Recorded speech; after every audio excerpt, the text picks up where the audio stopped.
A century ago, the emergence of an alien civilization brought earth-shattering changes to Blue Star. The discovery of star energy ushered humanity into a brand new era. Some called it the best of times, while others called it the worst. In a top-tier hospital in Shenzhou's Magic City, a doctor with over 20 years of experience was staring at a CT scan in his hand, his brows deeply furrowed.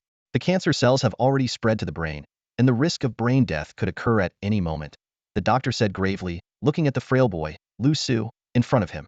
This was a case of cancer mutation unlike anything he had encountered in his medical career. What if I take the star energy drug?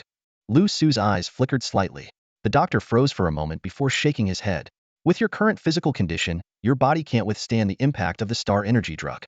Taking it recklessly would only lead to a quicker death. Besides, the drug is worth millions and practically impossible to obtain. If you truly had the means, you'd be better off seeking help from alien friends directly. Liu Su turned and left silently, his palm tightly clutching a star energy drug that glowed red. He hadn't bought it, nor had he stolen it, had earned it over 12 years, the sole opportunity granted by qualifying for the global star energy exam. Suddenly, a convulsive dizziness struck, and blood poured from his nose. Liu Su quickly swallowed the medication he carried with him. On the hospital rooftop, a pale, graceful figure silently observed the scene. As night fell, Liu Su returned to his shabby yet cozy home. His frail grandmother was still waiting by the door. The elderly woman who had raised him didn't know that her most cherished grandson was about to leave forever. After his parents divorced and abandoned him, it was this grandmother who had painstakingly brought him up. "Ah Su, I'm here," his friend Liu said, arriving after an early shift. The two orphans, bound by similar fates, strolled through the desolate buildings, reminiscing about the day they met over a shared steamed bun. Underneath a towering monument dedicated to a prince, Liu Su handed the priceless star energy drug to Liu Yu. "You may not have had formal schooling or undergone training for the exams, but your resilience and determination surpass those of many so-called geniuses. I believe you'll succeed." As red light burst forth from Liu Yu's body, an ear-piercing roar echoed through the night sky. When the glow subsided, 6 white star marks shone on his forehead, and white lightning crackled around him. A rare lightning element with 6-star talent, such potential was almost unmatched in human history. Hiding in the shadows, Liu Su watched the scene, his heart churning with waves of emotion. The highest recorded talent in human history was 9 stars, and yet Liu Yu had reached 6 stars. Swallowing his final suppressant pill, Liu Su turned to leave. It was time to find himself a spacious, peaceful, and free burial site. On a distant skyscraper, a mysterious woman in a white cat-faced mask stood silently, her snow-white hair flowing in the wind. She exuded an aura of cold, enigmatic elegance as she watched everything unfold. The night was cold and quiet, with only the sound of waves crashing against the rocks. Liu Su sat at the edge of a small island several kilometers from home, his legs dangling over the sea, more than 10 meters below. The sea breeze brushed across his delicate yet haggard face, disheveling his hair. He tilted his head back to gaze at the sky, where streaks of aurora-like colors flowed through the clouds. It was the starlight energy gifted by the extraterrestrials, slowly streaming toward Blue Star. Over the past century, these mysterious and powerful aliens had not only helped humanity overcome a devastating viral crisis, but had also shown the way to eternal life. Their generosity earned humanity's reverence and gratitude. Yet, when they took over Earth's atmosphere, they also stole away the light of the sun forever. Grandma said sunsets are beautiful, and moonlight is gentle. I really wonder what the moon and the sun look like, Liu Su murmured softly to himself. Under the dazzling brilliance of the starlight energy, many had long forgotten the cost. Suddenly, a wave of dizziness overcame him, and Liu Su curled up in pain. His trembling hand reached for the pill bottle, only to find it empty. The medicine, costing tens of thousands per bottle, was something he could no longer afford. Black blood began to trickle from his nose as an overwhelming sense of weakness washed over him. His fingers dug into the grass beneath him, yet there was a faint, tranquil smile on his lips. To die here, it's not so bad. He cast one last glance at the endless sea before leaning forward deliberately. The icy waters engulfed him instantly, swallowing his consciousness. But as he sank, he felt a strange clarity. It was as if his soul had left his body, and he could now see every cancerous cell inside himself, writhing as though they had a will of their own. Suddenly, one unique cancer cell deep within his brain emitted a radiant glow, projecting light onto the center of his forehead. This was unmistakably the mark of a star-powered individual. As he puzzled over this unexpected awakening without the use of starlight medicine, a pale, delicate hand suddenly reached out and grabbed him. In the final moment before he lost consciousness, he felt the warmth of that hand. When Liu Su opened his eyes again, he found himself lying on the same small island from the day before. The sunless sky had brightened. "Master," "You're finally awake." A sweet, youthful voice rang out, yet he saw no one. "Who's there?" Liu Su asked cautiously, scanning his surroundings. "My name is Xiao AI, and am the star spirit born from your body," the voice explained. The glowing cell in his mind and the light on his forehead brought back memories of his experience in the ocean. "So, my ability is spatial manipulation?" "Nope." Xiao Ai's voice carried a playful tone. "Your true ability, master, is taking hits." Taking hits? Liu Su was momentarily stunned, unsure if he had heard correctly. The master's body is quite unique. Only by enduring pain and transforming it into strength can he continue to activate other cancer cells. Xiao AI explained in a crisp and serious tone. Liu Su stood frozen in place, repeatedly mulling over the statement. Endure pain? Transform it into strength? This unheard-of star energy talent left him momentarily bewildered. He finally understood why this little creature was named Xiao AI. As he stood up, Liu Su was astonished to find his body unusually light. The ailments from the previous day seemed to have completely vanished. What shocked him even more was that he had awakened star energy without taking the star energy potion. This completely overturned the belief instilled in him during 3 years of high school. Star energy could only be awakened through the potion. Could he possibly be the first exception in the world? While Liu Su was still processing this revelation, 2 figures appeared not far away. Both were dressed in matching blue and white uniforms, with golden badges symbolizing their identity pinned to their chests. The badges were engraved with the words, Star Energy Enforcer, a specialized role tasked with regulating star energy users' crimes, not only within Shenzhou but across the entire blue planet. What shocked Liu Su even more was that one of them turned out to be Liu Yu. It was evident that after awakening her star energy, Liu Yu had been immediately recruited by the authorities, rising overnight to the enviable position of a star energy enforcer. Their eyes met, and both showed signs of surprise. Liu Yu hadn't expected her very first assignment to target Liu Su. Before Liu Su could react further, the man standing beside Liu Yu, Qin Ming, suddenly sprang into action. His skin turned golden in an instant, and like a bullet, he shot toward Liu Su. A golden afterimage flashed by, and Qin Ming's foot landed heavily on Liu Su's chest. Boom! Liu Su's body was sent flying, his chest racked with pain. Before he could hit the ground, the golden figure closed in again. A hand, as strong as an iron claw, reached straight for his throat. Acting on instinct, Liu Su unleashed his star energy, a glow of starlight emanating from his forehead, forming a spatial barrier. But the defense shattered in an instant, and his neck was gripped tightly by the golden hand, leaving him suspended in midair. Qin Ming smirked triumphantly and pulled out a detector, aiming it at Liu Su's forehead. The device emitted a piercing alarm. Warning. No potion residue detected. Confirmed. Target is a rogue star awakener, Qin Ming announced, tossing Liu Su to the ground at Liu Yu's feet and handing her a dagger. Why? Liu Su demanded through gritted teeth, enduring the pain. He failed to notice that the cancer cells in his chest were unusually active, thriving amidst the agony. Liu Yu's expression was complicated as she explained. Only those who awaken star energy through the potion are considered perfect. Otherwise, they're flawed rogue awakeners who will eventually lose control and go berserk. Under Qin Ming's urging, Liu Yu raised the dagger, her eyes flickering with white lightning. The air around her suffused with killing intent. Qin Ming nodded approvingly, but suddenly, the ground beneath them began to freeze over. Crack, biting frost spread like sunlight, advancing toward the 3 at an astonishing speed. The star energy Qin Ming had just released became ineffective in an instant, and he was frozen into a golden ice sculpture. Liu Su stared at the frost creeping rapidly toward his feet, feeling the suffocating chill. A sharp pain in his chest left him unable to escape. At this critical moment, a strong hand grabbed his shoulder and swiftly pulled him back.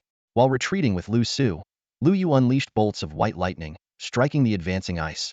However, an ice wall suddenly rose before them, encasing them both. Liu Yu was instantly frozen into an ice sculpture, but Liu Su remained unharmed. "Ayu!" Liu Su shouted, disregarding his shock and confusion. He punched the ice wall with all his might, instinctively channeling star energy into his attacks. Yet the ice wall remained unyielding. "If the ice shatters, he will die too." A serene female voice came from behind him. Liu Su spun around to see a figure in white approaching slowly. She wore a white camisole and pure white shorts, perfectly showcasing her slender, well-proportioned figure. Her soft white hair flowed gently in the breeze, her skin radiant like snow. A white cat mask concealed her face, revealing only her alluring red lips. She walked barefoot on the icy ground as if strolling on a beach, completely unaffected by the extreme cold. Liu Su noticed her mesmerizing eyes behind the mask scrutinizing him, sending a chill down his spine. "If you don't want to die, come with me," the white-haired woman said indifferently. "Who are you?" Liu Su asked calmly, understanding that escape was futile in her presence. Like you, in what they call a violent star, she replied with a faint smile, glancing at the two frozen figures. Liu Su's heart skipped a beat.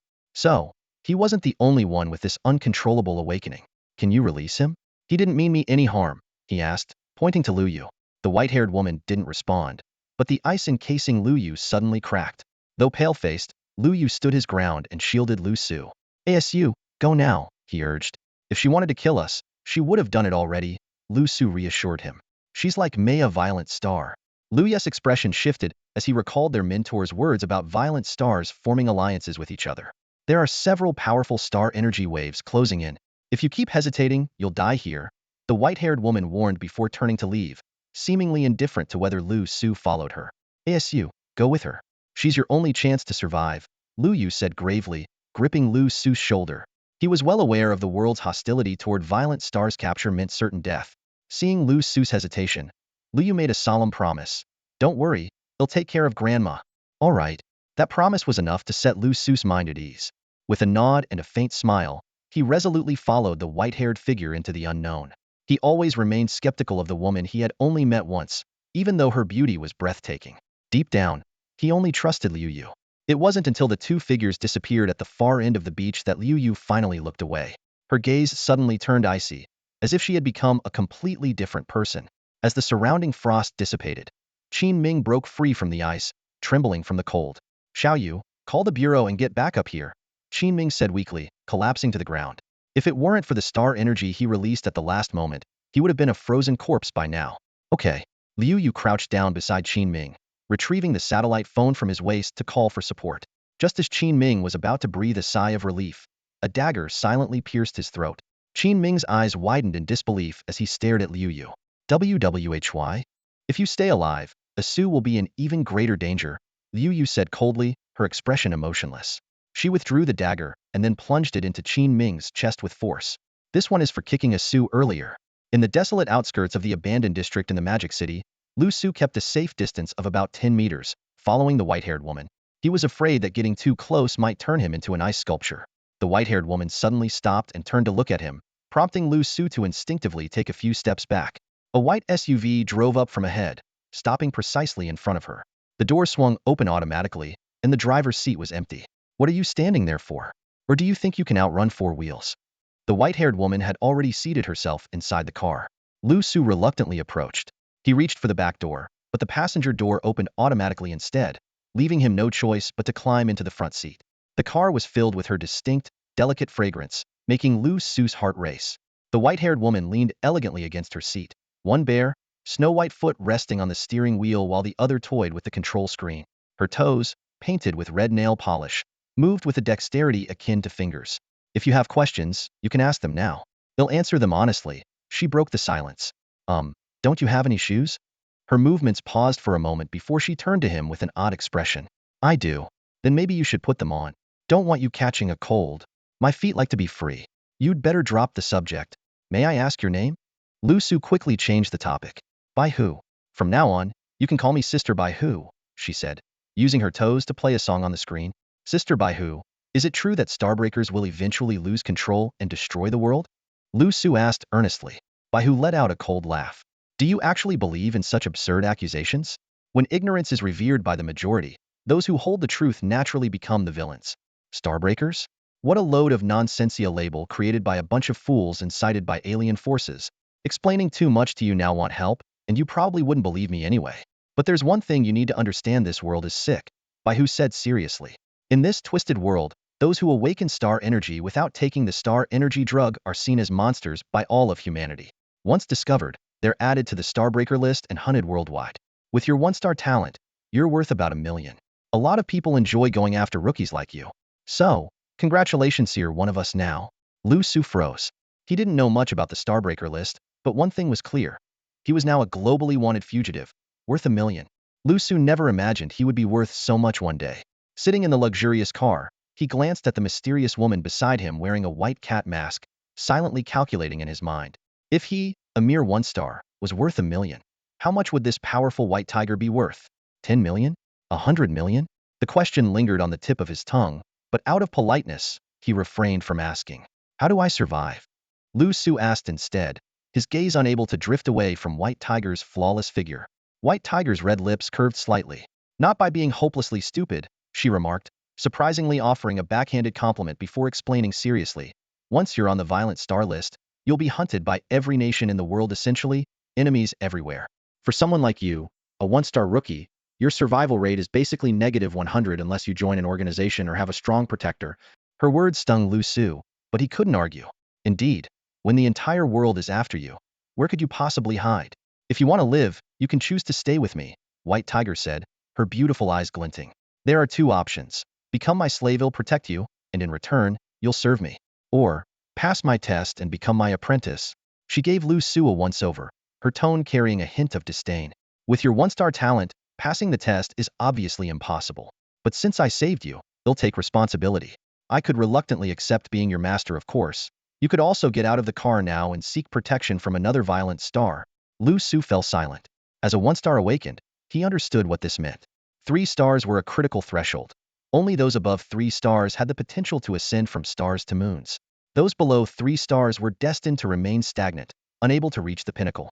Yet, Liu Su felt there was something different about himself. Can I choose the second option? Liu Su asked, meeting White Tiger's gaze directly. Being a slave wasn't his style. Think carefully, White Tiger's voice turned icy. My test is incredibly strict, and you might even lose your life. Once you choose, there's no turning back. Let's give it a shot, Liu Su sighed. Faced with the unknown ahead, there didn't seem to be a better choice. White Tiger smiled, though a glint of cunning flashed in her eyes behind the mask. All right then, from now on, you're my apprentice in training. Complete my 3 challenges, and you'll officially become my apprentice. It'll ensure your safety. Liu Su couldn't shake the feeling that had just been tricked. One last question, he said, taking a deep breath to change the subject. You were the one who saved me from the sea, right? No need to thank me. I just happened to be passing by, White Tiger admitted, seemingly in a good mood. And then conveniently reported me afterward? Liu Su stared unblinkingly at her feet, noticing the slight twitch of her 10 pale toes. Do you think him that bored? White Tiger's eyes darted evasively. So, you just happened to pass by and save me from the sea. Then 2-star energy enforcers also happened to pass by to kill me. And you happened to save me again at the perfect moment? That's a lot of coincidences, Liu Su said with a disdainful expression, deciding it wasn't worth pressing further. Bai Hu's smile instantly became awkward.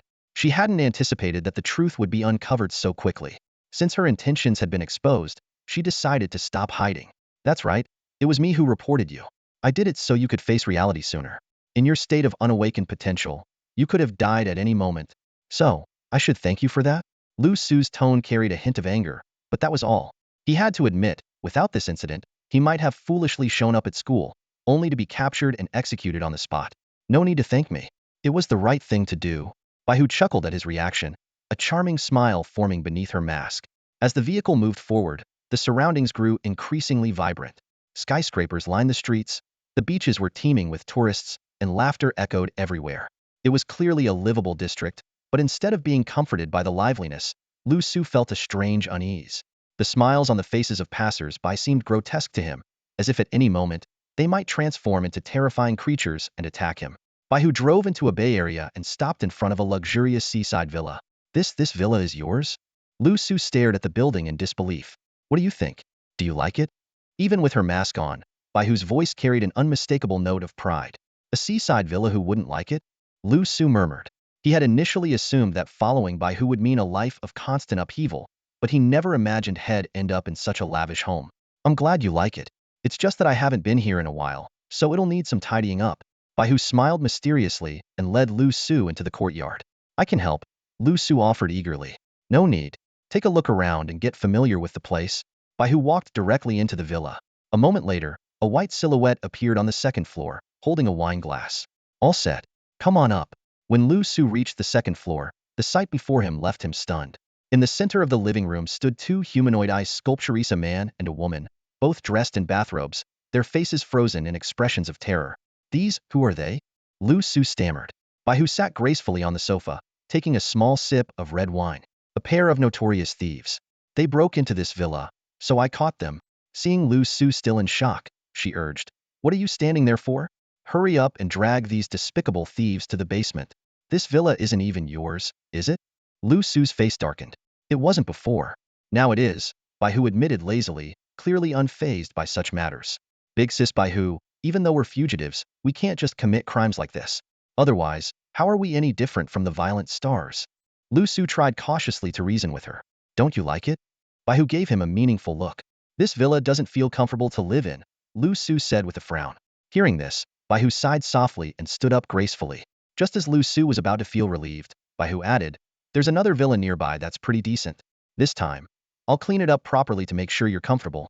Liu Su froze on the spot. Seeing Baihu was truly about to head out to clean up another villa, he quickly stopped her.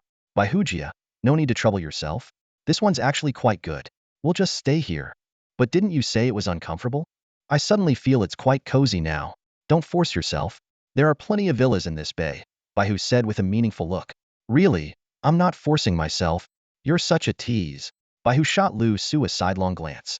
Liu Su's mouth twitched. He thought to himself how terrifying this woman was. The ancients said, serving the king is like serving a tiger, and now he was literally serving a tiger, one that was white, no less. Under Baihu's orders, Liu Su had no choice but to move 2 ice sculptures to the basement of the villa. However, the so-called basement turned out to be so luxurious that it left him utterly stunned, far beyond anything he could have imagined. Just as he was about to leave, a voice came from within one of the ice sculptures. Please release us. I can give you 1,000,000,000 in 10-star energy pills.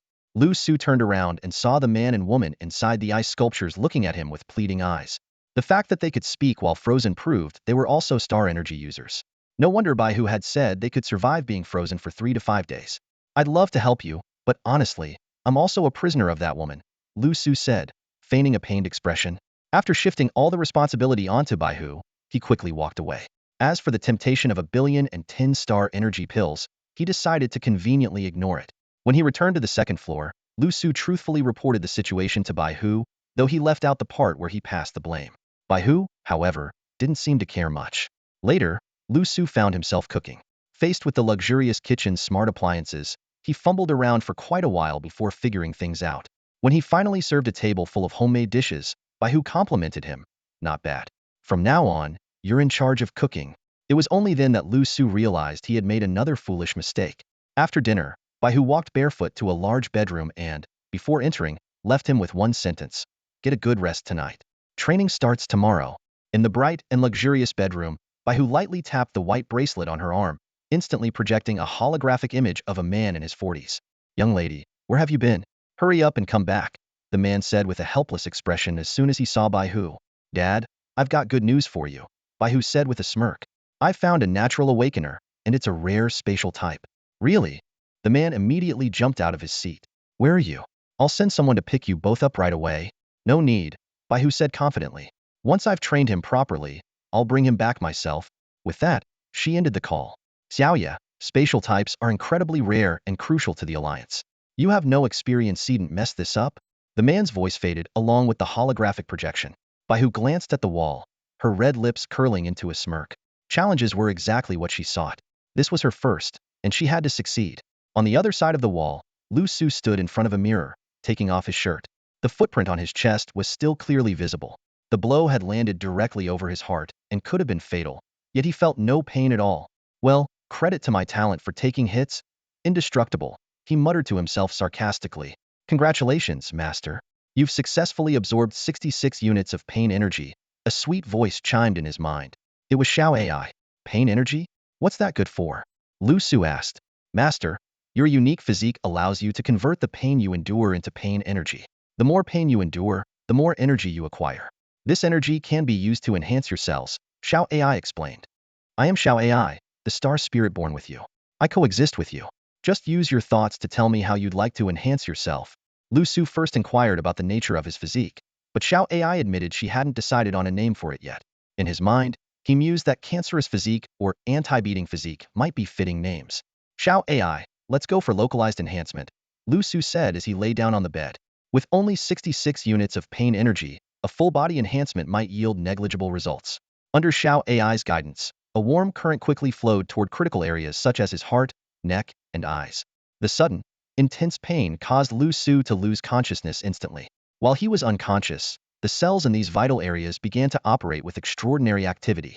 When he woke up the next day, although he hadn't activated a second cellular enhancement, Liu Su was pleasantly surprised to find that his mental clarity and vision had significantly improved. The tent formed by his pants made Liu Su feel a bit awkward, but he quickly focused his attention on the task at hand. A glimmer of starlight appeared on his forehead, and he reached out toward the cup on the table. As the light in his eyes flickered, the cup began to tremble slightly, slowly levitating into the air.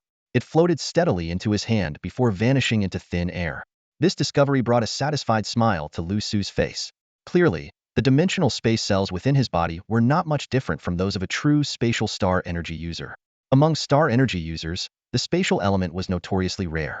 Each spatial star energy user possessed an innate space within their star core, though its capacity was limited just enough to store a single weapon. However, the true uniqueness of the spatial element lay in its diverse innate abilities. The most common was spatial binding, while more powerful talents like spatial slicing, spatial imprisonment, and spatial teleportation were exceedingly rare. Liu Su's ability to retrieve objects from a distance was somewhat akin to spatial binding, which could explain why Baihu had taken an interest in him. Xiao AI, can evolving and activating cell talents increase my star level? Liu Su asked nervously in his mind. He vividly remembered being taught in school that one star level was determined at the time of awakening and could not be changed. If he truly couldn't break past one star, his situation would become dire. Just like when he was crushed by Qin Ming, a 3-star metal element user, the gap in star levels created an insurmountable disparity in power. It is possible, but activating cell talents is extremely difficult and filled with uncertainty, Xiao AI replied. It requires the master to endure continuous beatings and accumulate pain points to increase the activation probability. Liu Su sighed helplessly, gazing out at the vast ocean view beyond the window. At this moment, the only way to escape his predicament was to grow strong enough that no one could block his path home. Time to get up and cook, Baihu's lazy voice called from outside the door. Coming, Sister Baihu, Liu Su responded as he stepped out of the room. Baihu was already lounging on the sofa, her long white hair flowing freely, accentuating her breathtaking beauty. However, she still wore her signature white cat-faced mask. As he prepared the meal, the two chatted briefly about training plans. Baihu demanded that he prepare dinner as well, saying she preferred her food cold. At the dining table, when Liu Su mentioned the combat techniques he had learned in school, Baihu bluntly dismissed them as flashy but impractical. After dinner, Baihu led Liu Su into a room. Sitting gracefully in a pink hanging chair beside an opulent waterbed, she eyed him like a predator sizing up its prey. She removed her long t-shirt and white shoes, leaving only her shorts and camisole, and tied her white hair into a high ponytail. Get on the bed quickly. It might hurt a bit the first time, but bear with it, it'll pass, Baihu said with a smile. Liu Su tried to twist the doorknob, only to find it coated with a layer of frost. As he panicked and stammered, "I'm not selling myself," Baihu's expression hardened. Before he could react, a sharp kick was already flying toward him. Snow-white long legs filled his vision as Liu Su found himself suddenly flipped onto the waterbed before he could even react. The dizziness combined with the bed's rocking made it impossible for him to get up immediately. He struggled to turn his head and saw Baihu already seated firmly on his back, looking down at him with an alluring smile on her lips. "Don't worry, it'll be over soon," she said softly. The next moment, her slender hands clamped around his neck like steel, yanking him backward. A sharp crack echoed, and Liu Su's eyes widened as clarity returned to him in an instant. This woman was trying to kill him? Instinctively, he struggled, reaching to pry her hands off. But Baihu was quicker, grabbing his wrist and using the momentum to flip him over entirely. Her long legs coiled around him like a snake, locking him in place. With a forceful movement of her waist, she thrust upward. Crack! Another sharp sound rang out. Liu Su couldn't hold back a scream of pain. It felt like his arm had broken. Reflexively, he reached out with his other hand to resist, only for another crisp snap to follow. Baihu's movements were seamless, countering each of Liu Su's struggles with precision. Her body twisted and shifted like water, maintaining control over him no matter how he moved. The room echoed with the unsettling sounds of joints snapping out of place and Liu Su's agonized cries, creating a chilling atmosphere.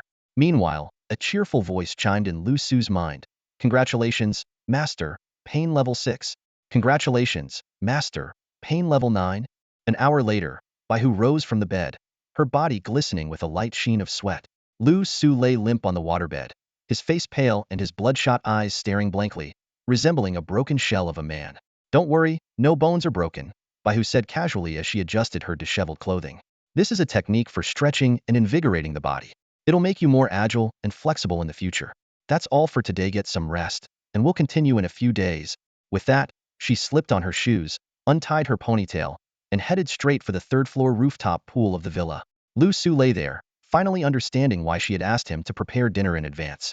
It was another 2 or 3 hours before the pain subsided enough for him to regain feeling in his limbs. True, nothing was broken, but her methods were undeniably brutal. As he sat up and cautiously moved his body, he was surprised to find himself unusually flexible. His blood circulation seemed to have improved dramatically, as if his energy pathways had been unblocked. But the memory of the ordeal made him shudder involuntarily. Is this what you call a slight challenge? Liu Su muttered with a self-deprecating laugh. Congratulations, Master, you've accumulated 98 points of pain level, the cheerful voice of Xiao AI announced at just the right moment. That much? Liu Su's excitement immediately replaced his earlier misery. Xiao AI, focus on reinforcing my body's weak points, he instructed. This time, he was prepared, biting down on a pillow. The next morning, Liu Su woke up feeling refreshed, better than ever before. He threw a few punches experimentally and felt like he could take on 10 opponents at once. The combination of strengthening and Baihu's technique had worked wonders, though it still hadn't activated his cells. Feeling energized, he took a deep breath to calm himself before stepping out of his room. The living room was sign of Baihu. He headed straight to the third-floor swimming pool, where he finally spotted her elegant figure reclining lazily on a lounge chair under a parasol, her posture effortlessly graceful. Baihujia, Liu Su said with a faint smile, softly calling out to her. The white tiger turned back and saw Liu Su getting out of bed and moving around. A hint of surprise flashed through her beautiful eyes. You can get out of bed now?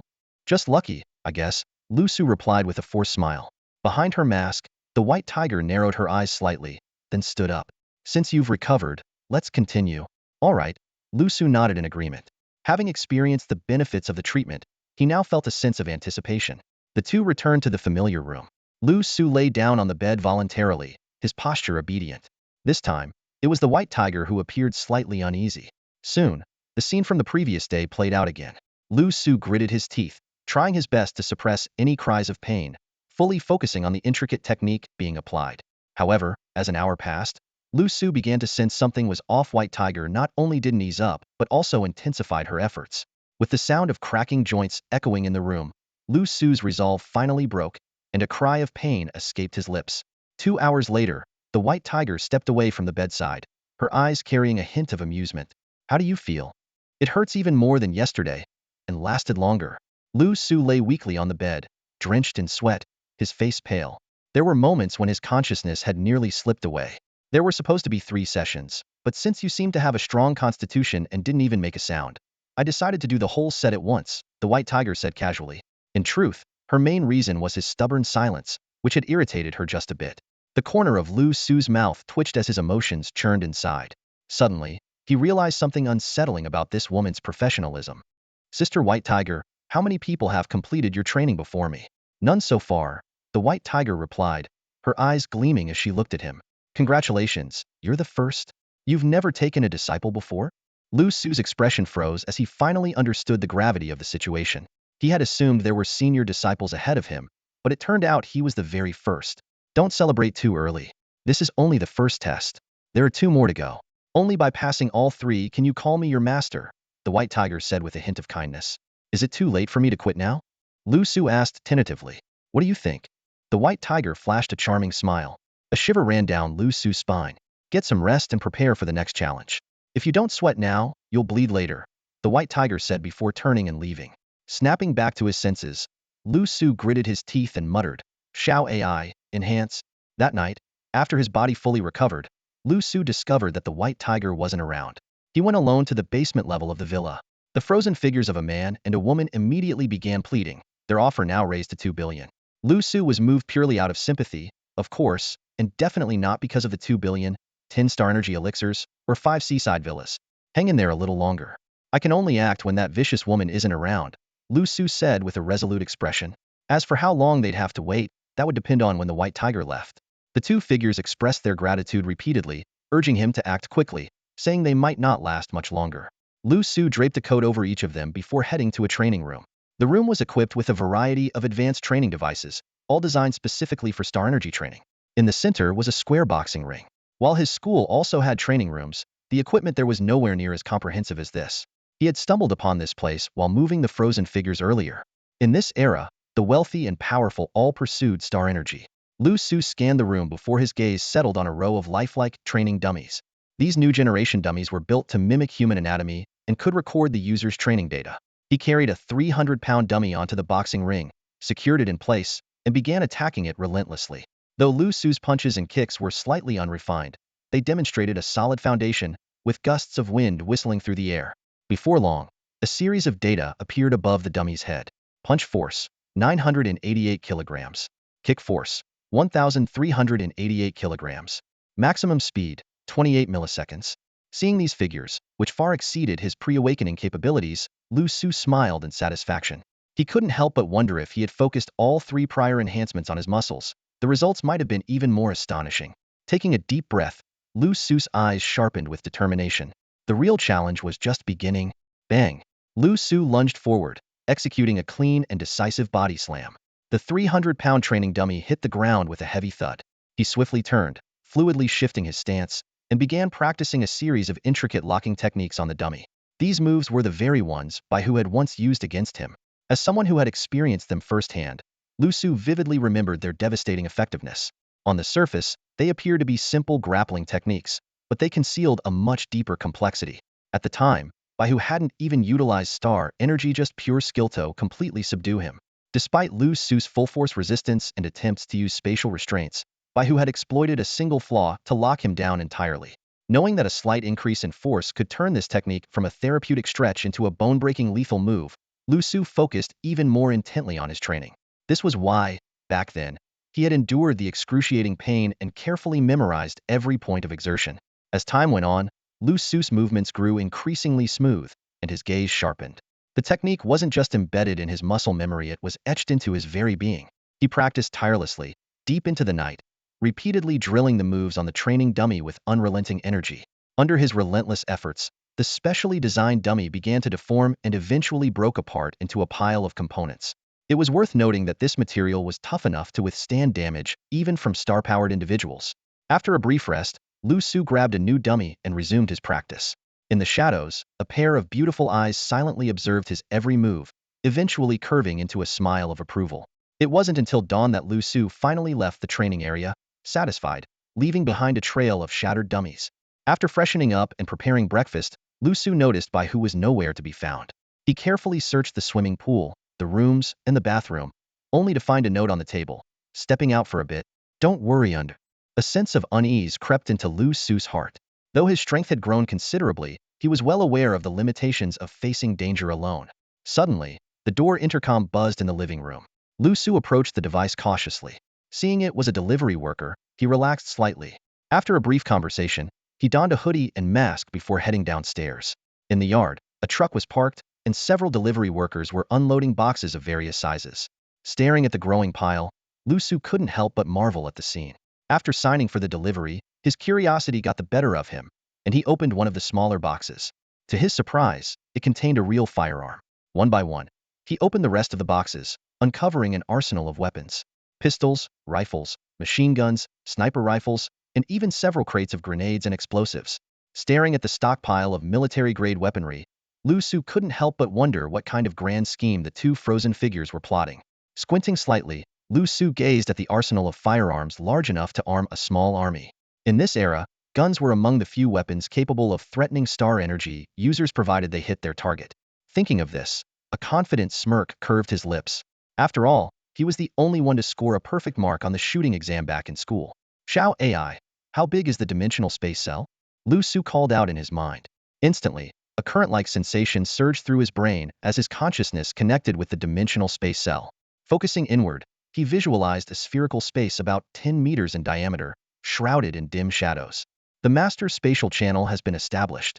From now on, as long as you concentrate, you'll be able to sense the contents of the cell space.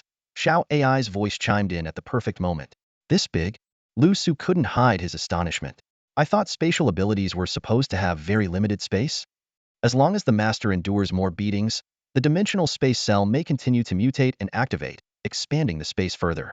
With some luck, you might even awaken a second dimensional space cell. Hearing this, Liu Su's eyes lit up. Without hesitation, he raised his hand and stored all the firearms into the space. Having these weapons would undoubtedly enhance his safety. However, to avoid leaving any traces, he carefully closed the crates again. Late into the night, Bai Hu still hadn't returned. Sitting on the sofa, Liu Su glanced at the clock on the wall, unease creeping into his heart. If Bai Hu truly abandoned him, a mere one-star ability user, it wouldn't be surprising. He needed to prepare himself to face this world alone. Just as his thoughts spiraled, Heavy footsteps echoed from the stairwell. Liu Su instantly became alert, quickly ducking behind the sofa and summoning a handgun. The footsteps were hurried and rough, completely unlike Baihu's style. Moments later, a man in a bathrobe with a ghastly pale face stumbled upstairs. It was the same man who had been trapped in the ice sculpture earlier. Come out. I know you're a violent star user. The Star Energy Police are already on their way. You can't escape. The man sneered, his brow glowing with two star-like lights as he swung a curved blade wildly. His ferocious demeanor was a stark contrast to the pitiful act he'd put on earlier. Found you, the man growled, advancing toward the sofa. Liu Su held his breath, remaining as still as a statue. The man was clearly bluffing, trying to provoke him into revealing himself. Sure enough, when the man reached about 5 meters from the sofa, he stopped and turned to scan another direction. Not here. Just as he was about to head to the 3rd floor to continue his search. Bang! A sharp gunshot pierced the silence. The man froze, his body trembling as he slowly turned to face Liu Su's icy gaze. You! Bang! Bang! Bang! Bang! Bang! A barrage of gunfire turned the man's face into a gruesome mess. Liu Su kept his eyes fixed on the fallen body, not daring to relax for a moment. Against a 2-star ability user, caution was paramount. Retreating behind the sofa once more, Liu Su drew another gun and scanned his surroundings warily. However, after waiting a full minute, the villa remained deathly silent. The woman, if she was still around, had either gone to meet the police or was lying in wait. Either way, staying put would only worsen his situation. Making a quick decision, Liu Su bolted for the rooftop. Taking the stairs was too dangerous. The enemy might be lying in ambush with a blade. His only option was to jump. Click. Suddenly, the entire villa plunged into darkness, and every door and window slammed shut in an instant. Liu Su's senses sharpened instantly, every hair on his body standing on end. He spun around and raised his gun toward the staircase. The sudden blackout revealed the truth. There had been someone in the shadows all along. The woman had witnessed the man's death, yet remained calm and hidden. Such an opponent was the most dangerous kind. Damn you, Star Hunter! A chilling, sinister voice echoed in the darkness. I'll skin you alive and sever your head to bury with my husband. Liu Su's eyes narrowed. Without hesitation, he pulled the trigger. This wasn't a blind shot. He aimed at the spot where the corpse lay. Based on memory, a grieving wife would undoubtedly stay near her husband's body. A scream confirmed his judgment. Immediately after, a rush of wind carried a shadow hurtling toward him. Liu Su swiftly adjusted his aim, firing several shots on instinct. Within 3 seconds, an icy dread crept up his spine. Out of the darkness, a twisted and feral woman's face emerged, her brow glowing with a blood-red star. Her curved blade was already slashing toward Liu Su's face. In that critical moment, Liu Su could only use his gun to block the attack. The blade effortlessly sliced through the firearm, and as it grazed his cheek, he desperately grabbed the edge. Blood poured from his face and hands. The woman's eyes burned with murderous intent, like a venomous witch. She pressed harder, trying to sever Liu Su's head. Though they were of equal strength, her sheer ferocity overwhelmed him. The blade dug deeper, colliding with his cheekbone and hand. Faced with this mortal threat, a savage light flared in Liu Su's eyes. He unleashed a spatial binding, momentarily immobilizing her weapon hand. Ignoring the pain from the blade, he lunged forward, tackling her to the ground. With a sickening crack, her arm holding the blade was forcefully broken. She screamed in agony, but before she could struggle, Liu Su shifted his position and locked her neck in a chokehold. Another sharp snap followed as he twisted her head 180 degrees. In the dimming glow of her brow's star, the last thing she saw was Liu Su's face, her eyes filled with disbelief. After confirming his opponent was dead, Liu Su collapsed to the ground, on the verge of passing out. The realization of killing 2 people in a single day left him mentally and physically drained. At that moment, the villa's lights abruptly flickered on. Liu Su instinctively tried to get up and flee, but found himself too exhausted to move. Then, a familiar white silhouette appeared at the staircase. Not bad. You managed to kill 2 starbearers on your own, Baihu said with a radiant smile, surveying the aftermath with satisfaction. This was all you're doing? Liu Su asked, his expression grim, though his tense nerves finally began to relax. Those 2 were hunters of the violent. Do you know how many innocent, unawakened people like you they've slaughtered? Their deaths are well-deserved, Baihu replied calmly, glancing at the 2 lifeless bodies on the floor. Hunters of the violent? Liu Su muttered, his brow furrowing slightly. The term was entirely new to him. Cheetah hunters, as the name suggests, are star-powered individuals specialized in hunting down the rampant star users, Baihu explained to Liu Su, leaning gracefully against the wall. Globally, about 80% of star-powered individuals who use medication are registered on the rampant star network as hunters, earning substantial bounties to make a living. Liu Su's heart involuntarily skipped a beat. Before he could process it, Baihu's sharp eyes had already darted toward the window. The Star Enforcers are here. We need to leave, she said, quickly stepping forward to help the battered and bruised Liu Su to his feet. Despite the searing pain all over his body, Liu Su gritted his teeth and followed Baihu's lead. Just as they drove away, a dozen heavily armed Star Enforcers arrived at the scene. Commander, we're too late, one enforcer reported, inspecting the damaged security system of the basement. The perpetrators were cautious they left no traces behind. On the second floor of the villa, 3 enforcers examined the 2 lifeless bodies on the ground. A bespectacled enforcer held a detection device, his expression grim. Energy signature match, 99.96. The perpetrator is the rampant star user Liu Su, the one Qin Ming and Liu Yu were pursuing. Impossible, a young enforcer exclaimed. He's only a 1-star talent. How could someone who just awakened kill this pair of seasoned hunters? Don't forget, the older enforcer said gravely, his awakened power is a rare spatial ability, and he had the help of a powerful rampant star user. The room fell into a heavy silence until the commanding enforcer issued a stern order. Raise Liu Su's threat level to Class D. A white SUV sped down the highway. The wind stung Liu Su's face, but Baihu, at the wheel, seemed utterly at ease, her white hair flowing in the breeze. Is this the second trial? Liu Su couldn't help but ask. No, Baihu replied with a soft laugh, her eyes closed. The second trial is far more challenging. These 2 hunters were just a warm-up for you. Liu Su stared in disbelief at the woman who spoke so nonchalantly. 2 hunters, one of whom was a 2-star, had nearly killed him and she called it a warm-up? Sensing his shock, Baihu reminded him, hunters don't care how many stars you have when they decide to kill you. Then what is the second trial? Liu Su pressed. Baihu sat up straight and turned to face Liu Su's battered face. You'll find out once you've healed. Don't worry, it'll make sure you get stronger. She tapped the central console with her toe, and the car windows silently closed. The driver's seat automatically swiveled toward Liu Su. Baihu, with her unique fragrance, suddenly leaned in close, startling Liu Su into instinctively pulling back. Don't move, she ordered, tugging him back firmly. From her pocket, she retrieved 2 white adhesive patches, carefully applying them to the wounds on his hand and face. She even playfully blew on the injured areas. Liu Su froze in place, unsure how to react. Moved by my kindness? Baihu's mischievous eyes sparkled beneath her mask. Too scared to move, Liu Su replied stiffly, fearing he might provoke a swift kick. 3 hours later, the car arrived at the scenic Triangle Lake area. Towering skyscrapers lined the horizon, while yachts glided across the lake, and elegant villas dotted the shoreline. Do you like it?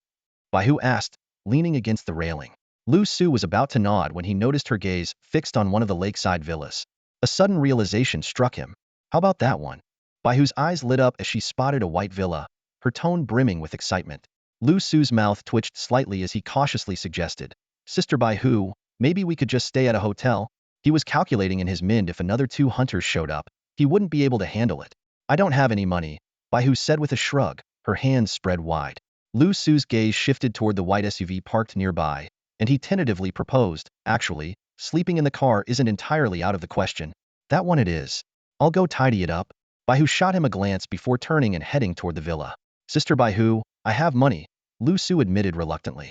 Liu Yu left it for me before he left, but it's not much. Well, someone's been keeping a secret stash, Baihu said with a sly smile, her eyes glinting mischievously as she glanced back at him. The 2 strolled along the lakeside road, surrounded by bustling food stalls and shops. People came and went, their eyes occasionally drawn to Baihu's unique presence and her cat-faced mask.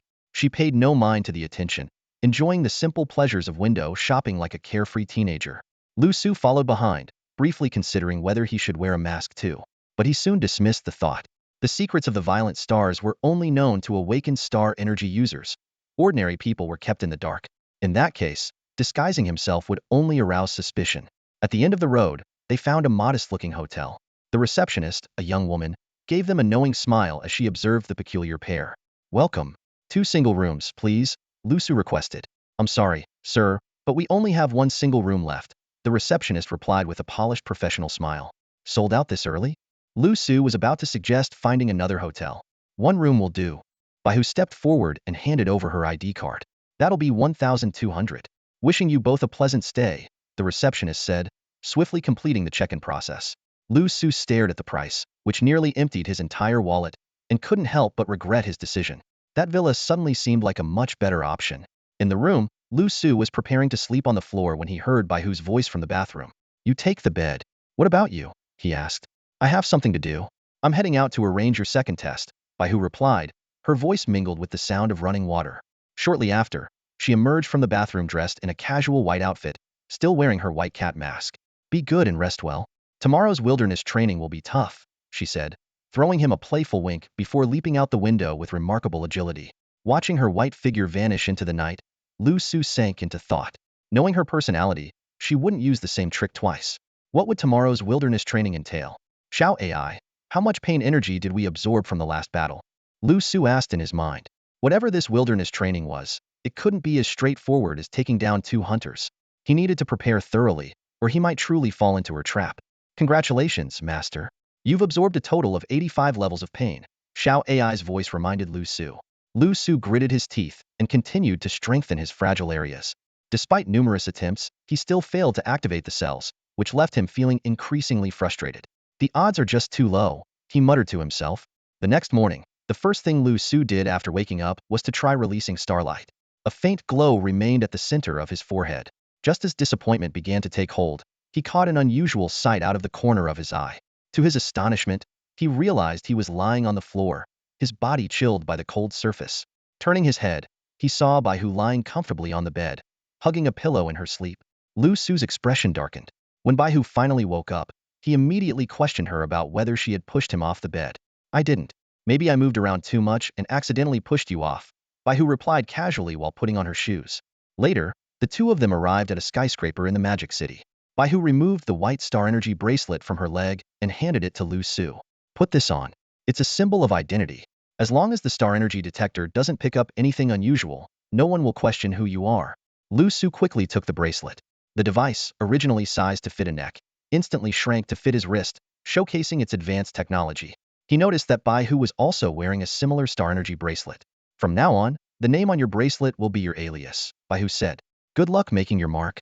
When Liu Su glanced at the name on the bracelet, his expression turned sour. My surname is Liu, he said, displeased.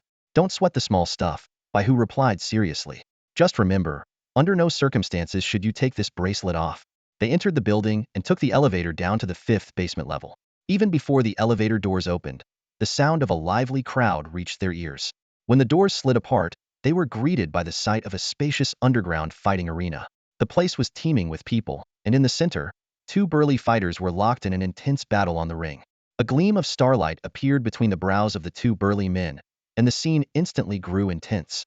The bald man's body quickly became covered in a rock-like armor, his fists and kicks raining down on his opponent. The one-eyed fighter was undeterred, black spikes erupting from his body as he launched a ferocious counterattack. On the ring, the two exchanged blows with unrelenting ferocity, each strike carrying a savage momentum. The dull thuds of flesh and bone colliding were punctuated by the roaring chants of the audience, driving the underground fight arena into a frenzy. White Tiger, you're not seriously thinking of having me fight underground matches, are you? In the crowd, Liu Su turned to the woman beside him, raising an eyebrow. That's exactly what I'm thinking, White Tiger replied, her crimson lips curling into a sly smile.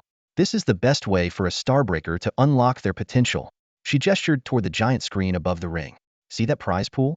Liu Su glanced up, his pupils contracting sharply. The screen displayed a staggering prize amount of 700 million, climbing higher with every blow exchanged in the ongoing match. If I win, all that money's mine, he asked, swallowing hard. Of course. And besides the money, there are 3 star crystals waiting for the champion, White Tiger said, her captivating eyes narrowing like crescent moons beneath her mask. At that moment, the fight on the stage reached a boiling point.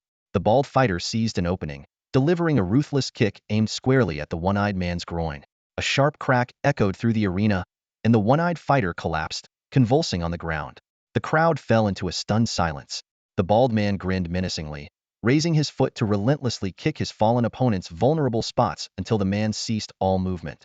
Let's hear it for Baldy, securing his 8th consecutive win. The prize pool now stands at 798 million. Any challengers? The referee's voice rang out across the arena. You can fight like that? Liu Su shuddered. That's how underground matches work. No rules, except no weapons, White Tiger said nonchalantly. But it's still better than being hunted down.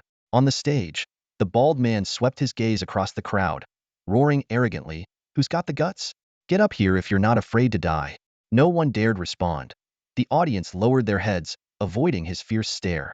Looks like luck's on our side. Take him down, and you'll claim the champion's spot today. White Tiger said, giving Liu Su a light pat on the waist, her tone carrying a hint of anticipation. Staring at the fierce bald man on the stage, Liu Su's lips twitched involuntarily. He turned to Bai Hujie beside him and forced a smile. I think you should teach me some combat techniques first before I take on such an assessment. At this moment, the countdown on the large screen had entered its final minute, the crimson numbers flickering incessantly. The audience held their breath. Some seemed eager to act, yet the instant they locked eyes with the burly bald man on stage, they gave up the thought. Didn't I already teach you the bone dislocation technique? That's more than enough to handle this kind of boxing match, Bai Hu said, a mischievous glint flashing in her beautiful eyes. Liu Su froze, staring at her in disbelief. You knew all along? He asked, thinking to himself that such a despicable fighting style was completely unsuitable for him. In this era, being a violent star is a crime in itself, Bai Hu said suddenly, her tone turning serious. You either adapt, or you die. All right, Liu Su gritted his teeth and replied, forcing himself to step toward the ring. This was going to be his second fight hurried, wild. Yet the era they lived in left no room for gradual adaptation. The crowd fell silent in an instant. The bald man glanced at the final 3 seconds ticking down on the screen, then at Liu Su, who had just stepped onto the stage. A twisted grin spread across his face. Just 3 seconds away, and he could claim 800 million in 3-star crystals. Hoo-hoo. Congratulations to the challenger for stepping onto the stage. The audience erupted into cheers, though none seemed to have faith in the challenger, whose size paled in comparison to the bald man's. Ahem. Greetings, good sir. Liu Su greeted politely. I'm mainly here to learn. How about we keep things civilized and stop when it's enough? Civilized? The bald man sneered. Don't worry, I'll make sure you can't call yourself a man anymore. The bald man charged forward like a raging bull. Liu Su dropped his smile, bracing himself. As the brute's ferocious punch approached, Liu Su agilely sidestepped, moving behind him and locking his arms around the man's neck. However, the hard armor on the bald man's neck rendered Liu Su's efforts futile. You think you can break my defense? The bald man scoffed, throwing himself backward to slam Liu Su into the ground. Liu Su released his grip just in time, retreating to the edge of the ring. The bald man launched another attack, reaching out with one hand while aiming a kick at Liu Su's groin. This time, Liu Su stopped dodging. A faint glow of starlight surrounded him as he charged forward. If the opponent refused a civilized fight, then the only option was to determine a winner. Suddenly, the bald man's movements froze, as if bound by invisible ropes. Seizing the opportunity, Liu Su delivered a fierce kick to his opponent's groin. However, it felt as though he had kicked a steel plate, and a wave of excruciating pain shot through him. I'm doomed. In a haze of despair and dizziness, Liu Su could only see the bald man's grotesque grin. In the next instant, the bald man broke free from his restraints, landing a kick squarely on Liu Su's groin, followed by a powerful punch. Liu Su flew backward like a kite with a broken string, crashing heavily onto the far end of the ring. The entire arena fell into dead silence. Even the monks of Wudong closed their eyes, unwilling to watch. Below the stage, Bai Hu's expression subtly shifted as she fixed her gaze on Liu Su's fallen form. A trace of icy energy began to gather at her fingertips. Skinny dog, is that supposed to tickle me? The bald man laughed mockingly, casually brushing the dust off his pants as he towered over Liu Su, who was sprawled on the ground. He didn't even bother to finish him off. Such disdain made it clear he thought his opponent was already out of the fight. Liu Su lay slumped at the edge of the ring, his heart heavy with despair. But suddenly, he felt a strange warmth surge through his body, accompanied by an unexpected sensation of pleasure. Confused, he opened his eyes and carefully touched his injuries completely healed. The second activation of his cancer cell ability had finally kicked in, and a grin crept across his face. Who else thinks they're not afraid of death? Get up here. The bald man turned to the crowd, roaring to intimidate any potential challengers.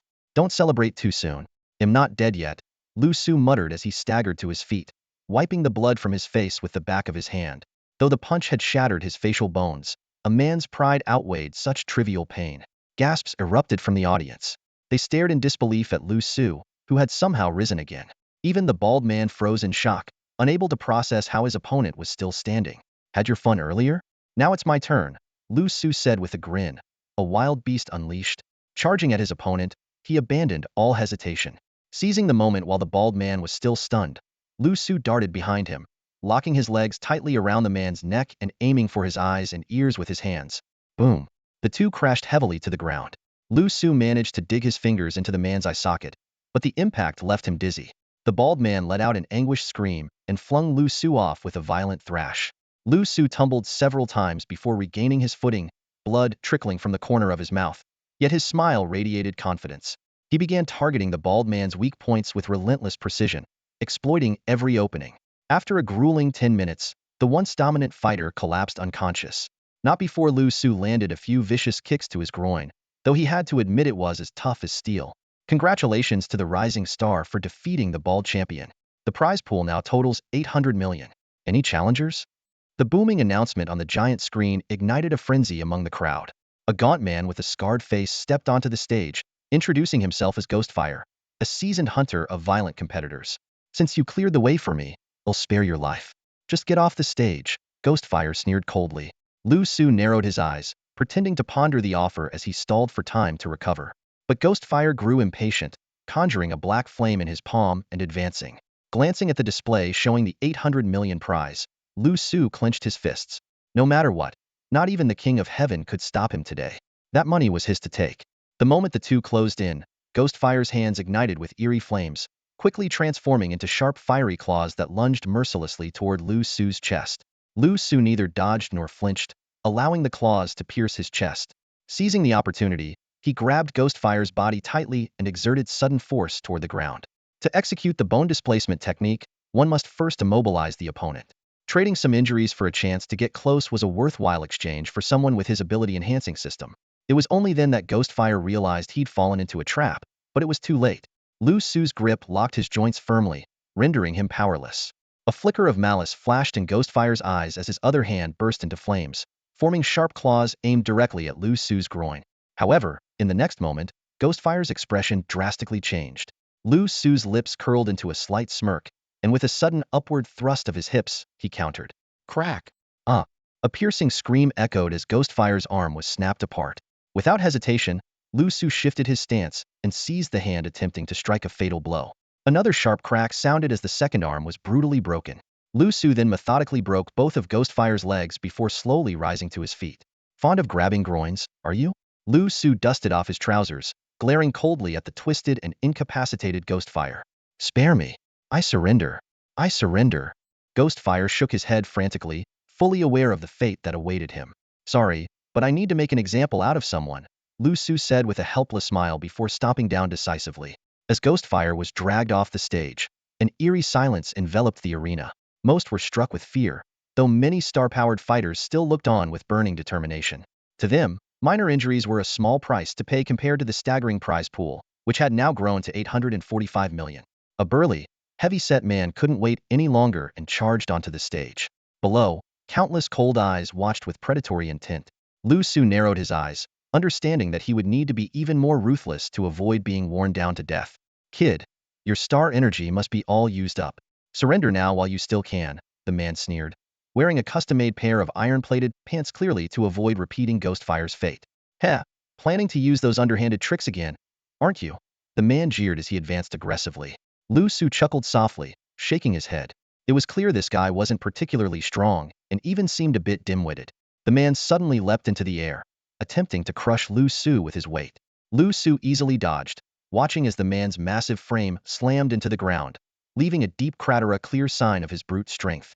Seizing the moment as the man struggled to stand, Liu Su struck swiftly, stripping away the prized iron pants in a matter of seconds. Over the next hour, the audience witnessed a brutal display that would be etched into their memories forever.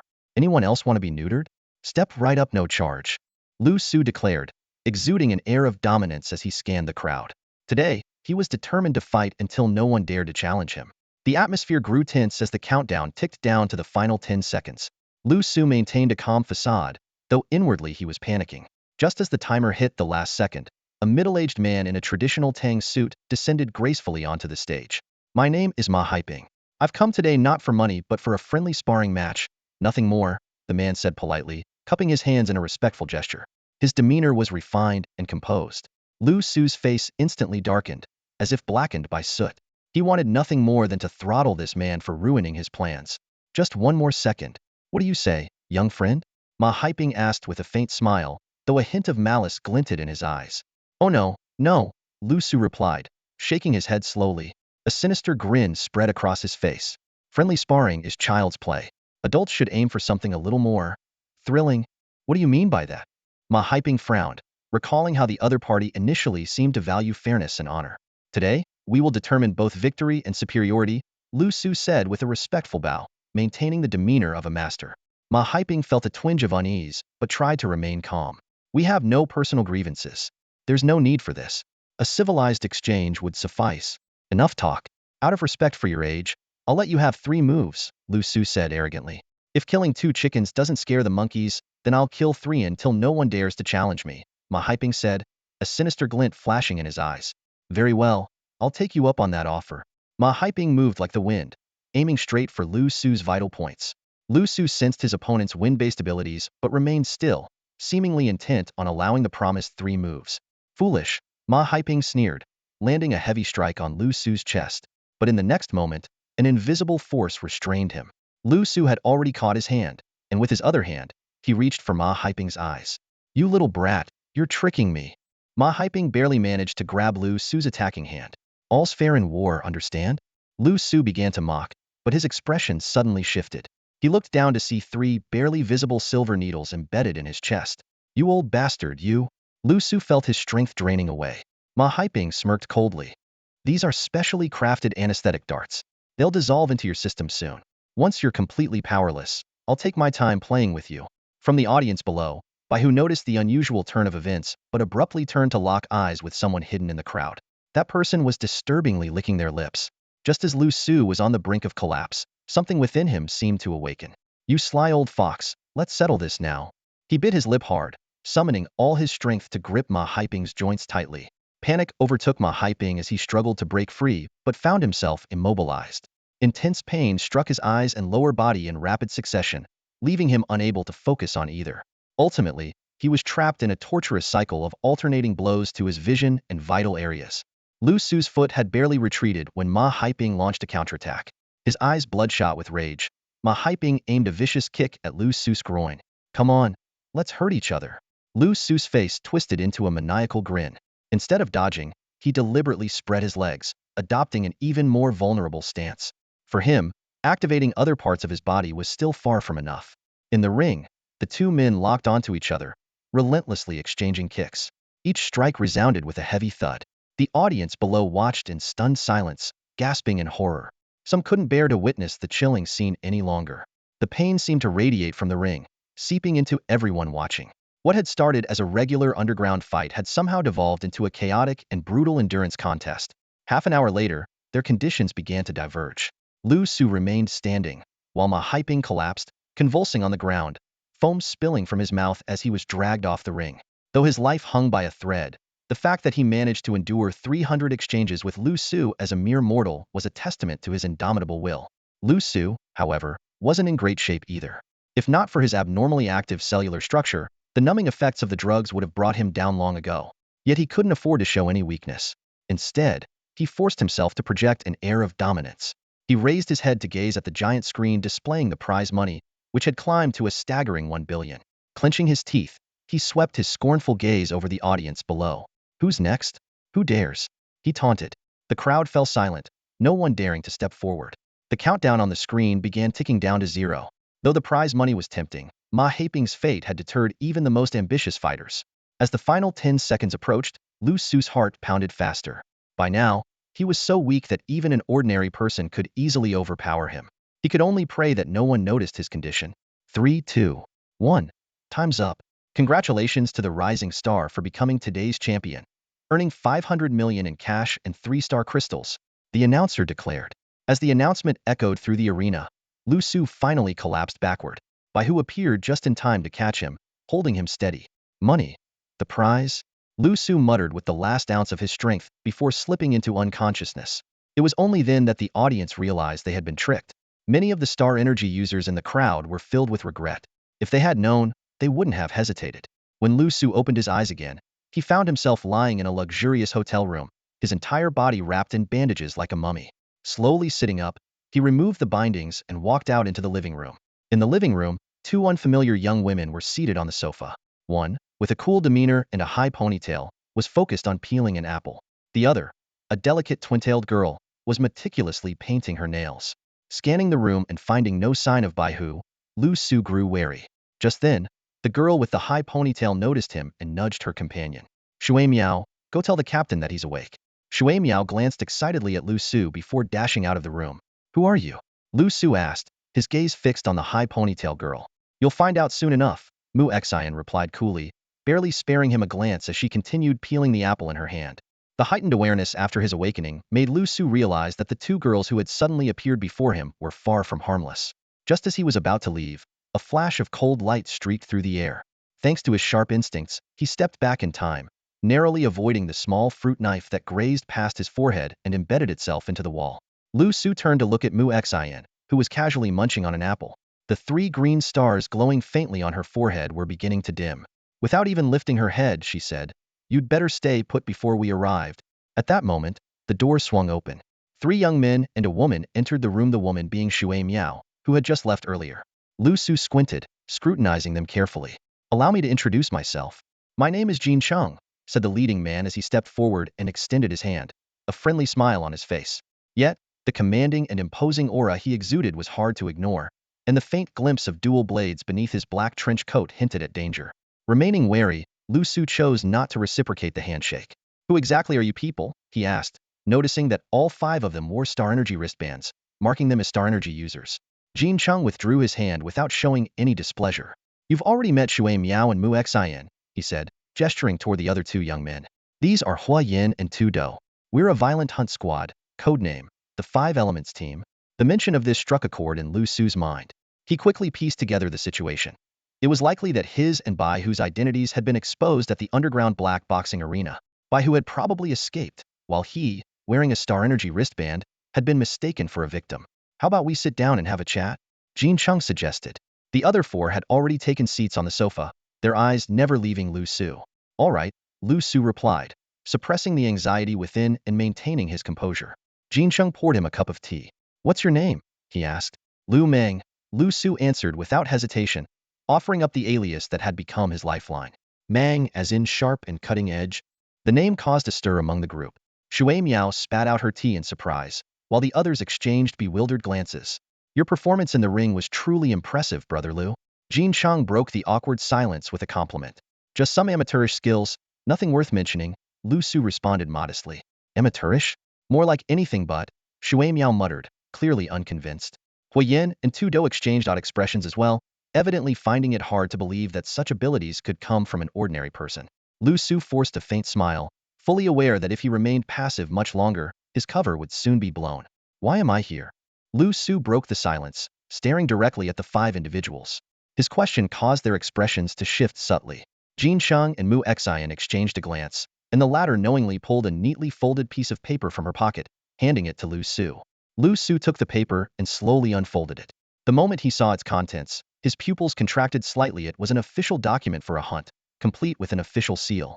What shocked him even more was that the document not only included the fingerprints and photos of the 5 Element Squad members, but also detailed his personal information. "What does this mean? Did you force my fingerprint onto this while I was unconscious?" Liu Su sneered, his voice sharp with accusation.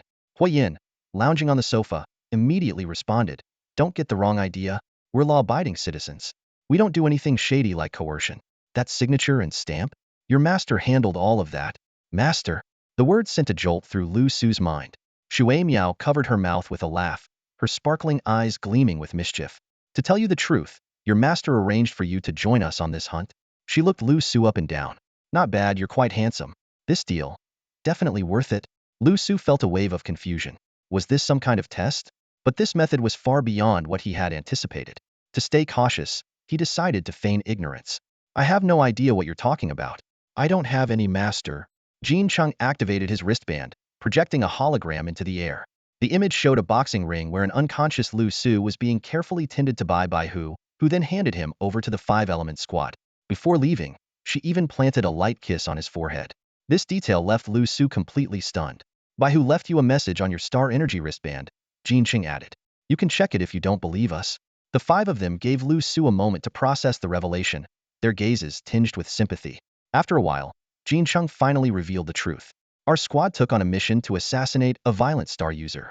We needed the assistance of a rare spatial star energy user, which is why we chose you. Complete the mission, and you're free to go." "I'm a spatial type, yes, but my talent is only 1 star. My combat skills aren't strong," Liu Su frowned, uneasy with the way the situation was being framed. Jin Cheng smiled. Being a spatial type is enough. Spatial users are extremely rare. It took us a long time to find someone like you, or we wouldn't have gone to such lengths. Liu Su narrowed his eyes, catching the underlying meaning in Jin Sheng's word. She had no other option in this hunt. Who's the target? What's their strength? If he couldn't refuse, he at least wanted all the information. He had no intention of being blindly led into danger. Jin Sheng cast a glance at Mushin. Mushin immediately pulled out her laptop and began typing skillfully. Moments later, she frowned and said, "The target is Sha Kuan, a toxic-type violent star wielder. Danger level, grade. Ranked 144th on the violent star list with a 4-star talent.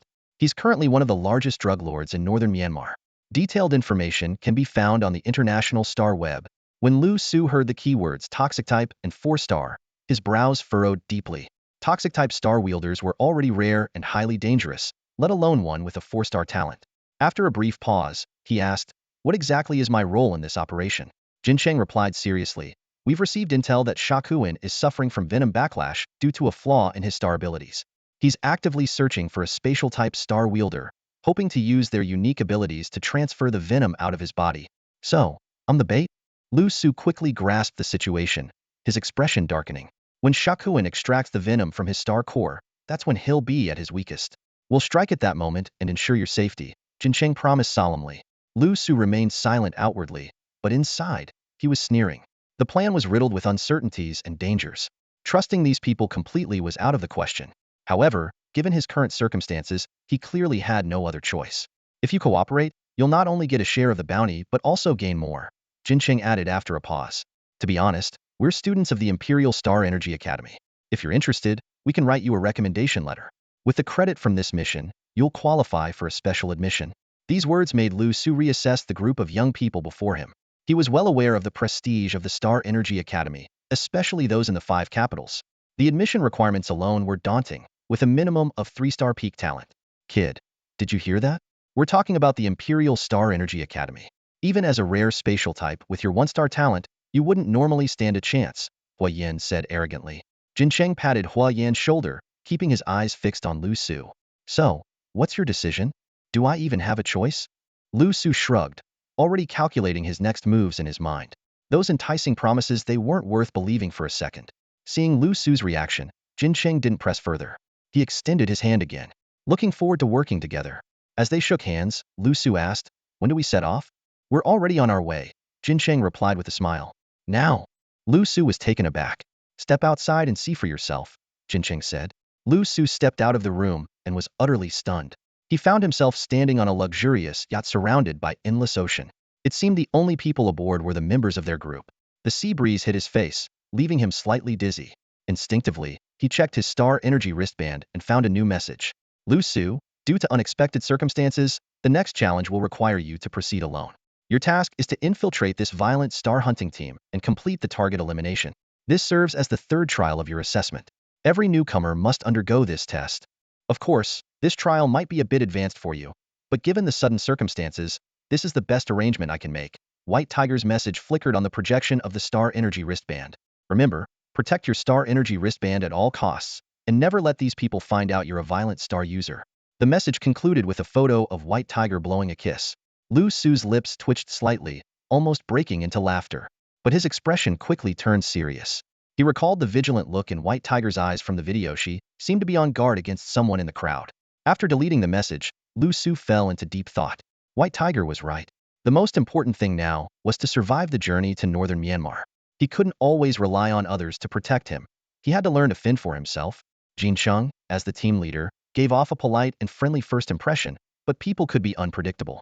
Moreover, he was a genius star energy user, while Liu Su was a violent star user. If the 5-element squad discovered his true identity, the consequences would be unimaginable. The thought sent a chill through Liu Su's heart. "Hey, little rascal, time to eat." A sudden pat on his back snapped him out of his thoughts. Turning around, he found himself face-to-face with Shui Miao's bright, lively eyes. "All right, thanks." Liu Su forced a smile. Although he was tempted to flick her on the forehead for her antics, he held back, mindful of his precarious situation. The dining table was filled with a variety of dishes, and the other 4 members were waiting for him, treating him as if he were truly part of the team. After the meal, Liu Su returned to his room and immediately connected to the dimensional space cell. Inside the spherical space, aside from firearms, there was also a stockpile of food. After ensuring everything was in place, Liu Su used his star energy wristband to open a projection screen and logged into the StarNet under the alias Liu Meng. He went straight to the Violent Star leaderboard and quickly scanned the dense list of bounty targets. The top 100 entries were encrypted, and only from rank 101 in the attire could detailed information be accessed. When Liu Su found Shakun's profile at rank 144, he couldn't help but gasp. The bounty was an astronomical 10 billion, plus 100 star crystals and 5 sets of battle armor. No wonder the 5-element squad was willing to pursue him all the way to northern Myanmar. This single mission could set them up for life. In the photo, Shakun's face was gaunt, with a pair of sinister vertical pupils that sent shivers down one's spine. The data revealed that he was from Shenzhou and had been chased into northern Myanmar for committing numerous heinous crimes. Finally, Liu Su located his own name in the tire rankings. The sparse information read, name, Liu Su, photo, none, star energy, 1-star space system, danger level, tire, bounty amount, 1.45 million. At the bottom, it showed that nearly 10,000 bounty hunters had already accepted the task. Looking at the word orphan on the profile and the empty photo frame, Liu Su's lips curled into a smile. The weight on his heart finally lifted. This had to be the handiwork of that slippery fish. He knew all too well the difficulty and risks involved in fabricating these records. Exiting the StarNet, Liu Su lay back comfortably on the bed and muttered, Xiao AI, how much pain energy have we accumulated now? In the current situation, only by becoming stronger could he ensure his safety. Ideally, he would activate the third cell before reaching northern Myanmar. That way, he might stand a chance even against the Wuxing squad. Congratulations, Master. You have currently absorbed 101 units of pain energy. Over 100? Liu Su's eyes lit up. He hadn't been able to break through this threshold in previous attempts, but this time, an underground black boxing match had yielded such a bounty. It seemed that underground fighting was indeed a promising path, and he appeared to have a natural talent for it, as if he was destined to walk this road. Then let's try full-body enhancement, he contemplated. Previously, he had only strengthened specific parts of his body, but this time, he decided to go all in. After all, activating cells was a matter of probability. Perhaps he'd get lucky. That night, Liu Su slept peacefully, though every cell in his body was secretly active. The next morning, he woke up eagerly and checked his body thoroughly, not missing a single spot. Although Lady Luck hadn't smiled on him for a full activation, he did feel a comprehensive improvement: strength, defense, agility, mental power. Overall, his ability to take a beating had significantly increased. Knock, knock, knock. Hey, little rascal, breakfast's ready? A pair of twin ponytails popped through the window as Shui Miao's mischievous face appeared, a sly smile playing on her lips. Seeing her slightly cheeky expression, Liu Su resisted the urge to flick her forehead and instead forced a smile. You know, you could just knock on the door. Boss told me not to knock. He said it's impolite. Shui Miao pouted, looking aggrieved. Liu Su could only roll his eyes internally. How did someone with this level of intelligence get into the Imperial Star Energy Academy? At the dining table, Jin Cheng maintained his usual friendly demeanor, while Shui Miao, sitting beside Liu Su, enthusiastically piled food onto his plate. The other three were indifferent and distant, but Liu Su didn't mind, focusing entirely on the feast before him.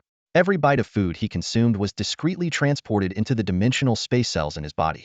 Wow, you eat so much and aren't picky at all. So easy to take care of. Shui Miao exclaimed, wide-eyed in shock at Liu Su's appetite. An awkward silence fell over the table. Ahem, Shui Miao just speaks her mind. Brother Liu, don't take it the wrong way. Jin Cheng quickly stepped in to smooth things over. It's fine. Miss Shui is lively and charming, very likable. Liu Su replied through gritted teeth, forcing a smile.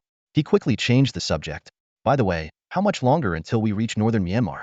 At our current pace, we should arrive in 2 days, barring any unforeseen issues. Jin Cheng responded. Got any fishing rods? Since we're out at sea, I'd like to do some fishing, Liu Su said casually, gazing out the window. In truth, he needed to stock up on food for himself, or he might actually starve. Hui Yin soon retrieved a professional fishing rod from his room. Liu Su began fishing on the lower deck of the yacht as he had wished, but as he looked at the extravagant vessel, he fell into thought. This was far too flashy, more like a vacation cruise. Then again, considering the group's identities, it made sense.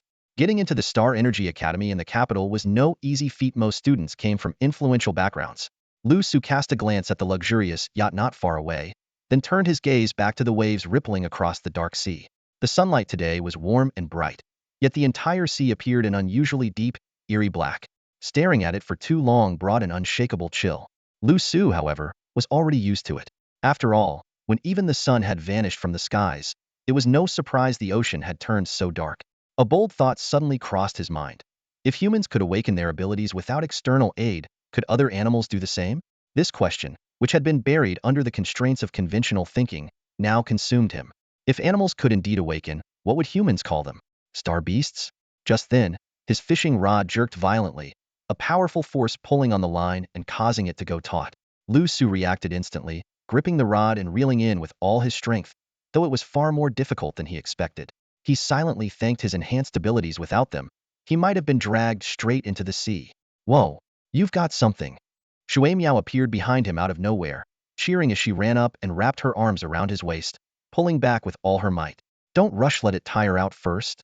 Liu Su's words were cut short as an immense force yanked at his waist, lifting him off the ground and sending him flying backward. At the same time, the front end of the fishing rod revealed a massive fish, or rather, half of one, that was forcibly pulled out of the water and slammed onto the deck. Liu Su froze for a moment, then turned to scrutinize Shui Miao. Are you water type or strength type? Both, Shui Miao replied with a sweet smile before running over to inspect the fish. Dual type. Liu Su's expression shifted slightly as he realized he might have underestimated this leopard squad. EW. It's been chewed on by a star beast. Shui Miao wrinkled her nose at the half-eaten fish and looked disgusted. Liu Su's heart skipped a beat. There are really star beasts? Of course, there are tons of them down there. Shui Miao glanced nervously at the pitch-black sea. Only now did Liu Su understand why the five-element squad had opted for a yacht as their mode of transportation. Shui Miao studied him for a moment.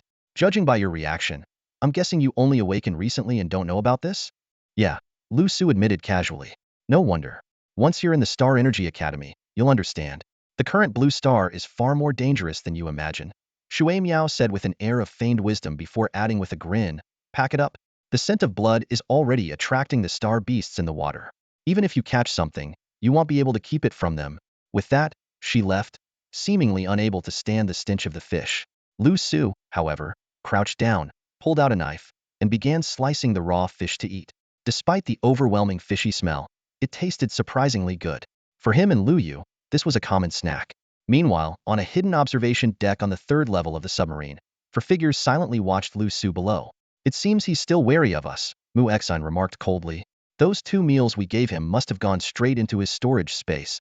Jin Chung remained calm, his gaze unreadable. So the drug we used earlier was wasted? Hu Yin said in frustration. Why bother being polite? We should just tie him up and force it down his throat. No. Jin Chung immediately shut him down, a golden glint flashing in his eyes. We still need him to take down Sha Kuan. Then what's the plan? This guy is way too cautious, Hu Yin said, throwing up his hands in exasperation. Jin Chung turned to Shui Miao, who had just returned. Shui Miao, keep getting closer to him. Find an opportunity to drug him. If that fails, we'll move to plan B. Got it, boss. We'll get it done, Shui Miao replied with a sweet smile. None of them expected Liu Su to wake up so soon. Another sleepless night. Liu Su chose to work out alone at the gym. After 3 hours of intense training, he stood in front of the mirror, sweat streaming down his well-defined muscles. Staring at the reflection of his transformed self, Liu Su broke into a satisfied smile. Boom. A sudden, violent jolt snapped him out of his thoughts. The yacht seemed to have collided with something massive, causing the entire room to shake violently.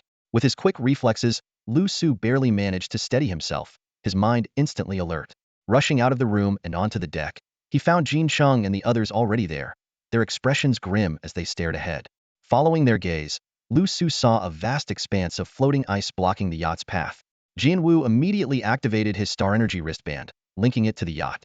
In an instant, massive cutting gears extended from the yacht's underside, shredding the ice into fragments. Just as Liu Su was marveling at the yacht's extraordinary capabilities, his pupils suddenly contracted. A massive shadow beneath the surface was rapidly growing larger. With a deafening roar, a colossal turtle, as large as a small mountain, burst through the ice. The team instantly shifted into battle mode, their brows glowing with starlight. Jin Wu was a 4-star, while the other 4 were 3 stars.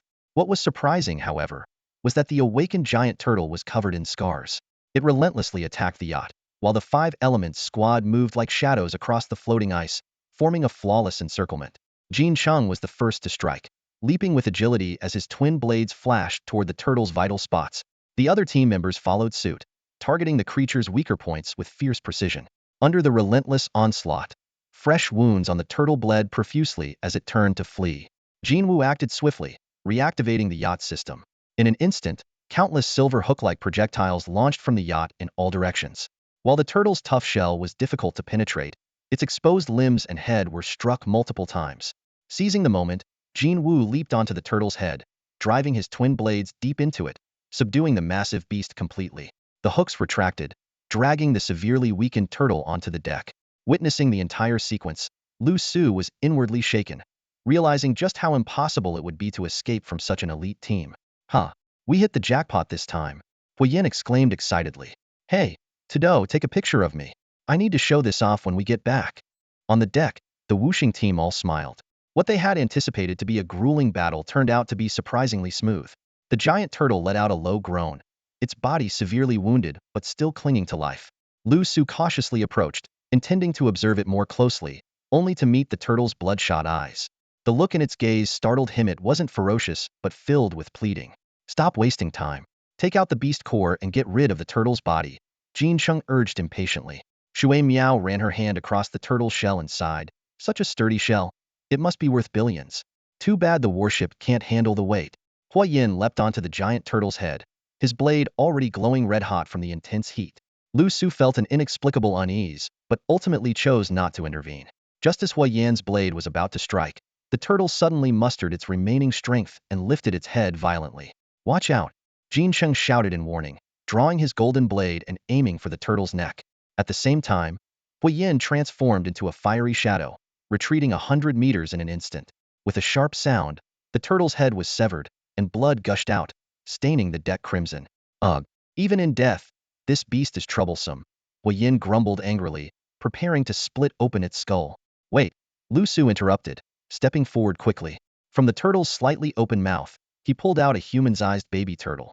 The little one hadn't yet opened its eyes and instinctively crawled toward its mother's lifeless body, oblivious to the divide between life and death.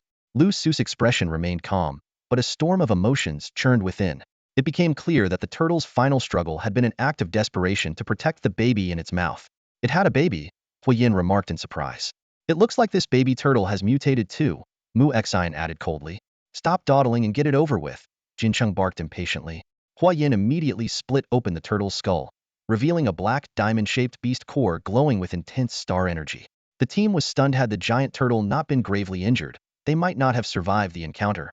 Potato single-handedly pushed the turtle's massive body into the sea, holding the baby turtle as he asked, Captain, what should we do with this little one? Poor thing, why don't we let it go? Shui Miao pleaded. No, it's already mutated. If it grows up, it'll become a disaster, Jin Cheng declared decisively. Eliminate it. We'll do it, Liu Su said, taking the baby turtle and a dagger. He walked to the edge of the deck. Tough luck. Just don't be born a violent star creature in your next life. He swiftly stabbed the dagger into the baby turtle's shell, slashing toward its eyes. The baby turtle opened its eyes for the first time, meeting Liu Su's face. Then, he tossed it into the sea. Jin Cheng frowned but said nothing. Just then, the yacht suddenly shook violently and shot upward. Caught off guard, Liu Su was thrown off the deck by the tremendous impact. Liu Su tumbled onto a piece of floating ice. As he looked up, the scene before him left him utterly stunned. A massive red tentacle, as thick as a giant pillar, suddenly lashed out from beneath the yacht, its immense force snapping the vessel in half. The entire yacht was lifted out of the water in an instant. Almost instinctively, Liu Su glanced down at the sea beneath his feet. His pupils contracted sharply. A shadow, several times larger than the giant turtle from earlier, was rapidly expanding beneath the surface. Without a moment's hesitation, he turned and bolted. On the airborne battlecraft, Jin Cheng and the other four's faces were filled with fear. They too had seen the horrifying shadow spreading across the entire sea. Without any discussion, the five of them leaped toward the surrounding floating ice, desperately fleeing in the same direction as Liu Su. With resounding boom, boom, boom sounds, several massive red tentacles burst through the ice, shooting skyward. They formed a cage-like structure, layer upon layer, sealing off the entire section of the sea. Death loomed ever closer, and Liu Su could only quicken his pace. Fortunately, he had started running early and soon broke free of the encircling tentacles. The five-element squad wasn't as lucky. More and more tentacles emerged, breaking through the ice and completely sealing off a radius of 1,000 meters. The shadow beneath the ocean gradually revealed its form, a gaping maw large enough to swallow an entire football field, lined with rows of sharp, menacing teeth. The area encircled by the tentacles began to sink, as if the massive creature intended to consume it all in one bite. Facing the colossal beast, which dwarfed the giant turtle by dozens of times, Huiyin was utterly devastated, unable to summon even a shred of fighting spirit. Thousands of meters away, Outside the tentacle's encirclement, Liu Su finally came to a stop on another piece of floating ice, not because he wanted to, but because there was no more ice ahead. He stared at the cracking ice beneath his feet and the misty sea beyond. Frustrated, he turned back to look at the tightening ring of tentacles.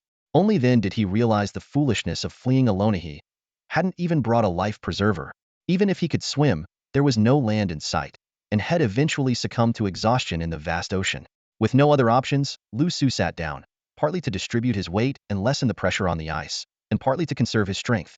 He vowed to himself that if he got another chance, he would stock up on essential supplies in the dimensional space, especially food and life preservers. Suddenly, a rumbling noise echoed in the distance. From the area of the sea being dragged down by the tentacles, 5 speedboats burst through the water, racing toward him at full speed. Still alive? Liu Su's eyes lit up as he quickly stood and waved. I'm here. Over here. The 5 speedboats surrounded Liu Su, their splashes making the already fragile ice beneath him even more unstable. Not bad, you run pretty fast, Wei Yin sneered, his face full of disdain.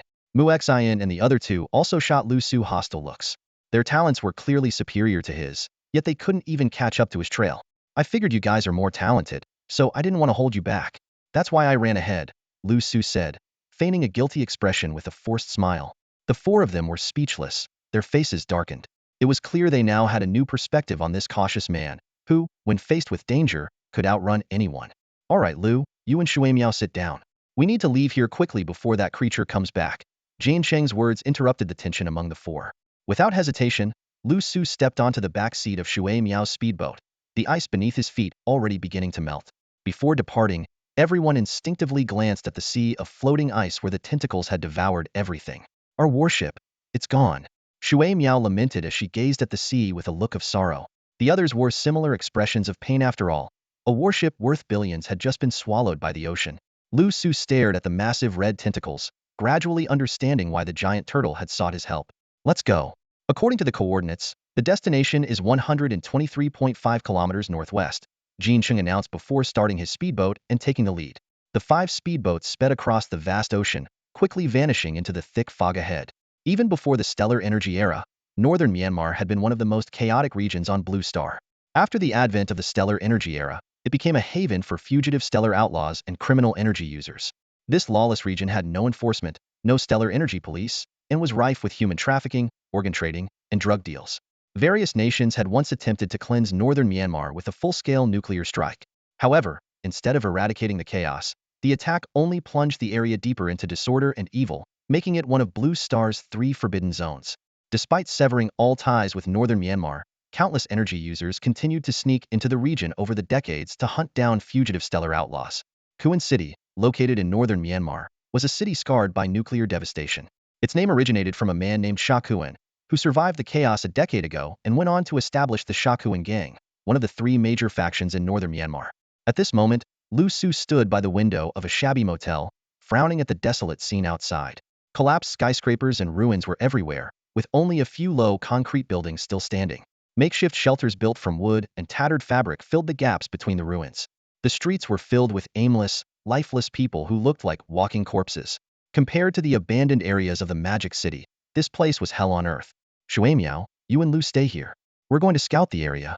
Contact us through the wristbands if anything happens, Jin Cheng instructed as he and the others geared up and quickly left. The room was now left with only Liu Su and Shui Miao. Liu Su understood that Jin Cheng had deliberately left Shui Miao to keep an eye on Hyman, entirely reasonable precaution. The room fell into an eerie silence. Liu Su glanced at Shui Miao, who was staring out the window with bright eyes sparkling with curiosity. He quietly clenched the hand hidden behind his back, calculating the chances of successfully knocking her out and making his escape. But just then, Shui Miao suddenly turned her head and locked eyes with him. Are you thinking about knocking me out and running away? Oh? Liu Su froze for a moment before jokingly replying, that's an interesting idea, but unfortunately, I can't beat you. He maintained a casual demeanor, but inside, he was shaken. How had her vigilance suddenly spiked? You better not try it. Just so you know, I'm really strong, and if you dare to escape, you'll regret it, Shui Miao said with a charming smile. Liu Su. Watching Shui Miao playing a game with her star energy bracelet, Liu Su completely abandoned his previous thoughts. Today's lesson made him realize that he must stay more vigilant in the future and never be easily deceived by appearances again. Night fell, but Jin Cheng and his group still hadn't returned. Through the window, Liu Su noticed that Kuan City's nightlife was even livelier than during the day. Shadows flitted between the dilapidated buildings, and sounds of fighting and occasional gunshots echoed in the distance. Suddenly, a knock came at the door. Thud, thud, thud. The heavy knocking shattered the room's silence. Liu Su and Shui Miao exchanged a wary glance, instinctively assuming defensive stances. Shui Miao now held a butterfly knife, while Liu Su gripped his handgun tightly. Both silently focused on the door. The knocking grew more intense, clearly not Jin Cheng's usual manner. Shui Miao hid the knife behind her back and cautiously approached the door. Slowly, she turned the doorknob and began to open it inch by inch. Liu Su aimed his gun at the gradually widening gap. What they saw outside took them by surprise. More than a dozen ragged children crowded the doorway. They appeared to be between 8 and 12 years old, all thin and gaunt, their hungry eyes fixed on the food on the table.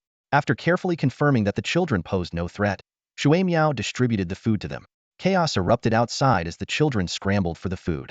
In the commotion, a frail little girl was shoved to the ground, her head striking the doorframe and bleeding profusely.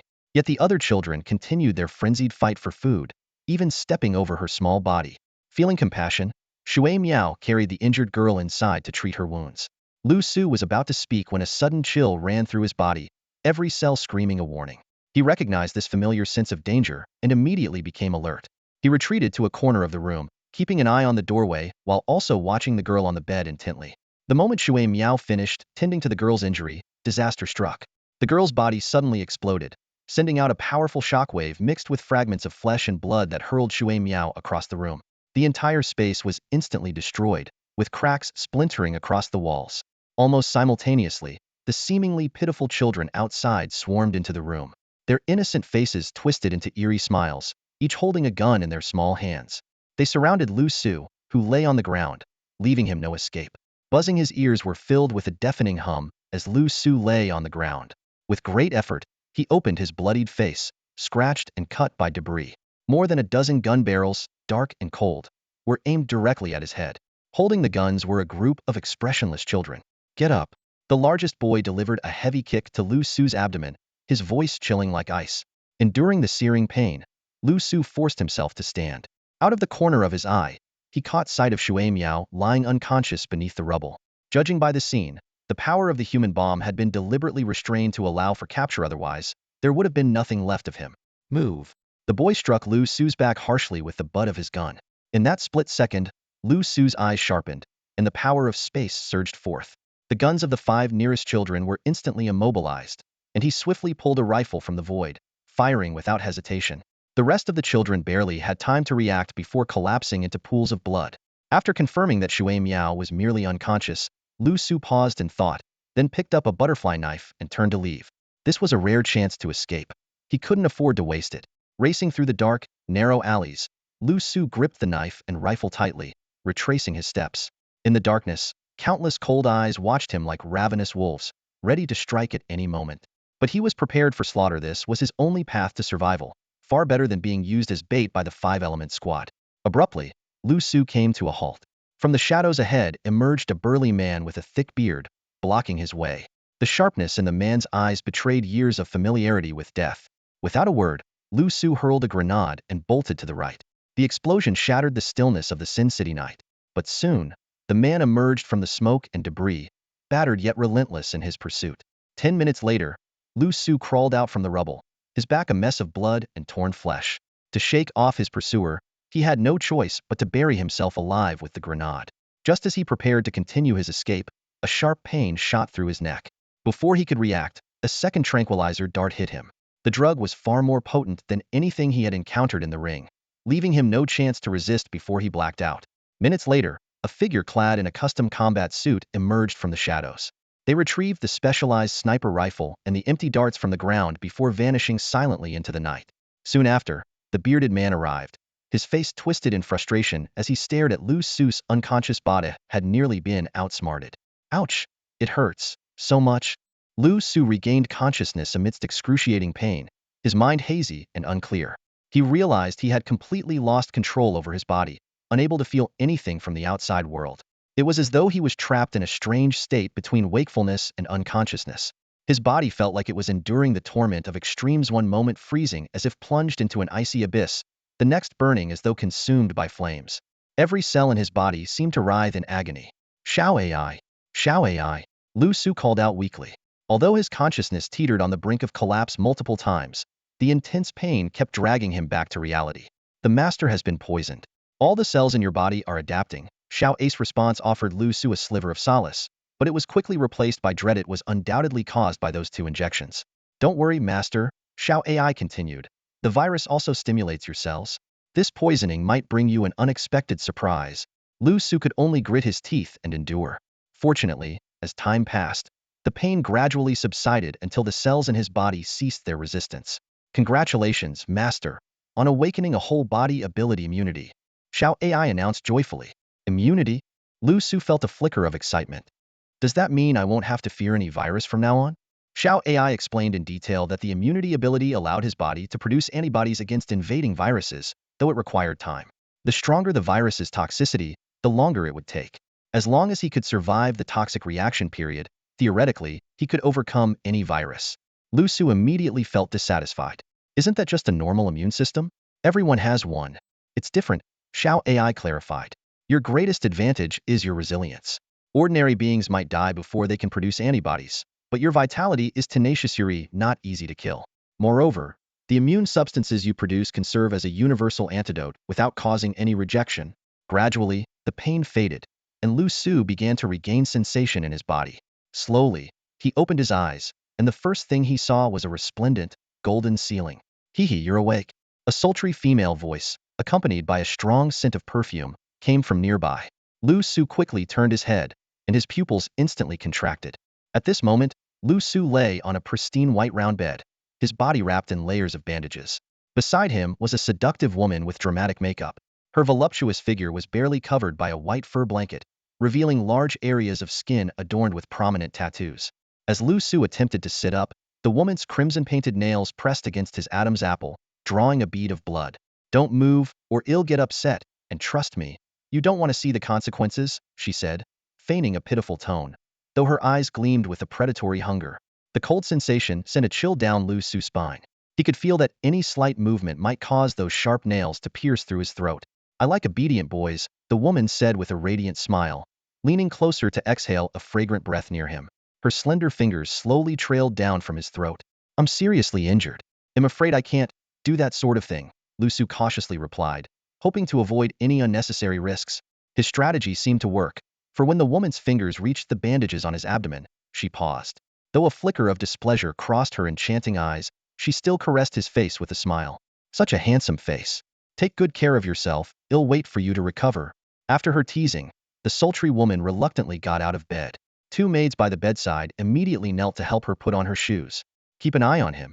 If anything happens, I'll turn you into soup, she said casually, casting a glance at the maids before pushing the door open and leaving. Why wise, Miss Shai? The 2 maids stammered, trembling as they knelt. Liu Su felt his scalp tingle. This woman gave him the eerie impression of a demoness, as if she might drain his life force at any moment. Although his injuries were nearly healed, he dared not act recklessly. In this unfamiliar and perilous environment, an impulsive escape attempt had a slim chance of success, and failure would only bring harsher consequences. Calming himself, Liu Su began to survey the lavish surroundings, contemplating his situation. Based on how the maids addressed her, the woman was likely the daughter of Sha Kuan. However, it was clear her reason for capturing him wasn't merely his appearance. Recollecting the events of the previous night, human bombs, a burly man, and gunfire in the darkness, everything had been executed with alarming precision and speed. This trap was undoubtedly far more dangerous than it appeared on the surface. Could you draw the bed curtains? I'd like to rest, Liu Su said with a polite smile to the 2 maids. Once the curtains were drawn, his expression turned cold and resolute. Xiao AI. What's the current pain level? Level 250.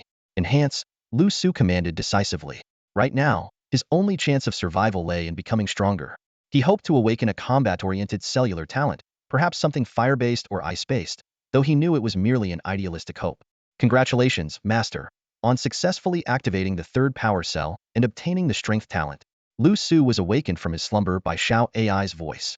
He felt the surge of power coursing through his body and the noticeably expanded dimensional space within him, filling his heart with joy.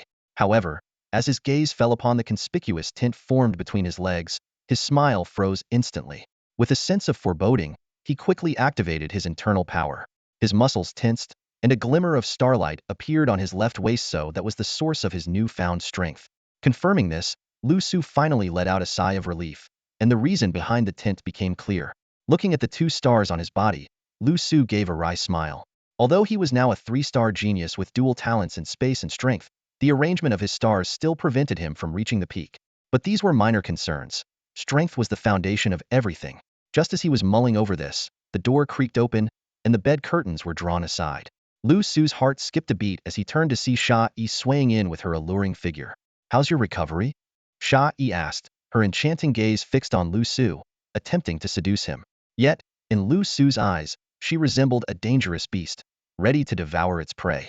"Ahem. I think I'm almost there." Liu Su quickly feigned weakness, even biting his tongue to cough up blood for added effect. "No worries. I prepared some medicine for you." Sha Yi took the bowl of medicine from the maid and gracefully sat by the bedside. "Here, let me feed you." She scooped up a spoonful, blew on it gently with her red lips, and brought it to Liu Su's mouth. I can do it myself." In his panic, Liu Su accidentally revealed his functioning hands. Sha Yi's beautiful eyes narrowed, and Liu Su had no choice but to obediently open his mouth. Under her care, he finished the entire bowl of medicine though. Of course, he discreetly transferred the liquid into his dimensional space. "Now, can you tell me about your identity?"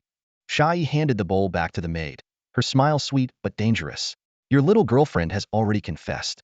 If your stories don't match, I might just get upset." From the venomous glint in her eyes, Liu Su understood the threat behind her words. He also realized the little girlfriend she referred to was Shui Miao. Keeping his composure, he calmly replied, "We come from Shenzhou." "Oh." Sha Yi's red lips curved into a sly smile. "Here to kill my father? With our level of strength? Do you really think that's possible?" Liu Su retorted with a cold laugh. "Then what is your purpose?" Sha Yi's slender fingers traced along Liu Su's face in a teasing manner. "Don't tell me you're here to pledge allegiance to my father." "Exactly. Well done, Miss Sha Yi. We're here to pledge our loyalty to Sha Kuan." Liu Su smiled faintly in a flattering manner, but his expression quickly turned serious. "We offended someone we shouldn't have in Shenzhou.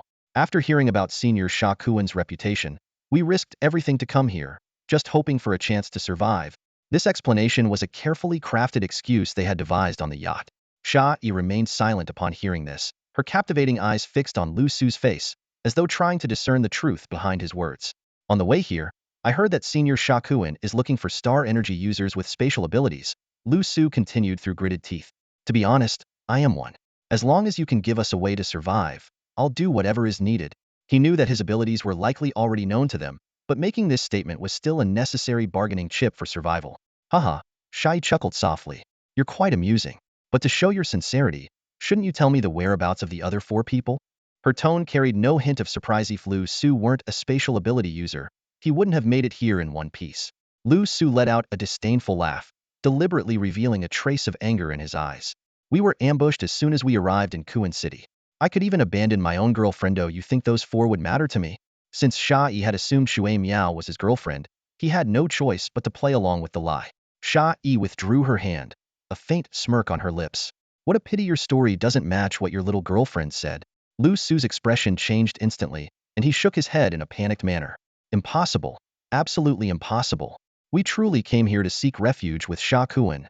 His panic was carefully feigned. Staying too calm would have seemed even more suspicious. With a light clap from Sha Yi, the door swung open. Shui Miao was escorted in by the burly man, her body covered in bruises and her clothing tattered. It was clear that her injuries from the explosion had not been properly treated. When Shui Miao saw Liu Su lying on the bed, a complex mix of emotions flickered in her eyes, as though silently questioning. "Why are you resting in comfort while I was left to suffer in a dark prison?" "What a delicate little face," Sha Yi murmured as she leaned down, using her manicured nail to lift Shui Miao's chin. "It would make a fine piece of art if I were to cut it off." Tears streamed down Shui Miao's face as she looked pitifully at Liu Su. "Husband, I don't want to die." Liu Su's mouth twitched. So this was how their relationship had been established. "Haha, to save her life, she's even calling you her husband now." Shai laughed, turning to Liu Su. "Tell me, who do you think is more beautiful, her or me?" Liu Su responded almost immediately. "Miss Shai is kind and naturally stunning. Of course, you are more beautiful." "Haha, did you hear that? Your little boyfriend just said I'm prettier than you," Shai said with an increasingly radiant smile. Then she turned to Shui Miao and asked, "If I wanted your boyfriend, would you give him to me?" Shui Miao's gaze flickered, as if she had made up her mind. As long as Miss Sha Yi takes me in, am willing to let you have him. Haha, then your boyfriend is mine from now on. As for you, Sha Yi's smile turned disturbingly sinister. You can serve us instead. Both Shui Miao and Liu Su were left in stunned silence. Shai left, but she kept Shui Miao behind. In the room, the two of them exchanged glances, both fully aware of Shai's intentions. She clearly didn't trust them completely. Leaving Shui Miao behind was a convenient way to keep an eye on them. Somewhere in the room, there was undoubtedly a hidden surveillance device. Are you okay? Liu Su asked cautiously, remaining in bed and avoiding any sudden movements. I'm fine, just some external injuries. A little medicine will take care of it, Shui Miao replied, suppressing her pain. She stood up, took a capsule from her pocket, swallowed it, and then climbed onto the bed, handing another capsule to Liu Su. Here, take one too. Liu Su was about to politely decline when Shui Miao swiftly popped the capsule into his mouth. Suddenly, a clear voice echoed in his mind. This is a transmission capsule. Now only we can hear each other. Liu Su's eyes widened in surprise, unsure how to use this miraculous tool. As Shui Miao casually said, I'm going to take a shower, she guided him mentally. Keep the capsule in your mouth and move it with your tongue. It's like talking, but you don't need to make any sound. An hour later, Shui Miao emerged from the bathroom, her wounds treated and now dressed in a maid outfit prepared by Shai. During this time, under her patient guidance, Liu Su had mastered the technique of using the transmission capsule, his tongue movements becoming increasingly precise. Not bad, you're a quick learner. Let's get started. Shui Miao praised him as she naturally lay down on the bed beside Liu Su. To make their act convincing, these details mattered. Liu Su accepted the arrangement without objection. After all, the bed was spacious enough, and he had no choice but to continue pretending to be bedridden. What's the plan now? Liu Su asked through the capsule. Shui Miao responded, the boss and the others have already made contact. In 3 days, ITLLB Sha Kun's birthday banquet. Shai probably captured you as a gift for him. That's our best chance when Sha Kun begins the spatial venom transfer. He'll be at his weakest. All you need to do is strike at the right moment and notify us through the capsule. We'll move in immediately to back you up and ensure your safety. What if he tries to control me? Liu Su asked. Don't worry. Spatial transfer requires your willing cooperation. He can't force you, Shui Miao assured him firmly. A glint of determination flashed in Liu Su's eyes, and a faint smile appeared on his lips. All right, just make sure you keep me alive. Don't worry. The boss is loyal and trustworthy. He'll definitely get you back safe and sound. We'll go home together then, Shui Miao said with a bright smile, her tone brimming with confidence. I believe you, Liu Su nodded, then turned toward the door and asked a crucial question. So, how are we supposed to spend these 3 days?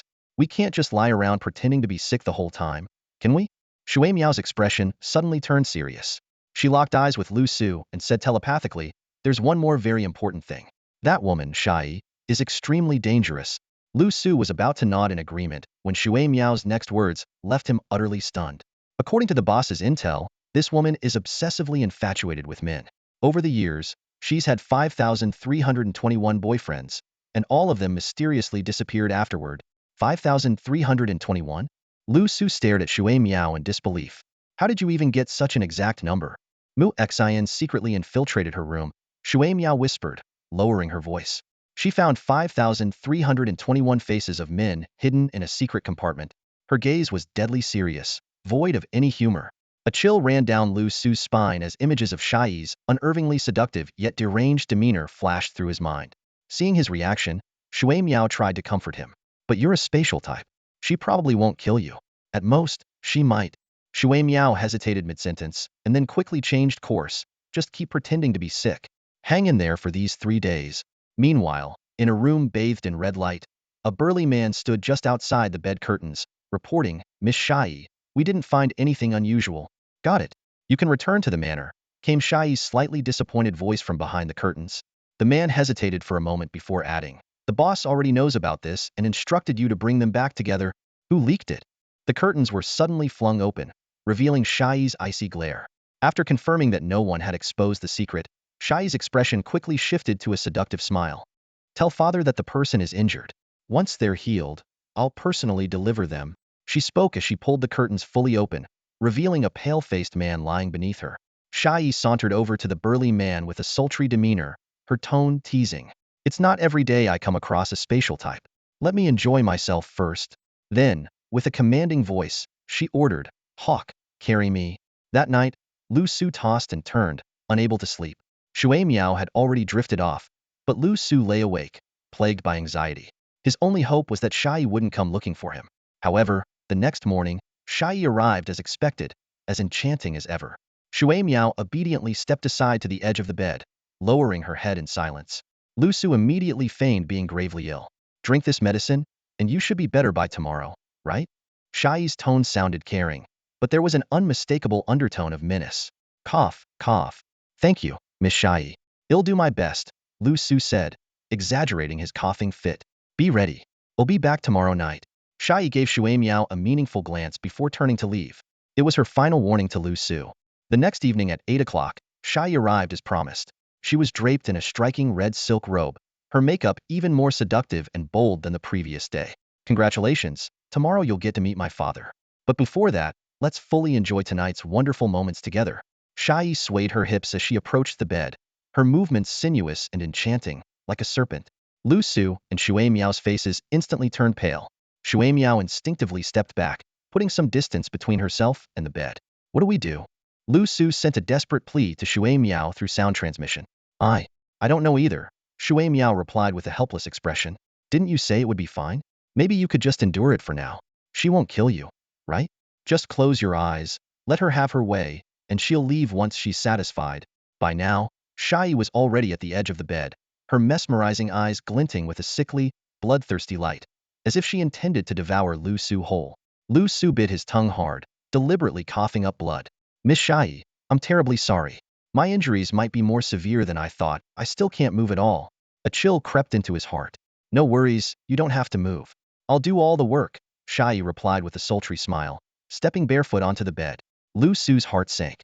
It was clear she was determined to have her way. Shui Miao couldn't bear to watch and lowered her head. What are you standing there for? Shai suddenly turned to Shui Miao with a cold smirk. Can't you see we're about to get down to business? Or, do you want to join us? Shui Miao's body trembled, and she hurried forward to draw the bed curtains. In the now enclosed space, Shai turned her attention back to Liu Su, satisfaction glimmering in her eyes. She approached slowly, her robe sliding off her graceful figure.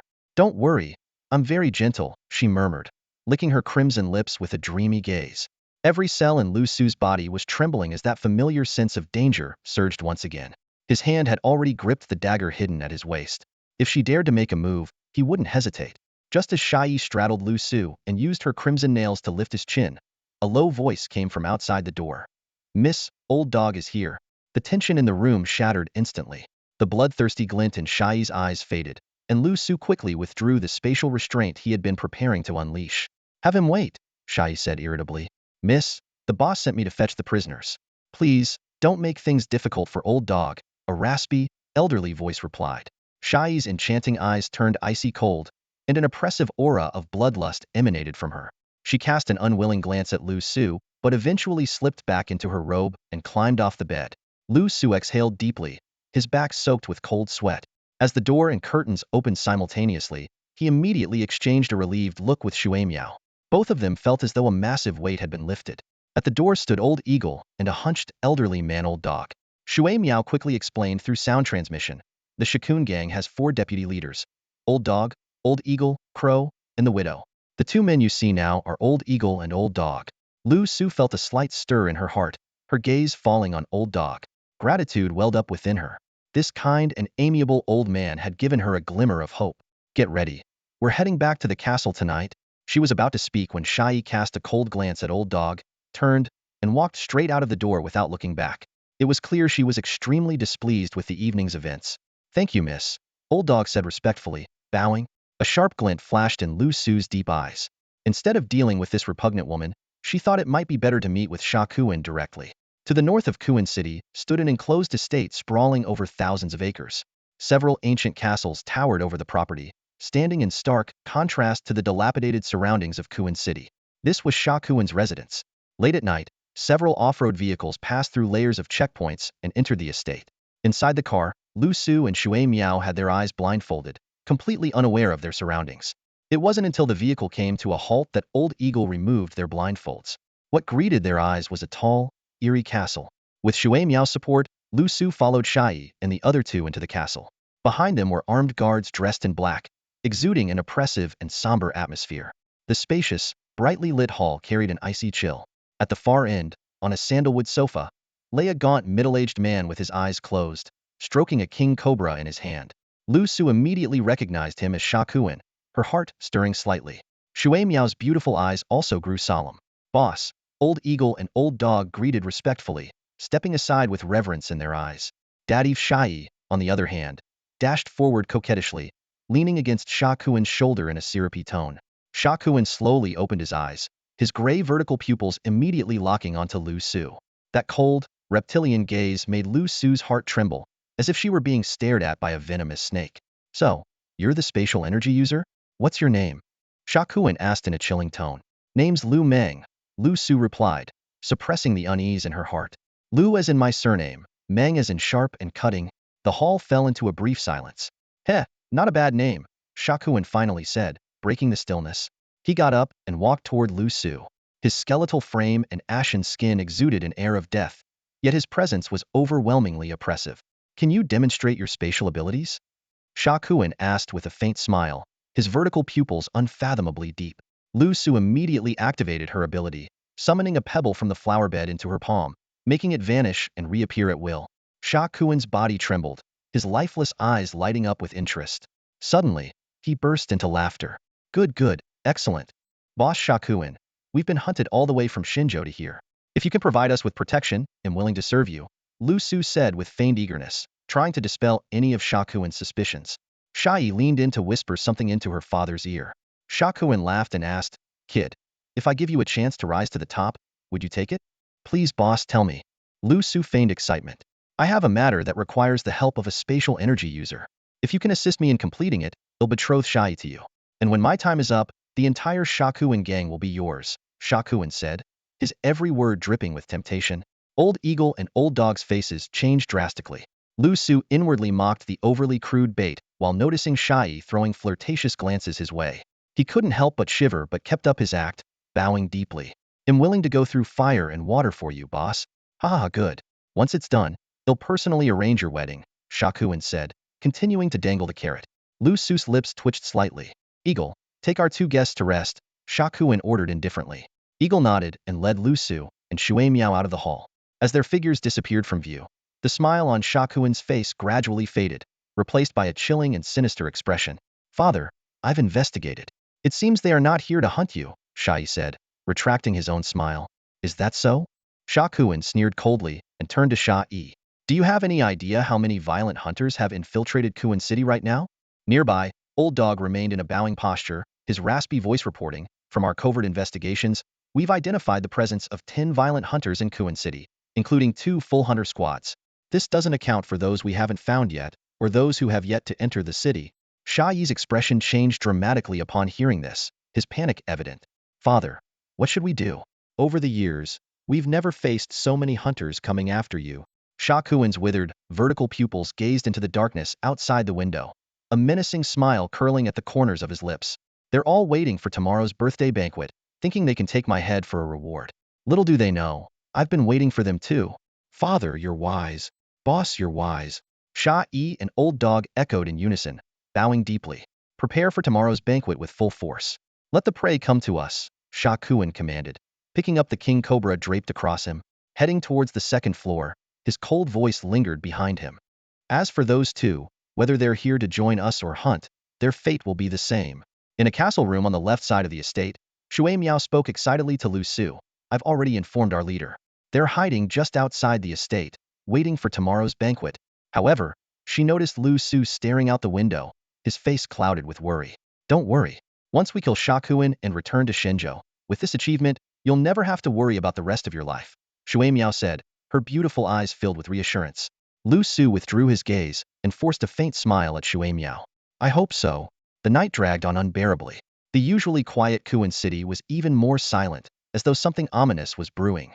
Liu Su lay on his bed, staring at the ceiling, unable to sleep as thoughts churned in his mind. By dawn, the estate had sprung to life. The entire manor was adorned with decorations, brimming with festive cheer. Invitations in hand, various factions from northern Myanmar streamed into the estate. By 2 p.m., Old Dog came to deliver a message. Young friend Liu Meng, the boss requests your presence. Liu Su and Shui Miao exchanged a glance. After a slight nod, Liu Su followed Old Dog. Along the way, they passed Sha Kuan's men in suits and individuals from other factions. They raised their glasses and chatted, their smiles barely masking the ruthless nature beneath.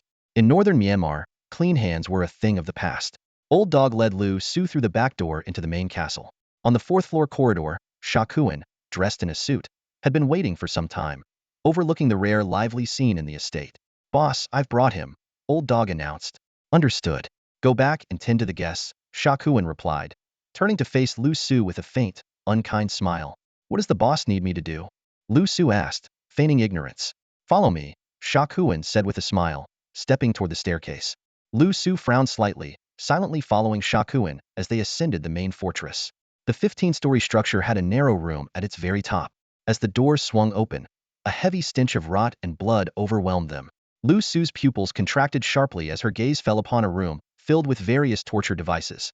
Iron cages, chains, and hooks all stained with dark red blood. Inside 3 of the cages were crumpled, mutilated bodies. But what was even more horrifying was the massive pit in the center of the room. A mountain of bleached bones was piled high, with countless venomous snakes slithering and coiling among them, their hissing sounds sending chills down the spine. "Don't be afraid," Sha Kuan said with a faint smile as he turned to look at her. "These are the ones who came to kill me. As failures, they naturally had to pay the price."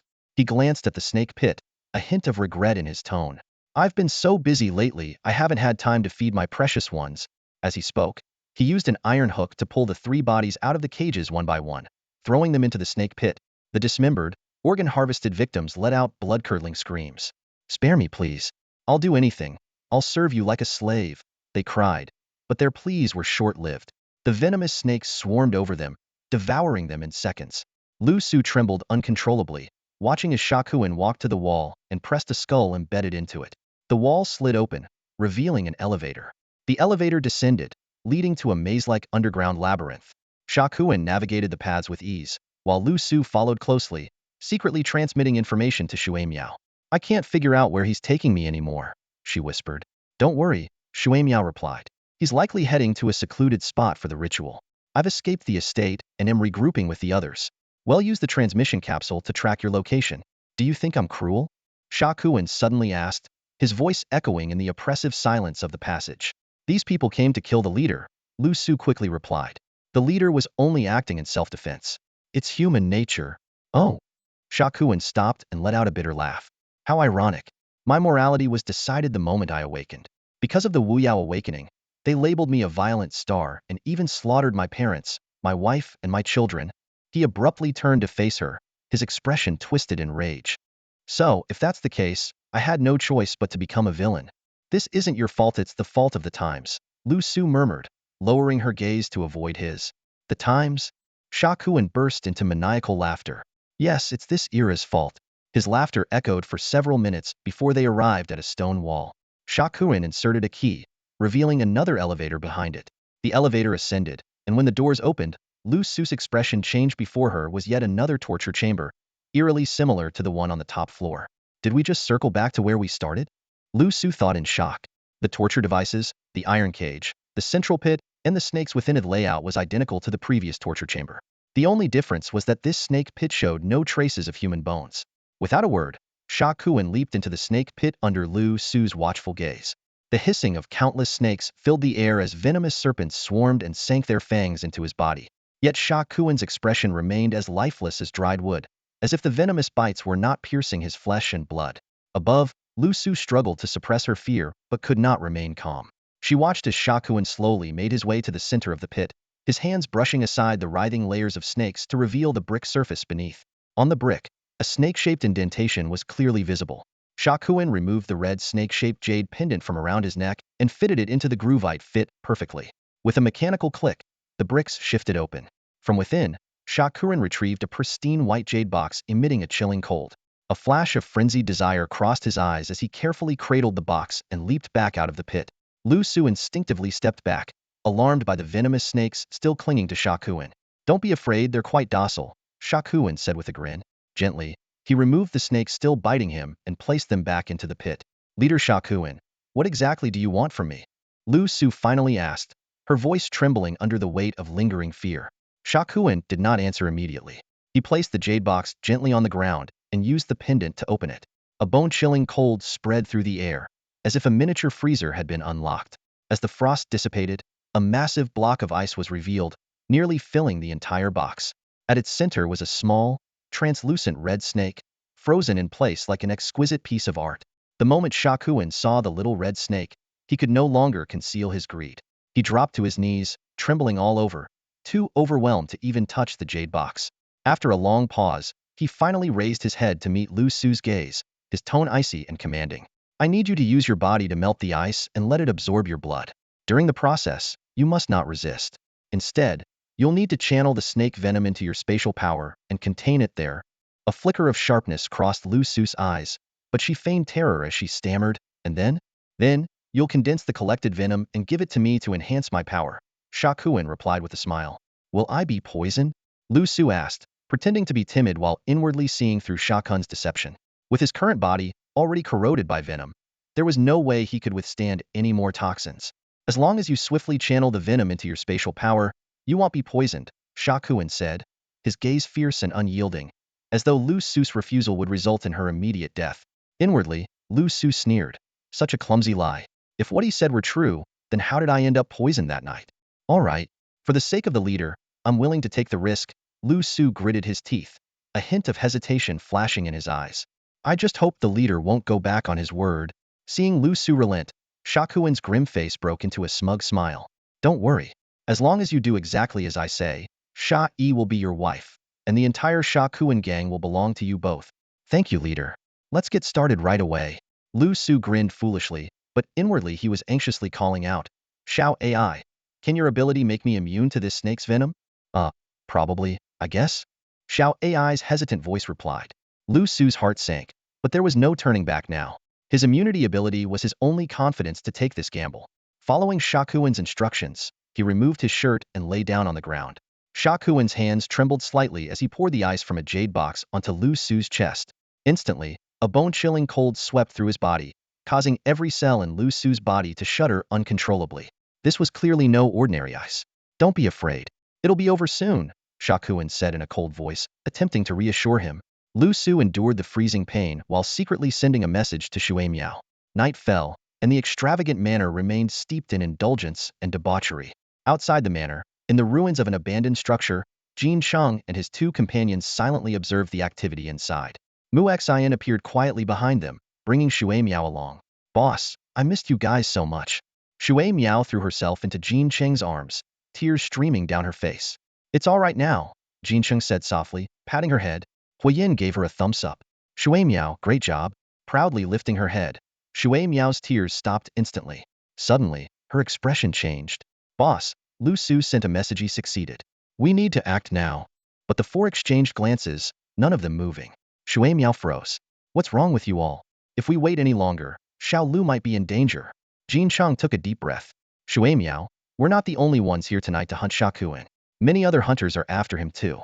That old fox must have already noticed and set up a trap inside the manor. If we act now, we'll just be walking into his ambush. Shui Miao's face turned pale as realization dawned on her. Huiyin explained.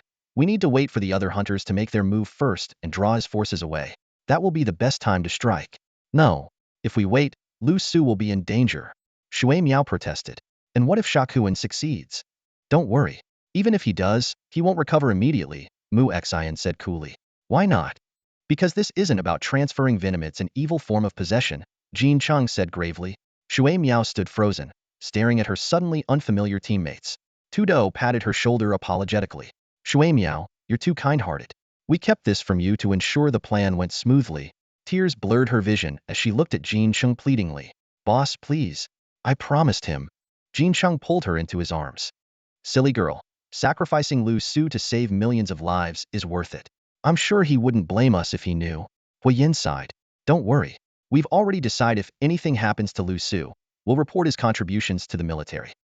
His name will go down in history, and his family will be well cared for. What good is any of that if he's dead? Shui Miao shouted through her tears, glaring at Huiyin. Looks like the hunters are making their move, Jin Cheng said sharply, his eyes fixed on the manor. Hidden hunters had begun to act, and more shadows emerged from the darkness, silently infiltrating the manor. Thus began a breathtaking and deadly hunt. In the punishment chamber, Liu Su pressed a block of ice against his chest, melting it with sheer body heat. By now, his body was so cold it was nearly numb, and his blood seemed to be sluggishly freezing within his veins. His gaze remained locked on the small red snake emerging from the melting ice against his chest. The snake, as slender as an earthworm, was exquisitely delicate, possessing a beauty that could easily captivate anyone. Suddenly, the little red snake moved. It raised its tiny head with agility, glancing around for a moment before sinking its fangs into Liu Su's chest. It began greedily sucking his blood. Liu Su's body trembled uncontrollably, not from pain, but from the fear of the unknown. Quick! Use spatial energy to draw the venom into the space. Sha Kuan urged excitedly, his voice trembling with exhilaration. All right. Liu Su nodded, veins bulging on his forehead, as he pretended to channel spatial energy with all his might. In truth, he hadn't released any star energy at all, allowing the venom to spread freely within his body. Yes, just like that. Absorb it. Absorb as much as you can. Sha Kuan urged like a madman, watching intently. Liu Su continued his act, but soon a suffocating sensation overcame him. His frostbitten, purple skin began to flush an alarming shade of red, and a searing pain like countless insects gnawing at his flesh engulfed his entire body. This was the venom taking effect, signaling the start of the immune process. Hold on. Keep drawing the venom into the space, Sha Kuan said with intense focus, his eyes glinting with a strange light. You'll be fine as long as you keep going. Master, this venom is too potent. My body can't take it anymore. Xiao Ace's anxious voice echoed in Liu Su's mind. I know, Liu Su replied with difficulty, the inhuman agony threatening to shatter his resolve. Stop crying and use the pain points you just absorbed to strengthen me. I'm barely holding on. A sharp, crushing pain struck Liu Su like a heavy blow to the head, and he lost consciousness on the spot. It worked. Watching Liu Su's unconscious body, Sha Kuan trembled with exhilaration. Liu Su's skin had ceased changing color, indicating that a significant amount of venom had been absorbed into the spatial dimension. This was the crucial step for Sha Kuan's plan. His goal wasn't Liu Su's body, but the unique spatial ability he possessed. With spatial power, nothing will ever chain me again, Sha Kuan muttered, his sinister slit pupils gleaming with a ravenous hunger for rebirth. He had waited far too long for this moment. The night deepened, and a light drizzle began to fall. In the manor, the guests who had indulged in wine and revelry gradually dispersed. Some left, while others stayed behind to continue their midnight revelries. The echoes of men's laughter and women's cries reverberated through the various castles. Amidst the drunken chaos at the banquet table, a few figures silently rose and slipped away one by one. In the rooms scattered throughout the castle, disheveled men hastily adjusted their clothing and crept out quietly. At the estate's perimeter, several guards collapsed soundlessly to the ground as shadowy figures darted past their bodies under the cover of night, heading deeper into the estate. Everyone moved in the same direction towards the main castle. It's time. Move out, Jin Chang commanded from the ruins. The 5 members of the Wuxing squad instantly disappeared into the darkness. Unlike the other hunters, their target was the smallest, most inconspicuous castle at the rear of the estate. Large raindrops pelted the ground, as if beating the war drums for the impending hunt. The hunters who infiltrated the main castle first searched every corner, but Sha Kuan was nowhere to be found. Instead, they walked into an ambush in several bedrooms, where several of their comrades were killed on the spot by star energy masters. This isn't good, it's a trap. Alerted to the danger, the hunters immediately withdrew, only to find themselves surrounded outside the main castle by hundreds of Sha Kuan's armed gang members. More figures emerged from all directions, sealing off the entire estate. Among these reinforcements were not only Sha Kuan's gang members, but also members of other factions. At the top of the main castle, Sha Yi stood overlooking the scene, flanked by 4 deputy leaders and all the star energy masters. She gazed at the 24 trapped hunters, licked her crimson lips, and coldly ordered, "Kill them all. Leave no one alive." Yet, faced with overwhelming encirclement, the hunters only smirked in disdain. A man with a 4-star glow shimmering between his brows drew a long blade from his back, instantly creating a shadow clone that tore through the enemy ranks with ease. "Alan, cover fire," one of the hunter squads commanded. A sniper rifle rang out in the darkness, each bullet precisely taking down approaching enemies with fatal headshots. The other hunters joined the fray, coordinating with their reinforcements to form a deadly pincer attack. From the outset, the battle was a one-sided massacre. The hunters, many boasting 3-star or higher strength, easily overwhelmed Sha Kuan's gang, whose members were mostly 1 or 2 stars in ability. However, Sha Yi maintained her eerie smile, the faint scent of her perfume lingering in the air. Meanwhile, the Wuxing squad had successfully infiltrated the smallest castle at the rear. Shui Miao and Mu Xian remained behind to provide cover, with Mu Xian setting up her sniper rifle while Jin Cheng led Hua Yin and 2 do deeper inside. At the top floor of the castle, Sha Kuan, who had been guarding Liu Su, suddenly opened his eyes. In the darkness, His slit pupils gleamed with an icy, menacing light. The interior of the ancient castle was extremely dark, with not a single ray of light. Jin Cheng, Tu Do, and Huayan advanced cautiously in a triangular formation, with Tu Do leading at the front, carefully feeling their way upward step by step. As star energy users, their night vision was far superior to that of ordinary people, but Jin Cheng remained on high alert, his hands always positioned under his trench coat, ready to draw his twin golden blades within a second. When the three reached the fourth floor, Tu Do suddenly whispered, "There's no way forward." With a snap of his fingers, a loud whoosh echoed as a flame ignited at Huayan's fingertips, instantly illuminating the entire space. The sight before them made their pupils contract sharply. Every corner of the walls was piled high with countless snake eggs. A chilling hiss suddenly came from above. Jin Cheng reacted instantly, unsheathing his golden blade and precisely severing a venomous snake that had dropped from the ceiling. Looking up, he saw the ceiling was entirely covered by a writhing mass of venomous snakes, layer upon layer, completely blanketing the roof. More snakes began diving toward Huayan, drawn to the fire. "Extinguish the flame now!" Jin Cheng barked sharply, his golden blade flashing coldly as he sliced the oncoming snakes into pieces. Huayan immediately extinguished the flame, but in that fleeting moment, a chilling wind swept past from the left. Jin Cheng's sharp instincts sensed the danger. "Look out, to the left!" he shouted, hurling his golden blade, but it was already too late. A withered, claw-like hand struck viciously, piercing Huayan's abdomen. Black venom seeped relentlessly from the wound. As Jin Cheng's blade sliced through the air, the claw had already retreated into the shadows. "Huayan!" Tu Do shouted, holding his shield in one hand, while supporting his staggering companion with the other. "I'm fine, I won't die," Huayan muttered, forcing himself to reignite the flame, though his face had already begun to darken. By the firelight, the three finally saw the scene on the ceiling clearly. Shakuan stood atop an iron framework, his body entwined and bitten by countless venomous snakes.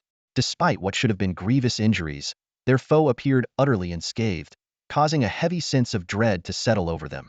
"I'm quite curious how you managed to find this place," Shakuan said coldly, gazing down at them with icy eyes. "Tu Do, take care of Huayan," Jin Cheng ordered, the 4 stars on his brow glowing brightly as he gripped his blades and charged toward Shakuan. The sharp whistle of his blades cutting through the air was deafening. "Wondering if I'm hurt? Why don't you find out?" Shakuan sneered. The force of Jin Cheng's attack blew Shakuan's hair back, yet he remained motionless. Suddenly, he reached out and caught both blades with his bare hands. Dark venom began to flow along the blades toward Jin Cheng. Jin Cheng reacted swiftly, kicking Shakuan in the chest to propel himself backward. Using the momentum, he wrenched his blades free from Shakuan's grip. Landing deftly, he swiftly dispatched 2 snakes lunging at him, and by the time he withdrew his blades, their golden sheen had been fully restored. "Not bad moves. Seems your identity isn't simple either." Sankuan's vertical pupils flickered with a dangerous light as he landed gracefully from the iron frame. Suddenly, 5 stars between his brows burst out with a blinding glow. 5 stars. Tu Do and Huayan's faces turned pale instantly. A terrifying thought flashed through their minds: could the soul transfer have succeeded? But they quickly dismissed the idea. Such a process couldn't possibly finish so quickly, nor could someone regain strength this fast. The answer was clear: Sankuan had never attempted a soul transfer. Liu Su had deceived them. "Tu Do, take Huayan and leave now." Jin Cheng stepped in front of the two, his expression more serious than ever. "Captain, go now, or none of us will make it out." With that, Jin Cheng faced Sankuan again. This time, his moves were clearly defensive, lacking the sharpness of his earlier attacks. "Tonight, none of you are leaving." Sankuan's bloodthirsty smile spread across his face. The two clashed instantly, with metallic and poisonous powers colliding fiercely in the air. Despite being outmatched by a star, Jin Cheng fought desperately. Seeing this, Tu Do and Huayan had no choice but to leave, suppressing their pain. They knew staying would only make things worse. Meanwhile, inside the punishment chamber, Liu Su lay convulsing on the cold ground, his entire body flushed red as if in a seizure. Finally, the small red snake on his chest seemed to have absorbed its fill of something, lifted its tiny head to glance around, and then slithered back into Liu Su's body through his pant leg. Miraculously, Liu Su's convulsions ceased, and the room fell into a deathly silence. Outside the castle, Shui Miao and Mu Xian spotted Huayan, who was being supported by Tu Do as they fled.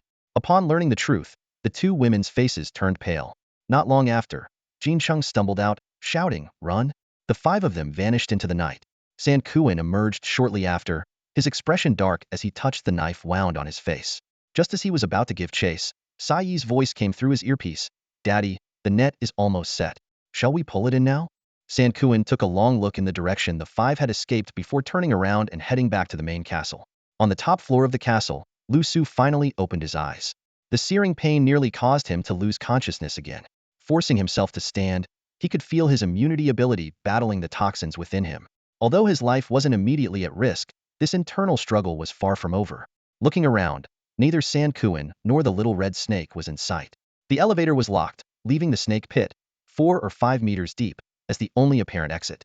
Staggering toward the edge of the pit, Liu Su took out all the bombs from his spatial storage and tossed them in. "Let's gamble on this," he muttered under his breath. Raindrops drizzled down from the darkened night sky, painting the surroundings of the main fortress a blood-red hue.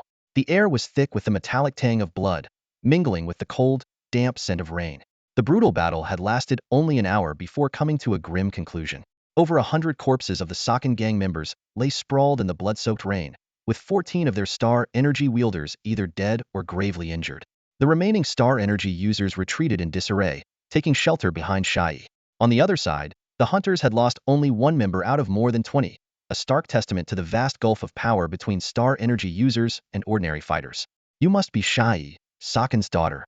A water element hunter raised his gaze to the top of the fortress where Shai stood, a cold smirk playing on his lips. "We've killed so many of your people, yet he still refuses to show himself. Is he planning to hide like a coward?" The rain provided the perfect stage for him to wield his abilities. The other hunters turned their attention to Shai as well, some with undisguised lust glinting in their eyes. "Sakan's daughter? She's got some looks. I'll give her that." "Ha, ha, ha." Shai chuckled softly, covering her mouth, though her alluring eyes gleamed with a dangerous intent. "If you want to see my father, you'll have to get past me first." A burly beast element hunter grinned broadly. "Then we'll take you down first and see if that brings Sakan out." Before his words had fully settled, he shot toward the top floor of the fortress like an arrow. With a few powerful leaps, his massive frame landed on the rooftop, his large hand reaching out to grab Shai. Seeing this, several other hunters followed closely behind. Yet, even as the threat loomed before her, Shai maintained her delicate, seductive demeanor. It wasn't until the burly hunter's claws were mere inches from her that her enchanting eyes suddenly flared with a crimson light, and 4 scarlet star marks appeared on her forehead. The man's expression changed drastically as his body seemed to be drained of all its strength. "You are." In his dilated pupils, the same red glow reflected back at him. He struggled to summon his power, but it was as if his strength had been sapped away entirely. Helpless, he plummeted heavily from the rooftop. The other hunters who had charged forward met the same fate, one by one crashing to the ground. The hunters still on the ground began to feel an unsettling weakness creeping through their bodies. "Something's wrong. It's poison." In the air, one of them shouted in alarm, quickly covering his mouth and nose. "Damn it!" The stench of blood masked the poison. "They lured us into this slaughter on purpose." Another hunter realized with a jolt, staring at the heaps of corpses around them. At last, he understood the ruthless strategy of their opponents. At that moment, a gaunt figure emerged from the rear of the fortress rooftop, walking forward with deliberate steps. The boss. The star energy users of the Sakan gang quickly stepped aside to clear a path, while Shai retreated gracefully to stand behind her father, a smile still lingering on her lips. The appearance of Sha Kuan instantly drained the color from the faces of the violent hunters. Everyone had done their research and knew well of Sha Kuan's brutal methods. "Just these people?" Sha Kuan asked coldly, his eyes sweeping over the group before turning to Sha Yi. "A total of 28 showed up. 5 are dead, and the rest providing cover have already fled," Sha Yi replied with a smile. Sha Kuan nodded, his voice icy. "Cut off their hands and feet, and lock them in the torture chamber to feed the snakes."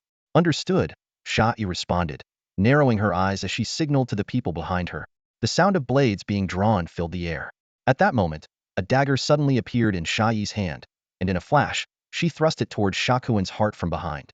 Poisonous fumes erupted instantly, but Shakuan, as if anticipating the attack, turned sharply and caught the dagger. "You wretched girl. I knew it was you all along," Shakuan growled, his slit pupils glowing with a sinister light as he fixed his gaze on his most cherished daughter. "Father, you've grown old. Why not let your daughter have the chance to inherit your power?" Shai said with a radiant smile. "You think you're worthy?" Shakuan sneered. The 5 stars on his forehead fully lit up, and venom began to flow down the dagger toward Sha Yi. However, the 4 stars on Sha Yi's forehead suddenly glimmered with the light of a 5th. As the 5th star ignited, her aura surged, and the dagger plunged straight into Shakuan's heart. "You." Shakuan's slit pupils widened in disbelief. "Kill. Support Miss Sha Yi's ascension." The once fearful crowd suddenly turned on Sha Kuan, led by the four vice leaders. They brandished their weapons and attacked Sha Kuan. In moments, his back was torn apart, leaving him powerless to resist. Today is Father's birthday banquet. Allow me to wish you eternal rest, Sha Yi said with a twisted smile, wrapping her arm around Sha Kuan's neck and planting a kiss on his face. In the blink of an eye, Sha Kuan's body withered into a dry corpse and collapsed to the ground. Licking her crimson lips, Sha Yi turned to the group of violent hunters. Kill the women and leave the men alive. Her words sent chills down their spines, as if they'd been plunged into an icy abyss. Suddenly, countless smoke bombs were hurled from the shadows, detonating and filling the area with thick smoke. Several figures rushed in amidst the chaos, rescuing some of the violent hunters. Seal the city gates and hunt them down. They're all poisoned. They won't get far, Sha Yi said playfully, slicing her lip with her nail as she smirked mockingly. Boom! A deafening explosion erupted from the rear of the estate. Sha Yi turned to see the castle engulfed in flames, her twisted smile freezing as a shadow of malice and shock flickered in her eyes. In the next instant, her figure vanished from the main hall, her former elegance gone. Sha Yi arrived beneath the ancient castle and stared at its nearly flattened ruins, her face twisting in an instant. She fixed her gaze on the wreckage before her, her nails digging deep into her palms. Damn it! How is this possible? She growled lowly, her voice trembling with a mix of anger and panic. As a rare toxic ability user, she, like Shakun, faced the threat of venom backlash. For years, she had been lurking in the shadows, letting Shakun prepare everything so that she could reap the rewards at the final moment. But now, just as the prey was within her grasp, it had escaped at the critical juncture. Forcing herself to calm down, Sha Yi licked her lips, a twisted smile reappearing on her face. Hee, you can't escape from me. You're mine, and it'll consume every bit of you. She immediately issued an order. Put the entire city on high alert. Capture every single hunter who came to assassinate Shakun, no matter the cost. Don't let a single one escape. Meanwhile, in the dilapidated northern area of Kuan City, Liu Su staggered forward, dragging his severely wounded body. His consciousness was fading, but his survival instincts drove him to keep moving. Finally, with the last ounce of his strength, he crawled into a pile of rubble and kicked down some supporting beams to bury himself. Only then, lying hidden beneath the debris, did Liu Su feel a faint sense of safety, like being wrapped in a heavy quilt on a cold winter night. Shao Ai, reinforce was his final thought before slipping into unconsciousness. If not for the tools of torture providing cover and his extraordinary physique, he might already be queuing in the underworld. At some point, the rain had stopped, but Kuan City was more alive than ever. The next day, a piercing broadcast echoed throughout the city. There are several poison hunters in the city who have lost their combat abilities. Capture them and deliver them to the manor. Rewards: 2 tons of food for a live capture, or 10 pounds of food per pound of corpse. The broadcast sparked hope among the city's residents. They crawled out of their shanties, picking up whatever tools they could find to join the hunt. Near the pile of rubble where Liu Su was hiding, a chase was unfolding. A chubby teenager had been cornered against a wall, pleading desperately, "Please, spare me, big brother. I swear I wasn't here to kill Boss Shakun. They tricked me into coming. If I'd known how terrifying this place was, I wouldn't have come even if you paid me." The man called Eagle smirked, approaching leisurely. "Spare you? In your next life, maybe. You should feel honored you're a guy, so you get to die under Miss Sha Yi's feet." He put away his weapon, planning to capture the poisoned hunter alive. "No, I don't want to see that woman. Just kill me instead." The chubby teen's back pressed against the rubble concealing Liu Su, his voice trembling with terror. Deep within the debris, a pair of piercing eyes slowly opened. It was Liu Su, awakened by the commotion. The mention of the name Sha Yi struck like thunder, causing the fat man's face to change dramatically. He scrambled backward in a panic, using every ounce of strength to retreat further into the ruins. The rubble shifted under his weight, loosening as he squeezed himself deeper. Hidden within the debris, Liu Su silently gripped his dagger, cursing the oblivious fat man under his breath. The hawk-eyed man's expression turned icy cold. He bent down abruptly and seized the fat man by the ankle. The fat man, terrified, instinctively clung to a sturdy piece of the debris behind him, as though it could save him. But his feeble resistance was futile. The hawk-eyed man effortlessly lifted him off the ground, like plucking up a helpless chick. The ruins collapsed with a loud crash. Liu Su seized the moment, darting out with his dagger aimed straight at the hawk-eyed man's throat. The man's pupils contracted sharply, and just as he was about to unleash his star energy, an invisible force froze him in place. Blood sprayed as the dagger struck true. When the spatial restraint finally released him, the hawk-eyed man could only clutch at his neck in vain. Liu Su tackled him to the ground, delivering a precise and fatal stab to his forehead. The man's eyes widened in disbelief in his final moments, unable to make out who this mud-covered boy truly was. Once Liu Su confirmed the hawk-eyed man was dead, he stood and approached the fat man, who was trembling uncontrollably. He pressed the dagger against the fat man's neck. The fat man's expression shifted from relief to sheer terror, and he let out a series of pig-like squeals, pleading for his life. Got any food? Liu Su asked coldly. Yes, I do. The fat man nodded frantically. Liu Su yanked the man's backpack off. As expected, it was packed with food. He made the fat man eat a piece of candy first, just in case, and then turned to leave. Big brother, I've been poisoned. Can you take me with you? I know where there's a plane. The fat man shouted desperately. This made Liu Su pause in his tracks. He turned back, pressing the dagger against the fat man's throat again. Under threat, the fat man confessed that the plane was hidden in the forest north of Kuan City. During their conversation, they discovered they were both from Shenzhou. Liu Su decided to change his plans and carried the self-proclaimed Dongshan man along with him. Not long after they left, several members of the Shakuan gang arrived at the scene. Upon discovering the hawk-eyed man's lifeless body, their expressions darkened. They quickly sent someone to inform Miss Sha-Yi. The manor was eerily silent, with almost everyone dispatched. The main hall of the castle was empty, except for Sha-Yi, who lounged lazily on the sofa. Her long, slender legs were exposed, and she toyed with a shriveled head in her hand, a strange sense of satisfaction flickering in her expression. Footsteps echoed as Jin Cheng entered the hall, clad in a black trench coat, his hands concealed beneath its folds. His face was calm as he surveyed the scene before him. You're here. I've been waiting for you for quite some time, Sha-Yi said with a seductive smile, as if she had anticipated his arrival. Jin Cheng's gaze immediately locked onto the shriveled head in her hand, his voice low and steady. As per our agreement, that head is mine now. Sha-Yi chuckled softly, stroking the head in her hand. According to the agreement, you were supposed to be the ones to take it. But you were so useless that I had to do it myself, earning the title of patricide in the process. Jin Cheng's face darkened, his expression slightly strained. The Spatial faction fed us false information. Otherwise, this wouldn't have happened. A glint of understanding flashed in Sha-Yi's enchanting eyes. So, that guy was pretty clever tricking you and setting up Shakuan at the same time. What do you mean? Jin Cheng's brows furrowed deeply. He escaped, Sha-Yi said playfully. Used you to draw Shakuan away, then blew up the old castle and vanished without a trace. A sharp surge of star energy erupted from Jin Cheng, causing his coat to billow as though caught in an invisible wind. He's not dead? A calculating glimmer flickered in Sha-Yi's eyes as she replied languidly. If you want this head, that's fine. But you'll have to trade him for it. And I want him intact. Deal. Jin Cheng agreed without hesitation, then added. But my teammate was poisoned by Shakuan. We need the antidote. Sha-Yi rose gracefully and approached Jin Cheng, her movements alluring. Oh, there's an antidote, but I'm feeling a bit hungry right now and can't quite remember where I put it. She took a bite of a piece of cake, her crimson lips parting delicately. Just say what you want in exchange, Jin Cheng said, his face expressionless. Sha-Yi's slender finger traced across his chest. All those poison hunters are down for the count, limp and boring. But you're metal-based, aren't you? She smiled and perched herself on the edge of the table. Jin Cheng remained silent for a moment before finally taking a step forward.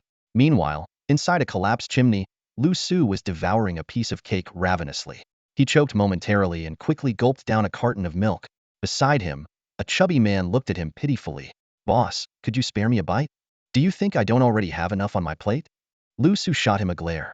He had been hauling this 2-300-pound man while running for their lives. Though his current strength made the weight manageable, it was still a strain over time. On top of that, they had to constantly stay alert for Shakuan's men in pursuit, not to mention the native inhabitants of Kuan City lurking around every corner. Despite Liu Su's cautious progress, he inevitably encountered several waves of enemies. These individuals resembled lifeless puppets, their eyes dull and cold. Once they spotted him and the chubby man, they would silently draw their blades and trail behind, waiting for the perfect moment to strike. Liu Su had no choice, but to fight back wasn't about to expose his back to such threats. Though his strength as a 4-star warrior should have allowed him to handle the situation with ease, carrying the heavily injured chubby man significantly slowed him down. Fortunately, after an intense battle and at some cost, he managed to shake off their pursuers. Once they found a safe spot, Liu Su retrieved the last packet of cake from his backpack. The soft texture of the cake made it the least likely to cause choking. As he devoured the contents, he all but emptied his backpack of food. Since successfully gaining immunity last night, he had been ravenous, as if every cell in his body was screaming for nourishment. Thanks to the immunity and enhancement he achieved amidst the ruins, Liu Su had successfully activated his 4th cell defense cell. This new ability complemented his strength cell, further enhancing his physical resilience. The combination of spatial, strength, and defense talents had elevated his overall power to unprecedented levels, which was key to his effortless defeat of the eagle. Interestingly, the activation of the fourth defense cell came with an amusing coincidence. It was located near his right kidney, forming a triangular star pattern with the other cells. This prompted Liu Su to call out to Xiao AI, suspecting it might be some sort of prank. Ultimately, he could only accept the reality. While the placement might not be aesthetically pleasing, the talent itself remained unaffected, and even allowed him to conceal his true star level. After eating his fill, Liu Su turned to the chubby man. Tell me about what happened yesterday, in as much detail as possible. Although he had already pieced together most of it, he wanted to hear the full story. The chubby man nodded reluctantly, recounting the events in their entirety. When he finished, Liu Su frowned deeply. I hadn't expected that woman to be the final boss, nor could he have imagined her being ruthless enough to harm even her own father. What troubled him most, however, was the fate of the poisoned hunters who had been captured. Their grim outcomes were all too predictable. Those poisoned hunters, did their symptoms resemble yours? Weakness all over, losing combat ability in an instant? Liu Su pressed further. The chubby man nodded again. Yeah, at first we couldn't even control our bodies, like falling into a light dream state. It's better now, at least I can move around, but my strength hasn't returned. I'm weaker than an ordinary person. This reminded Liu Su of his own experience waking up on Shai's bed. Back then, he had not only fallen into a light dream state, but also endured excruciating pain, only recovering thanks to his immunity talent. Looking back, he realized he might have simultaneously neutralized two toxins, the injected drug and the perfume-like scent from Shai. Did the toxic gas have a scent, like a special kind of perfume? Liu Su asked, fixing his gaze on the chubby man. The bloody smell almost covered it up, but I made a point to sniff it. Yeah, there was a distinct fragrance, the chubby man replied earnestly. Liu Su was momentarily stunned. This guy actually went out of his way to sniff it? Just as he was about to dig deeper, Xiao AI's voice chimed in at the perfect moment. Reporting to the master, the immunity talent did indeed neutralize two toxins. So my body now contains immunity substances for both toxins? Liu Su's eyes lit up, but he quickly realized something and called out, Xiao AI, is that you? Show yourself. I promise not to kill you, just explain this to me clearly. After waiting in vain for a response, Liu Su turned back to the chubby man. What's your name? King Baking as in royalty, Ba as in dominance. The chubby man introduced himself with a sheepish grin. And you, big brother? Liu Su's expression turned strange. Lu Mang Lu as in willow, Mang as in on. The chubby man stared at him, utterly baffled. You said your teammates saved you. So, where are they? Did you get separated? Liu Su stared at Wang Ba, a flicker of curiosity in his eyes. We didn't get separated. Wang Ba's face twisted with anger. They ditched me halfway because they thought I was too fat. So what if I'm fat? Is that my fault? Does being fat mean I deserve to be abandoned? Liu Su was about to offer some words of comfort when something crossed his mind, and his expression turned icy. He grabbed Wang Ba by the collar. You useless fatty. If you had teammates, what if they got to the plane and took off without us? Relax, Wang Ba replied with a confident smirk. They won't be able to fly it. And why is that? Liu Su's gaze remained cold. Wang Ba pulled out two golden cards from under his arm. Because I stole the ignition cards for the plane. Didn't even spare the backups. 2 cards. Liu Su hesitated for a moment before breaking into a smile. Smart move. He released Wang Ba's collar and reached for the cards. But Wang Ba clutched them tightly, looking at Liu Su with a pitiful expression. You won't just leave me behind once you have the cards, will you? Of course not. I'm a man of compassion. I don't believe you. Don't push it. I'll count to 3, let go. In the end, Liu Su reasonably persuaded Wang Ba to hand over the cards. Suddenly, Liu Su's expression sharpened as he glanced outside through a small gap. About 30 meters away, a group of blood-soaked natives were rushing past, clutching scattered human body parts. Among them, the severed heads a few carried made Wang Ba's face pale as he instinctively covered his mouth. Without a word, Liu Su raised his silenced gun. Fortunately, the natives seemed preoccupied with exchanging their grisly trophies for food and hurried past the chimney without noticing them. Those were my teammates, Wang Ba stammered, trembling. Looks like you got lucky, Liu Su remarked thoughtfully. He recalled Seiyi's orders. A live person could be traded for a ton of food, while a dead body was worth 10 times its weight. Clearly, capturing people alive was encouraged, but this fatty might be more suited to being weighed by the pound. I'm curious. Liu Su shifted the topic. You're so afraid of dying, what made you come here to kill Sakuin? As if I dared to, Wang Ba muttered bitterly. It was my unreliable master who tricked me into this. Said it was some sort of training to make me stronger. What a joke, he just wanted me dead faster. If I'd known how terrifying this would be, I'd never have come. Not even if you beat me to death. Liu Su fell silent. That story sounded eerily similar to how he'd been deceived into coming here. In fact, his circumstances had been even worse. Realizing he'd said too much, Wang Ba quickly clammed up, clearly unwilling to reveal anything further. Liu Su narrowed his eyes and smiled faintly, refraining from further questioning. The most pressing matter now was to leave this perilous place as soon as possible. He scrutinized the treacherous environment outside, understanding that their best chance to move would be under the cover of night. If he were alone, he could continue to evade and press forward, but now he was burdened with a companion who was slowing him down. Casting a sidelong glance at Wang Ba, a calculating gleam flashed in his eyes. Perhaps he could extract the exact location of the plane first, and then, meanwhile, in a desolate and remote area, a piercing cry for death shattered the silence. "Kill me. I beg you, just end it." Huyen writhed in agony on the ground. His skin had turned dark, and the wound on his abdomen had festered from the poison, itching unbearably. If Tu Do hadn't been holding him down firmly, he would have torn himself apart in his frenzy. Shui Miao, watching her companion's suffering, was overwhelmed with tears. "What do we do?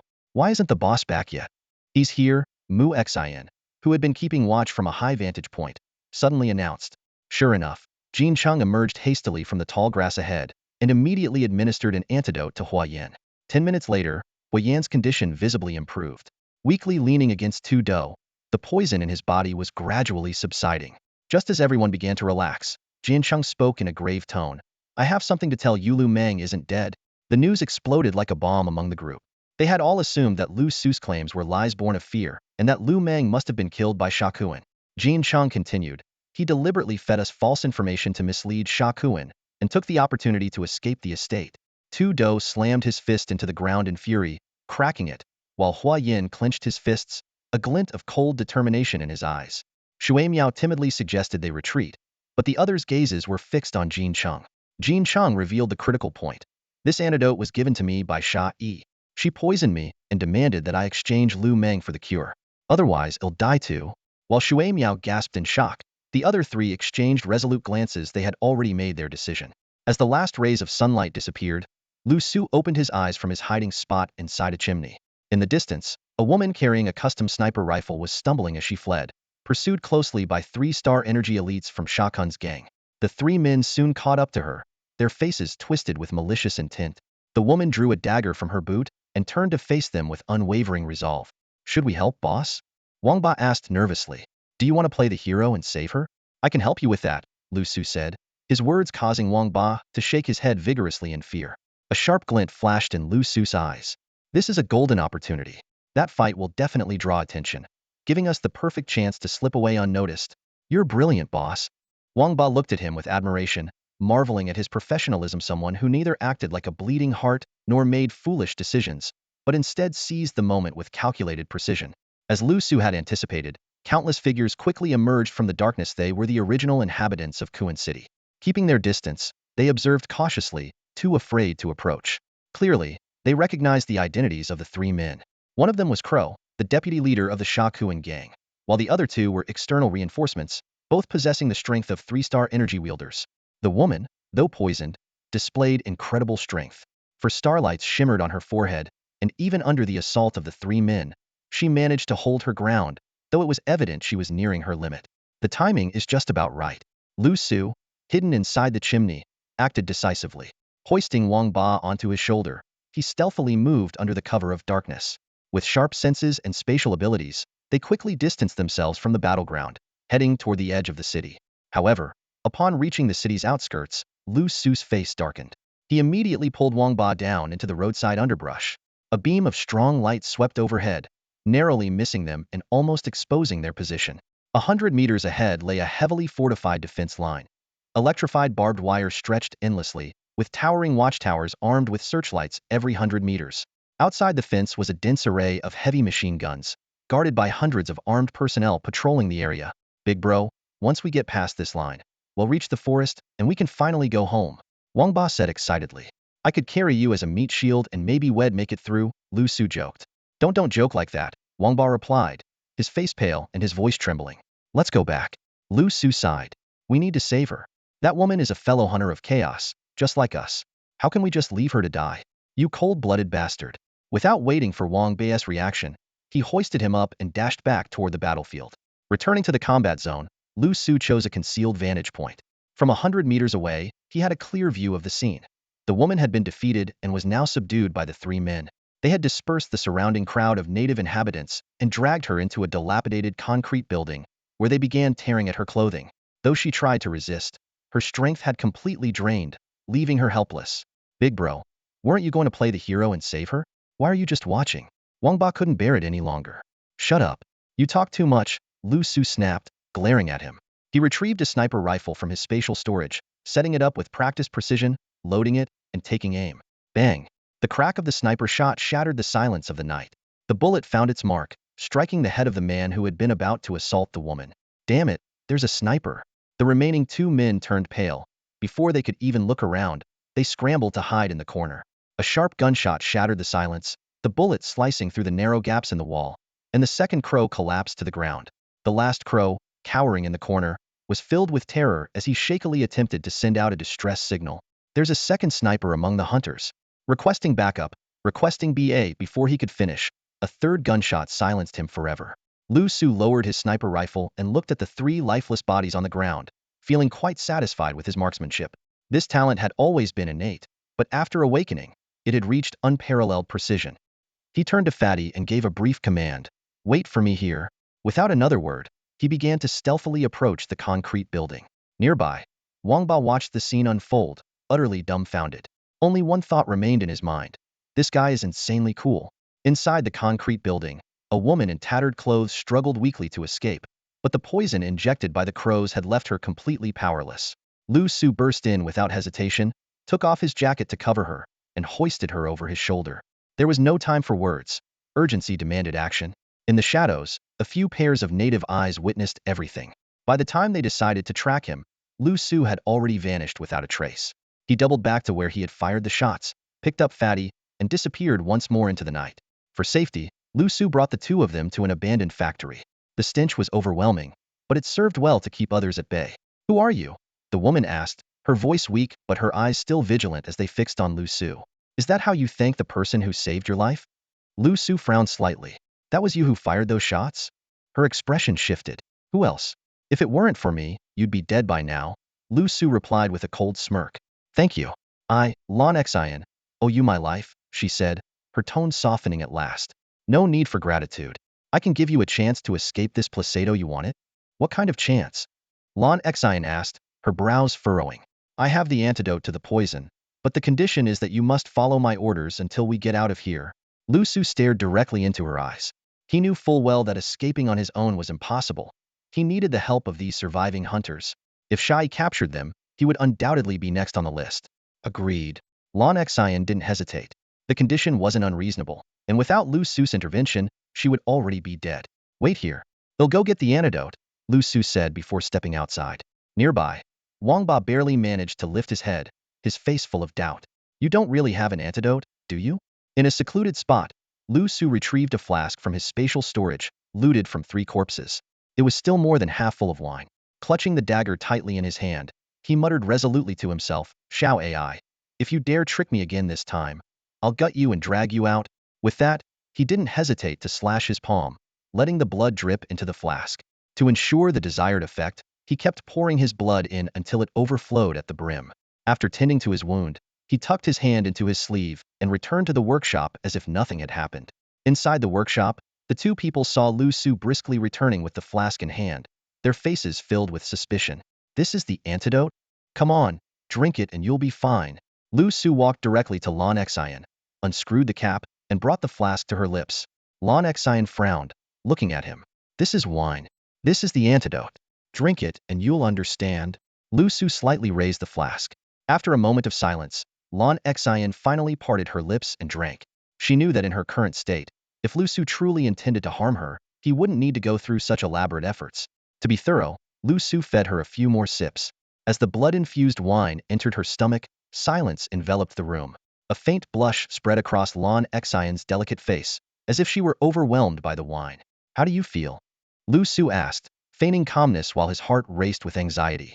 Ugh, it tastes awful, Lon Xian replied, wrinkling her nose. I'm not asking about the taste. I'm asking if your body has recovered, Liu Su said with exasperation. Lan Xian attempted to move her body and found that she could actually sit up slowly. A sharp glint flickered in her beautiful eyes, and 4 streaks of starlight gradually illuminated her forehead, growing brighter and brighter. Seeing this, Liu Su's lips curled into a faint smile, while Wang Ba, standing nearby, stared in disbelief. Lan Xian stood up, fully recovered, but her icy gaze locked onto Liu Su. What? Planning to bite the hand that feeds you? Liu Su narrowed his eyes. He was already prepared, and now that they were both 4-star level, he wasn't afraid. As agreed, they'll follow your lead until we leave Kuan City. Also, I, Lan Xian, owe you my life. They'll repay this debt in the future, she said coldly, her tone matching her frosty demeanor. Good. Liu Su smiled and retrieved a black sniper rifle from his spatial storage. This should be yours. It was something he had picked up along the way. Lan Xian gave him a deep look, took the rifle, and slung it over her back. Thank you. Hey, have you two forgotten about someone? Wang Ba finally couldn't hold back any longer. Don't worry, I haven't forgotten about you. Liu Su suddenly remembered him and casually tossed the flask over. Wang Ba, now able to move slightly, eagerly took a couple of big gulps, only to be overwhelmed by the metallic taste. Ugh, it's like there's blood in the wine. This is disgusting, Wang Ba complained, grimacing as he forced himself to swallow. Cough, cough. Maybe this is just the unique taste of the antidote. Liu Su chuckled as he swiftly took the wine flask back from Wang Ba. Taking advantage of the temporary lull in the poison's effects, Wang Ba frowned at Liu Su. Big brother, since you can make the antidote, why didn't you give it to me earlier? Cough, cough, cough. Liu Su looked a bit embarrassed and casually waved his hand. Maybe I was too busy running for our lives and just forgot. Liar. Wang Ba's eyes widened, his finger pointing accusingly at Liu Su. You didn't trust me completely, did you? You'd rather carry me on your back than give me the antidote. Standing off to the side, Lan Xian observed the scene with a faint smile on her lips. This time, she was simply enjoying the show. Liu Su's smile froze awkwardly. It was true he didn't entirely trust Wang Ba. He'd rather haul him like a sack of potatoes than risk giving him the antidote. Better safe than sorry, after all. Smack. Before Wang Ba could finish his words, Liu Su landed a firm slap on his head. You brat, you know it and still dare to say it out loud? Do you want to taste my palm again? Liu Su threatened, landing a few more playful slaps in rapid succession. Ouch. Big brother, I was wrong. Please stop hitting me. Wang Ba finally remembered his subordinate status and quickly begged for mercy. Seeing that Wang Ba had returned to his usual self, Liu Su dropped the playful demeanor and spoke seriously. All right, it's time to discuss how we're getting out of here. He turned to Lan Xian. I assume you've seen the defenses the Shakuan gang has set up in Kuan City? You're planning to rally other bounty hunters to join forces, Lan Xian stated directly, guessing his intentions with precision. Exactly, Liu Su nodded with satisfaction. Talking to someone sharp always made things easier. Do we have enough antidote? Lan Xian asked, her brow furrowed. Plenty, Liu Su replied confidently. I know the whereabouts of 2 teammates. I can take you to them, Lan Xian said calmly. That was precisely why she had exposed herself to protect her team. Perfect. Liu Su's eyes lit up. Then let's head out now, Wang Ba, whose stomach was already growling, urged impatiently. No rush, Liu Su said with a sly grin. Since this is an alliance, we need to assign positions. From now on, Lan Xian will be the leader of our alliance, and Wang Ba will serve as the deputy leader. Lan Xian and Wang Ba were momentarily stunned, but soon understood Liu Su's intention. This guy was deliberately avoiding the spotlight. Fine, Lan Xian agreed after giving Liu Su a deep look. Big brother, just leave me out of the deputy leader role. Wang Ba protested with a disgruntled expression. Ignoring Wang Ba's complaints, Liu Su retrieved a butterfly knife from his belongings and handed it to Lan Xian. I couldn't find your knife earlier in the rush, so use this one for now. Lan Xin's beautiful eyes shimmered as she was about to decline, saying that her gun was enough. But Liu Su had already grabbed her hand and placed the knife firmly in her palm. Take it. Consider it my apology. What about me, big brother? Wang Ba leaned in eagerly. I'm the deputy leader, shouldn't I get something too? How about a taste of your favorite slap? Liu Su said with a bright smile. Wang Ba stared speechlessly at his overly partial big brother, wondering how he ended up with a boss like this. Guns and knives for the beauty, and slaps for him, what a deal. All right, the roles are assigned. Let's move out. Liu Su's eyes gleamed with determination. The 3 of them quickly disappeared into the shadows, and thus began their rescue mission. To the east of Kuan City lay a neighborhood inhabited by the natives. Among the densely packed houses and shacks, few figures could be seen. Most of the residents had joined the search teams hunting the violent raiders, leaving this area eerily deserted. Liu Su and his companions slipped into a concrete house under the cover of shadows. As soon as they stepped over the threshold, a glint of cold steel flashed toward their faces. Lan Xian, quick-eyed and swift-handed, caught the attacker's wrist in an instant. Old Xiao, it's me. Alan, she said softly. The man recognized Lan Xian, and his face immediately lit up with joy. Sister Lan, you're safe. That's such a relief. From behind the door, a young girl emerged, equally excited. Their wary eyes, however, soon turned toward Liu Su and Wang Ba. They're also violent raiders hunters. They saved me, Lan Xian explained, handing over a flask. This is the antidote. Drink it quickly. The two exchanged a glance before accepting the flask and drinking its contents. 10 minutes later, the five of them sat together in a circle. So, you're planning to unite with other hunters to fight against the Shakuan gang? The now-recovered man asked in a hushed tone. Yes, it's the only way to survive, Lan Xian replied firmly with a nod. All right, well join forces, the man said, standing up. He bowed slightly toward Liu Su and Wang Ba in gratitude. I'm Zheng Qiu, and this is Milan. May I know your names? Liu Meng, Wang Ba. Liu Su introduced himself briefly. With Lan Xian designated as their leader, the group of five quickly left the residential area. Over the course of the following day, they stopped hiding and began actively searching for allies in the city. They skillfully avoided ordinary natives and decisively eliminated any Shakuan gang members they encountered before retreating. By late at night, they followed the sounds of a struggle and found a violent raiders hunter being pursued. At the scene, a Shakuan gang armed squad was present, along with 6-star energy users, 2 at the 4-star level and 4 at the 3-star level. The young hunter, though a 4-star himself, was struggling to hold his ground after being poisoned. Quick and decisive, Lan Xian whispered. In the darkness, the five exchanged looks and launched their attack. Zheng Qiu, a 4-star beast type, charged at the armed squad first. Like a wolf in the night, he maneuvered effortlessly through the hail of bullets. With calculated precision, he redirected the enemy's firepower, causing their bullets to strike their own comrades. At the same time, Milan, a member of the Tri-Beast star system, silently approached the besieged young hunter of storms. Her blue tail whipped out like lightning, coiling precisely around his waist and swiftly pulling him out of the battlefield. As 6-star energy users prepared to give chase, a series of cold gunshots rang out. Bang, bang, bang, bang. 4 of them dropped to the ground, each with a bullet hole in their foreheads. The remaining 2 turned pale and tried to flee, but another shot echoed, and one of them fell dead immediately. The skin of the last star energy user suddenly shimmered with a silver glow. A bullet struck his head, leaving only a dent. This was the defensive ability of a 4-star metal system energy user. In the darkness, Liu Su frowned slightly. It was his shot. However, in the next moment, another crisp gunshot was heard, and the metal energy user collapsed, a penetrating wound dead center on his forehead. Liu Su turned to look at Lan Xian in surprise. She calmly holstered her gun and explained, "My talent is a unique penetration ability. When applied to a firearm, it can break through the defenses of any star energy user of the same level." Penetration system? Liu Su's heart trembled. It was his first time hearing about such an extraordinary star energy talent. At this moment, Zheng Qiu and Milan arrived with the rescued hunter of storms. After handing him over to Wang Ba, the 5 of them quickly evacuated the scene. Once they reached a safe area, they began detoxifying the young hunter. However, after recovering, the man not only failed to express gratitude but immediately activated a shadow ability to distance himself from the group. "We need you to join us to fight against the Shakun gang," Lan Xian stated directly. "An alliance?" The young man surveyed the 5 of them coldly. "Sorry, I work better alone." Seeing his refusal, Liu Su stepped forward with a cold smile. "Do you really think the antidote you just took is completely harmless? There's another toxin in it. If you want the antidote, come with us.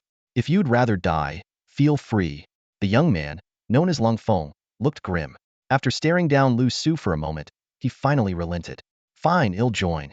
"Welcome," Liu Su said with a friendly smile, leaving the other 4 wondering if his earlier threat had been genuine. With their 6-member team now formed, they continued their search, tracking the Shakun gang's movements all the way to the southern district of Kuan City. However, by the time they arrived, 2 female hunters of storms had already been killed, their bodies scavenged by local residents. Instead of searching aimlessly like this, why not go straight to the manor and stage a rescue? Lung Feng, who had been silent, finally spoke up. "Aren't you afraid of being poisoned by that woman? Sha Yi, again?" Wang Ba immediately retorted. Lan Xian glanced at Liu Su. Seeing him nod, she announced, "Tomorrow, we'll launch a surprise attack on the manor." With the Shakun gang mobilizing everyone to search, the manor is now their weakest point. Once we rescue the hunters of storms inside, this game will be ours to win. Aside from Wang Ba, the others expressed their agreement. While they had considered this plan before, fear of Sha Yi had held them back. "Then it's settled. We move tomorrow night," Lan Xian ordered, her gaze lingering thoughtfully on Liu Su. Over the past few days, under the relentless pursuit of the Shikun gang, 11 fugitive storm hunters have been apprehended. 5 were captured alive, while 6 met a gruesome end, dismembered. This operation came at a significant cost to the Shikun gang, with 2 deputy leaders and several star energy experts losing their lives. At this critical moment, Shai emerged unexpectedly. Using her unique tracking method involving poisonous breath, she effortlessly captured another 5 fugitives within half a day. Seeing the tide of the hunt turning against them, Liu Su and his group of 6 were forced to withdraw temporarily, hiding in an abandoned lakeside area. They decided to wait until nightfall to launch a surprise attack on the manor, planning to track the transport vehicles to locate the detention site. To avoid falling into a trap set by Shai, the group decided to split into 3 teams. Zhang Qiu and Milan would follow the transport vehicles, Lung Feng and Lan Xin would search the main fortress, while Lu Mang and Wang Ba would explore other castles. Just as the plan was finalized, Milan, who was keeping watch from the deck, suddenly gave a warning, for people are approaching. They appear to be a storm hunter squad. Hide for now. Stay cautious in case it's a trick, Lan Xin immediately instructed. The 6 quickly scattered, concealing themselves in different parts of the abandoned ship. Liu Su chose the vantage point on the ship's top deck, setting up his sniper rifle and aiming at the approaching figures. Soon, 4 silhouettes came into view. Through his scope, it was none other than Jin Chong and his team. Although Mu Xian was not visible, Liu Su was certain she was lurking nearby. The appearance of the 5-element squad confirmed some of his suspicions. Jin Chong and his team formed a perimeter and drew their weapons. Come out. I know you're in there, Jin Chong said calmly. While Liu Su understood the situation clearly, the others frowned in doubt. The hostility of the group was unmistakable. Jin Chong and his team had evidently sided with Shai, assisting in the hunt for the storm hunters. Suddenly, a bullet pierced through the ship's deck, narrowly missing Lan Xian. She quickly shifted positions, but the second and third shots continued to track her movements with precision. Lan Xian immediately realized she had been locked onto by the enemy. Meanwhile, Liu Su used the sound of gunfire to pinpoint Mu Xian's location. She was concealed in an old tree behind and to the left of Jin Cheng's group. He aimed his rifle and chambered around, but refrained from firing right away. If you don't come out now, the next shot won't miss, Hui Yin taunted with a smirk. Lan Xian frowned and stepped out of hiding. She couldn't understand why the enemy was targeting her so specifically. The rest of the group remained in their positions, waiting for Liu Su to signal the moment to take down Mu Xian. As star energy users, their ability to evade bullets came from anticipating the shooter's actions and reacting in advance. But this tactic was clearly ineffective against a sniper. With the sniper concealed, it was impossible to predict their next move. Of course, this didn't apply to star energy users with exceptionally strong mental powers. Lan Xin quickly made her way to the deck, appearing in front of the 4 people. The moment Jin Cheng and the others saw her, their expressions darkened. Jin Cheng's gaze immediately locked onto the butterfly dagger strapped to Lan Xin's boot. You've joined the Shakuin gang? Jin Cheng's voice was low. As storm hunters, that's enough to cost you your heads. Lan Xin stared coldly at the group. We haven't joined the Shakuin gang. We're just looking for someone, Jin Cheng said with a seemingly kind smile. Hand him over, and we'll leave right away. Who? Lu Mang, one of our companions. We got separated, and we've promised to bring him back safely. Lan Xin frowned slightly. If not for those 3 earlier gunshots, she might believed him. Sorry, but the person you're looking for isn't here. Please leave. Is that so? Jin Cheng's gaze dropped. Then how do you explain this butterfly dagger? It's his weapon. Lan Xin looked down at the dagger on her boot, her body trembling slightly. It was indeed given to her by Liu Su, or more accurately, forced upon her. In that instant, she understood how they had tracked her here, and how the sniper had locked onto her. That bastard, Lan Xin muttered through gritted teeth. Seeing her hesitation, Jin Cheng's brow furrowed. We don't want to fight. If Shai gets involved, it won't end well for anyone. This dagger? I picked it up in the ruins. If it's yours, take it. Lan Xin removed the dagger and tossed it over. As for the person you're looking for, maybe he was such a scumbag that some dog ate him. In the shadows, Liu Su watched everything unfold. Captain, why waste words with her? Let's just act. Lu Mang, that scoundrel, is definitely hiding inside, Hui Yin said darkly. Bang. Before he could finish, a gunshot rang out. Mu Xian, perched on a withered tree in the distance, was shot through the forehead and killed instantly. Watch out. The 4 of them turned pale simultaneously. Jin Cheng reacted swiftly, his body transforming into solid gold as he shielded Shui Miao. Hui Yin, who had been sneering moments earlier, turned ashen and scrambled to hide behind Tudou and his raised shield. The second shot followed closely, piercing through Hua Yan's thigh. A split second slower, and it would have been a fatal headshot. Seeing this, Lan Xin immediately gave the order. Attack? Don't let them escape. Zhang Qiu and the others burst out from the derelict ship, their star energy surging as they blocked off all escape routes for Jin Sheng and his group. The four-star marks on the brows of two of them were particularly striking, making Jin Sheng and his team look even grimmer. Two more bullets tore through the air. One ricocheted off Tu Dou's shield, while the other struck Jin Cheng's forehead, only to be deflected by his gold transformation ability. Lu Meng, I know it's you. If you've got the guts, come out and face me. Tu Dou roared. Liu Su frowned as he observed the scene, realizing the opportunity had slipped away. He picked up his gun and handed it to Wang Ba, who was hiding nearby. Come with me. Boss, isn't this a bad idea? Do you want me to slap you into next week? Liu Su and Wang Ba appeared on the deck, with Wang Ba clutching a sniper rifle tightly in his arms. Jin Cheng's eyes instantly turned icy, and a sharp killing intent was directed straight at Wang Ba. Zhang Qiu and the others immediately assumed a suppressive stance, their gazes filled with displeasure. The situation had escalated to a point of no return. One teammate's death had pushed the rivalry between the two sides to its peak. Wang Ba intended to speak, but he suddenly felt a cold dagger press against his waist. Don't be afraid, Liu Su whispered into his ear. You're the vice leader of our alliance. Look around, there are so many of us. They can't escape. Show some confidence. Surveying the surroundings, the advantage was indeed on their side. The opposing group had one injured member, leaving only 3 combatants, with Jin Cheng being the only 4-star fighter while the others were 3-star. On their side, however, there were 3 4-star fighters. This realization restored Wang Ba's confidence. He straightened his back, raised his sniper rifle, and stepped forward. That's right, it was me, the vice leader, who fired the shot. I told you to leave, but you wouldn't. You forced my hand. He looked down at Jin Cheng and the others, his tone dripping with disdain. Lan Exine quietly stepped aside, her face showing a peculiar expression. Everyone, follow my command. Don't let them escape. Wang Ba shouted, but no one responded. As fellow high-level fighters, they could all sense the terrifying aura emanating from Jin Cheng. Even if they could win, it would come at a heavy cost. Moreover, such a fierce battle was likely to attract members of the Shakuin gang. We came here today for one person only. Jin Cheng's cold voice rang out, his gaze locked firmly on Wang Ba. We are all hunters from Shenzhou. Fighting amongst ourselves is forbidden. You can leave, and we'll pretend this never happened. Zhang Qiu said after a moment of contemplation. We can't let them go. They were so arrogant just now. Wang Ba's panicked voice betrayed his lack of confidence. Hunters from Shenzhou are forbidden to kill each other, Zhang Qiu reminded him. Jin Cheng did not leave immediately. Instead, he turned to Liu Su, a faint smirk on his lips. Brother Liu, do you remember that poison needle from when you first arrived in Kuan City? If you want the antidote, come with us. That was your doing? Liu Su narrowed his eyes and stepped forward. It was merely part of our plan against Shakuin, Jin Cheng admitted openly, though his tone remained somewhat reserved. I must say, you've gone to great lengths for Shakuin, Liu Su remarked with a touch of admiration. Jin Cheng's brow furrowed slightly as he reiterated.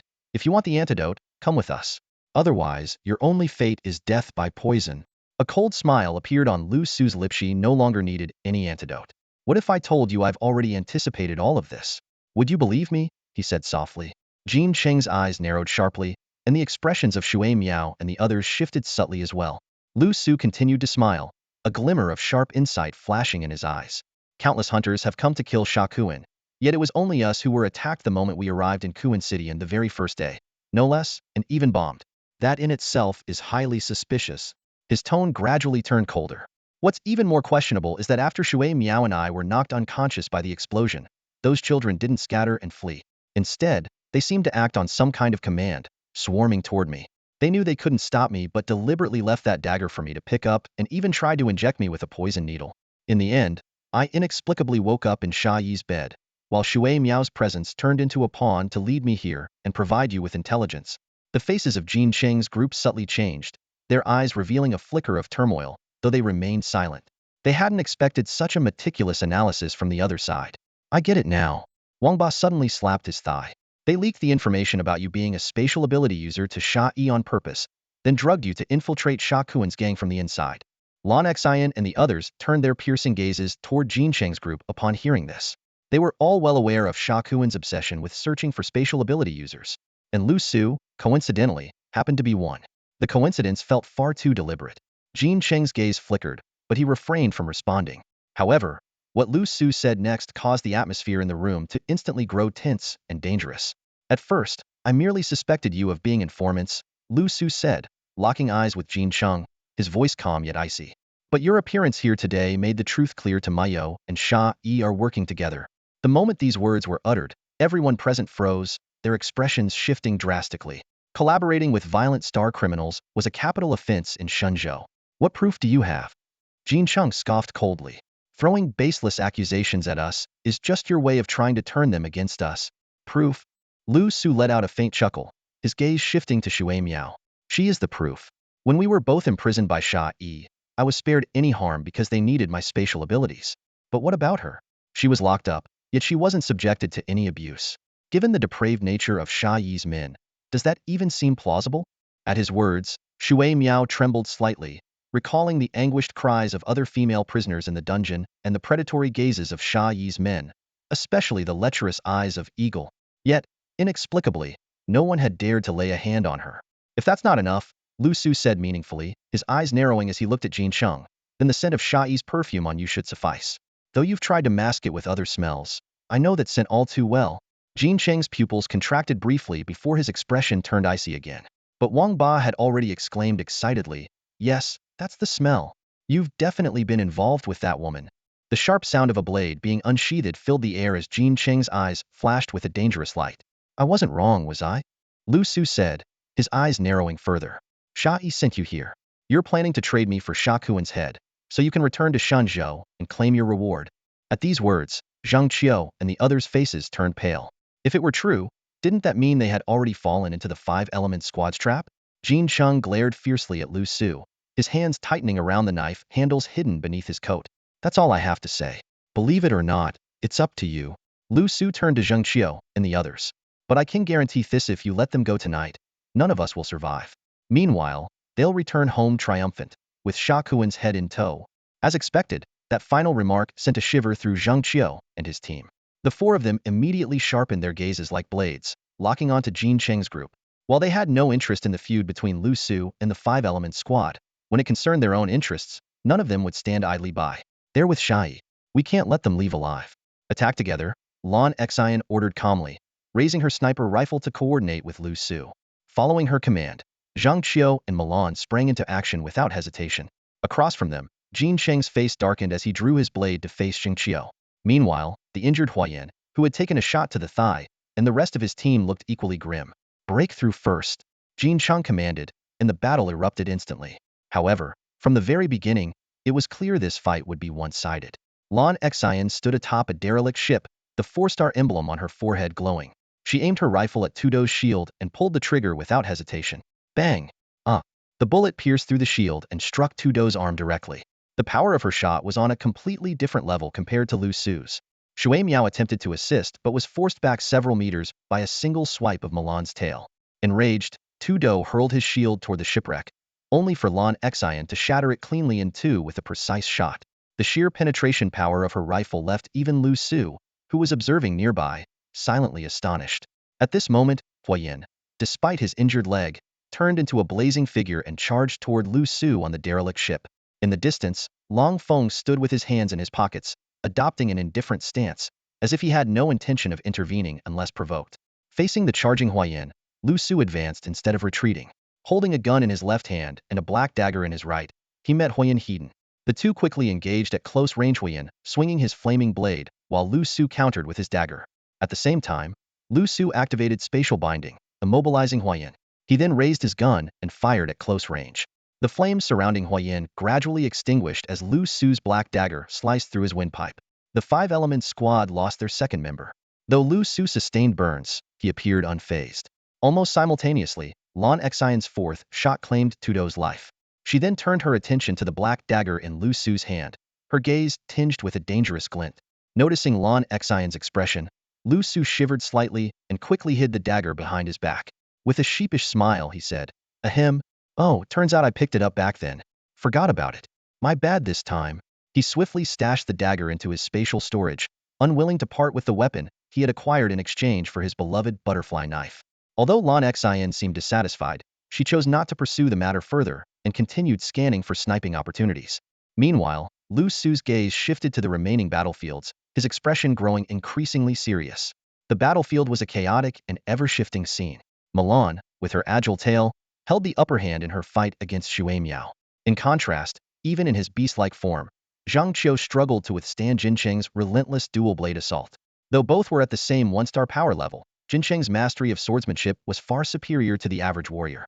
In the distance, the sniper Lan Xian frowned deeply.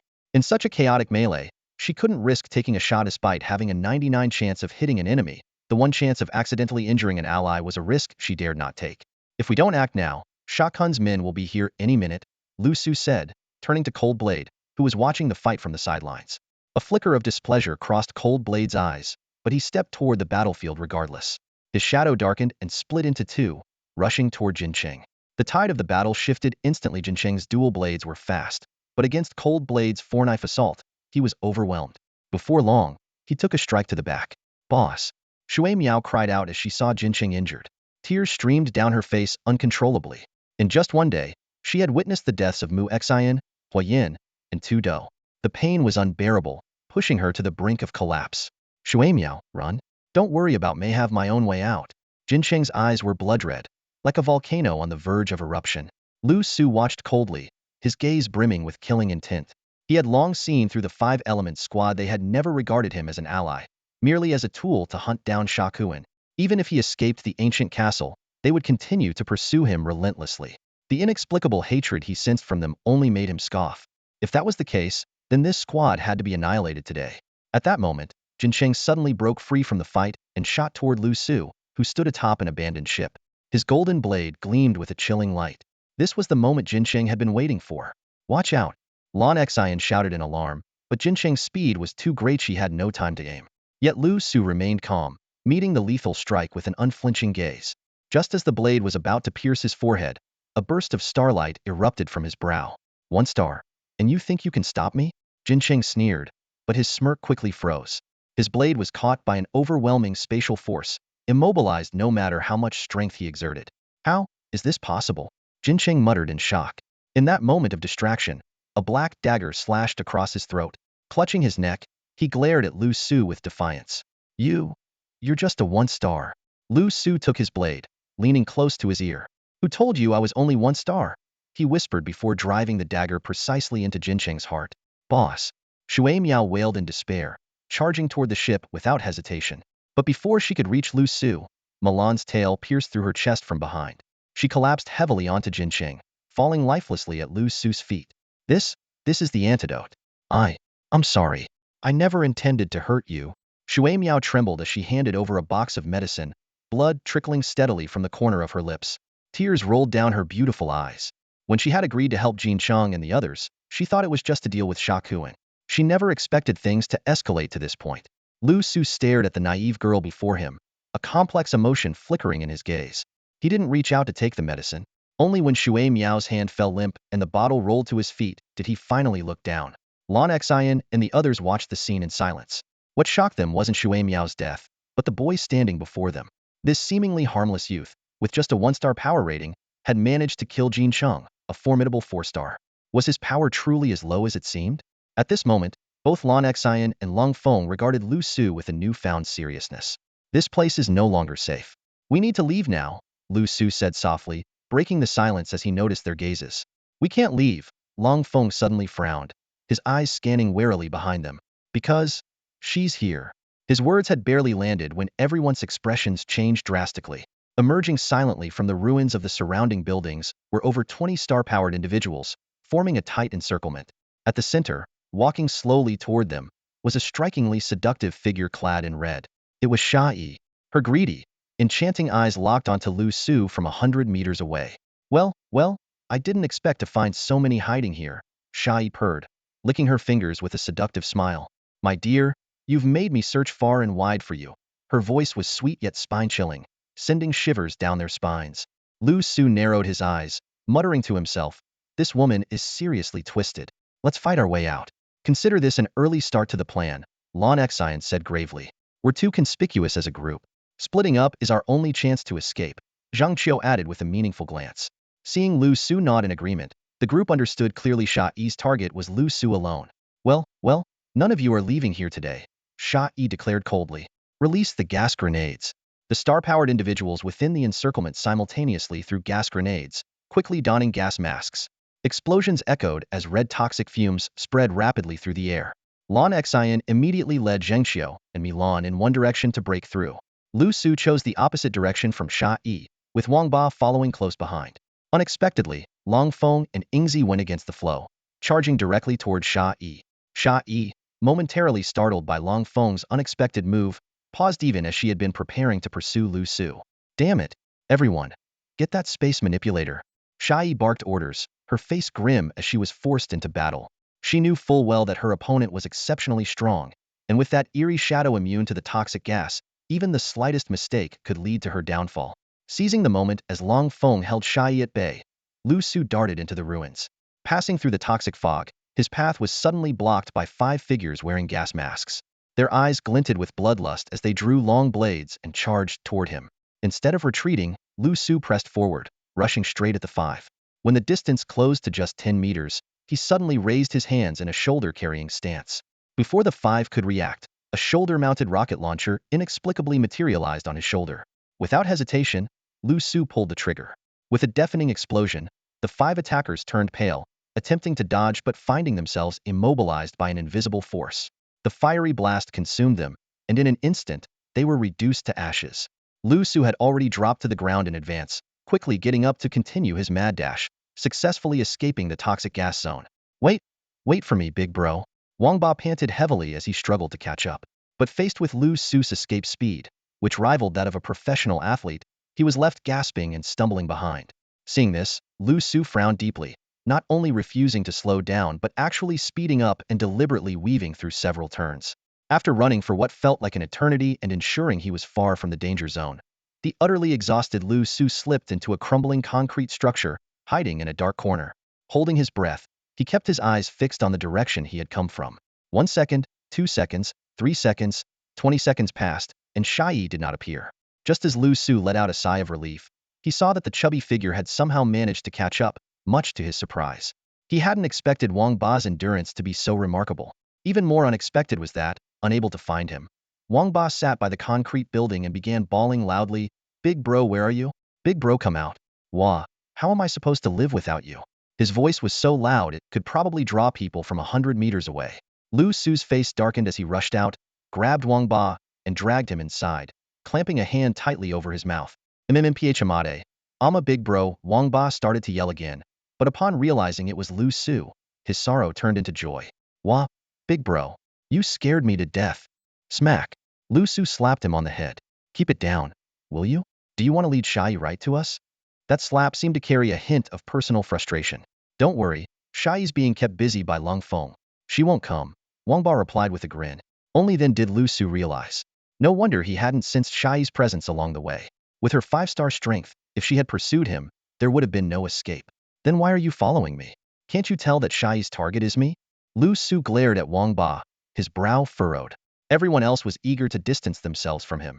Yet this stubborn fat man clung to him like glue, raising Liu Su's suspicions. "The plane activation card is still with you," Wang Ba said pitifully. "Big bro, you promised to take me with you when you left." Liu Su was left speechless. "Big brother, how about we make a run for it while we have the chance?" Wang Ba's eyes gleamed with a spark of cunning. "Both Sha Yi and the strong fighters of the Sha Kuan gang are tied up right now. This is a golden opportunity." Smack. Liu Su slapped Wang Ba on the back of his head, his voice sharp with anger. "They're buying us time, and you're thinking about running away? Do you even have a shred of conscience? Didn't I learn this from you?" Wang Ba muttered under his breath while rubbing his head, only to earn another hard slap from Liu Su. Liu Su's gaze turned to the distance, his eyes flashing with determination. "As long as Sha Yi is alive, the danger won't go away. Even if we flee from Kuan City, we won't escape their pursuit." His voice was low but firm. "Let's move. We'll sneak into the manor and see if we can rescue the other hunters. If that's the case, then we need to nip this trouble in the bud. Big brother, you're so bold. Wait for me." Wang Ba hurriedly followed behind. By dusk, the manor was eerily silent.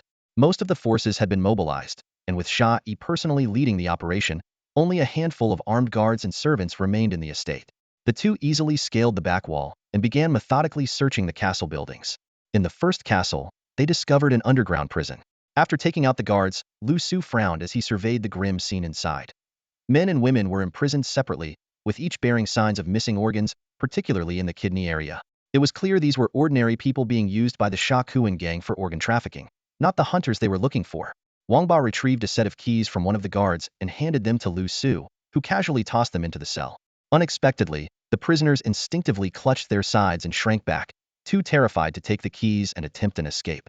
As they searched several more castles, they found similar situations. Prisoners awaiting organ harvesting or victims forced into prostitution. Liu Su continued to deal with the guards and left keys behind, but he no longer paid attention to whether the captives chose to flee. Finally, only the main castle remained. Liu Su recalled that the top floor housed a torture chamber, a place where Sha Kuan fed his snakes. It was highly likely the hunters were being held there. The two slipped in quietly, navigating through dimly lit corridors until they reached a familiar hall. Big brother? Wang Ba suddenly froze, trembling as he clamped a hand over his mouth while pointing toward the stone table in the center of the room. Following his gaze, Liu Su's heart skipped a beat. Under the dim light, on top of a stone table, a dried human head stared with wide-open eyes, while a venomous snake coiled around it. The horrifying sight was enough to make anyone's heart race. Upon closer inspection, it turned out to be Sha Kuan's head. Wang Ba's eyes lit up as he prepared to step forward, but Liu Su held him back abruptly. Don't move.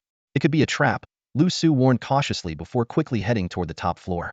Wang Ba shivered and followed closely behind, no longer paying attention to the head worth billions. At this moment, survival was the priority. To stay safe, Liu Su chose to take the stairs instead of the elevator. They carefully climbed to the 14th floor, only to find no staircase leading to the top floor in the living room. After a moment of hesitation, Liu Su had no choice but to press the elevator button. With a ding, the elevator doors barely opened a crack when gunfire erupted. Liu Su's pupil shrank, and in an instant, he unleashed all his spatial power. The bullet aimed at his forehead seemed to slow down, giving him just enough time to dodge. Even so, the bullet grazed past his forehead. At that moment, a cold, claw-like hand shot out from the elevator, aiming straight for Liu Su's heart. This was the real killing move. The bullet had merely been a distraction. Liu Su sensed the deadly danger, but having expended his spatial power to dodge the bullet, he couldn't react in time. Watch out, big brother. At the last second, Wang Ba lunged from behind, knocking Liu Su to the ground and narrowly avoiding the fatal blow. An old figure stepped out of the elevator. Seeing that both ambushes had failed, his face darkened. It's you, Liu Su muttered, narrowing his eyes and still shaken. He hadn't expected Sha Yi to assign Lao Go to guard the area, which likely meant the Hunters of Rage were just upstairs. Cough, cough, Lao Go rasped, his hunched frame trembling as he spoke. I've already informed Mississippi. She's on her way. You won't escape. Liu Su's expression darkened at his words, and a dagger appeared in his hand as he lunged at Lao Go. But just as he got close, Lao Go instantly retreated 10 meters away. Beneath his drooping head, for gray star-like lights shone ominously. 4 stars. Liu Su's face fell, his confidence waning. Don't resist. Just accept your fate as Mrs. Slave.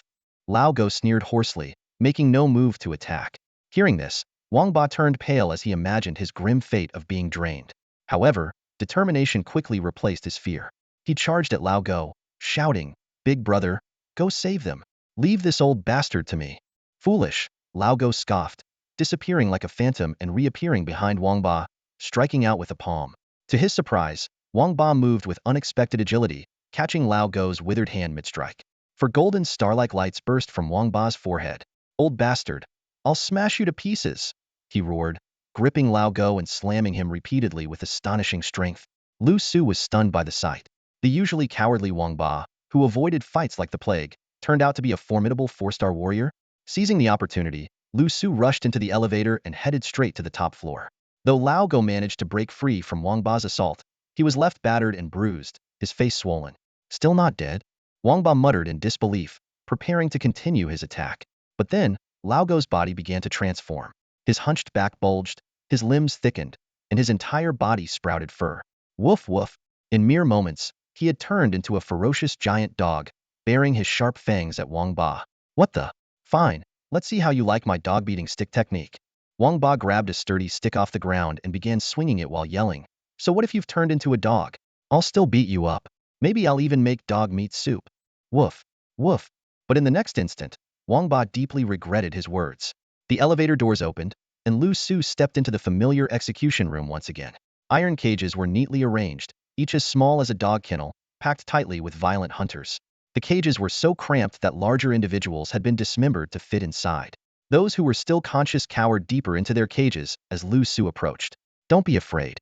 Am one of you a violent hunter? I'm here to save you, Liu Su said softly, pulling out a flask. But the people in the cages remained wary, their eyes filled with suspicion. Some showed a glimmer of hope, yet no one dared to act. Liu Su frowned. Time was running out. His voice turned cold as he said, "If you don't open your mouths, they'll drag you out and feed you to the snakes right here." He brandished an iron hook and moved closer to the cages. The threat worked. Before he even reached the cages, a trembling woman in the nearest one opened her mouth. Liu Su chuckled lightly and immediately poured some blood wine into her mouth. He then moved from cage to cage, administering the antidote. Those who were conscious cooperated, while the unconscious had their mouths forced open. Before long, the flask was empty, and a total of 17 surviving violent hunters had been treated. The entire Kuan city is under lockdown, and Shai could attack at any moment. The only way out is if we work together. Otherwise, even if you escape, you'll be caught again, Liu Su said quickly before turning to leave via the elevator. Behind him, faint starlight began to shimmer on the foreheads of several hunters. Moments later, he arrived on the 14th floor, where a fierce battle between man and dog was raging in the living room. A massive old dog was wrestling on the floor with a burly man, leaving the place in complete disarray. The man, Wang Ba, was covered in bloody scratches. Driven to desperation, he bit back, but human teeth were no match for a dog's. Within moments, several of his teeth had been broken. "Damn it! You forced me to do this!" Wang Ba roared in fury as the dog clamped onto his backside and shook him violently. His eyes sharpened, golden starlight gleamed from his forehead, and his bloated body began to swell and shift. At the critical moment, the old dog let out a chilling yelp, and the pain in Wang Ba's rear suddenly ceased. He turned back in confusion to see a dagger embedded in the dog's skull. The one holding the dagger was none other than Liu Su, who had arrived just in time. "Are you okay?" Liu Su asked urgently, kicking the dog's lifeless body aside and hurrying to Wang Ba's side. Seeing Wang Ba covered in bite marks, his clothes in tatters, and looking utterly disheveled, Liu Su couldn't help but furrow his brow. Moments ago, he had come upon the absurd scene of this man and a dog wrestling on the ground, leaving him momentarily dumbfounded. Who would have thought that this seemingly harmless chubby man would go all out and even dare to fight a dog heathen? "Big brother. It hurts so much. It bit me." Wang Ba wailed as soon as he saw Liu Su, unable to hold back anymore. He cried like a child who had suffered an enormous grievance, his missing front teeth making his sobbing all the more comical. Liu Su struggled to suppress a laugh. "Let's go. So I could show up at any moment," Liu Su said, stepping forward to help him up. But to his surprise, Wang Ba sprang to his feet as if his pain had magically vanished. Instead of taking the usual path, the two climbed out of a window at the rear of the main fortress, leaping down along the protrusions of the structure to make a swift escape. "The place is probably surrounded. We need to find somewhere to hide," Liu Su said decisively upon hearing the sound of vehicles in the distance. He led Wang Ba into a nearby castle to take cover. Meanwhile, inside the main fortress, the hunters who had escaped from the torture chamber scattered in all directions. Some, terrified out of their wits, fled immediately, while others, consumed by rage, were determined to confront Sai. Despite Liu Su's warnings, their search yielded no results. It wasn't long before they discovered the severed head of Sha Kuan on the first floor. Greedy glints appeared in the eyes of several hunters. After all, it was for the bounty on this head that they had traveled such a great distance. "That's mine. Like hell at ice, it's mine." A chaotic brawl broke out over the head. They seemed to have completely forgotten Liu Su's warning. From the shadows of the fortress, a pair of cold, bloodthirsty eyes silently watched the scene unfold. "Big brother, they're fighting inside. Should we go help?" Wang Ba asked as he listened to the sounds of battle coming from the main fortress. "You're injured. Just focus on recovering. Let them handle this fight. I trust they can win," Liu Su said, patting Wang Ba on the shoulder to reassure him. "What about you?" Wang Ba asked, his bruised and battered face full of curiosity. I've got to take care of you, of course. I can't leave," Liu Su replied, his expression stiff as he tried to brush off the question. The sounds of screams and clashes echoed continuously from the main fortress. Suddenly, a hunter burst out carrying the severed head, only to have it snatched away by a wind element hunter. That man quickly became the next target, and soon the head was being tossed back and forth as the fighting grew even more frenzied. "What are they doing? Playing some kind of ball game?" Wang Ba asked, dumbfounded by the scene. Liu Su's heart sank. What worried him most was Sai's continued absence. That woman had clearly infiltrated the estate, but remained hidden, likely watching and waiting. At the highest point of the main fortress, Sai rested her chin on her hands, coldly observing the absurd spectacle below. When the time was right, she pulled out a communication device resembling a phone and gave a chilling order. "Kill them all. Leave no one alive." As her words fell, the elite fighters of Sha Kun's gang, who had been lying in wait, suddenly attacked. The hunters, still engrossed in their struggle over the head, were caught off guard and quickly found themselves surrounded. Faced with the unfolding chaos, Wang Ba was utterly flustered. Liu Su's face turned ashen. He had never imagined that the very people he had risked everything to rescue would meet their end in such an absurd manner. Ah, it's the Sha Kun gang. Stop fighting and join forces. A panicked shout echoed through the air, but it was already too late. One by one, the hunters fell under the blades and bullets of the Sha Kun gang's elite fighters. The last hunter, even in his final moments, clung tightly to the 100 billion valued head until his hands and head were brutally severed. As the Sha Kun gang began clearing the battlefield, crisp gunshots suddenly rang out from the shadows. Bang, bang, bang. In the blink of an eye, 3 of the gang's strongest 4-star fighters fell lifeless to the ground. Despite their formidable defenses, they couldn't escape the deadly precision of headshots.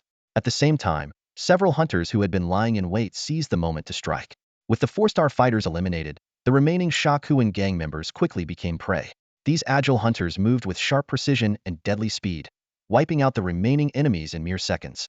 The gazes of several 4-star hunters, sharp as blades, locked onto the highest floor of the fortress where Sha Yi stood. Get down here, one of the hunters demanded coldly. Before the words fully left his mouth, 2 of his companions had already launched themselves skyward along the fortress walls. This time, everyone was on high alert, determined not to repeat past mistakes. Lan Xian, Zhang Qiu, and Milan emerged from the shadows to join the fray. Aside from Milan, the 6 hunters present were all 4-star elites, working seamlessly together to corner Sha Yi. Sha Yi's once beautiful face twisted into a hideous snarl. She couldn't comprehend how her enemies had been cured of the poison. If a purification-type star energy user was involved, who could it be? Your life is mine. 5 of them launched a fierce assault simultaneously. Sha Yi's expression darkened as she braced herself for battle. Thus began a ferocious clash that shook the heavens. Inside the castle, Liu Su frowned, noticing someone was missing. His gaze quickly shifted to the darkness below the main fortress. Behind Lan Xin where Long Feng stood, concealed along with his shadow. His eyes were fixed on the top of the fortress, like a blade ready to strike at any moment. That guy's unharmed? Wang Ba exclaimed in shock. Liu Su shot him a sideways glance. He practically saved us. Were you hoping he'd be in trouble? Still, he couldn't shake his own doubts. How had Long Feng escaped from Sha Yi's clutches? The battle atop the fortress had reached a fever pitch. Sha Yi was shrouded in an eerie red glow, her figure flickering in and out of visibility, making her movements almost impossible to track. Her blood-red claws lashed out with terrifying precision, leaving gruesome wounds on her attackers whenever they got too close. Though her opponents fought with relentless ferocity, they couldn't land a single decisive blow on her. A piercing scream tore through the night. Milan, the weakest among them, was the first to fall. She was sent flying, a deep, horrifying claw mark marring her back. Watching the 4 quickly fall into a disadvantage, Liu Su's heart sank. Sha Yi's strength far exceeded expectations, and at this rate, defeat seemed inevitable. A piercing scream cut through the air as one of the hunters was killed instantly, Sha Yi's claws stabbing straight through their throat. The remaining 3 froze in terror at the sight of their comrade's brutal death, hesitation and fear flashing in their eyes. Beneath the main fortress, Lan Xian frowned slightly, swiftly putting away her sniper rifle and drawing twin pistols. Her figure shot forward like lightning. At the same time, Long Feng emerged from the shadows, the 2 charging toward the main fortress from opposite directions. If they didn't intervene now, everyone might perish. Fatty, can you still fight? Inside the castle, Liu Su turned to Wang Ba and asked. Wang Ba shook his head repeatedly, his round face pale with fear. Witnessing Sha Yi's lethal prowess firsthand, he had no courage left. All right, then stay here and wait, Liu Su said without pressing further, knowing Wang Ba had just been bitten by the old dog. Yeah, big brother. Be careful, Wang Ba stammered, nodding like a pecking chick. Liu Su reversed his grip on his dagger and turned back to flash a smile before leaving. Oh, by the way, I really did poison that antidote. It'll take effect in 2 days. Wait for me to come back and cure you. He left without looking back, leaving Wang Ba frozen in place, his face turning ghostly pale. With Long Feng and Lan Xian joining the fray, the battle temporarily stabilized.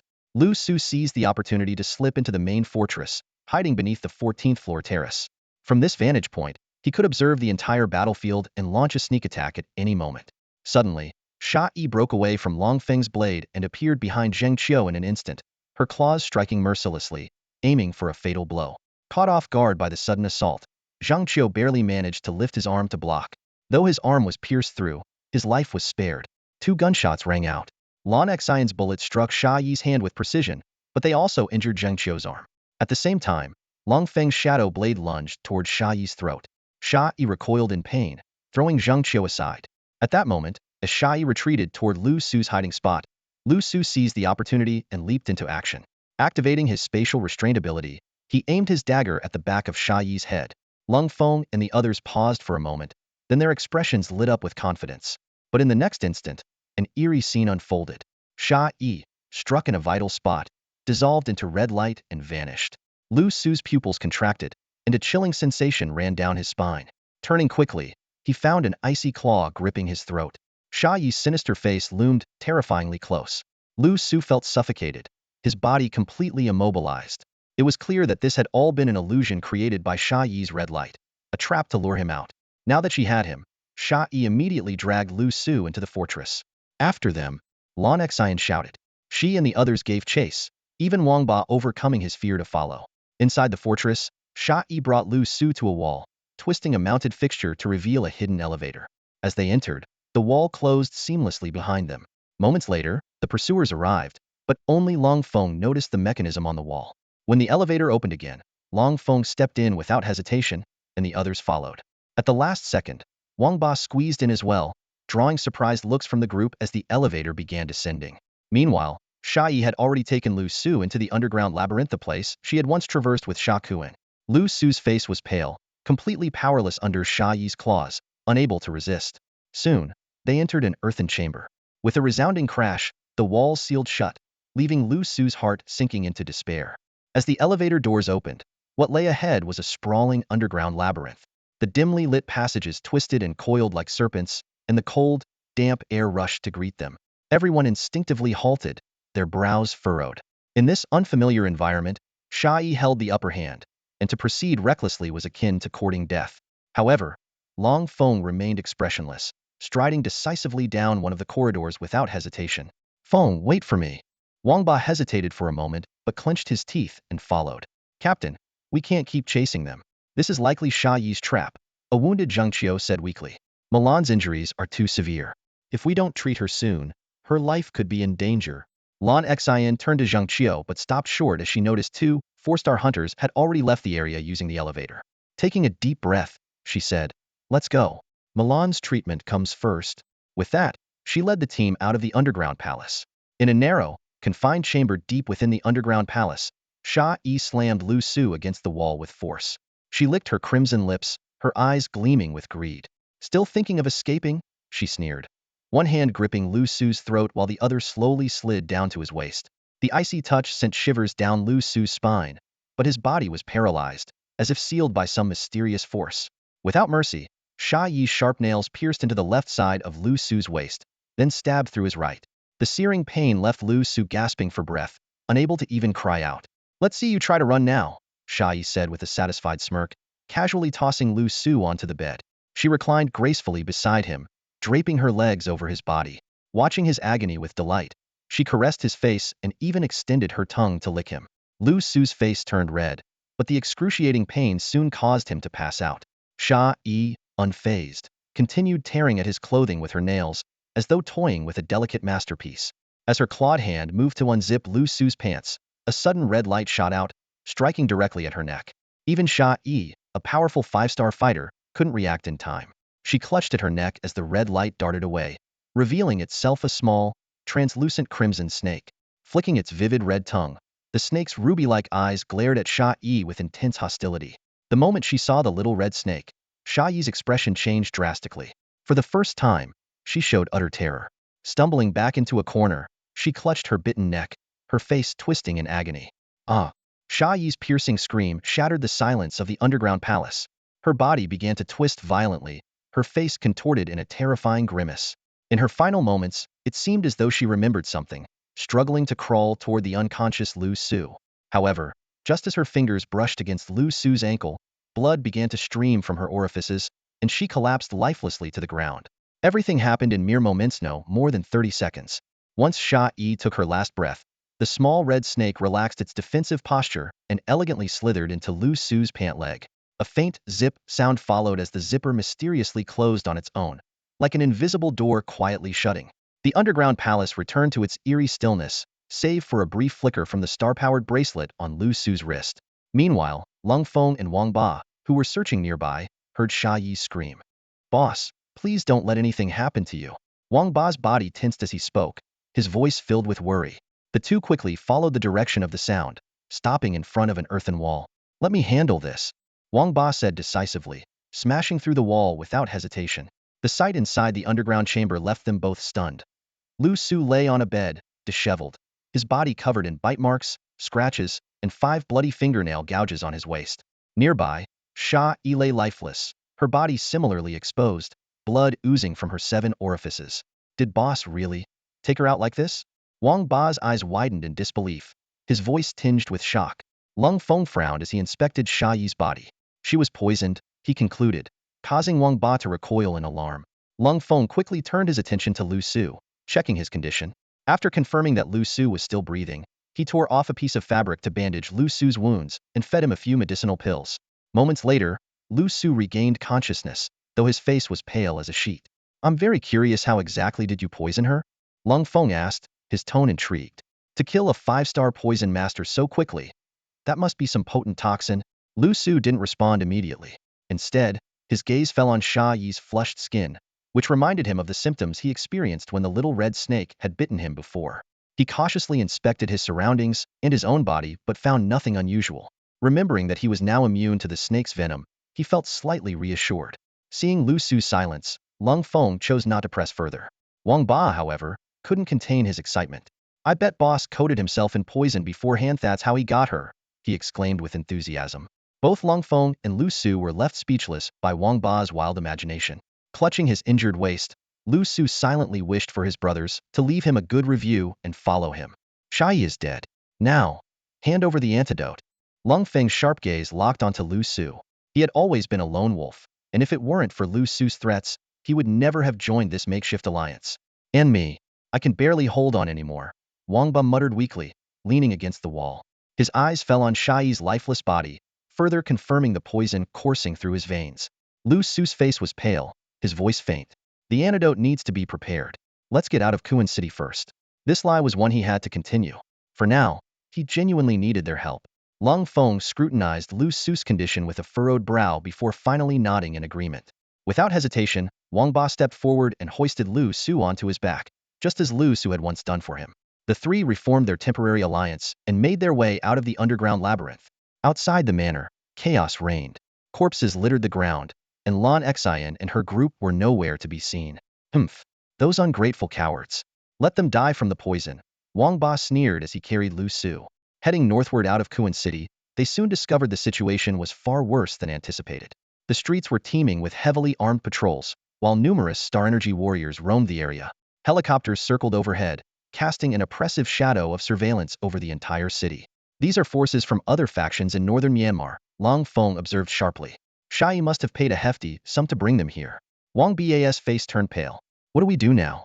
Dealing with the Shakuan father and daughter was bad enough. If these other forces join in, let them weaken each other first," Liu Su said, a glint of cunning in his eyes. He realized that Lan Xian and her group were likely unaware of Sha Yi's death and would be eager to escape with the arrival of these new forces. That would be their chance. As night fell, the three lay in wait on the northern outskirts of Kuan City. Sure enough, distant commotion broke out as Lan Xin's group made their move. Alarms blared, drawing most of the guards toward the disturbance, leaving only a skeleton crew behind. Now, seizing the opportunity, the trio dashed toward the perimeter fence. Before the remaining guards could react, Long Feng's shadow clones had silently taken them out. The operation was so swift that they didn't even have a chance to fire a warning shot. The three successfully broke through and plunged into the vast, untamed forest, racing toward the direction of Shenzhou. Once they had escaped Kuan City, Liu Su finally allowed himself to relax. Resting against Wang Ba's back, he closed his eyes and silently instructed Xiao Ai to use the accumulated pain points to repair his injured lower back. At dawn the next morning, several kilometers from Kuan City, Liu Su slowly opened his bleary eyes. He found himself lying in Wang Ba's arms as the latter used tree leaves to feed him water.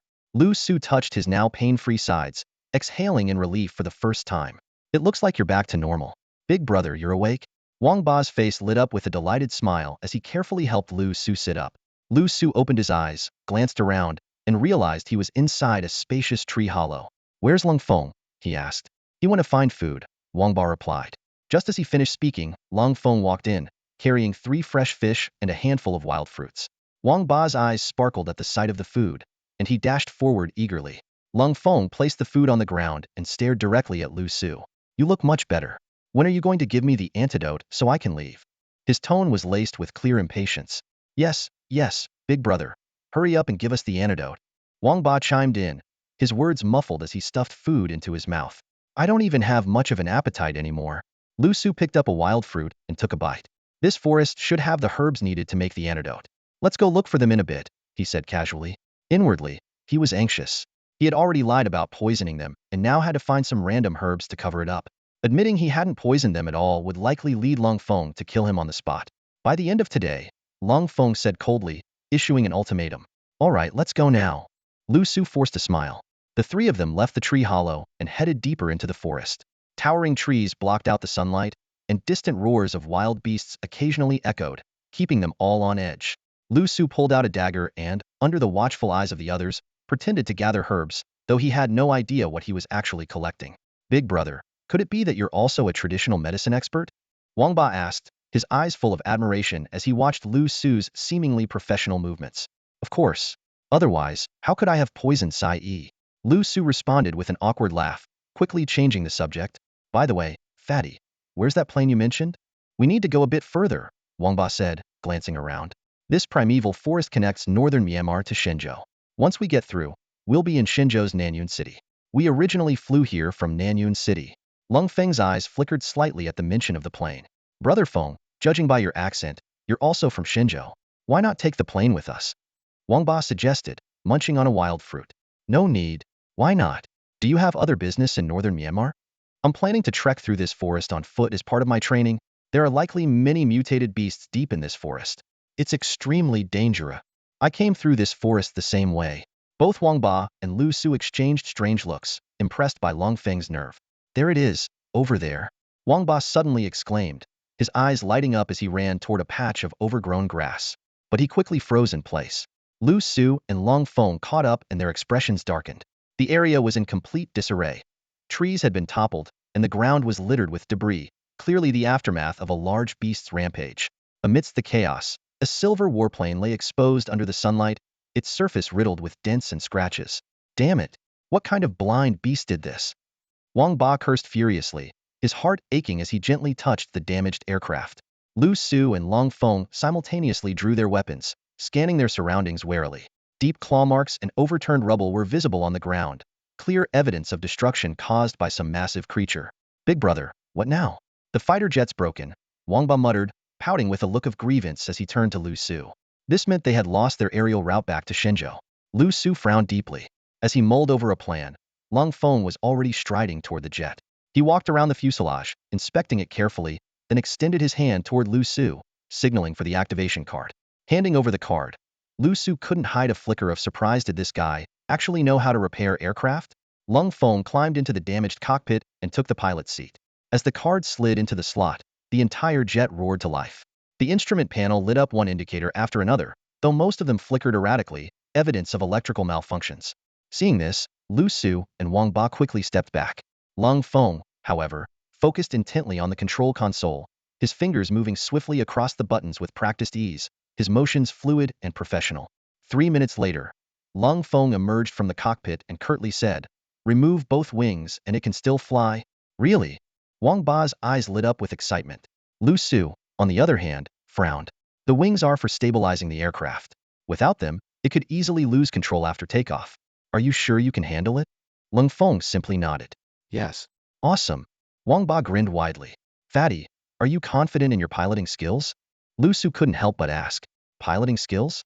What piloting skills? Flying the plane. The plane? I can't fly a plane. I only know how to fight. Wang Ba replied matter-of-factly.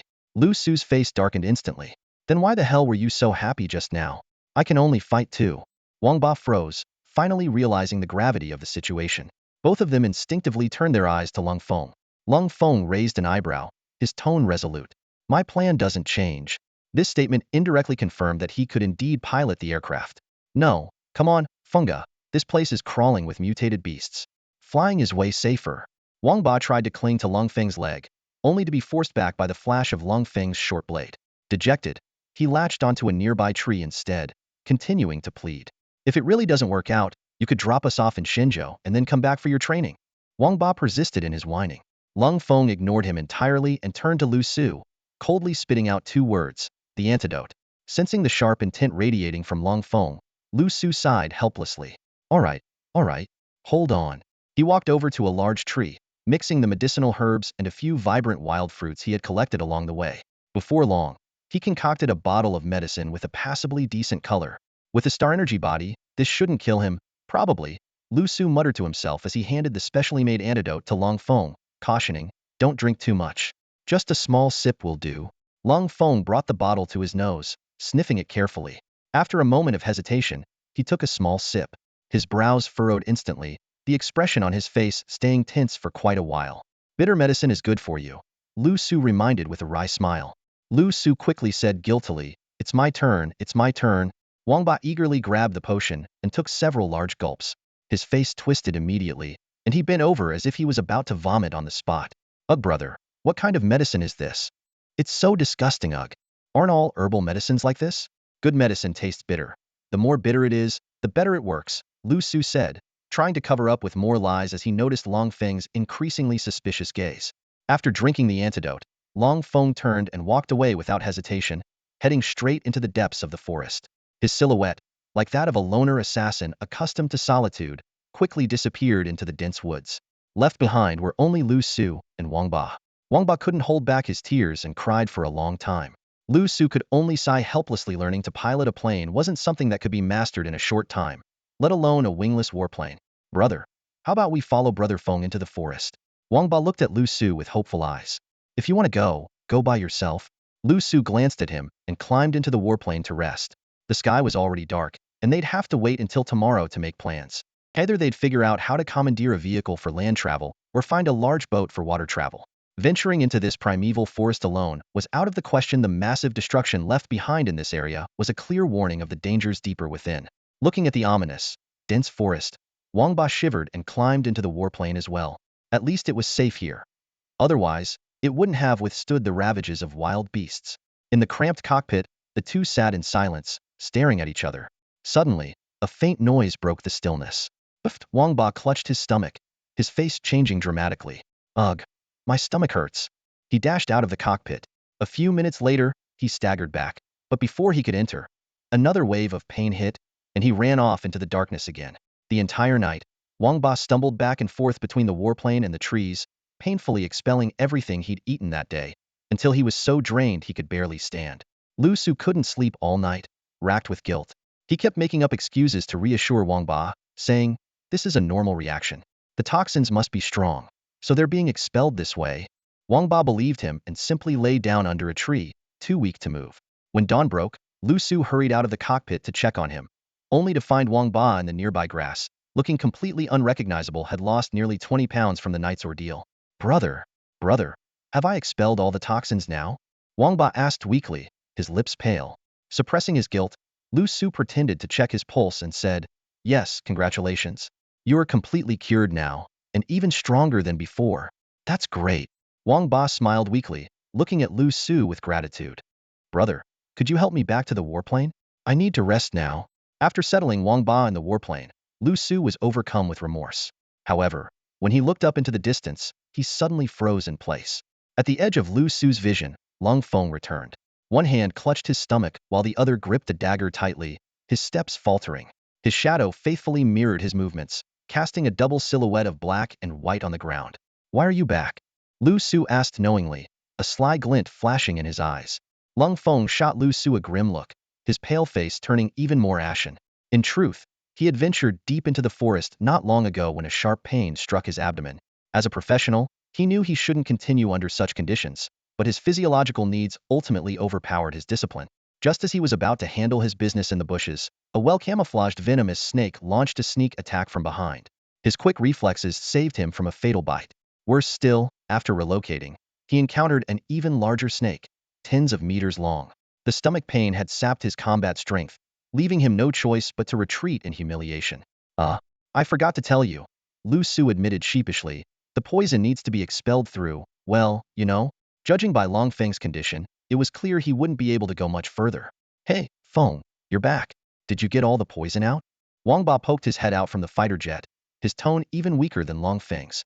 Long Feng's expression turned slightly odd as he took in Wang Ba's sorry state, but for some reason, his mood improved a little. And so, under the lingering effects of Liu Su's poison, Long Feng had no choice but to stay for the time being. How about giving us a lift while you recover?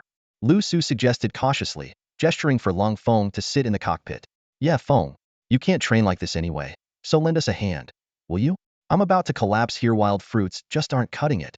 Wang Ba chimed in eagerly, his eyes glimmering with hope.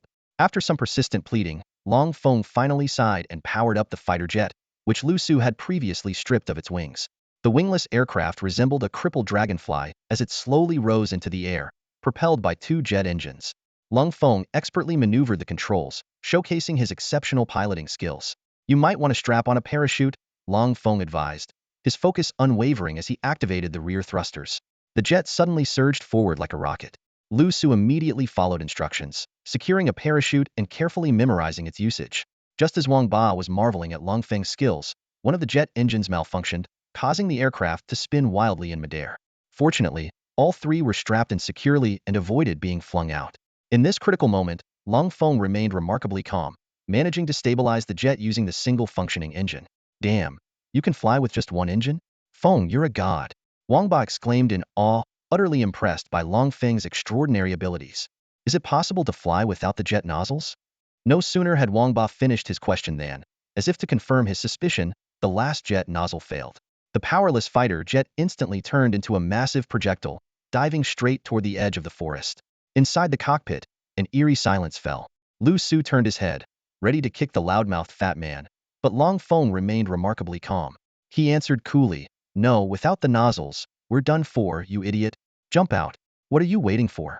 Long Feng, already strapped into a parachute, decisively leaped out of the cockpit. Liu Su hesitated for a moment, his fingers tightly gripping the parachute release before following suit. Wait for me.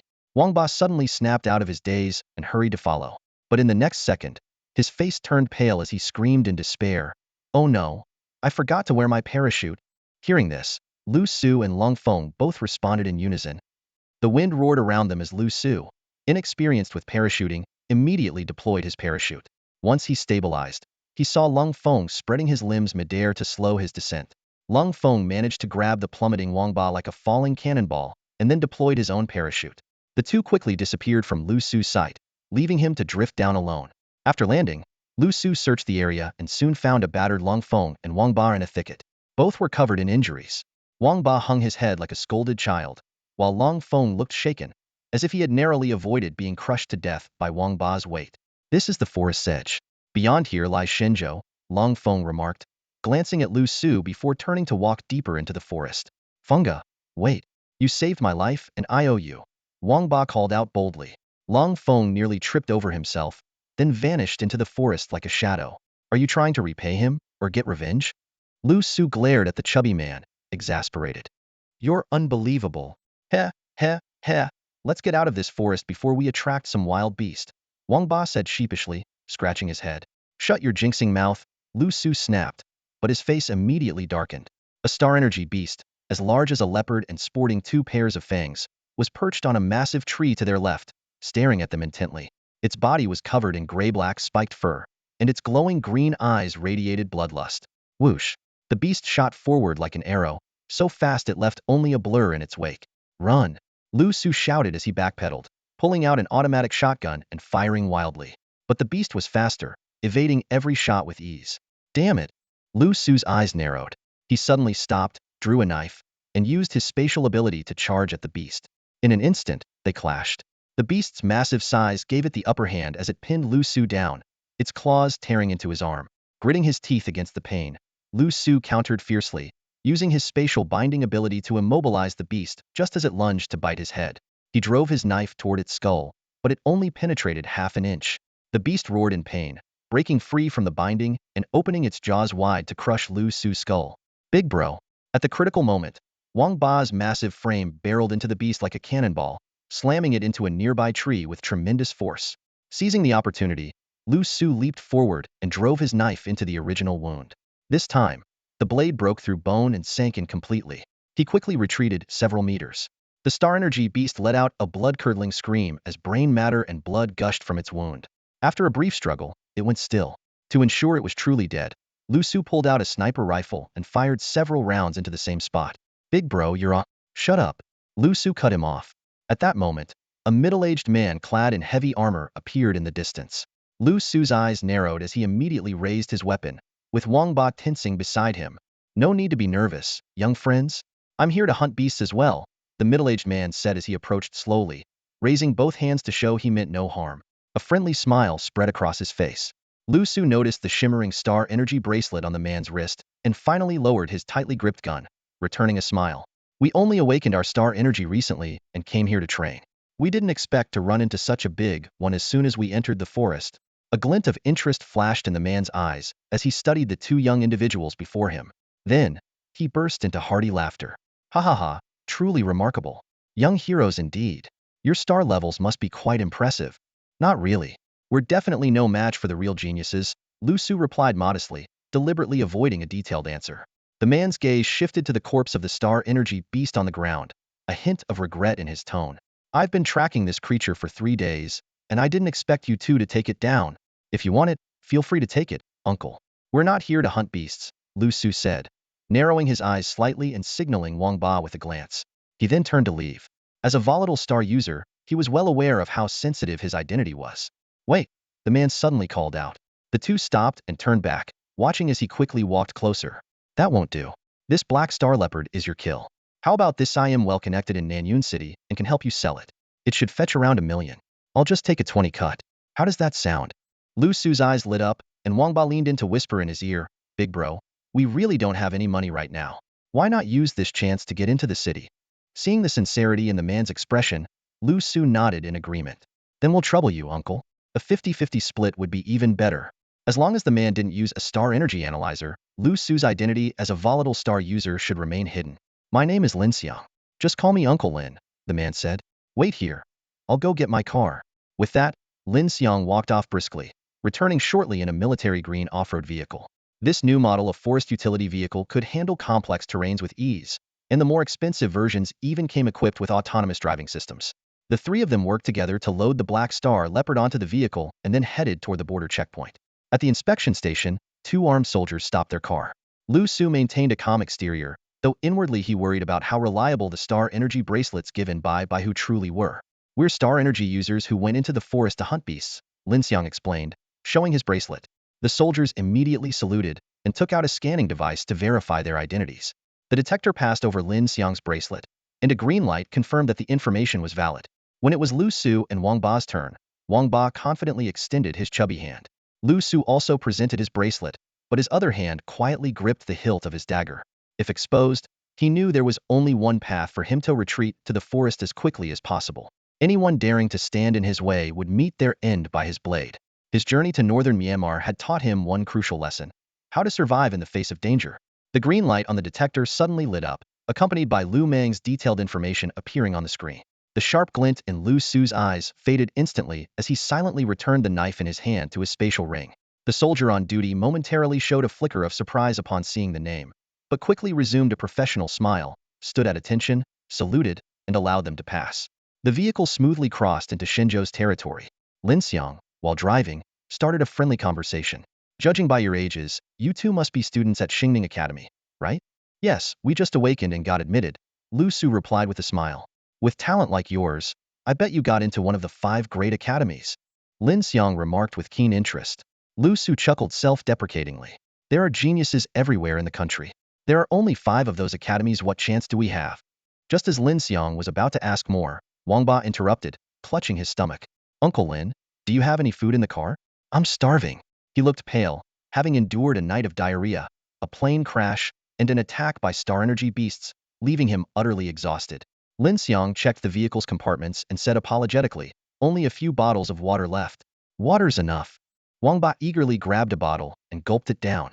Lin Xiang handed the remaining bottles to the others, and the car fell into a brief silence.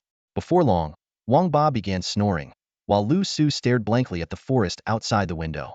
Suddenly, a biting cold wind swept in. Liu Su's eyes snapped open just as a heavy punch hurtled toward his face. Instinctively, he raised his hand to block, only to see the fist sprout countless sharp blades, resembling Wolverine's claws, which pierced through his palm. In the cramped car, Liu Su twisted his body to avoid a fatal blow and countered with a bone dislocating technique. A loud crack echoed as he forcibly twisted Lin Xiang's entire arm. But instead of blood, sparks flew from the severed limb. It was a mechanical arm. Before Liu Su could process his shock, he grabbed Lin Xiang's other arm and broke it as well. This time, real blood splattered out. Pressing a dagger against Lin Xiang's forehead, Liu Su glanced at the unconscious Wang Ba and coldly demanded, "Talk. Why did you drug us?"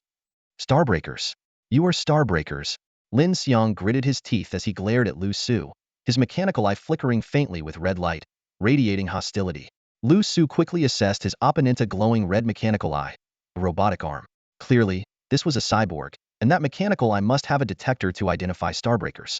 No wonder the man recognized him immediately but, wary of his strength, had orchestrated the plan to drug them after luring them into the vehicle. But one thing puzzled Liu Su. "Wait, you said he's a Starbreaker too?" He glanced at the limp figure of Wang Ba. The chubby man slumped at the side. "Aren't you two on the same side?" With a dagger pressed against his head, Lin Xiang didn't dare to lie and nodded in admission. Liu Su sneered. So the fat guy had been deceiving him all along. "Spare me, and I'll let you go. We can pretend this never happened," Lin Xiang pleaded desperately. "I have a wife and child to take care of." Before he could finish, Liu Su had already twisted his neck. "Sorry, I have family waiting for me to retire with too," he said calmly, staring into Lin Xiang's wide, lifeless eyes. Dragging the body into the nearby woods, Liu Su meticulously destroyed the cyborg remains and buried them. Only then did he return to the vehicle. Glancing at the still unconscious Wang Ba, he opened the wristband navigation system and took control of the vehicle. Lacking driving experience, Liu Su's control was wobbly, and the car swerved back and forth on the wide road. Wang Ba, like a bouncing ball, rolled around in his seat. It wasn't long before he woke up, though visibly weaker. "Ugh, my head's spinning. Big bro, where's Uncle Lin?" Wang Ba asked feebly, too weak to even lift his hands. "I killed him," Liu Su replied bluntly. Seeing Wang Ba's shocked expression, Liu Su slammed on the brakes, pulling the car over to the roadside. The sudden stop sent Wang Ba sliding into the gap between the front seats, where he got stuck and couldn't move. Liu Su's dagger was already pressed against his chubby face. "Cut the act. You were groggy, but you heard everything that happened in the car, didn't you? Blood choke. Blood choke. Big bro, don't kill me.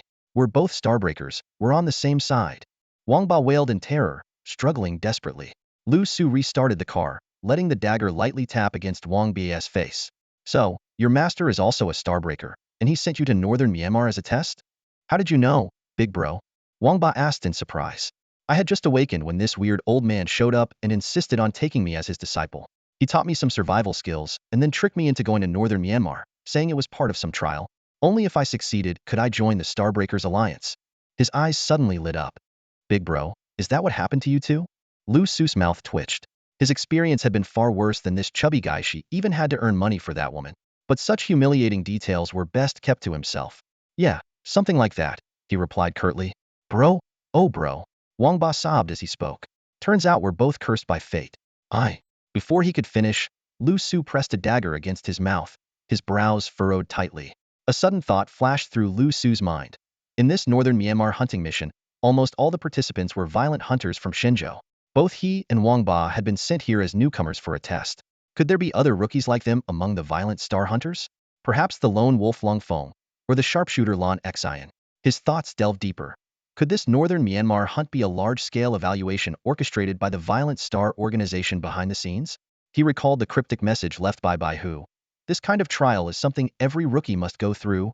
As Liu Su was lost in his thoughts, Wang Ba cautiously moved the dagger aside and suddenly blurted out, "Bro, why don't we just elope?" Liu Su was momentarily speechless. Wang Ba, seemingly oblivious to his slip, glanced at the black star panther in the trunk and continued, "We can sell this black star, find a place to hide, and live like ordinary people without using star energy. That way, we won't have to worry about being hunted. Do you know where to sell it?" Liu Su's interest was piqued. "The Star Energy Exchange?" Wang Ba explained confidently. "It's a place specifically for star energy users to trade. With our star energy bracelets, we can easily pass as star energy users. This black star panther will definitely fetch a good price."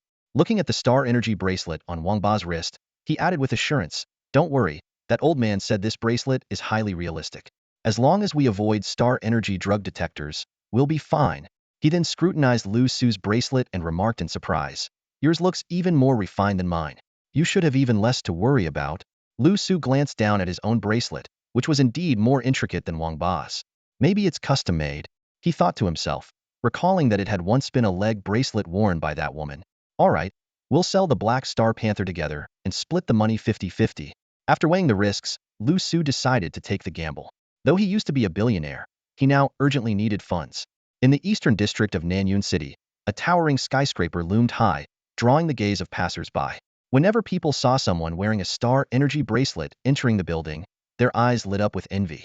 On the building's exterior screen, the bold words, Star Energy Exchange, stood out prominently. This was a sanctuary accessible only to star energy users. We're here, Wang Ba said, gesturing with one hand while munching on food.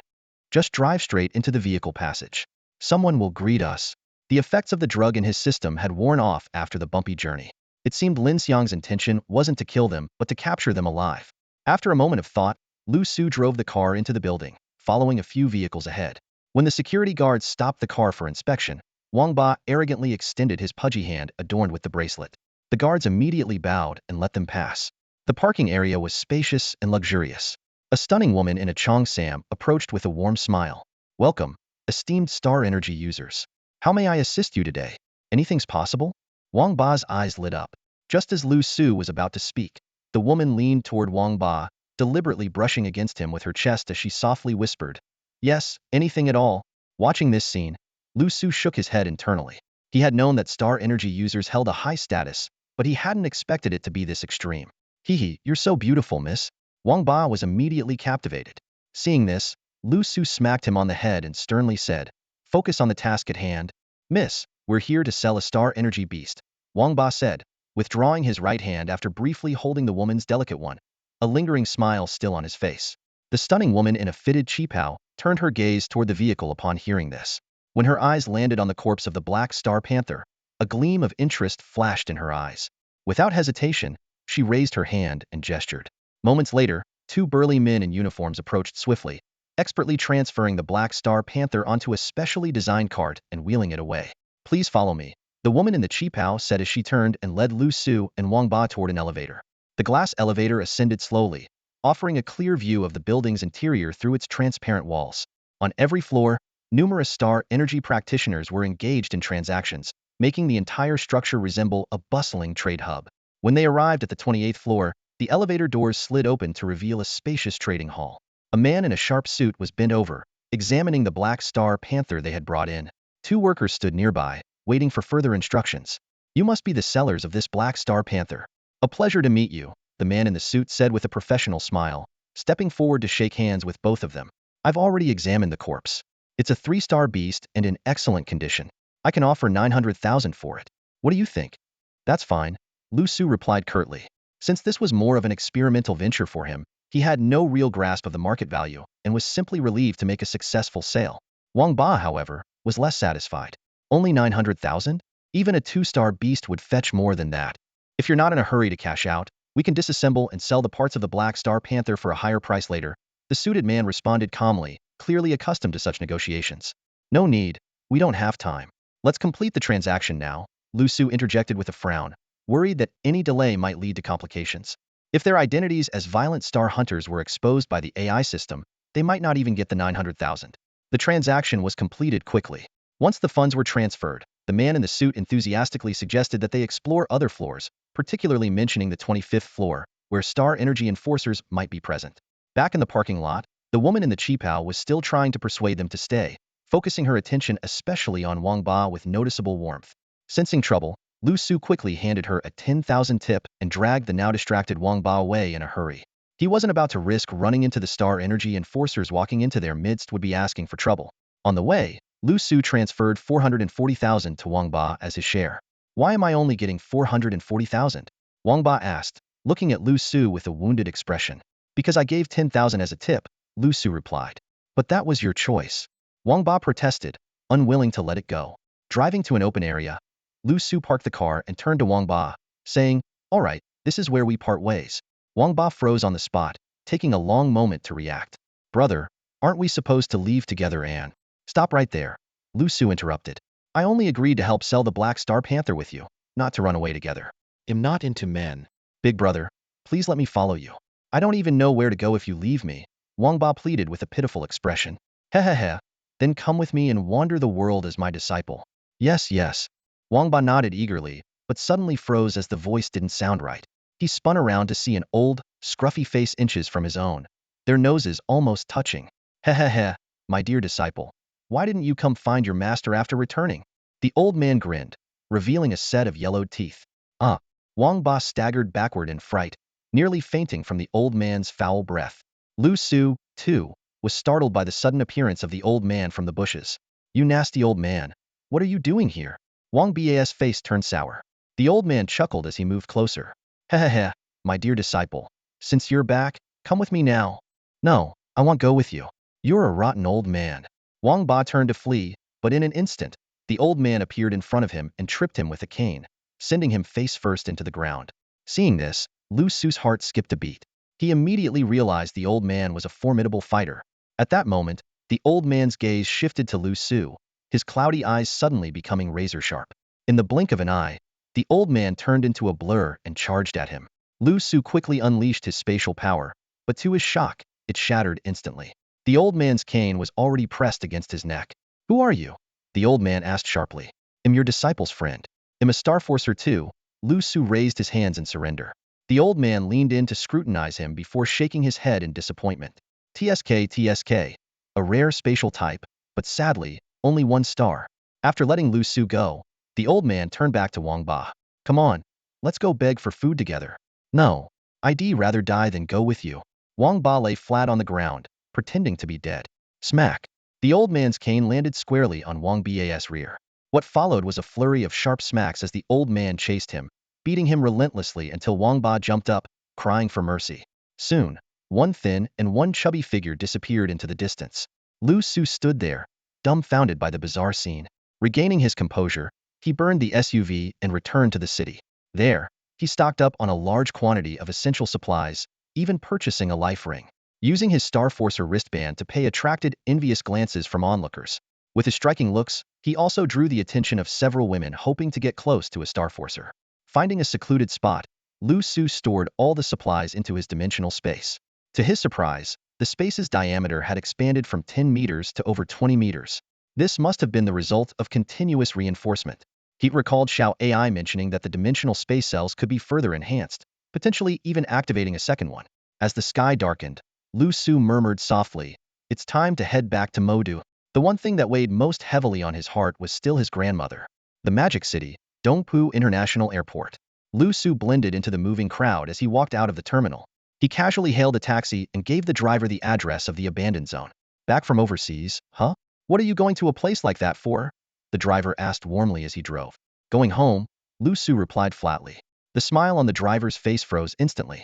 A hint of disdain flashed in his eyes as he stepped harder on the gas, falling silent for the rest of the ride. When Liu Su returned to the familiar front door of his home, the hunched figure who used to busy herself under the eaves was nowhere to be seen. Instead, a middle-aged woman was sweeping the area. Xiao Su? Is that really you? The woman looked up, dropped her broom, and rushed toward him in surprise. Aunt Wu, where's my grandma? Liu Su frowned slightly, casting a wary glance around. Come inside, we'll talk, Aunt Wu said warmly, grabbing his arm and shouting back over her shoulder. Old Joe? Xiao Su is back. From inside the house, a dark-skinned, middle-aged man quickly emerged, his face also lighting up with joy. Together, they flanked Liu Su and ushered him inside. Uncle Joe, where's my grandma? Liu Su pressed again. Their smiles froze in an instant. Aunt Wu covered her face, choking back sobs. After you disappeared, we moved in to take care of her. But 5 days ago, she suddenly passed away. It happens to everyone eventually. She was getting old, Uncle Joe sighed, trying to console him. Surrounded by their grief, Liu Su's expression remained unervingly calm, showing no trace of emotion. I see, he said, rising to leave. They hurriedly grabbed him. Stay and eat first. We'll take you to her grave afterward. No need. It'll come another day, Liu Su said indifferently, gently pushing their hands away. Their faces darkened, and they exchanged a panicked glance. Suddenly, Aunt Wu blocked the door with a fierce expression. Liu Su, you're a wanted criminal. The police are on their way. Uncle Joe rushed out from the kitchen, wielding a kitchen knife. Turn yourself in now, and it's not too late. Liu Su glanced calmly at the neighbors who had been lying in wait for a reward. Whether it was the bounty promised by the Starforce police or the hunters, it no longer mattered. 3 seconds later, Liu Su pushed the door open and left. Behind him, the house where he had spent half his life began to billow with thick smoke. At the marketplace in the abandoned zone, Liu Su, now wearing a mask, approached a red-haired teenager squatting on the ground, glued to his phone while playing a game. Hey, buddy, can I borrow your phone? Get lost, get lost. Can't you see I'm busy? Scram. The red-haired boy cursed without looking up. Kaiwanji, where's your ultimate? Heal me. Liu Su immediately used an ultimate skill on the red-haired boy, then supported the drunken youth into a nearby alley. After settling him in a corner, Liu Su took out his phone. His gaze lingered on the screen for a moment before he finally opened the game. His movements were fluid and precise, and with 2 flawless pinnacles, he successfully led his team to a comeback victory in the previously losing match. Exiting the game interface, Liu Su dialed a familiar number. The phone rang for half a minute before being answered. Who is it? A familiar voice came through the receiver. It's me, Liu Su said softly. Ah Su, I'm so relieved you're okay. Liu Yu's voice trembled slightly. Don't worry, I'm gradually getting used to this identity. Liu Su's lips curved into a faint smile before his expression turned serious. How's Grandma? Although he knew he couldn't trust the words of that crematorium couple, he still felt uneasy. Don't worry, Grandma's fine. Here, talk to her. On the other end, Liu Yu called out, Grandma, it's Ah Su on the phone. Xiao Su, is that you? The gentle voice of the elderly woman came through, warm but slightly hard of hearing. Don't worry about me while you're studying away from home. I'm living well with Xiao Yu in a big villa. We eat well and live comfortably. Take care of yourself. Listening to Grandma's familiar, comforting voice, Liu Su's eyes reddened. He mustered his strength and said, I understand. Grandma, take care of your health. I'll definitely come back to see you for the new year. Ah Su, just give me a bit more time. They'll make sure you can live openly and freely. Liu Yu's voice turned serious. All right. Stay safe, and I'll wait for you, Liu Su said before hanging up the phone, finally feeling the heavy burden in his heart ease.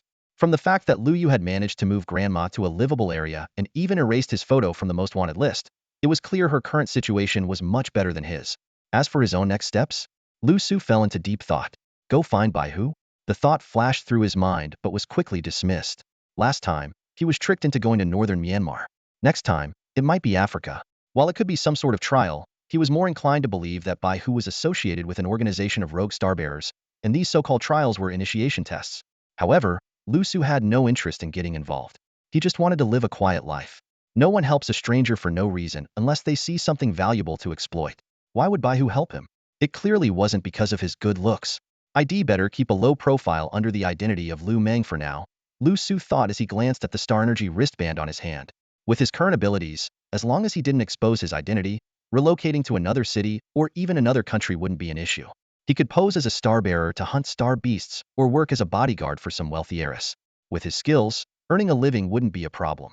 He could lie low while accumulating pain points to enhance his strength, not aiming for invincibility, just survival. Deleting the call record and placing the phone back into the hands of the spirited youth, Liu Su walked out of the alley. Just as he was about to blend into the crowd, he spotted a strikingly familiar figure at the edge of the market. She was still dressed in white, her skin as fair as jade. Her silky white hair swayed gently in the breeze, and her slender, graceful legs were crossed as she leaned against a white SUV. Hands in her pockets, her casual yet elegant posture drew countless admiring glances from passers-by. However, Liu Su had no interest in appreciating this stunning sight. At this moment, all he wanted was to escape.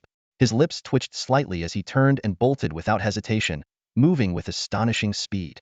To him, any hesitation would be a sign of disrespect toward this woman. Liu Su darted swiftly through the narrow alleys, his movements as fluid as the wind and his speed far surpassing what it had been before. The art of escape was yet another skill he had honed during his time in northern Myanmar. Before long, he had left the bustling marketplace behind, arriving at a desolate area filled with abandoned, half-constructed buildings.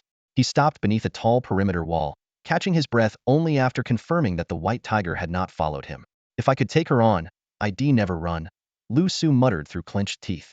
Those 5 billion, he'll get them back one day, and he'll reduce you to a cat. With a quick leap, he vaulted effortlessly over the wall. But the moment his feet touched the ground, he froze, as if struck by lightning. There, leaning casually against the wall just a meter away, stood White Tiger. She was chewing gum, her beautiful eyes glinting with amusement. You want to turn me into a cat? She asked with a playful smile. The narrow alley fell into an eerie silence. Liu Su's expression darkened, as if he were staring death in the face. In a flash, he made the first move, unleashing his spatial powers in an attempt to bind White Tiger while simultaneously turning to flee. But before he could take off, a sharp kick slammed him against the wall with unrelenting force. A second later, a long, snow-white leg rested against the wall, so close it almost brushed his face. White Tiger leaned in, her slender arm casually smashing the wall as she pinned him in place with a commanding presence. "Why are you running?" she asked, moving closer, her eyes beneath the mask mesmerizing and intense.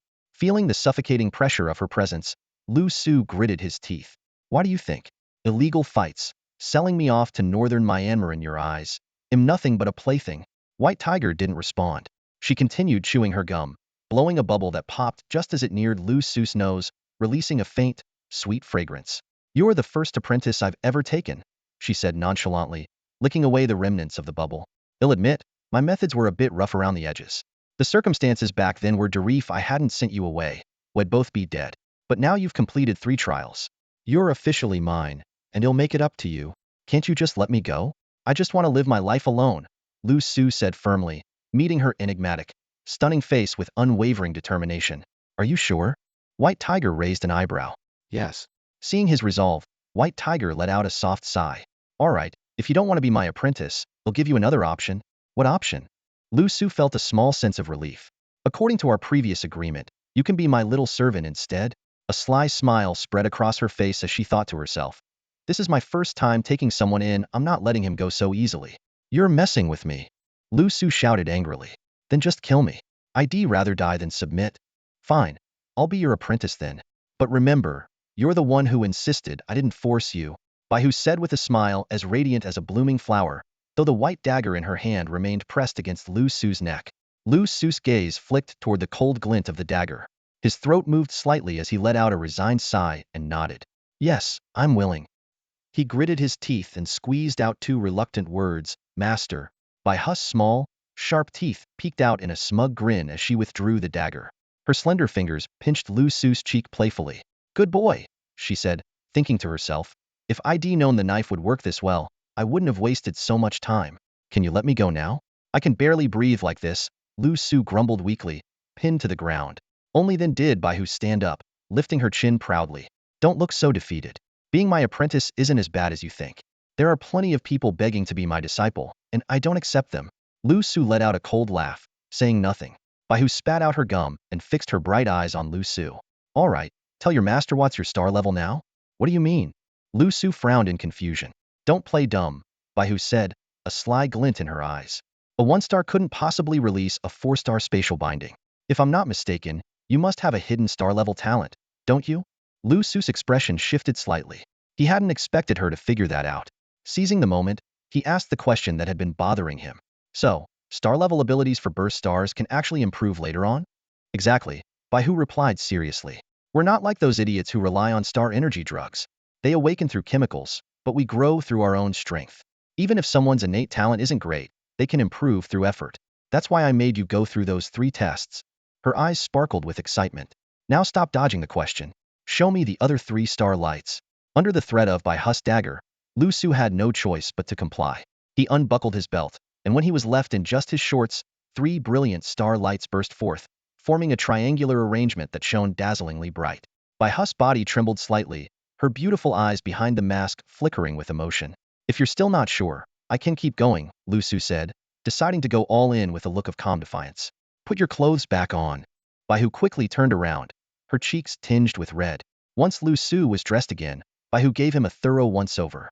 All this time, both star energy users and burst stars have concentrated their star lights at the top, but you've managed to gather them elsewhere. Looks like you've been keeping a lot of secrets from me. She grabbed Liu Su by the hand and eagerly pulled him toward the alley's exit. "Come on. Your master has prepared a gift for you, and I'm sure you're going to love it." Outside the abandoned building, a white SUV was already parked, its doors opening automatically. Liu Su followed Baihu into the vehicle, fully aware that escaping was no longer an option, at least, not until he could defeat this woman. Inside, Baihu lounged casually in the driver's seat, slipping off her shoes as if it were second nature. She gracefully propped her fair, delicate feet on the steering wheel. The car initiated its autopilot mode and began to glide away from the desolate area.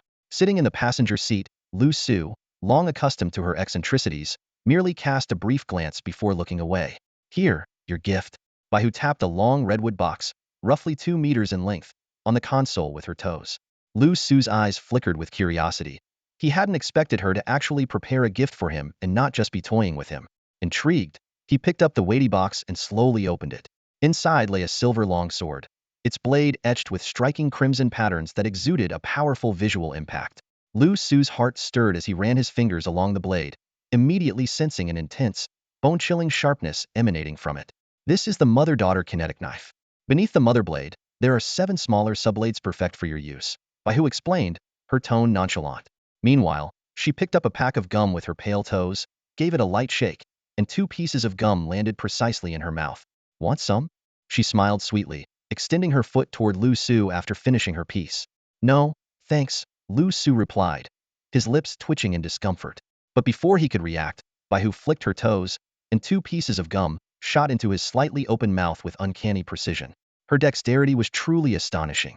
Before he could chew properly, a cool, sweet flavor spread through his mouth, swiftly coursing through his body, bringing an unparalleled sense of comfort. This is made from star crystals. It not only replenishes star energy quickly but also aids in cultivation, Baihu explained as she noticed Liu Su eyeing the gum pack with interest. But don't eat too much. It's addictive and not entirely harmless. With that, she used her toes to clamp the gum pack and locked it into the console compartment. Feeling slightly awkward, Liu Su turned his attention back to the mother-daughter kinetic knife. Lifting the mother blade, he saw 7 handleless subblades neatly arranged beneath it. Clearly, these were meant to be controlled with spatial energy. He immediately gave it a try, utilizing the abundant energy provided by the star crystal gum. First, he managed to lift a single subblade into the air, maneuvering it freely. Then, with more focus, he summoned the remaining 6 blades, all floating simultaneously. While holding 7 blades in the air wasn't particularly difficult, controlling them individually in combat posed a significant challenge. It required splitting his spatial energy into multiple streams and mastering multitasking. If he could achieve this, his combat prowess would soar to a whole new level, sparing him from relying on desperate tactics or brute force. Put it away for now. They'll teach you how to use it later, Baihu said, clearly pleased with Liu Su's reaction. All right, Liu Su nodded, promptly storing the mother-daughter kinetic knife in his spatial storage without hesitation. Consider it paid for with that 500 million. Liu Su gazed out the window, noticing the vehicle had already merged onto the highway, speeding away from the bustling city of the magic capital. You passed the test, so naturally, I'm taking you back to the Alliance to give you an official title, Baihu said in a calm tone. Was it formed by the violent stars for self-preservation? Liu Su narrowed his eyes, his voice tinged with certainty. That's right, Baihu nodded in acknowledgement. Then, fixing her gaze on Liu Su with unusual seriousness, she continued, but not for self-preservation, it's to change the world. Through everything he had experienced recently, Liu Su had begun to piece together parts of the truth. This world, it seemed, indeed had some fundamental issues. What's the name of your alliance? He asked. The Yao Alliance, Baihu replied nonchalantly, blowing a bubble. Seeing Liu Su's puzzled expression, she elaborated. In Shanzhou, there are 5 such alliances. The Yao Alliance, Shen Alliance, Mo Alliance, Gurui Alliance, and Wu Alliance. While spread across the land, their goals are aligned. Liu Su suddenly understood the names clearly drew inspiration from the 5 ancient capitals of Shenzhou. Yet doubts lingered in his mind. In this day and age, can you really change anything? Baihu seemed to read his thoughts, a faint smile curving her lips. It's not just Shenzhou. Every major nation has its own violent star alliances. For instance, the Avengers Alliance in my Legion has already made waves there. While the world may be sick, there are always those who remain awake. The mention of the Avengers Alliance struck a chord of familiarity in Liu Su. I know you still have many questions. You'll understand everything once we reach the Alliance, Baihu said. No, I'm only concerned about my own safety, Liu Su corrected her bluntly. While he was curious about other matters, they were secondary. Baihu was momentarily taken aback, but then broke into a radiant smile. You don't need to worry about that. The leader of the Yao Alliance is my father. You'll be perfectly safe. Liu Su's expression shifted. He had suspected that Baihu's background was anything but ordinary, yet he hadn't anticipated she was the daughter of the Alliance leader. This connection was one he couldn't afford to let slip away. As night deepened, Baihu glanced out the window before pressing a button on the car's central control panel with her foot. Before Liu Su could react, the entire front passenger seat reclined. Moments later, the car seats began shifting, unfolding, and connecting seamlessly until they formed a soft, luxurious mattress. Liu Su lay on the springy bed, staring at the rotating colored lights on the car ceiling, still reeling from the marvel of this high-tech transformation. Suddenly, out of the corner of his eye, he noticed Baihu turning her back to him, removing her clothes until she was left in a thin white camisole, her pale back exposed. Just as Liu Su's thoughts began to spiral, Baihu spoke in a voice tinged with pain. "Come here and apply the medicine. Pull it down," she instructed, placing a jar of ointment behind her. Cautiously, Liu Su pulled down the strap, revealing a ghastly black wound that stood in stark contrast to her fair skin. Picking up the ointment, he carefully applied it to the injury, but he could still feel the subtle tremors of her body. Once the medicine was applied, Baihu dressed herself again, her usual carefree smile returning, though her pale lips betrayed her weakness. "How did you get hurt?" Liu Su asked. "The star energy enforcer hunting me down," she replied casually. "Back at the underground fighting arena, he sensed my presence, so I had no choice but to leave you with that violent star-hunting squad for temporary training. If I had taken you with me, neither of us would have made it out alive." Baihu's tone was light, as if recounting something trivial, before she lazily lay down on the bed. Liu Su found her explanation hard to fully believe. The car cruised smoothly along the highway under the night sky, but the mattress amplified every subtle vibration. Curling up in one corner of the bed, he watched the now relaxed and carelessly sleeping Baihu, lost in thought. As she turned over, one of her soft, fair feet landed squarely on his leg. "Already asleep?" he murmured. Late at night, swaying gently on the car bed, Liu Su felt sleepiness creeping in. The beauty beside him had already fallen into a deep slumber, leaving him unsure of how to situate himself. Finally, unable to endure his cramped position any longer, he gritted his teeth and lay down cautiously, turning his back to Baihu to avoid any physical contact, not out of chivalry, but purely out of fear of being hit. The car bed's material was surprisingly comfortable, and its built-in massage function was so soothing that it elicited sighs of contentment. Before long, Liu Su drifted off into a peaceful sleep, slipping into a vivid and slightly risque dream. The next morning, Liu Su woke up with a silly grin on his face, only to quickly sense that something was amiss. His upper body felt chilly, and there was something pressing down on his stomach. Opening his eyes, he froze in shock. He was shirtless, with a long, slender leg draped across his abdomen, and his shirt was covering the sleeping Baihu.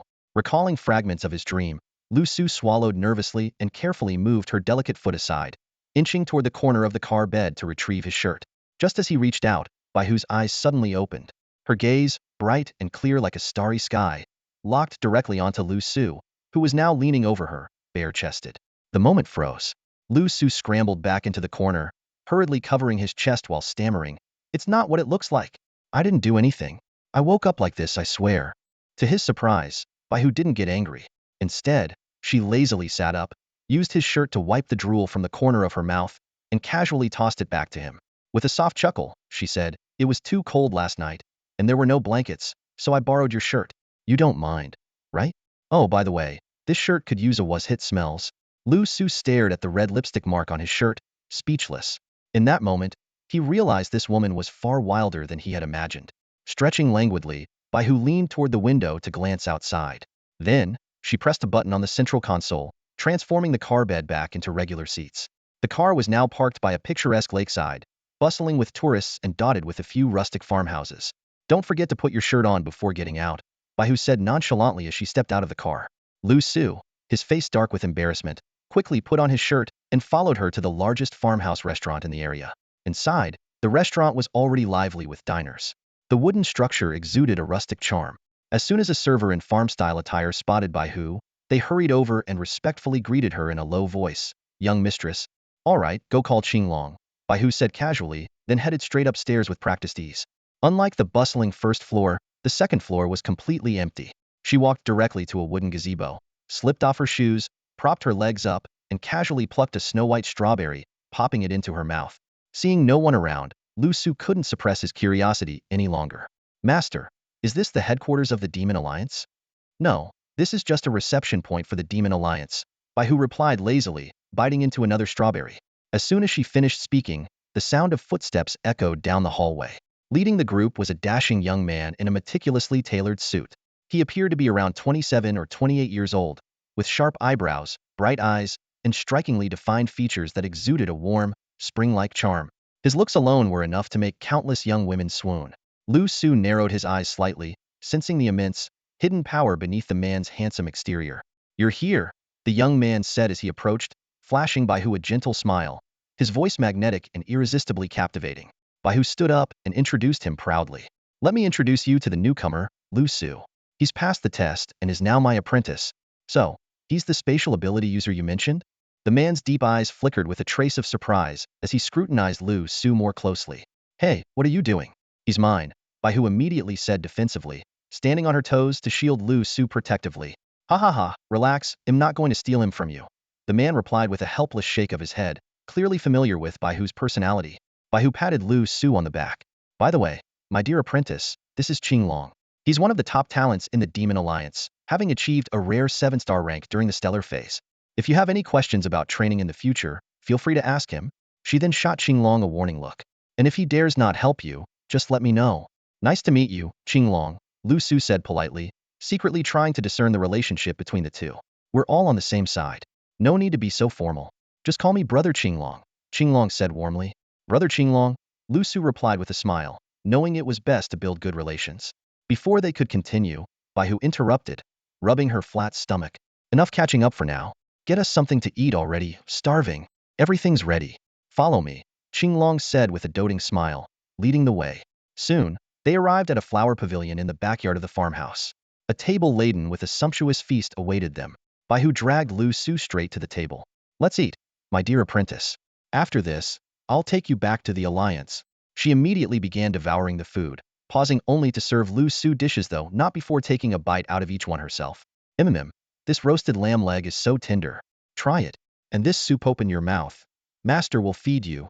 Liu Su watched his stunningly beautiful yet completely unreserved master devouring food with abandon. The stark contrast in her demeanor left him momentarily stunned. Though he eventually opened his mouth, he remained cautious, discreetly storing the food in his spatial storage. After all, as a newcomer, he couldn't fully trust these people yet. Qinglong, on the other hand, seemed entirely unfazed by Baihu's antics, merely watching with an amused smile. After the meal, Liu Su was escorted to a guest room in the backyard by a staff member to rest, while Baihu and Qinglong walked off, saying they had matters to discuss. Inside the wooden room, Liu Su ate some of the stored food, his gaze falling on the circular target on the wooden wall. He raised his hand and 7 starry, glowing subblades materialized midair. Concentrating his gaze, he flicked his fingers, sending the first subblade flying. It struck the edge of the target at an angle, lacking both power and precision. Frowning slightly, he guided the second subblade to fly out. This time, it hit the center of the target, but only embedded itself shallowly. Its power was far from comparable to a bullet. He launched the remaining subblades one after another, repeatedly practicing on the target until his star energy was depleted. After a short rest, he resumed his training, continuing late into the night. Exhausted, Liu Su collapsed onto the bed, just as the 7 subblades began to plummet toward his head. At the last second, he retrieved them into his spatial storage. Reflecting on the day's practice, he admitted it was far less effective than using a gun. At that moment, he particularly missed the star energy gum given to him by Baihu's 2 pieces could restore his energy. As he prepared to take a shower, a sudden chill ran down his spine. His instinct screamed danger, and he whipped around to look out the window. A pair of crimson eyes were staring at him intently from outside. The moment their gazes met, the red eyes vanished without a trace, and the curtains swayed gently. Liu Su's heart raced as he instinctively grabbed his black dagger and rushed to the window. With one swift motion, he slashed the curtains open. Outside, there was nothing but the cold wind rushing in. This was the 3rd floor. He furrowed his brows, staring into the pitch-black night. The once vibrant and beautiful mountain landscape now seemed eerie, with ghostly winds howling through the darkness. The farmhouse inn remained lit, but the entire atmosphere was unsettling. She tricked me? Liu Su's intuition told him countless eyes were lurking in the shadows, watching him with cruel smiles. He knew he had to leave immediately. Just as he prepared to jump out the window, the door behind him suddenly burst open. Baihu stormed in, gripping a white dagger, her entire body radiating a chilling aura that froze the floor beneath her. Her piercing eyes, visible beneath her mask, were as cold as frost, and she charged straight toward Liu Su. The freezing air paralyzed him. At the critical moment, Baihu grabbed his hand and pulled him out the window. Several figures leaped from the farmhouse's windows on various floors, farmhouse staff wielding curved blades, their crimson eyes devoid of emotion. In the darkness, they unleashed countless cold needles.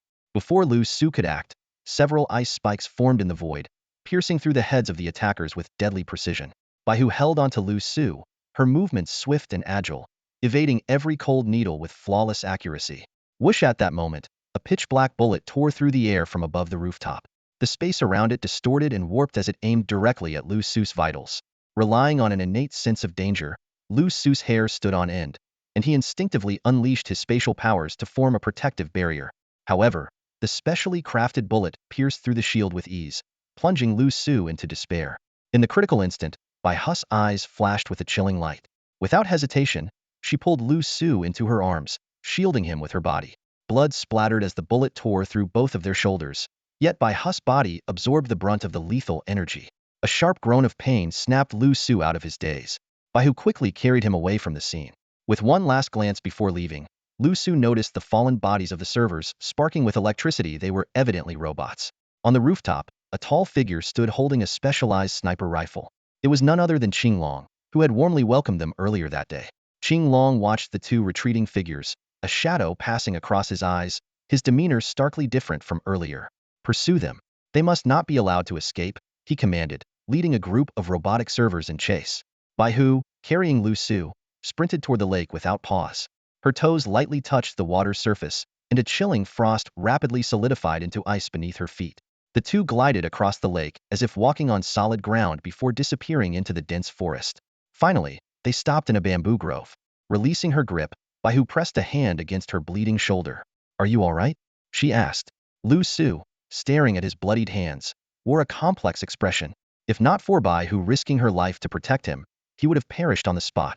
Under the night sky, Bai Hu didn't answer further. Instead, her cold gaze fixed on the direction they had come from.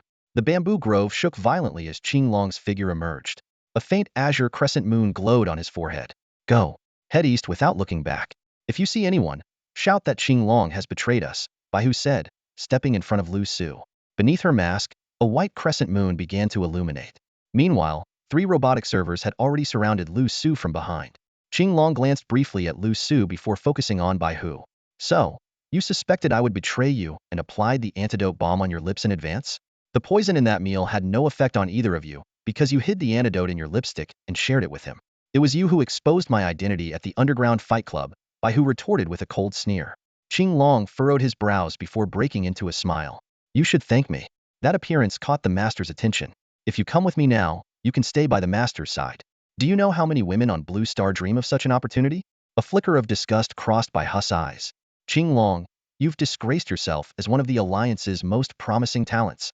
Now you've willingly become a lapdog for the alien invaders. It's revolting." Qing Long clenched his fists, his gaze growing increasingly unhinged. He burst into manic laughter. "Ha ha ha. The aliens are naturally superior. What's wrong with being their dog? Look around. How many humans on Blue Star are even worthy of this privilege? You are unworthy of the Yao Alliance's support, let alone the codename Qing Long." Bai Hu looked at Qing Long's crazed and obsequious expression, letting out a cold laugh and shaking her head. "Support? Codename?"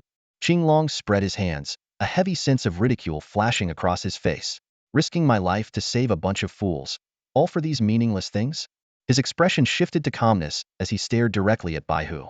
"I know you're waiting for reinforcements from the Yao Alliance. If you hadn't taken that shot, you might have stood a chance. But unfortunately, in your current state, you're no match for me. Is that so? Then let's find out." Bai Hu straightened her posture and swiftly tore a strip of fabric from Liu Su's clothing to bind her wounded arm. Cold energy swirled around her as the white dagger in her hand began to transform, seemingly triggered by some unknown power. In an instant, it reassembled into a gleaming, crystalline white longsword, exuding an icy chill as though forged from solid ice. "Watch closely, you'll avenge our master." Bai Hu turned and flashed Liu Su a confident smile before her figure dissolved into a blur of white in the dark night, weaving through the bamboo forest. Wherever she passed, the bamboo stalks froze solid. Her icy gaze was resolute, her presence commanding and regal. "You dared to harm him? Today, you'll be lucky to walk away with just one hand left." Qing Long let out a sigh as 9 black, flying blades rose into the air behind him, orbiting him before surging forward to meet Bai Hu Heden. Liu Su stood frozen in place, captivated by Bai Hu's commanding figure. His thoughts raced. Master is unbelievably cool. Being protected doesn't feel so bad after all. Within the bamboo forest, the black and white figures clashed fiercely, shaking the entire grove. Powerful bursts of stellar energy rippled outward, causing the surrounding area to tremble. Overwhelmed by the sheer magnitude of the energy, far surpassing his own, Liu Su was left in awe. Especially those 9 blades, gliding effortlessly through the air. Qing Long was clearly a rare spatial ability wielder. Meanwhile, Three waiters surrounded Liu Su in a triangular formation, each gripping sharp blades, their eyes gleaming with an icy red light. "Kneel now, or we'll cut off your legs," one of them said coldly. "Maybe chopping off your heads would be a better idea," Liu Su retorted, gripping the Krypton gold blade Baihu had given him. Shedding the remnants of his clothing to reveal his sculpted upper body, he decided to take the offensive. Activating his stellar energy, he lunged at one of them, precisely locking the target in a spatial bind before decapitating the figure with a single swift strike. These were techniques he had honed in northern Myanmar. Strike the snake at its vital point, and always aim for the head when killing. The decapitated waiter's neck showed no blood, only sparks of electricity. These weren't humans but fully robotic entities, unlike the previous half-mechanical Lin Xiang. After taking down one, Liu Su swiftly pivoted to block an incoming strike from behind with his Krypton gold blade. However, another waiter had already closed in from his right, aiming straight for his waist. Liu Su's eyes narrowed slightly as the spatial binding instantly locked the knife aimed at his waist. He was prepared. With a slight shake of his leg, a grenade slipped from his pocket. He swiftly kicked it, accurately hooking the pin. The grenade flew toward his opponent at point-blank range, leaving no time for them to evade. Amid the deafening explosion, the chest of the waiter was blown open, leaving a massive hole, while his companion was hurled away by the shockwave. Although Liu Su had already dived to the ground the moment he kicked the grenade, his back was still torn open by shrapnel, ripping through flesh and muscle. Amidst the searing pain, he felt every cell in his body trembling with exhilaration. The last enemy charged at him in a panic, his expression shockingly human for a robot. As the knife was about to reach Liu Su's neck, it was once again frozen midair by the spatial binding. Liu Su flipped up from the ground, severing the enemy's arm with a swift slash. In a flash, he closed in from behind and tore the robot's head clean off. He turned and approached the waiter with the gaping chest wound. Under the terrified gaze of his opponent, Liu Su raised his blade and brought it down, splitting the head into several pieces. After finishing the cleanup, he quickly tended to the shrapnel wounds on his back. His gaze shifted toward the depths of the bamboo forest, where he saw the chaotic energy of stellar forces raging. Large swathes of bamboo had collapsed, and cold air and spatial distortions rippled outward. Clearly, Baihu had forced Qinglong into the area. After a brief moment of thought, Liu Su retrieved his sniper rifle and began to move stealthily toward the battle. In a clearing that had been razed to the ground, Baihu and Qinglong stood in a tense standoff.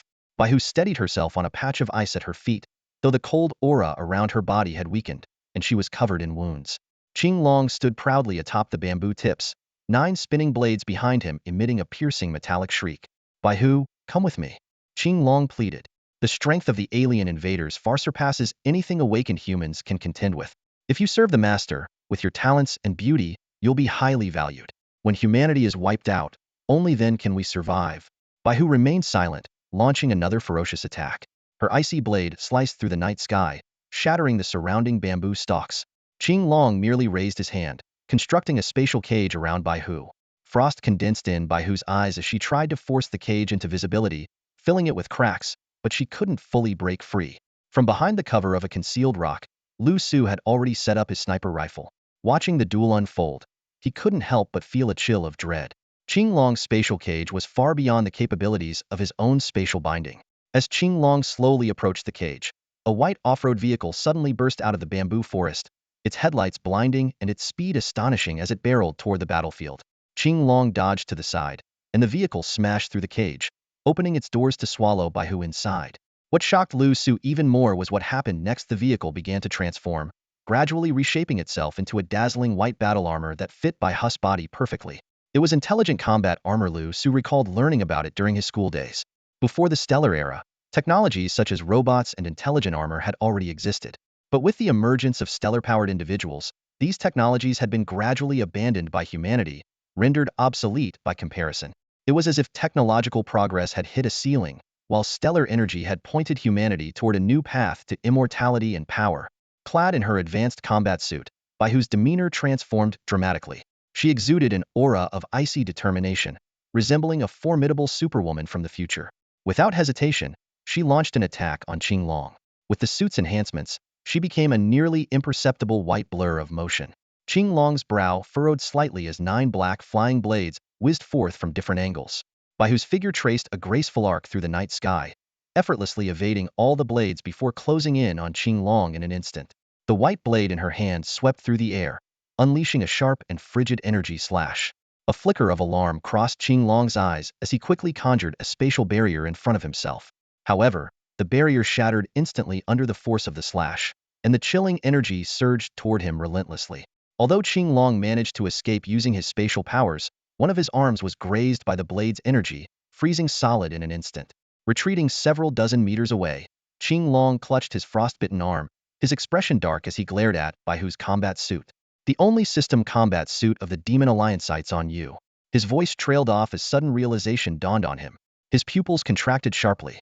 You deliberately feigned weakness to keep me here. Why did you wait until now to use the suit? Baihu responded with a cunning smile, offering no explanation. At that moment, a figure was rapidly approaching from the eastern forest. Qinglong's expression shifted drastically. He turned to flee, but Baihu, moving like a streak of white light, intercepted him. Just then, a furious roar echoed from the forest. Qinglong, you scoundrel! Where do you think you're going? A towering figure descended from the mountain peak, delivering a powerful punch that forced Qinglong back. In an instant, the three of them were locked in a fierce battle. Watching the scene unfold from behind a rocky wall, Liu Su couldn't help but marvel in silence. He suddenly felt that his earlier misfortune being sold and still helping count the money wasn't so unjustified after all. This woman's scheming ran deep. You two alone can't stop me, Qinglong declared, using his spatial abilities to evade the attacks and landing deftly on a bamboo stalk. But before he could catch his breath, a fiery figure burst forth from the bamboo forest, engulfed in brilliant flames, and charged toward him like a blazing spear aimed at his throat. The unexpected assault caught Qinglong off guard. In his haste, he could only conjure a fragile spatial barrier. The fiery figure easily broke through it, thrusting a crimson spear straight at him. Although Qinglong managed to retreat in time, the spearhead pierced through his already injured arm. In a desperate moment, Qinglong decisively abandoned his impaled arm, using the opportunity to retreat several meters away. Yet the three attackers closed in simultaneously, leaving him no chance to recover. Realizing the dire situation, Qinglong swiftly pulled a red pill from his pocket and swallowed it. The crescent mark at the center of his forehead suddenly filled out into a full moon, radiating a blinding light. Star energy erupted around him, instantly forming three spatial prisons that trapped the three of them separately. Taking advantage of the moment, he fled rapidly into the distance. With three explosive sounds, the prisons were shattered almost simultaneously. Watching the vanishing figure of Qinglong, the three of them looked visibly displeased. As the red flames dissipated, they revealed a stunning woman with a fiery figure. She had alluring red lips, almond-shaped eyes, and a cascade of red hair, exuding an irresistible charm. It must have been that pill that caused his spatial power to surge suddenly, she analyzed. Standing nearby was a towering young man, over 2 meters tall, his eyes filled with frustration. Both of them instinctively turned their attention to Baihu. Let him run. Taking one of his arms is enough, Baihu said as her system armor retracted, transforming into a white choker around her snow-white neck. Her scarred yet delicate body was now exposed. Miss, are you all right? The burly young man rushed forward to offer support, only to be stopped by Baihu raising her hand. The seductive woman, Zhuke, teased, you're really reckless. If that guy had gone all out and left a scar on your pretty face, you'd be the one crying. Despite her playful tone, there was clear concern in her eyes. Baihu shot her a glare before turning to a nearby rock and calling, Liu Su, you can come out now? As Liu Su emerged, he was immediately met with Zhuchue's fiery gaze, an intensity even more overwhelming than Sha Yi's. Oh, so this is the little disciple you've been bragging about? Not bad. Zhuke sauntered closer with a provocative sway in her step. Baihu quickly pulled Liu Su into her embrace, warning, Big Zhuke, this is my person. Hands off. Zhuke chuckled softly, covering her mouth. Relax, I won't steal him from you. I just find this little cutie interesting and want to study him a bit. You already have over a dozen disciples. Go study them, Baihu retorted, glaring protectively like a kitten guarding its food. Zhuke winked at Liu Su flirtatiously. Those oddballs can't compare to this handsome guy. Unable to watch any longer, Xuanwu interjected with a sigh. All right, that's enough. Let's head back. Here, drink this so you don't cry over a scar. Zhuke tossed a bottle of medicine and sauntered away with her hips swaying. Baihu drank a few sips before handing it to Liu Su. Drink up. This is good stuff. Liu Su downed it, feeling the warmth and healing effects spread through his body. He couldn't resist savoring the remaining drops. On the way back, Baihu suddenly asked, was your master cool just now? Seeing her expectant yet threatening gaze, Liu Su sincerely replied, cool as could be, absolutely awesome. Only then did Baihu smile in satisfaction, her figure radiant under the moonlight. The first light of dawn broke through, bathing the countryside in radiant sunshine, brimming with vitality. On a narrow rural path, a tractor rumbled steadily along. with Xuanwu firmly gripping the steering wheel. In the trailer, Liu Su and 3 others were seated. Liu Su sat in the jostling trailer, his eyes taking in the uniquely rustic scenery. Rolling green hills, meandering streams, scattered fields, and quaint farmhouses. Farmers busied themselves in the fields, creating a serene pastoral tableau. The scene reminded him of Tao Yuanming's idyllic peach blossom spring. Hey, the young lady is back. An elderly man herding cattle passed by and gave Baihu a warm, honest smile, his gaze briefly flicking toward Liu Su. Yes, Uncle Liu. Herding cattle again? Baihu responded enthusiastically. Young lady, we're short on hands in the fields. The farmers working nearby called out to her. Got it, am coming. Baihu answered them one by one. At that moment, Zhu Ke quietly placed her delicate hand on the back of Liu Su's hand, leaning close to his ear as she teasingly whispered, Hey, handsome, wanna come pick peaches with me? Her touch was soft as silk, and her voice carried a seductive charm. Liu Su recoiled as if shocked by electricity, raising his voice deliberately. Ahem. Thank you, Senior Zhu Ke, but I'm not a fan of peach picking. Baihu immediately became alert, glaring at Zhu Ke like a protective cat guarding its food. Hee, so shy. Don't tell me you're still a virgin? Zhu Ke laughed, her figure radiating an irresistible allure. You can tell just by looking? Liu Su replied awkwardly. Baihu's expression darkened like an approaching storm. Big sister lives here. If your little master doesn't help you, feel free to come find me, Zhu Ke said with a playful wink before gracefully hopping off the tractor. She disappeared into a nearby orchard filled with peach trees laden with ripe fruit. At the heart of the grove, a charming wooden cabin could be faintly glimpsed. As Liu Su stared, drawn in by the scene, a sharp pain suddenly shot through his waist. Turning around, he saw Baihu smiling meaningfully. Enjoying the view?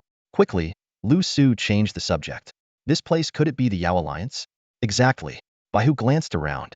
Right now, everyone you see here could be a member of the Yao Alliance. Liu Su was too stunned to speak. This was nothing like the Yao Alliance he had imagined. It's not just the Yao Alliance, Baihu continued. The other 4 alliances are also spread across rural areas of Shenzhou. Do you know why? Because rural people are poor, can't afford star energy medicine, and mostly awaken without it? Smart, but that's only part of the reason. Baihu gazed into the distance. It's also about strategy, building strength slowly, surrounding the cities from the countryside. And hey, race, a little secret, Baihu added with a sly smile. This is the core secret of the 5 alliances.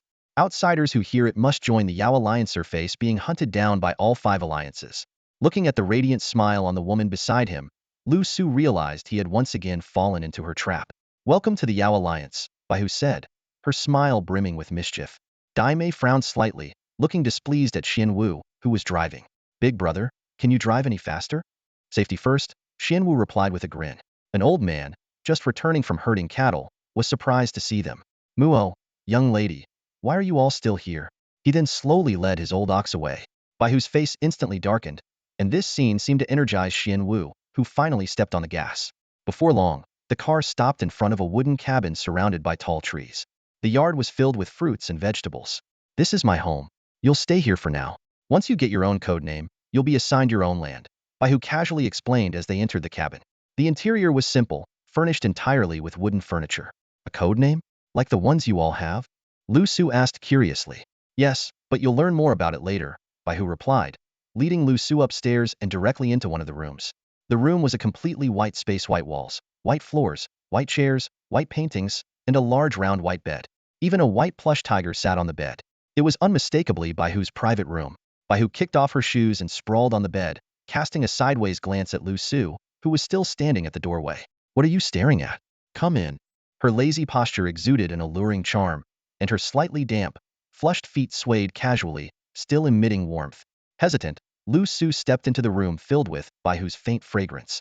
Take off your clothes, Baihu said, propping her chin on her hand and blinking at him.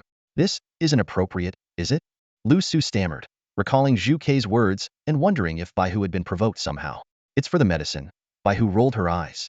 What are you thinking, you little rascal? Under Baihu's uncompromising gaze, Liu Su awkwardly chuckled and lifted his shirt to reveal his back. The wounds there had already scabbed over, thanks to his innate rapid healing ability and the healing solution from before. Wow, your recovery is pretty impressive, Baihu remarked, pulling a white spray bottle from a cabinet by the bed. She aimed it at Liu Su's back and sprayed. Instantly, spiderweb-like medicinal fibers wrapped around the scabs, bringing a cool, soothing sensation. My turn, Baihu said after treating Liu Su's injuries. She handed him the spray and stretched out on the bed, arms and legs spread, eyes closed in relaxation. Liu Su carefully began spraying the medicine from her feet upward, treating every wound with precision. As he watched the spiderweb-like medicine work its magic, he was amazed. This is nanomedical spray, specifically for healing external injuries, Baihu explained with her eyes still closed.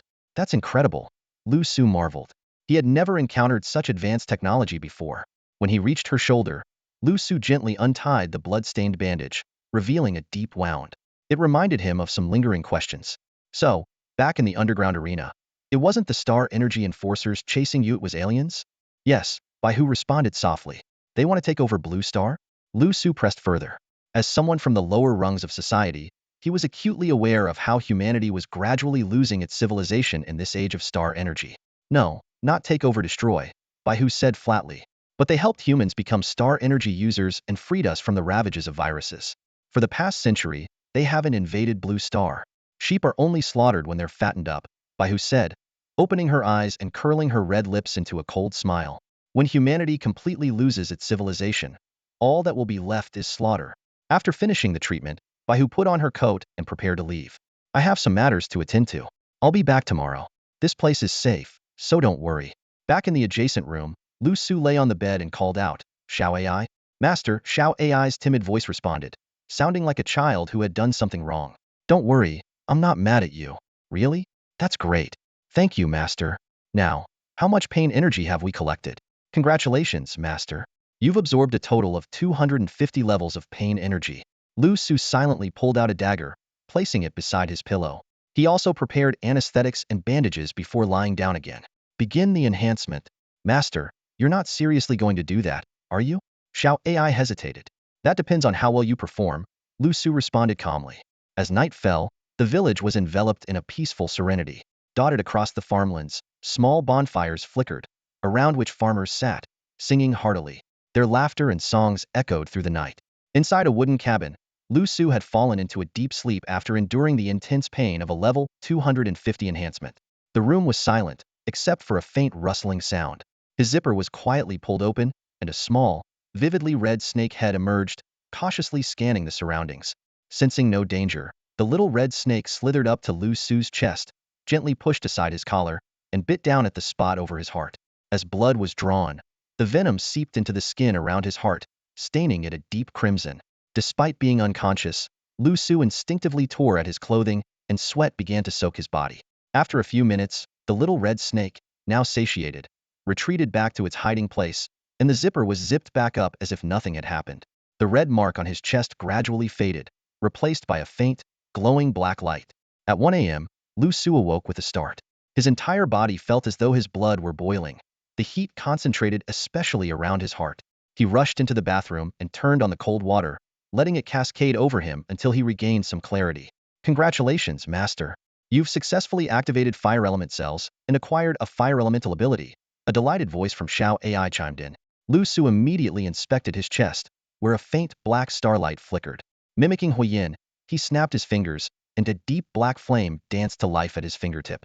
However, no matter how hard he tried to channel the starlight in his heart, the flame remained confined to a single finger, merely growing more intense in brightness and vigor.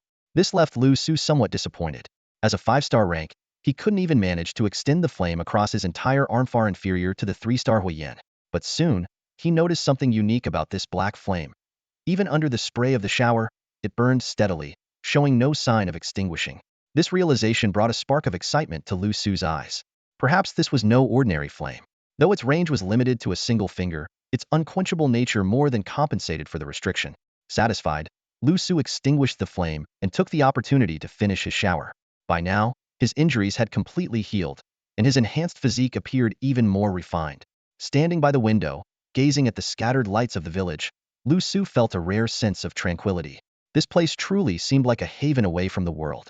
Collecting his thoughts, he began practicing his flying blades technique. His battle with Qinglong and Baihu had given him new insights into this form of attack. He continued practicing until dawn. Warm sunlight streamed through the window, falling on Liu Su's weary figure.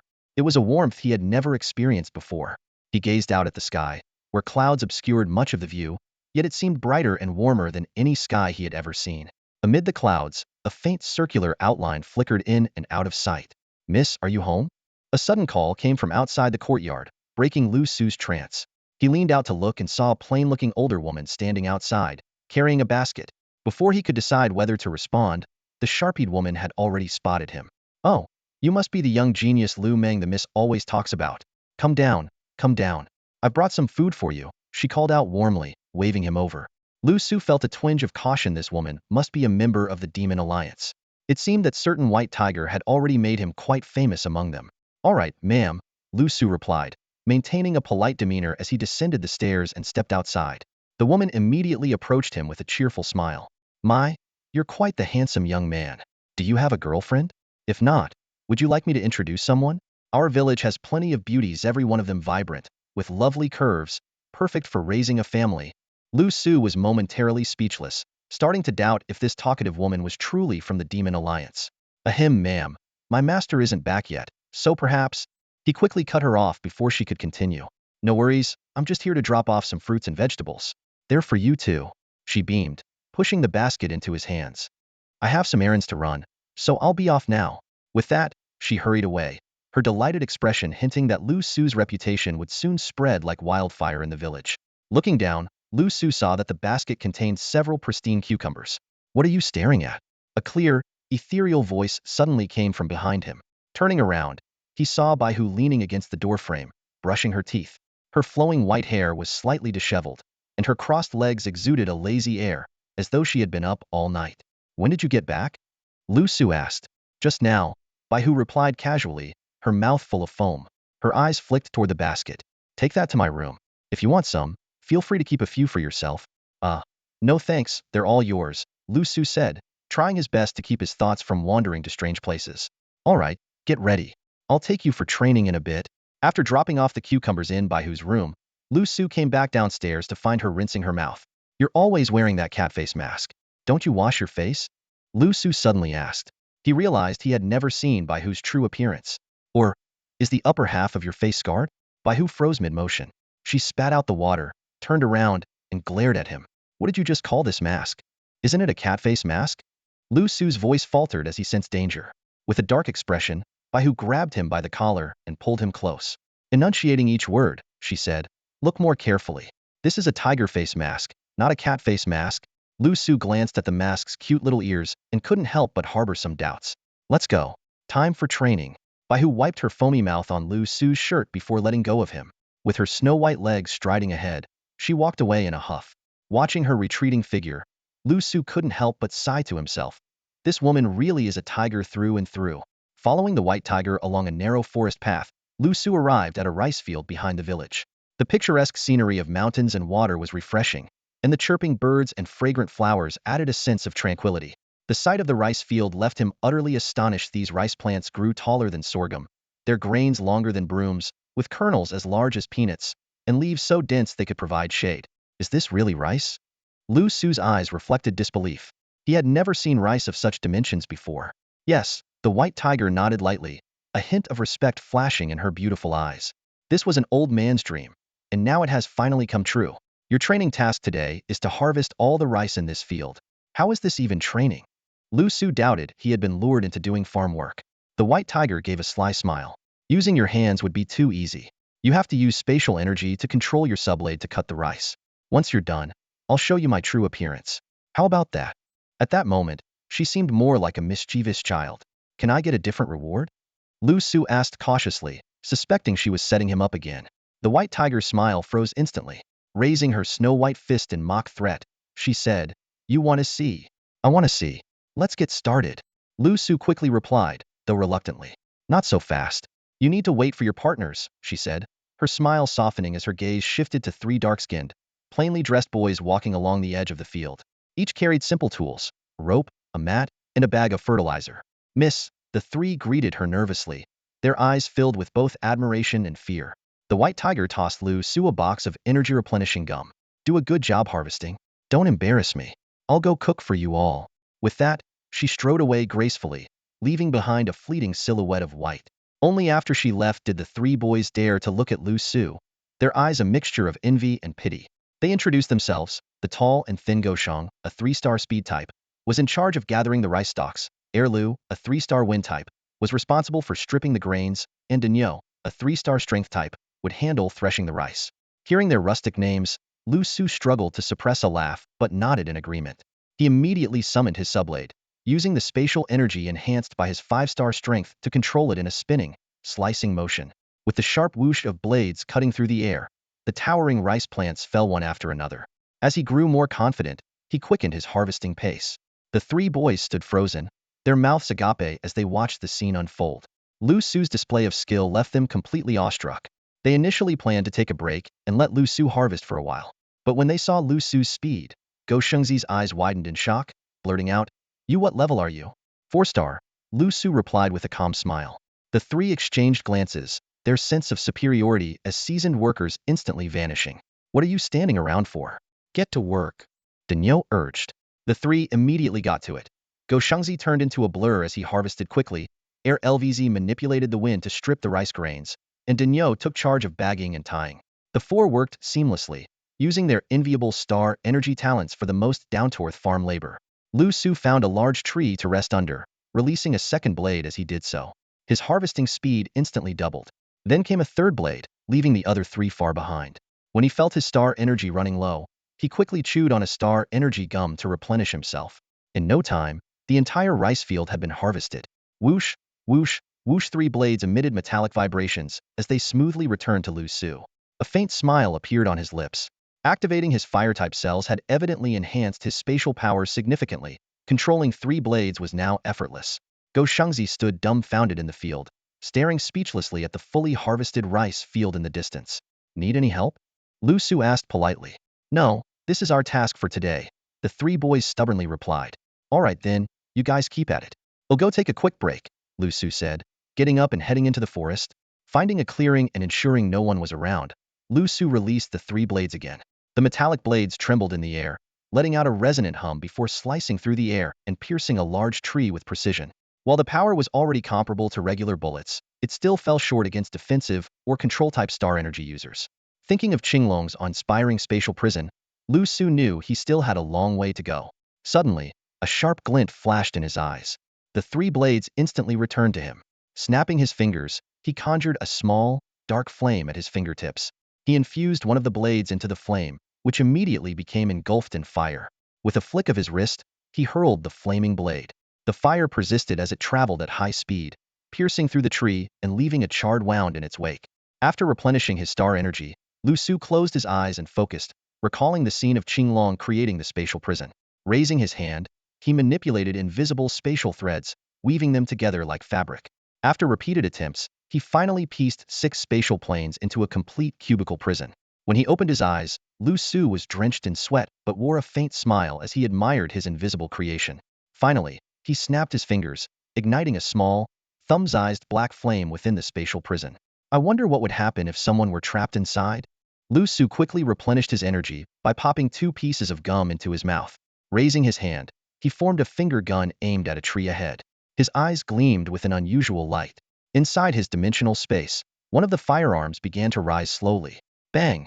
With a ripple in the space, a bullet shot out from between his joined fingers. This was his newly unlocked skill firing within his dimensional space. Although the idea had crossed his mind before, he had previously been limited by the weak power of his dimensional space, which made precise control impossible. But now, the timing was just right. Suddenly, a bolder idea flashed through Liu Su's mind. If his fingers could connect with the dimensional space to fire, could other parts of his body do the same? Without hesitation, he began experimenting. With a mid-air horizontal kick, a bang echoed, and a bullet whistled out from his toe, cleanly snapping a tree branch. Energized, Liu Su continued testing. From his stomach to his mouth, nose, eyes, and even the center of his brows, he tried every part of his body.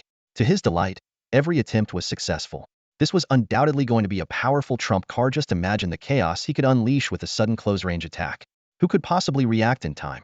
In just one day, Liu Su had mastered 3 major skills. Feeling accomplished, he happily made his way back to the countryside.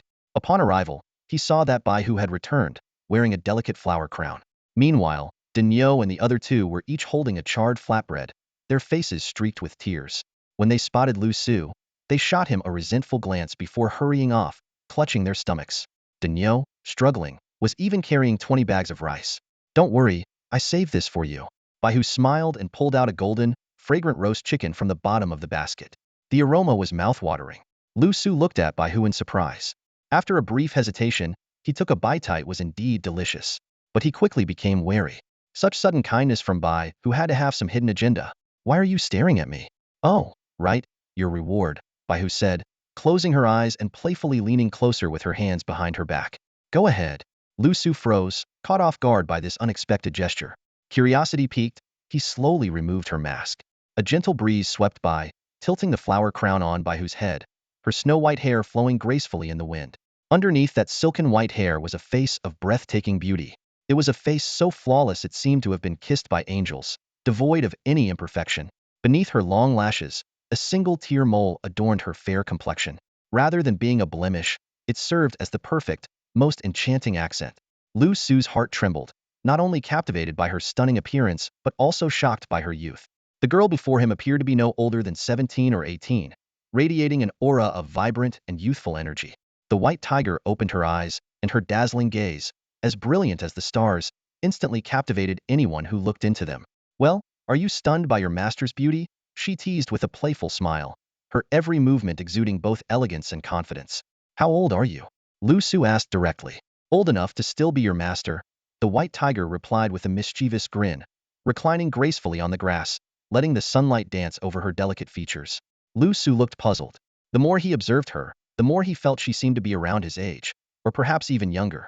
How many throwing knives can you handle now? The white tiger asked, holding a white flower in her teeth and crossing her long legs casually. 3, Liu Su answered honestly. 3. Her eyes sparkled with delight. It seems this training method suits you well.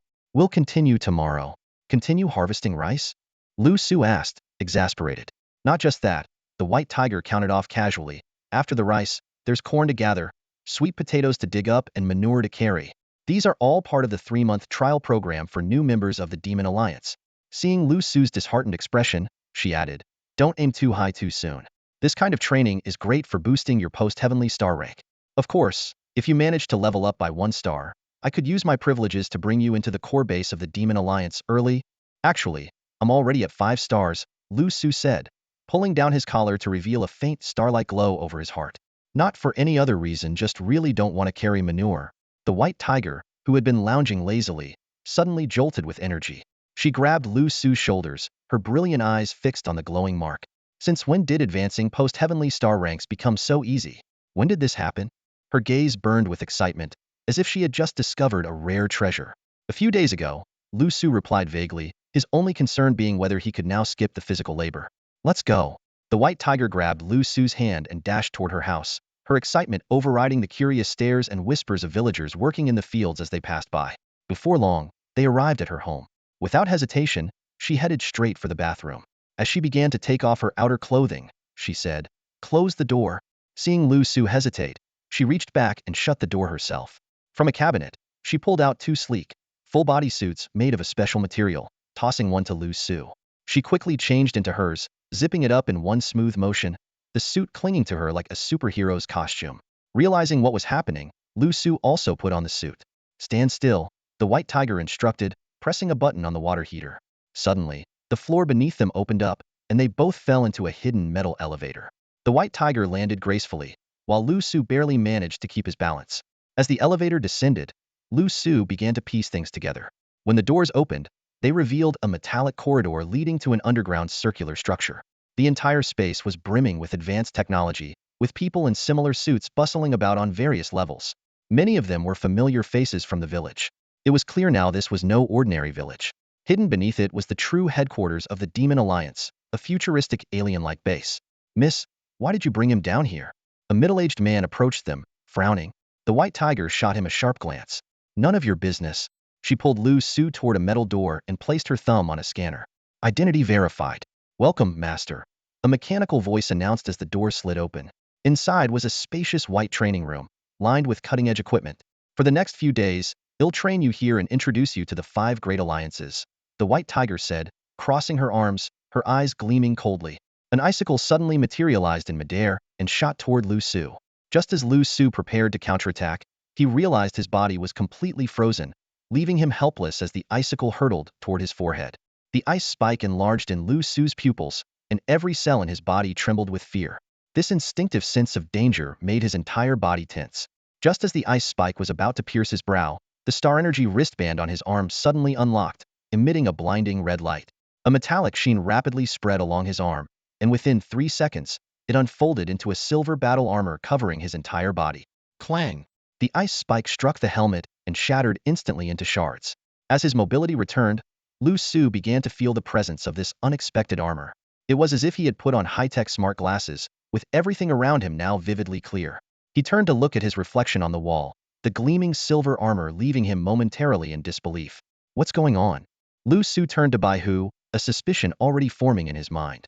Bai Hu smiled faintly and explained, "This is a 5th-generation intelligent battle armor wristband. I integrated the control system of a demon-grade battle armor into it and sealed it. It was meant to be your lifeline in northern Myanmar, activating only when your life was in extreme danger. However, it never managed to activate until now." At this point, Bai Hu's expression turned slightly peculiar. In fact, there were several times when your vital signs fluctuated violently, and the system almost activated. But each time, you miraculously recovered just before it could. Especially the last time it was so close to triggering. I'm really curious about what you experienced in northern Myanmar. Not only did you not use the armor, but you even advanced by 3 stars. Liu Su froze, momentarily speechless as he looked at the woman before him. He still harbored resentment over being sold to northern Myanmar, where he had nearly lost his life. Even though Bai Hu had saved him that day, he had resolved to grow stronger quickly and free himself from her control. Was the assassination in northern Myanmar also influenced by the 5 alliances? After calming himself, Liu Su voiced his lingering doubts. Bai Hu tied her hair into a high ponytail as she walked toward the training equipment, explaining as she went, "That's right. The 5 alliances have hidden members like me in every city. Whenever a new drug-free awakened individual is discovered, we step in to save them, train them, and then send them to infiltrate the Hunters of Chaos. They participate in missions targeting the most malevolent star raiders. This is done to help you quickly understand the truth about this world and your situation." During the mission to eliminate Sha Kuan, there were 9 newcomers, including you. How many survived? Liu Su frowned as he asked. Bai Hu brought up a group interface on her wristband, glanced at the information, and replied indifferently, "Including you, only 3 survived." Noticing Liu Su's hesitation, Bai Hu spoke first. "I know what you're thinking, that this is no different from killing you outright. But this is the reality. In this era, even the 5 alliances are struggling to survive. What we need are true geniuses who can strengthen the alliance and change the world, not weaklings who do nothing but cry and could even expose the alliance." The white tiger halted, her sharp eyes fixed on Liu Su. "This trial is mandatory for every newcomer. Only by redeeming yourself first can you inspire others to want to help you. Then by giving me this battle armor, aren't you breaking the rules of the 5 alliances?" Liu Su asked, spreading his hands. "With your initial 1-star talent, you should have participated in the A-level hunting program. However, due to the emergency at the time, a B-level mission was chosen instead, far beyond your capabilities. Providing you with this life-saving tool is not against the rules," the white tiger explained, a faint smile tugging at the corners of her mouth. "Besides, you're the first newcomer I've ever recruited, which makes you special. How could I let you die so easily?" Liu Su removed the helmet of the battle armor, revealing his sincere expression. "Thank you, master." With those words, he fully embraced everything that had happened. The white tiger's gaze fell on Liu Su's armor. "Take out the submother Krypton blades." Liu Su nodded, raising his hand. The submother Krypton blades floated in front of him. The 7 smaller blades were instantly magnetically drawn into the Krypton slots at his waist, fitting seamlessly. The backplate of the armor opened a narrow compartment, perfectly accommodating the mother blade. The submother Krypton blades and this 5th-generation intelligent battle armor are meant to function as one. Now that they're reunited, you have the complete 5th-generation intelligence set, the white tiger remarked. Liu Su drew out the mother blade while controlling the 7 smaller blades to hover in the air. He understood well that this set of armor would significantly enhance his combat abilities. As the pinnacle of human technological achievement, the 7th-generation intelligent battle armor could withstand attacks from 7-star energy beings, but was nearly useless against stronger opponents. This was one reason humanity had gradually abandoned technology. Yet the white tiger's performance that night had completely shattered his understanding. His gaze involuntarily shifted to the collar device around her neck, the mysterious apparatus capable of transforming into battle armor rivaling lunar-level powerhouses. Curious. The white tiger keenly noticed his stare. Liu Su nodded in acknowledgement. The white tiger stood and lightly tapped the collar. In an instant, white battle armor flowed over her body like liquid, enveloping her entirely. Compared to this, Liu Su felt as though his own armor was nothing more than a toy, something that could be obliterated with a mere thought from her. This is a demon-class system battle armor, equipped with an intelligence system. Each of the 5 alliances possesses one set. Other nations' violent star alliances might have them too, but what's certain is that system battle armors can no longer be produced. Why not? The White Tiger's tone turned chilling. Because 50 years ago, the scientists capable of creating system battle armors were all massacred by alien invaders and traitorous human energy users. The violent star alliances of various nations launched rescue operations but suffered devastating losses. The 5 alliances of Shenzhou sacrificed nearly half their members to save one Shenzhou scientist and these 5 sets of system battle armor. What happened to the Shenzhou scientist afterward? After returning home, he was killed by Shenzhou's own hunters of violence, the White Tiger said with a cold laugh. But before his death, he revealed an astonishing piece of information. Back then, the world's top scientists had gathered on a remote ocean island, not only to develop system battle armors, but also to create a super system armor capable of merging the 2 great civilizations of energy and technology. Her beautiful eyes sparkled with a glimmer of hope, and she suddenly teased, "Take a guess, do you think they succeeded?" Success? Liu Su followed up. Yes, Baihu nodded, her enchanting eyes glowing with fervor.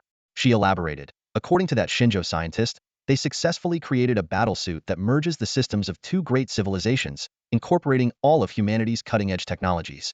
Once we acquire this suit, it will enable mass production of system battlesuits capable of countering extraterrestrials, and even pave the way for developing more powerful thermal weapons.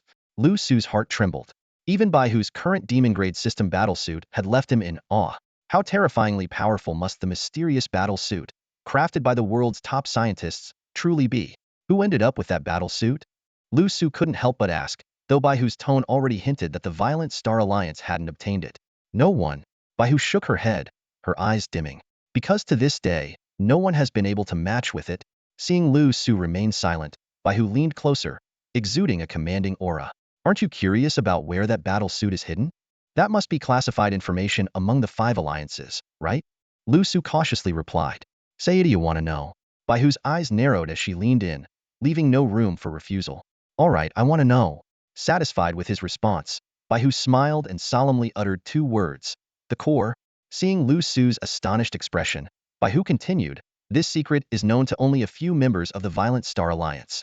Every year, an underground submarine is deployed to take eligible geniuses to the Earth's core for compatibility tests. If someone succeeds, they can unlock the advanced technologies within. This is humanity's only hope against extraterrestrials. She added with a hint of disappointment. Over the years, even geniuses with 9-star talents have failed. You tried as well? Liu Su caught a trace of unwillingness in her expression. Yes, but I failed the compatibility test, Baihu admitted, pressing her lips together. What are the conditions to participate? Liu Su's eyes flashed with curiosity. Baihu explained in detail, the cost of launching the underground submarine is extremely high. The Demon Alliance activates it only once a year, 7 days before the winter solstice, with just 7 available slots. Participants must have at least a 6-star rating and pass an ultimate physical fitness test. She gazed at Liu Su meaningfully. Tempted? Liu Su concealed his inner turmoil. I'm only at 5 stars, I don't even qualify. This year is indeed too late. The submarine will launch in 23 days. But if you can reach 6 stars by next year, you might have a chance to claim a spot. Baihu leaned in and whispered in Liu Su's ear, let me tell you, a secret historical data shows that the spatial element has the strongest compatibility reaction with that mysterious battle suit. Hearing this, Liu Su's eyes flickered subtly. These are top secrets of the major alliances. Never disclose them carelessly, Baihu warned sternly. You must keep your lips sealed, just like your teacher. Understood? All right, let's begin the training. She took a few steps back, and the demonic-grade system battle armor on her body swiftly retracted, transforming into a simple collar. I'll do my best to help you meet the requirements for entering the Earth's core within a year. Baihu drew a white dagger from her leg ring, which instantly extended into a gleaming straight blade. Zirun, you've trained yourself well enough. Now, let me teach you some blade techniques. Got it? Liu Su's eyes lit up. He wasn't particularly concerned about participating in any grand plans. His priority was becoming stronger. He also retracted his battle armor, leaving only the Krypton gold blade in his hand. Wearing armor during regular training would likely result in its quick destruction. You can use any technique you want, Baihu said with a bright smile, though her body emitted no trace of star energy. Without hesitation, Liu Su launched his attack, his blade strikes sharp and aggressive. Though he had never formally studied blade techniques, his experience in brutal combat in northern Myanmar had given him a deep understanding of real-world fighting. However, he deliberately avoided using his 3 signature moves. Those were his trump cards. Baihu's red lips curved into a subtle, meaningful smile. An hour later, the training room echoed with Liu Su's groans of pain. He lay sprawled on the floor, unable to lift his Krypton gold blade, by whose long legs approached him as she crouched down beside him. Take your time to reflect on this, just like when you first learned the tendon manipulation techniques. I'll step out for a bit. In the core office on the lowest level of the Demon Alliance base, Bai Zhe was engrossed in reviewing data on his intelligent terminal. A middle-aged man Xiong Kai entered, grumbling about Bai Hu violating regulations by bringing a newcomer into the core base.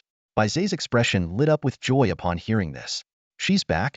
He immediately prepared to go see her, but Bai Hu had already pushed the door open. Old man, did you miss me? Bai Hu teased with a mischievous grin, casually plucking a white strand from Bai Zhe's beard. I told you to rest more, but you never listen. See? Another white hair. Under Bai Zhe's scolding, Bai Hu playfully massaged his shoulders, announcing that she had taken Liu Su as her apprentice and planned to have him participate in next year's battle armor compatibility program. Ignoring Bai Zhe's protests, she smugly declared that what's done is done before quickly slipping away. Meanwhile, back in the training room, Liu Su was practicing with his blade, his eyes closed. Each strike grew sharper and more precise as he replayed Bai Hu's blade technique instructions in his mind. Your resilience truly surprises me. I can't help but wonder if it's your second talent. Bai Hu's voice suddenly broke the silence, pulling Liu Su out of his deep focus on cultivation. Maybe it is, Liu Su replied with a smile, then asked, shall we continue? Not just yet. Let's get you checked first, Bai Hu said, a mysterious smile playing on his lips. Although puzzled, Liu Su followed Bai Hu to the end of an intelligent corridor, where they stepped into a transparent elevator descending to the lower levels of the base. The futuristic architectural design around them sparkled in Liu Su's eyes, filling him with awe. As the elevator stopped, a young man and woman entered. The man was tall and carried himself with an air of elegance, while the woman had an icy demeanor, her piercing gaze warning others to keep their distance. Miss, the pair greeted Bai Hu in unison, the man's eyes lingering on her face momentarily. Hey Long, Ling Hu, heading to the gravity chamber? Bai Hu asked. Yes, we need to adjust on time before entering the Earth's core, Ling Hu replied curtly. Hei Long shifted his gaze toward Liu Su, a subtle hint of hostility in his tone as he said, I assume this young man is the disciple Miss Bai Hu recently took in? The elevator soon arrived at a spacious public training ground, echoes of sparring filling the air. After a quick farewell, the pair made their way toward a door labeled gravity chamber. Hei Long and Ling Hu are this year's candidates for the Earth core matching process. Both are 8-star geniuses, the most talented among the 7 chosen ones, Bai Hu explained as she led Liu Su toward the testing room. You should learn from them whenever you can. Is matching only possible for star-level individuals? Liu Su asked curiously, though he silently decided against seeking advice. That's correct. So until you reach 6 stars, under no circumstances should you undergo the star-to-moon transformation. It's not just about matching. It will also impact your future achievements at the moon level, Bai Hu warned with a serious expression.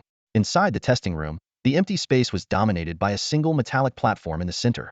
At Bai Hu's signal, Liu Su stepped onto the platform. Instantly, a transparent glass dome descended from the ceiling, enclosing him completely. The dome turned pitch black, plunging the interior into darkness. Testing begins. Please prepare. 3, 2, 1. Start. A red laser beam suddenly shot down from above, targeting Liu Su. He swiftly dodged backward, only to sense 2 more lasers coming at him from behind. Relying on his heightened danger perception, he rolled to the left, but the 3rd, 4th, and 5th lasers followed in quick succession, leaving him with less and less room to evade. As seconds turned into minutes, Bai Hu's eyebrows knit together in concern. She murmured to herself, he's lasting this long? 10 minutes passed. 20 minutes passed. Half an hour had passed. Outside the testing chamber, a growing crowd of people had gathered, casting puzzled glances toward the testing dome. Why is it taking so long? Murmurs of speculation rippled through the crowd. Bai Hu stood off to the side, her delicate brows furrowing deeper with each passing moment. Suddenly, her body trembled slightly. Inside the testing dome, Liu Su had been forced into a corner. A web of red laser beams had surrounded him, immobilizing his limbs. Sigh, so be it. Liu Su exhaled helplessly. The 66th laser beam fired, hitting its target precisely. Outside, the long-dormant black screen finally lit up, displaying a scanning image that resembled a 3D printing process. It's starting. The waiting crowd perked up in anticipation. Huh, what's that? A radish? That's not a radish. It's clearly an arm. That arm is way too small. And shouldn't the scan start from the head? Wait a second. Now it looks like a teapot. Now it's turning into an elephant? Are we sure it's scanning a person? As the images on the screen grew increasingly bizarre, the crowd's debates became louder. Bai Hu stood silently to the side, her beautiful eyes flickering while a faint blush crept across her elegant face. This is bad. I think I messed up again, she thought to herself, feeling a pang of regret. Look, it's forming a human shape. Ah, so that's where the skin started. Ha ha ha. When the screen finally revealed a standard male figure, everyone fell silent, stunned. Beep scan complete, a mechanical voice announced. Subject, male. Age, 18. Body integrity, 100. Physical strength, strong. Neural response, strong. Estimated brain capacity, 15. A flicker of astonishment crossed by Huss' eyes. 15 brain capacity was indeed rare. The testing dome slowly opened, and Liu Su stepped out, immediately sensing the peculiar gazes from all directions. Particularly unsettling were the glances that seemed to dart repeatedly towards certain areas of his body, causing him to frown slightly. These people really have no manners. I know him. He's the young lattice disciple, someone in the crowd remarked. Instantly, all eyes shifted toward Baihu, their faces lighting up with knowing smirks. Ahem. I forgot to explain the testing process to him. Go about your business. Baihu snapped, glaring at the crowd before hastily dragging Liu Su away from the scene. Behind them, laughter erupted. Is my talent really that low? Liu Su asked, frowning. In his mind, dodging 66 laser beams was already his limit. Doubted others could perform any better. No, you're very strong, especially in terms of mental capability. You're far superior to others at your level, Baihu said, clearing her throat while sneaking another glance out of the corner of her eye. Then why were they laughing? Liu Su asked, sensing something amiss. Probably jealousy. You know, envy breeds resentment, Baihu replied vaguely. Noticing Liu Su's puzzled expression, Baihu quickly changed the subject. Ahem. Don't worry too much about what others think. Just focus on being yourself. Since we still have time, let me take you to the gravity chamber for a test. She deliberately increased the distance between them as she spoke. The interior of the gravity chamber was a circular space far larger than the testing room. Its metallic walls were smooth and reflective, casting crystal-clear images. The most striking feature was the massive circular pit at the center, with a diameter of 50 meters, plunging into unseen depths. Several metal platforms extended outward from the edges, resembling the layout of a colossal deep water tank. From the ceiling hung countless silver mechanical tendrils, all reaching down into the pit. This gravity chamber can simulate a range from 0 to 100 times normal gravity, suitable for star-level and early moon-level warriors. Want to give it a try? Baihu asked with a grin. It's not dangerous, right? Liu Su asked hesitantly, worried about how his cells might react to the gravitational pressure, though his curiosity was hard to suppress. The whole chamber is controlled by an intelligent system, completely safe, Baihu replied with a hint of impatience. Just step on it. Nodding, Liu Su walked toward one of the metal platforms. Experience told him Baihu might be setting him up again, but he had no choice but to comply. The moment he stepped onto the platform, its surface lit up with a dazzling glow. A silver mechanical tendril descended swiftly from the ceiling, heading straight for his head. Instinctively, Liu Su dodged to the side, causing the tendril to miss. You don't need to dodge, just stick your head out and let it grab you, Baihu said with an exasperated look. Sorry, dodging lasers is kind of a habit now, Liu Su replied awkwardly. On his second attempt, he stood still, allowing the mechanical tendril to clasp his head. It promptly lifted him and lowered him into the gravity pit, creating an almost comical scene. As soon as he entered the pit, Liu Su felt his body grow significantly heavier. A metal column rose beneath his feet, supporting him as his breathing became labored, and an intense pain surged through his head. Yet his eyes gleamed with excitement. Every cell in his body seemed to awaken under the immense pressure, exactly the kind of challenge he had been craving. Based on your physical evaluation, the recommended gravity range is 10 to 20 times. Please select a specific value, the mechanical tendril announced in a cold electronic voice. 15 times, Liu Su chose the middle value. As the column slowly descended, the gravity steadily increased.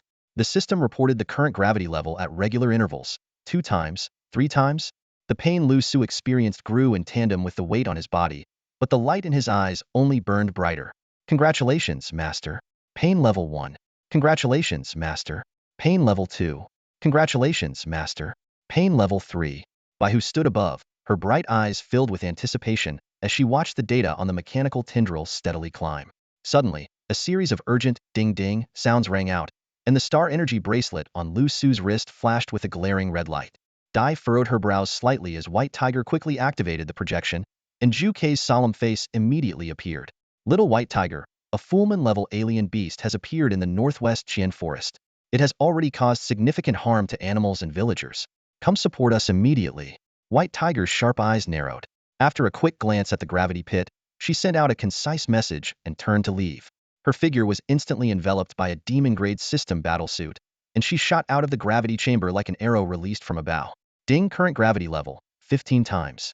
Xiao Yao is monitoring your condition in real time. 15 meters into the gravity pit, Liu Su finally stopped. He was drenched in sweat, his face pale, as if carrying a weight of 1,000 pounds. Each breath was labored and agonizing. Yet, amidst this extreme pain, the system continuously updated the pain value data. Congratulations, Master. Pain value 15? Xiao AI's voice was unusually excited, as if discovering a new toy. Enough. Stop congratulating me. What's there to celebrate about getting beaten up? Answer some questions first. Liu Su snapped impatiently. Through his conversation with Xiao AI, Liu Su confirmed two things. First, pain value could be generated through any method causing pain, not limited to being physically hit. Second, regarding the consequences of death, Xiao AI shockingly suggested he give it a try. Abandoning further questioning, Liu Su focused on enduring the crushing pressure brought by 15 times gravity. However, as time passed, his body gradually adapted to the environment. The sensation of pain diminished, and the growth of pain value slowed accordingly. Ding, your physical condition has stabilized. You can attempt a higher gravity level. Take me to the 20 times gravity position, Liu Su decisively requested. Meanwhile, at the edge of the forest northwest of the village, chaos reigned. The ground was strewn with mangled remains of animals. In the sky, Zhu Ke and her companions were locked in fierce battle with an alien beast resembling a three-headed giant bird. The creature's 6 blood-red eyes glinted ominously, its claws dripping with blood, and its entire body radiating a murderous aura. Hold the line. Don't let it get into the village. Xianwu, evacuate the wounded first.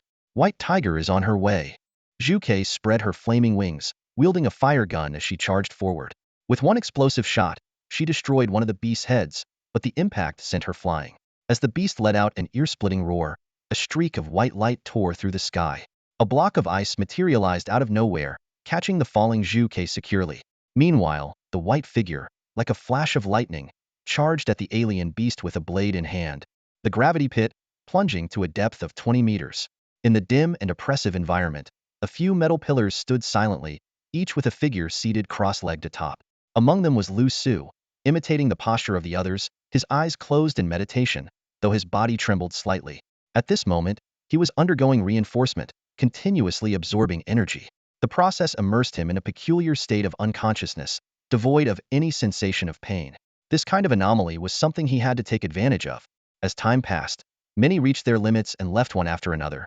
Yet Liu Su seemed to have fallen into a deep slumber, even snoring audibly. It's him. First time, and he's already reached this depth? On 2 metal pillars ascending from below, Heilong and Linghu immediately noticed Liu Su, their eyes flickering with curiosity. Did they hear snoring? Wait, asleep? Indeed, according to the data, Liu Su's bodily functions were becoming increasingly active. He had been asleep for 24 hours, showing no signs of hitting his limit. Sleeping under 20 times gravity? Who is this oddball? Oh, right. Isn't he the disciple taken in by the young lady? This must be reported to the Alliance leader. In the gravity monitoring room, an elderly man hurriedly dashed out. Meanwhile, back in the gravity pit, Liu Su abruptly woke from his slumber, a glimmer of starlight radiating between his brows. A unique aura emanated from his deep, piercing eyes. Congratulations, Master. Brain cell activation achieved. Current mental development. 18. Liu Su's eyes narrowed sharply. At this moment, he felt extraordinarily alert, as if he had taken a stimulant. Everything around him appeared lucid and transparent. It was an indescribably wondrous sensation. Time to leave this place. The metal pillar beneath him began to rise. By now, the 20 times gravity no longer affected him, but he had no intention of descending further. He could feel countless eyes sneaking glances at him. Staying any longer might result in him being dragged off for research. Returning to the metal platform, Liu Su noticed that Baihu's figure was nowhere to be seen, and the massive doors of the gravity chamber were already closed. He frowned slightly, his gaze fixed ahead where a figure stood. The person was clad in a blue intelligent battlesuit, wielding dual blades. Though their face was obscured, Liu Su could sense a hint of hostility emanating from them. So, you're Baihu's apprentice? A male voice resonated from within the battlesuit. What's the matter? Liu Su's brows furrowed slightly. Nothing much. Just wanted to spar with you to see if you're worthy. As the words fell, the figure charged at Liu Su, twin blades gleaming with a chilling aura, exuding an unmistakable intent to kill. Liu Su frowned but remained motionless. The moment his opponent leapt, Liu Su's eyes suddenly sharpened. In an instant, 6 invisible spatial planes merged into a cage, trapping the opponent in the blink of an eye. The entire process took merely a second. This was not only due to the enhancement of spatial power, but also the surge in Liu Su's mental capabilities. Hold on, young one. Two figures hurriedly appeared, but Liu Su had already made his move.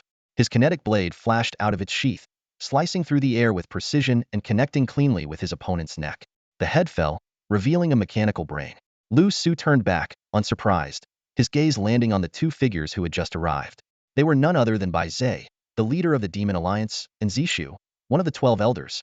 Zishu, take him away for repairs, Bai Zhe said, glancing at the beheaded android before him with a wry smile. He originally intended to test Liu Su's strength, but who could have predicted this outcome? Zishu gave Liu Su a deep look before silently leaving with the android.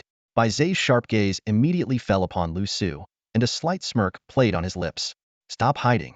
Your ordinary grenades may work against those below 5 stars, but against 5 stars and above, they're no better than firecrackers. Liu Su was secretly startled. He discreetly returned the 2 grenades hidden in his sleeve to his spatial storage. The middle-aged man before him, with his extraordinary demeanor, was clearly no ordinary individual, likely a prominent figure in the Yao Alliance. My master is Bai Hu. May I ask who you are, senior? Liu Su wisely adopted a humble stance, not forgetting to mention Bai Hu as his backer. I'm your master's father, Bai Zhe said directly. She's out on a mission and won't be back for a few days. Observing Liu Su's subtle movements, he couldn't help but think this young man was quite shrewd. The leader of the Yao Alliance? Liu Su raised an eyebrow, his tone carrying a hint of probing. Can we talk? Bai Zhe stepped closer. Sure.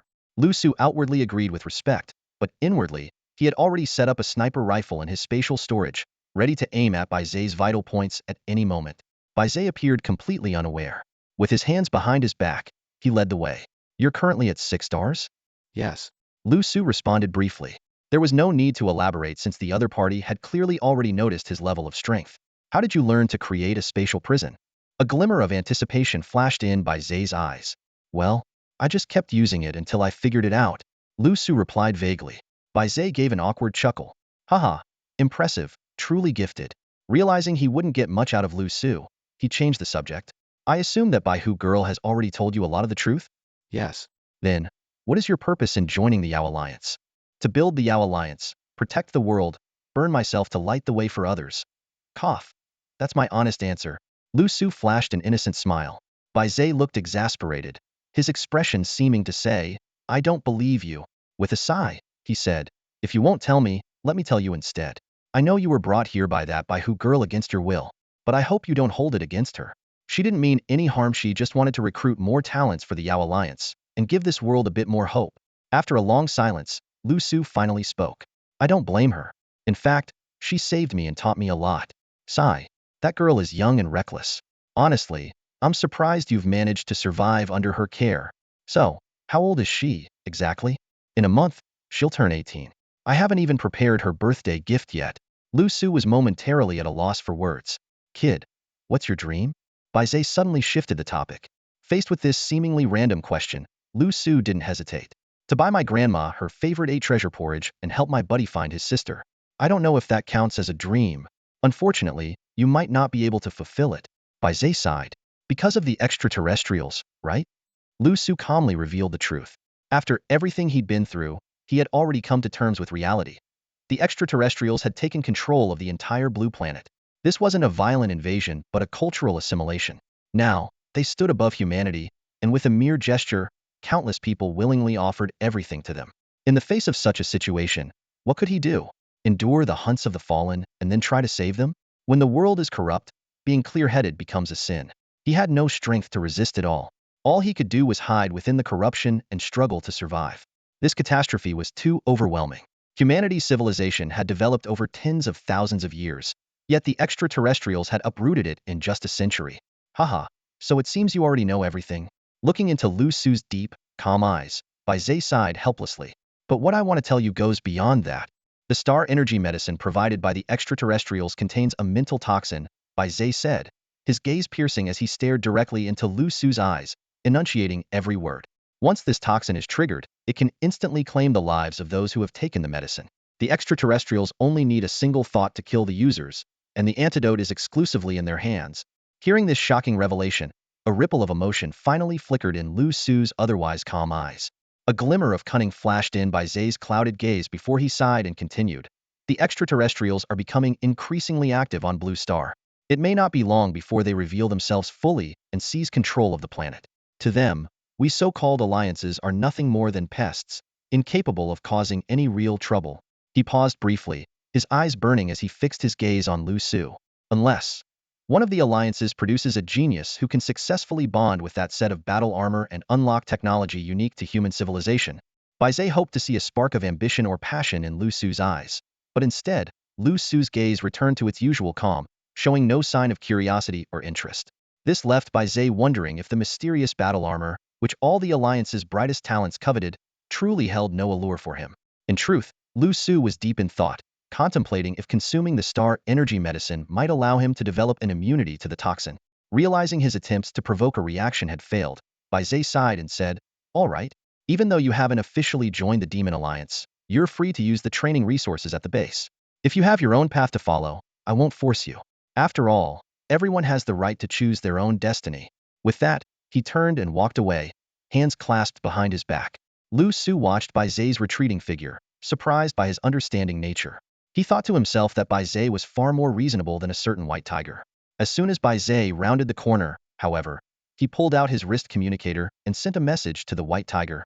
"Sweetheart, if you don't come back soon, your disciple's going to run off with someone else." After sending the message, he resumed his composed demeanor and headed to his office. Meanwhile, Liu Su returned to Bai Hu's private training room to continue practicing with his blade, planning to visit the gravity chamber the next day. But in the middle of the night, Bai Hu stormed in, panting and visibly furious, her face cold as ice, startling Liu Su. "Master Bai, I thought you were on a mission?" Liu Su asked in surprise. Without a word, Bai Hu pinned him against the wall, her tone icy as she demanded, "Did my father say you're planning to run off with someone else?" Liu Su's mind raced in disbelief, and the towering image of Bai Zhe in his mind instantly crumbled. That old fox, he thought. Like father, like daughter, indeed. After a moment, Bai Hu released him and tossed a metallic flask his way. "Here, drink this." Liu Su opened it, and an overwhelming, scorching scent of blood hit him. "Is this blood?" "This is the blood of a Fullman-level extraterrestrial beast. It's incredibly nourishing for you. Drink it, Al, no wasting," Bai Hu instructed as she moved to the equipment nearby and began making adjustments. "Alien beasts?" Liu Su frowned slightly. "How are they different from the star beasts?" Bai Hu paused her actions and turned to Liu Su with a serious expression. "These are alien creatures secretly released onto Blue Star by extraterrestrials. They feed on Blue Star's flora and fauna, essentially serving as a method of species invasion. You could also see them as the aliens' pets being raised here. As for the awakened creatures of Blue Star, they're not as ferocious as the rumors suggest." Her words sent a chill through Liu Su's heart, reminding him of his experience at sea, the injured mutated giant turtle and the countless tentacles that devoured battleships. Clearly, he had underestimated the aliens' tactics. Other creatures on Blue Star had already suffered mass slaughter. "Drink it quickly. The star energy will dissipate if you wait too long," Bai Hu urged while undoing the restraints on her body. Her snow-white skin revealed numerous scars. "You're injured?" Liu Su's gaze turned serious. "Just minor wounds, nothing serious." Bai Hu lay down on the machine, allowing mechanical arms to extend and begin nanotreatment. Under this advanced technology, the scars on her body healed at a speed visible to the naked eye. Liu Su hesitated for a moment, but eventually drank the warm beast blood in one gulp. Instantly, a violent heat surged through his body, his blood boiling as if ready to fight an epic battle. His heart pounded fiercely, absorbing the intense energy. "By the way," Bai Hu suddenly spoke as she received treatment, "this alien beast attack has left one of the top talents severely injured, which means a spot for the journey to the Earth's core has opened up. You want me to take that spot?" Liu Su raised an eyebrow. "That spot is highly coveted. It's not something you can just take. The Demon Alliance will likely offer it to the 8th place candidate who was previously eliminated. However, if you can complete the speed test within the next 20 days, I can try to secure a chance for you to compete. Of course, you could also wait until next year." "So, you already know I've advanced to 6 stars?" Liu Su asked cautiously. Bai Hu's beautiful eyes flickered before she admitted frankly, "My dad told me." Liu Su's mouth twitched slightly, thinking to himself that it felt as if this father-daughter duo had their eyes locked on him. "So, this is the newcomer brought back by the White Tiger girl?" In the council hall, all the elders' gazes simultaneously focused on one spot. Everyone present understood that among the entire Demon Alliance, there were only 3 space element practitioners. One was the defector Qinglong, who had previously failed in pairing. The other 2 were merely at the 3-star level. One had already transformed into the moon form, and the other had yet to break through. Bai Zhe noticed the inquisitive looks from the crowd and calmly said, "This young man is indeed exceptionally talented. He has already reached the 6-star level. As for his character, I have conducted thorough tests, and there shouldn't be any major issues." The hall immediately fell into silence. Sitting in the first seat on the left was Qianlong, one of the 12 elders of the Demon Alliance, and the person in charge of training new members. He frowned and said, "As far as I know, this person hasn't officially joined the Demon Alliance yet, and hasn't even completed the test to enter the Earth core. Granting him a spot solely because he's a space element practitioner seems too hasty and unfair to Xiong Air." Qianlong's words quickly gained the support of many high-ranking members. Someone echoed, "That's right, Alliance leader. If this young man is truly gifted, waiting until next year wouldn't hurt. Why rush into it?" Facing the crowd's skepticism, Bai Zhe could only sigh and reveal the truth. "You may not know this, but according to core information from the 5 alliances, the Avengers from America have discovered the first-ever 9-star space element genius, Gust. This individual, upon awakening, could already use the 2 ultimate techniques of spatial imprisonment and spatial slicing, with an estimated pairing success rate of over 80. This means that this year might be the final opportunity for an Earth core pairing." This revelation plunged the council hall into another bout of silence. The elders' expressions shifted unpredictably. While the emergence of a pairing success genius in the Starburst Alliance was supposed to be a cause for celebration, every nation's alliance wished for such a genius to appear in their own ranks. Bai Zhe continued, "The other 4 alliances within the 5 alliances of Shenzhou have already found suitable space element candidates. The one from the Divine Alliance has even reached an 8-star talent level. Only our Demon Alliance is still unprepared." At this point, Bai Zhe's old face flushed slightly. Seeing that no one voiced further objections, Bai Zhe stood up and declared, "Then it's decided. Of course, I won't show favoritism. This is merely giving Liu Su a chance. If he fails to meet the requirements within the stipulated time, then so be it."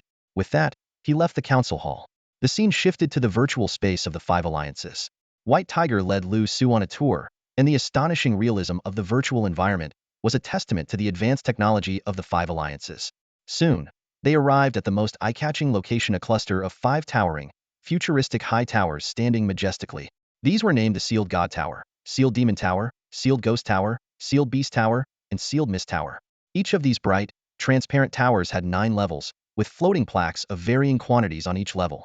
The higher the level, the fewer the plaques. At this moment, many individuals were already selecting these floating plaques among the towers. This is where the newcomers of the 5 great alliances choose their code names, Bai Hu said as she stepped into the Demon Ceiling Tower, with Liu Su following closely behind. As soon as they entered the first floor, Liu Su felt a faint mental pressure. Looking around, he noticed the names on the plaques: Go Dan, Wang Ba, Niu Air, Xiao Haozi. These seemingly crude names left him momentarily stunned. "This floor is for those with lower star-level talents," Bai Hu explained with a smile. "Those you know Go Shengzi, Air Luzi, and Denyu were chosen here. The dim plaques represent demons that haven't been selected yet or whose previous owners have died, while the bright ones mean they already have masters. The numbers above indicate how many times they've been used." The 2 continued upward and reached the second floor. The mental pressure here was noticeably stronger, and the names on the plaques started to normalize. Xiao Go, Xiao Mao, Xiao Zhu, Peng Hu. As they ascended, the names gradually transitioned from cute and quirky to imposing and powerful. By the time they reached the 5th floor, Liu Su felt he was at his limit, as though he might be forced out at any moment. In contrast, Bai Hu remained poised and graceful. "For your current mental capacity, making it to the 5th floor is already quite impressive," Bai Hu remarked, clearly surprised, as she was unaware that Liu Su's mental capacity had already developed to 18. Once he steadied himself, Liu Su observed the significantly reduced number of demon plaques around him. The names here finally carried a sense of mystique: Cat Demon, Jiao Dragon, Striped Tiger, and even the names of the 12 zodiac beasts, some of which had already been claimed. He recalled the elderly man who had called himself Zi Shu, and whom he had seen beside Bai Zhe. "Demon code names aren't permanent," Bai Hu added, her beautiful eyes flashing with a complex expression. "As you grow stronger, you can choose to adopt higher-tier names associated with divine beasts or ferocious creatures. However, many people retain their original titles. For instance, the 12 elders of the Demon Alliance have always used the names of the zodiac animals. Once you choose a code name, do you have to stick with it forever?" Liu Su asked. "Yes," Bai Hu nodded, her expression suddenly turning solemn. These code names symbolize the resolve of the 5 alliances of Shenzhou. In the past, the people of Shenzhou worshipped various deities. But in the face of the great calamity, those beings like Tathagata, the Jade Emperor, the Great Demons, and Yin Wang never showed up. So the 5 alliances established these 5 demon ceiling towers, taking the names of gods and demons from those beliefs as their own. She looked directly at Liu Su, her gaze firm and sharp. If the world has no gods or demons to protect us, then we shall call ourselves gods and demons and protect ourselves. Liu Su was momentarily lost in thought. He had never seen Bai Hu so serious before. Her eyes, as bright as the stars, were filled with an unshakable determination that inexplicably inspired a sense of awe. All right, go ahead and choose your demon code name, Bai Hu said, her smile returning. After a brief pause, she added, if you really don't want to join, you can leave after participating in the core matching event in a year. Looking at the stunningly serious face before him, Liu Su felt a bit dazed. Was this woman drunk? Or was she up to something again? Is it dangerous? Liu Su asked seriously, as this was indeed his main concern. If it was just about testing compatibility and trying on the battle armor, it didn't seem to pose much risk. Moreover, if he was lucky enough to actually obtain that mysterious armor, it might even bring unexpected benefits. Of course, this assumption hinged on the truthfulness of everything Bai Hu had said. Bai Hu raised half of her little finger and assured him firmly, don't worry, as your teacher, I will protect you. Liu Su felt a strange sense of familiarity upon hearing this. He sighed, his gaze sweeping over the demon name tags around him. I guess I'll start by picking a demon name code. Since there was no escaping this, he might as well give it a shot and hope for the author's blessing. Seeing him agree, Bai Hu broke into a delighted smile. She secretly rejoiced that this time, she had managed to win Liu Su over with love rather than force. She enthusiastically began helping him choose and quickly handed him a demon name tag. Disciple, how about this one Tyrannosaurus Rex? So powerful. Let's pick another one. I prefer something more low-key. Then this one Teenage Mutant Ninja Turtle should be just right. It's low-key enough, isn't it? Liu Su was speechless and decided to choose one himself. Carefully inspecting the bizarre and domineering demon names before him, he eventually settled on a relatively normal 1-inch Monkey King. The moment he touched the demon name tag, a bright light flowed from the tag into his body. Inside the demon ceiling tower, a system notification sounded. Congratulations to the new member of the Demon Alliance. Demon name code, Monkey King. Nickname, Supreme Treasure. A nickname too? Liu Su was stunned. Bai Hu excitedly took the glowing demon name tag from his hands and flipped it over. Sure enough, the back was engraved with the words Supreme Treasure.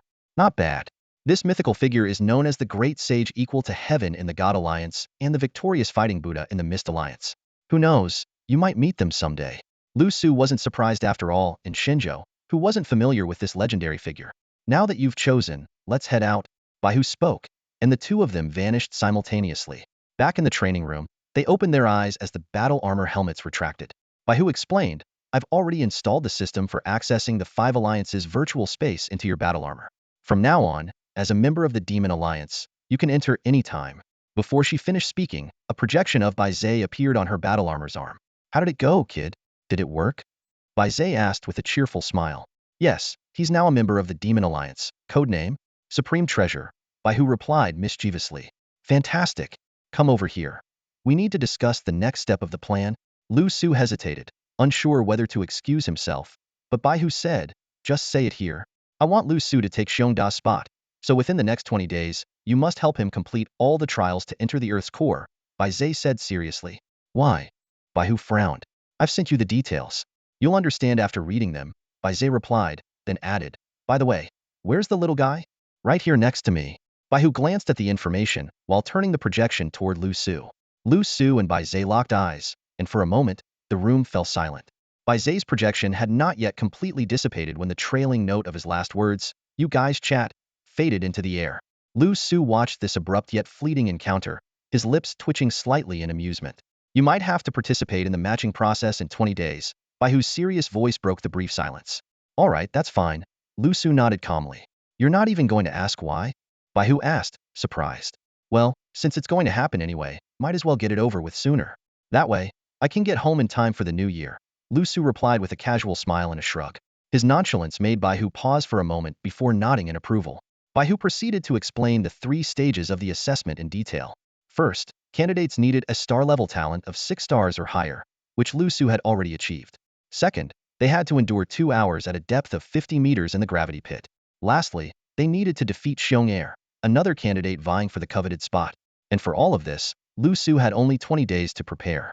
Upon hearing that he could use the gravity chamber for training, a glimmer of excitement flashed in Liu Su's eyes. In the days that followed, he spent nearly all his time in the gravity pit, training relentlessly. Starting with 20 times gravity, he gradually increased the intensity. He continued to rely on his bug, forcing his cells to endure pain while he entered a state of deep sleep. To avoid alarming anyone, he limited each session to 7 or 8 hours. During the remaining hours, Liu Su trained in combat with Bai Hu, honing his swordsmanship and learning numerous powerful techniques. Under this rigorous training regime, Liu Su's progress was remarkable. By the 5th day, he had adapted to 40 times gravity, and by the 10th day, he had reached the 50-meter depth. After an additional 5 days of adjustment, he successfully met the second assessment requirement. Though the grueling 15-day training didn't awaken his 7th cell, it did boost his mental capacity to 20, allowing his black flames to fully envelop his hand. Additionally, his dimensional space cell underwent a secondary activation, expanding its internal space several-fold. Liu Su kept these developments quietly to himself. When Bai Hu sheathed his long blade and looked at the panting Liu Su sprawled on the ground, it was already the eve of the final assessment. Xiong Air is a 7-star beast transformation type. What if I lose? Liu Su asked as he struggled to stand. Bai Hu analyzed, while his star level is high, his speed is no match for yours. Especially after transforming, he'll become even more sluggish. As long as you avoid direct confrontation and use the spatial prison along with the techniques I taught you to fight a prolonged battle, your chances of winning are high. However, on the night before the match, the burly Xiong Air paid an unexpected visit. The muscular young man exuded an intimidating presence just by standing there. Yet, to Liu Su's surprise, Xiong Air had come to forfeit. I came here to concede. You're more suited for this than I am, so I hope you won't let the alliance down, Xiong Air said earnestly. With that, he turned and left, leaving behind his broad, unassuming back and mentioning something about going back to his village to gather honey. Watching Xiong Air's retreating figure, Liu Su fell into deep thought. Now, the only goal that remained before him was the core of the earth. Over the next few days, Bai Hu taught Liu Su all the techniques she had mastered. Her instruction was unexpectedly thorough and meticulous, resembling that of a dedicated mentor. Although Liu Su felt slightly uneasy about her sudden enthusiasm, having guidance was far better than fumbling alone. To him, the effort and sweat were worth it if it meant growing stronger. 3 days passed quickly, and the time to journey to the Earth's core finally arrived. Early in the morning, Liu Su and Bai Hu took the elevator to the base's lowest level, arriving at a massive mechanical chamber. 6 prodigies chosen for the expedition, along with Bai Zhe and other high-ranking members of the Yao Alliance, were already waiting there. As soon as Liu Su appeared, he felt several sharp gazes fixed on him, as though trying to pierce through his soul. This made him uncomfortable and slightly irritated. Everyone's here. Let's begin, Bai Zhe announced with a kind smile directed at Liu Su. The atmosphere instantly became solemn. The 6 participants quickly formed a line, with the 8 staring He Long at the front and Ling Hu following closely behind. Exchanging a glance with Bai Hu, Liu Su moved to the back of the line. Chun Long stood before the group, hands folded behind his back, his commanding gaze sweeping over each participant, lingering longest on Liu Su. First, congratulations on overcoming numerous trials and being selected for this opportunity to journey to the Earth's core. This is not only a personal honor but also a testament to the Yao Alliance's resolve and a mission that impacts all of Shenzhou and humanity's future. I hope you give it your all and make the most of this chance. We will risk everything and never betray the Yao Alliance's trust. He Long and the others responded in unison, their voices resolute and powerful. Good. I will personally escort you on this mission. Everyone suit up, Chun Long commanded. The 7 participants promptly activated their star energy wristbands, and their intelligent battle armor unfolded, covering their bodies instantly. 7 android assistants approached, each carrying a heavy black case. They knelt down, inputted complex codes, and opened the cases to reveal a shimmering silver liquid inside. With his extraordinary vision and intellect, Liu Su noticed that the liquid was composed of countless tiny, unusual particles. Step in, Chun Long instructed. Following his command, the 7 participants stepped into the silver liquid. The liquid moved as if alive, swiftly climbing and spreading across their battle armor. In moments, the armor was entirely coated in silver. Liu Su could feel the armor becoming colder and more resilient as it absorbed the particles. This is the Nano Eye Soft Armor, an essential piece of equipment for entering the Earth's core, Chun Long explained. Each set costs billions to produce. Only now did Liu Su understand why there were only 7 slots available for this mission. All right, the time has come. All members, board the vessel. Checking the time, Chun Long shouted sharply. The 7 individuals quickly formed a formation with He Long at the lead, heading toward the pitch-black underground submarine in the center of the mechanical hangar. The massive submarine had a unique design, resembling a sleek, smooth spinning top without any exposed edges. At its head was a giant drill capable of piercing through the Earth's layers, aimed directly at the tunnel leading to the planet's core. On both sides, numerous high-ranking members of the Demon Alliance stood in orderly rows, their eyes fixed on the 7 as they walked past. Liu Su scanned the crowd and eventually spotted Baihu among them. She smiled warmly at him, giving a gesture of encouragement.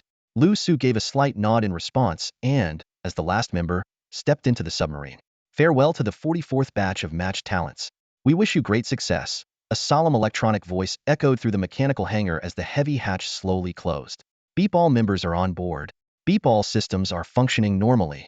Beep, ready for departure. Countdown begins. 3, 2, 1, launch.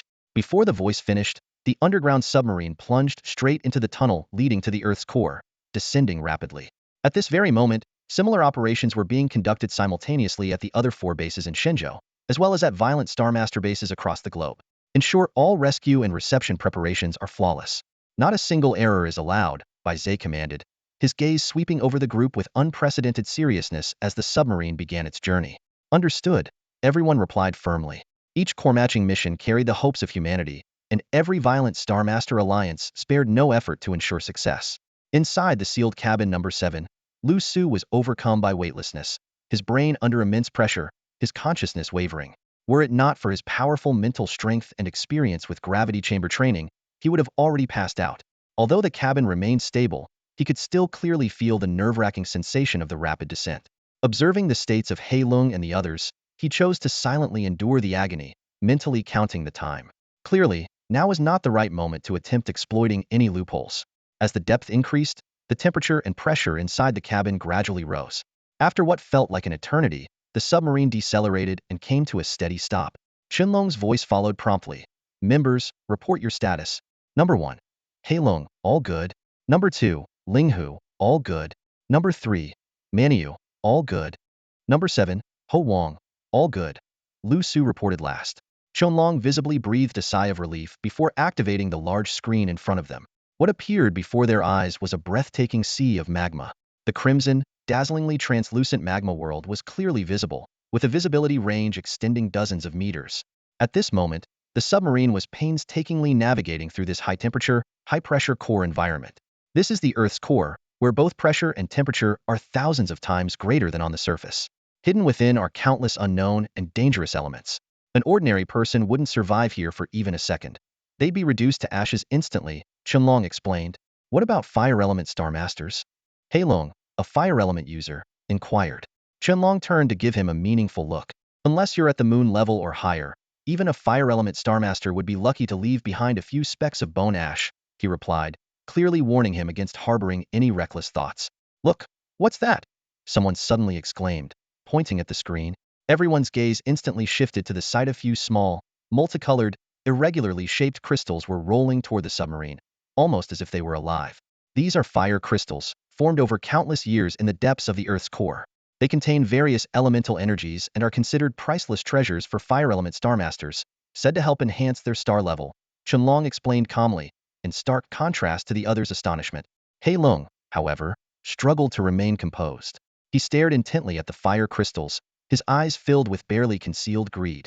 If he could obtain just one, he might ascend to the 9-star level, and after reaching the moon level in the future, he could stand shoulder to shoulder with his beloved, becoming only the second person in Demon Alliance history to advance from 9 stars.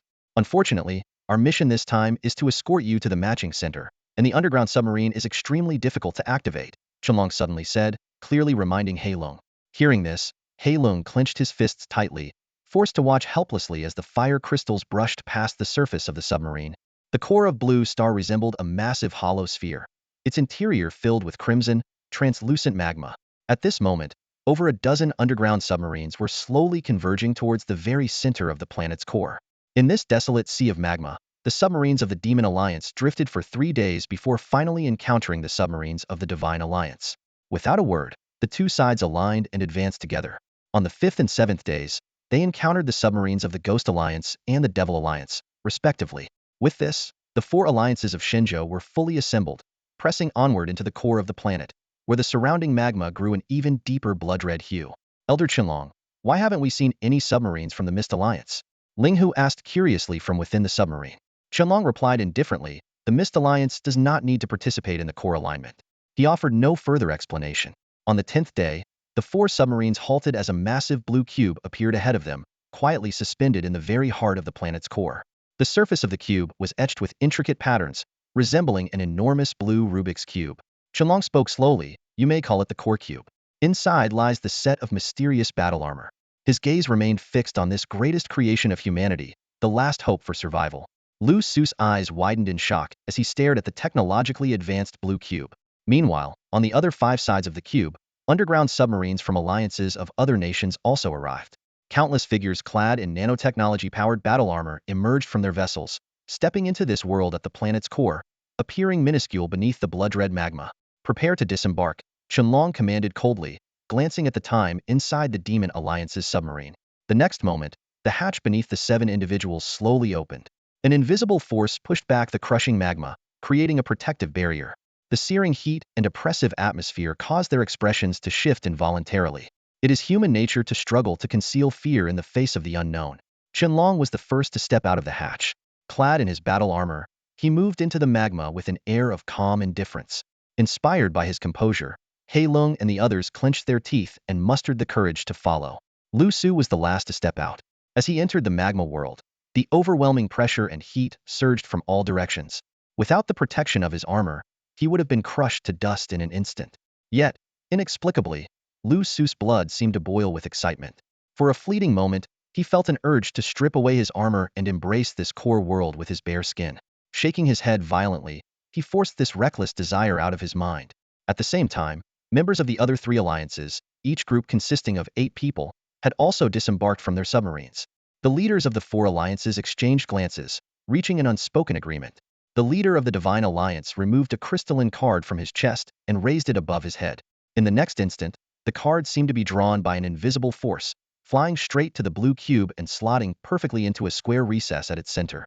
A soft chime, echoing as countless blue patterns radiated outward from the center, and the entire cube began to emit a dazzling blue light. Simultaneously, the leaders from the other 5 sides of the cube also presented their crystalline cards. The massive blue cube suddenly became dazzlingly radiant. Its 6 faces slowly opened to reveal doors, and piercing beams of light shot out, making it nearly impossible to see what lay inside. Facing Liu Su and the other 6, Qianlong solemnly declared, "Go. Each of you has only one chance. If you fail, come out voluntarily. Don't force it, or you'll bear the consequences." The 7 nodded and, along with 21 other matched talents from the 3 remaining alliances, stepped into the giant, mysterious blue cube, following the beams of light. "Do you think Shenzhou stands a chance this time?" The leader of the Ghost Alliance murmured, watching the 28 departing figures. The Demon Alliance leader responded bitterly, excluding the 9-star spatial genius from the United Alliance. Shenzhou's little one probably has the best chance. Spatial talents are far too rare. Our 2 alliances paid a steep price just to nurture 2 7-stars, and the Monster Alliance barely managed to produce a 6-star. The Ghost Alliance leader sighed, his gaze involuntarily falling on Qianlong. Qianlong's expression shifted slightly as he retorted coldly, "Matching isn't determined by star rankings." The Demon Alliance leader chuckled and turned to the silent leader of the Shin Alliance, curiously asking, "By the way, what's the name of that little one from Shin Alliance?" "Qi Tiandesheng," came the reply. Inside the blue cube, the eyes of the world's prodigies were fixed on a brilliant orb of light at the center. It was a massive spherical light cluster, tens of meters in diameter, glowing as intensely as the sun and illuminating the vast space. Liu Su's heart skipped a beat. Is this that mysterious battle armor? Or is it inside there? Almost simultaneously, the prodigies from various nations sprang into action, surging forward with their fastest speeds and most intense momentum toward the radiant orb. The scene resembled countless golden particles racing to penetrate an egg. Nearby, He Long and the others joined the scramble, but Liu Su remained still. It wasn't that he lacked desire, but he felt he couldn't compete with these exceptional talents. Each one seemed desperate, their lowest innate ability being at a 7-star level, leaving him no chance to contend. Since that was the case, he decided to let them go first. After all, early or late matching wouldn't make a difference. Liu Su stepped back to avoid being caught in the chaos, thinking to himself, "If my micro-ice nano defenses get accidentally broken, I'd be done for." At that moment, Liu Su noticed 3 others who, like him, weren't making a move. They stood quietly, arms crossed, as if watching a performance. Above the light orb, countless geniuses finally reached it, their eyes blazing with determination as they lunged toward the orb like moths to a flame. Buzzing sounds filled the air moments later. The orb erupted with an even more intense brilliance. Waves of light transformed into tangible shockwaves, ruthlessly blasting away the talents who had clung to it. Cries of pain echoed as many were flung backward, leaving only 5 individuals still standing. Among them were Gu Isite and the 8-star prodigy from the Shin Alliance, codenamed Qi Tiandesheng. Under the high-frequency repulsion of the light orb, the five gritted their teeth and struggled to press closer, while the rejected geniuses from various nations hurriedly retreated. Their battle armor's nano defenses had already been compromised, and staying any longer would mean death. Monkey King, we're heading back to the submarine. One of the six from the Monster Alliance, Ling Hu, called out as they passed by Liu Su. Hei Long kept glancing back, a flicker of desire to try again evident in his eyes. But as the temperature and pressure intensified, he reluctantly followed the others out of the geocentric cube. Before leaving, Hei Long shot Liu Su a deep look. Seeing that the crowd had thinned significantly, Liu Su no longer hesitated and moved toward the light orb. To his surprise, the three prodigies who hadn't acted earlier were still standing where they were, seemingly waiting for the final moment. As Liu Su approached the orb, two of the remaining talents were expelled. He paused briefly but eventually extended a single finger toward the orb, slowly closing in while bracing himself for rejection. If he wasn't a match, so be it. There was nothing more he could do. Liu Su's fingers lightly touched the glowing sphere, and in an instant, an invisible wave of energy surged up his arm and into his brain, as if he had been brushed by the sphere's probing gaze. Perhaps because Liu Su didn't force his way in, the rejection he had anticipated did not occur. Instead, the genius beside him, struggling to hold on, was flung away by an overwhelming force. At this moment, only Liu Su, Gu Yisite, and the Saint of the Divine Alliance remained within the sphere. All three masters of spatial abilities. Buzz suddenly, the sphere flickered, and Liu Su felt a powerful suction force pulling him in. He was drawn into the sphere in an instant, so quickly that he had no time to react. Gu Yisite and the Saint of the Divine Alliance experienced the same phenomenon. As soon as the sphere's resistance vanished, they effortlessly entered. Below the sphere, three figures had been watching the scene unfold with an air of detached amusement, their expressions shifting to surprise. The figure in the middle smirked mockingly, speaking in a language foreign to Blue Planet. Boom! Three sets of battle armor simultaneously shattered, scattering in fragments and revealing their true forms. Their bodies were covered in mysterious markings, and long tails extended from their backs. Incredibly, they appeared completely unharmed despite being in the molten core of the earth. Jito, take care of those outside. Leave this place to us, the arrogant young man in the middle said indifferently, his gaze disdainfully sweeping over the glowing sphere above. The figure on the left placed a hand over his chest in a gesture of respect before retreating obediently. My lord, the princess is very interested in human technology. Please bring it back intact, the figure on the right reminded. The arrogant young man sneered dismissively, toying with his tail as he waited patiently. A primitive civilization from a lowly species. Bringing it back would only sully the princess's hands. Better to snuff it out at the cradle. Meanwhile, inside the sphere, Liu Su and the others had just regained their composure. Their eyes immediately fell upon two glowing orbs, each about the size of a basketball, hovering silently. The three of them tensed, and almost simultaneously, Gu Yisite and the Saint of the Divine Alliance swiftly approached, each seizing one of the orbs. In the next moment, the orbs spread along their arms and enveloped their bodies, their original battle armor dissolving and being replaced by newly forming suits. Liu Su watched this unfold, stunned and speechless. It wasn't that he didn't want to compete for the orb, she simply stood no chance against them. Before long, under Liu Su's awestruck gaze, the transformation was complete. Gu Yisite's armor took on a deep, profound blue hue, while the Saint of the Divine Alliance's armor radiated a vibrant red. These two strikingly unique and dazzling sets of armor were even more powerful than the legendary demon-class system armors Liu Su had seen before. Boom! Boom! Immediately after, the auras of the two individuals shifted dramatically. Above their brows, 9-star and 8-star patterns spun and fused into crescent moons, signifying their direct advancement to crescent rank. Liu Su's eyes widened in disbelief, unable to contain his astonishment. Gu Yisite and the Saint of the Divine Alliance were equally shocked. Not only had they acquired mysterious new battle armor, but with its assistance, they had also ascended to the crescent rank. As they examined their respective armors, their excitement grew increasingly impossible to suppress. This was something countless geniuses across the alliances had yearned for over the years. Today, it had finally been achieved by them. In that moment, Liu Su suddenly felt as though he was unnecessary. However, an unexpected twist occurred. The two who had just been admiring the battle armor were instantly ejected by the glowing sphere. No one could have anticipated this scene. Outside the glowing sphere, Gu Yisite and the Saint of the Divine Alliance had just been flung out when two beams of light shot straight for their foreheads. Boom!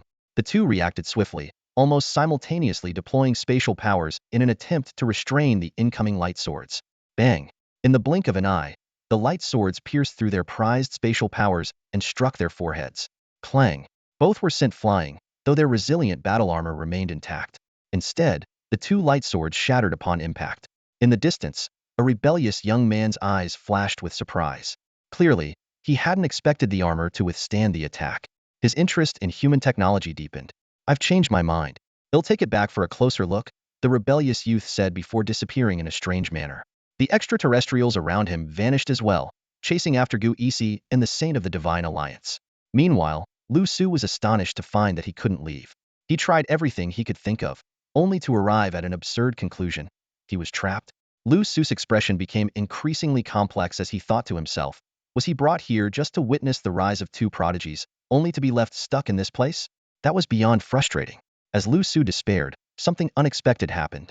The walls of the glowing sphere began to darken visibly, and the entire sphere started to shrink. Liu Su's pupils contracted slightly as a wave of anxiety swept over him. Was he going to be crushed to death like this? As the black sphere shrank to the point of pressing against him, Liu Su panicked. He summoned his flying blades to attack again, but it was all in vain. Damn it, I'm not dying here. He gritted his teeth and angrily punched the sphere. In the next moment, his fist stuck to the surface of the black sphere. Then, the shrinking sphere turned into a black liquid that tightly enveloped him. From the outside, it appeared as though the sphere had completely encased Liu Su. The black liquid seeped through his battle armor, adhered to his skin, and gradually merged with his body. Ding Civilizational System battle armor is fusing. Current progress. 1, 2, 3. A voice echoed in Liu Su's mind. His pupils contracted sharply, but he felt no joy, only alarm. As the fusion progressed, his body was racked with increasing pain, as if it was being forced to endure something it wasn't meant to. It felt like his body was being torn apart. At 10 fusion, Liu Su finally couldn't hold back and let out a scream. This hurts like hell. What is this thing? It seemed to be fusing not only with his body but also connecting to every single nerve, making it impossible for Liu Su to even lose consciousness. Congratulations, Ma. Wait, it hurts. Master, what are you doing? A voice from his system companion, Xiao AI, squealed. By now, Liu Su was on the verge of collapse, with no capacity to respond. He didn't want this pain either. 10, 15, 20. I can't take it anymore. Hurry up already. Just as his body was about to give out, Liu Su's eyes suddenly turned an otherworldly color, and veins bulged across his body like a feral beast on the brink of transformation. Congratulations, Master, for successfully activating beastification cells, Xiao Ai's delighted voice chimed in. But Liu Su had already lost all rationality. His body began to mutate bit by bit, gradually tearing apart his battle armor, as though a savage beast was about to be born. The damage to the advanced battle armor and nano-shield gradually exposed Liu Su to the scorching magma of the Earth's core. The intense heat and pressure surged like a tidal wave, making it increasingly difficult for the nearly beastified Liu Su to maintain control. At this moment, he seemed to transform into a demon, his heart filled with uncontrollable primal urges, seeking only slaughter to vent his instincts. The fusion progress rose slowly, 50, 55, 60. Just as Liu Su was about to fully succumb to beastification, a sudden surge of power from the civilization system's battle armor struck him unconscious, successfully interrupting the process. The core cube fell into dead silence, with Liu Su floating quietly in midair. Meanwhile, outside the cube, a massacre was unfolding. The alien who had first stepped out moved like a god descending to Earth, unstoppable wherever they went. Eventually, the leaders of the alliances joined forces and barely managed to hold off the attack. This was a rare clash between humans and extraterrestrials. However, to everyone's despair, just as the battle seemed to stabilize, the injured Gu Yisite and Shengmeng dashing from within the cube were pursued by two more aliens. These two were far more powerful than the previous opponent, exuding an overwhelming aura that shattered several leaders' battle armor in an instant. Despair washed over everyone like a tide as they realized the aliens seemed to be targeting Gu Yisite and Shengmeng dashing specifically. Many alliance leaders chose to flee immediately, retreating to their respective underground submarines. The leaders of the Avengers and the Divine Alliance, however, charged fearlessly at the two aliens, buying time for Gu Yisite and Shengmeng dashing to escape into the submarines. Yet, before the leaders could even get close, they were pierced through by a single strike. In their final moments, they activated the submarine's ultimate mode. Simultaneously, the various alliances also initiated escape protocols, with numerous submarines darting away like fish in the ocean. The massive propulsion caused the magma of the Earth's core to churn violently. The two aliens split up to pursue their targets, heading straight for the Avengers and the Divine Alliance. The only one left at the scene was the young alien, who glanced disdainfully at the core cube beneath his feet. With a flick of his sword, a beam of light shot out, effortlessly piercing through the entire cube, grazing Liu Su's cheek. Watching the gradually collapsing core cube, the young alien smirked slightly before leaving confidently. Shortly after his departure, Liu Su's body emerged from the rubble of the collapsing cube, narrowly escaping death as the alien missed his chance to kill him. The core cube disintegrated into fragments of crystal, which, under the pressure of the magma, transformed into countless beautiful crystalline grains of various shapes. If He Lung and the others had been present, they would have been astonished to discover that these crystalline grains were none other than fire crystals. At this moment, the visible fire crystals floated like snowflakes toward Liu Su, eventually merging into his body.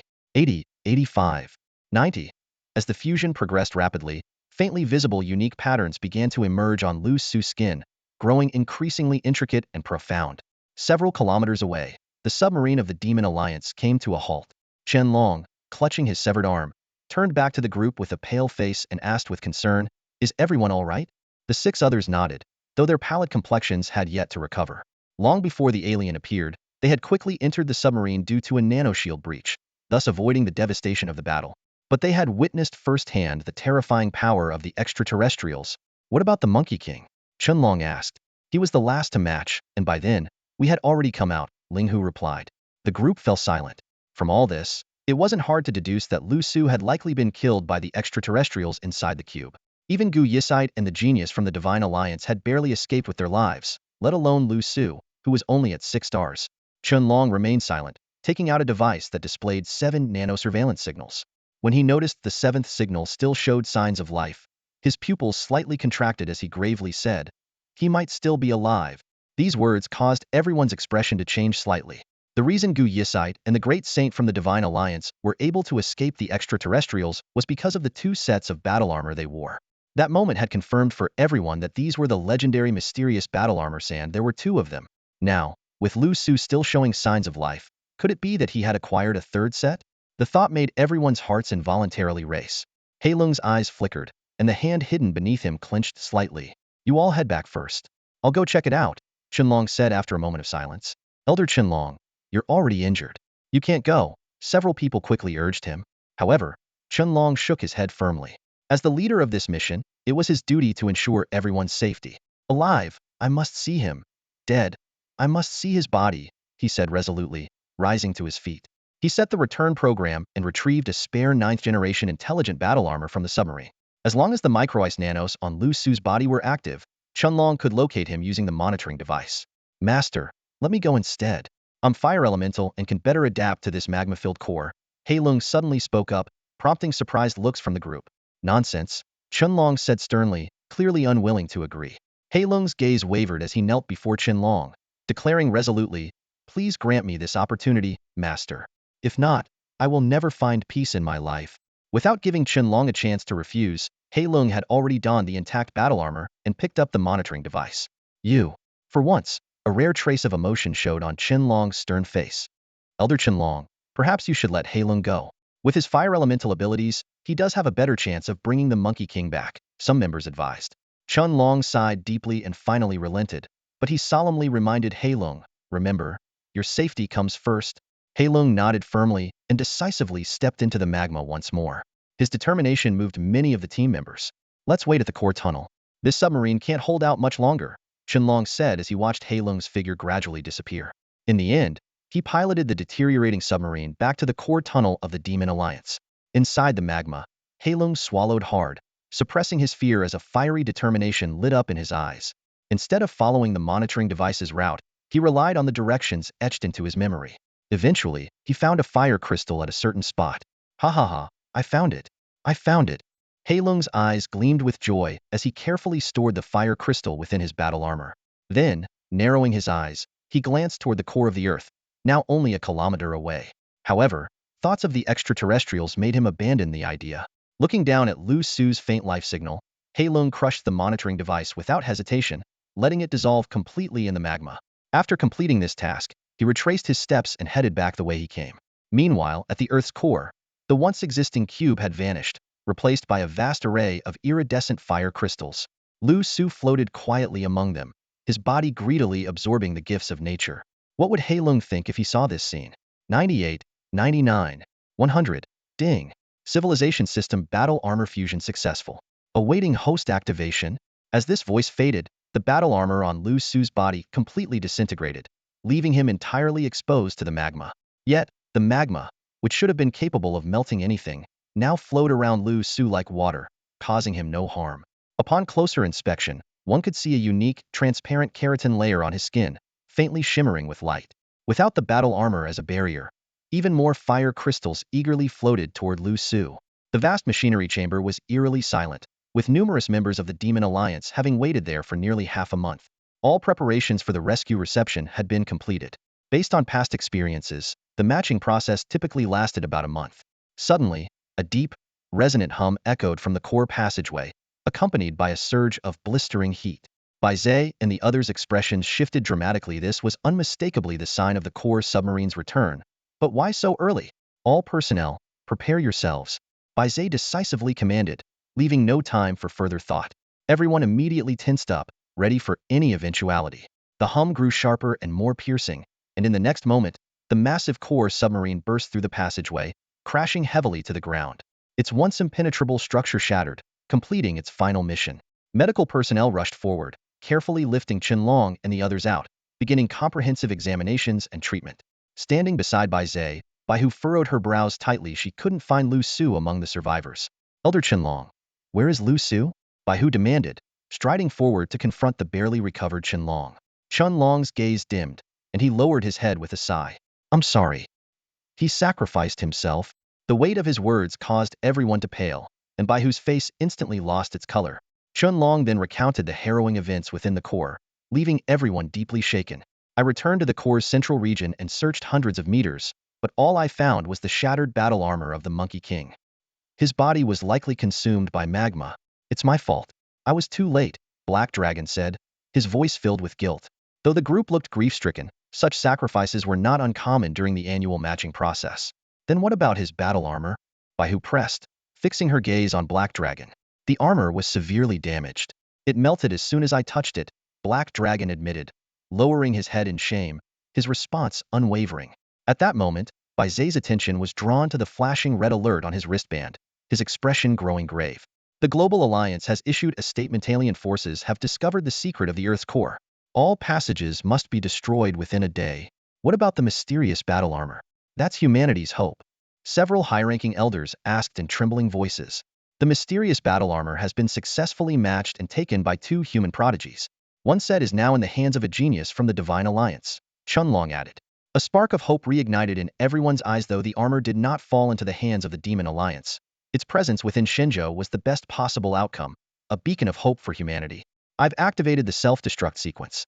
The passage will be obliterated within a day. All personnel, begin evacuation immediately, Bai Zhe ordered decisively. Understood. The group moved swiftly, beginning the evacuation process with precision. Yet Bai Hu remained silent, her cold gaze fixed on the core passageway.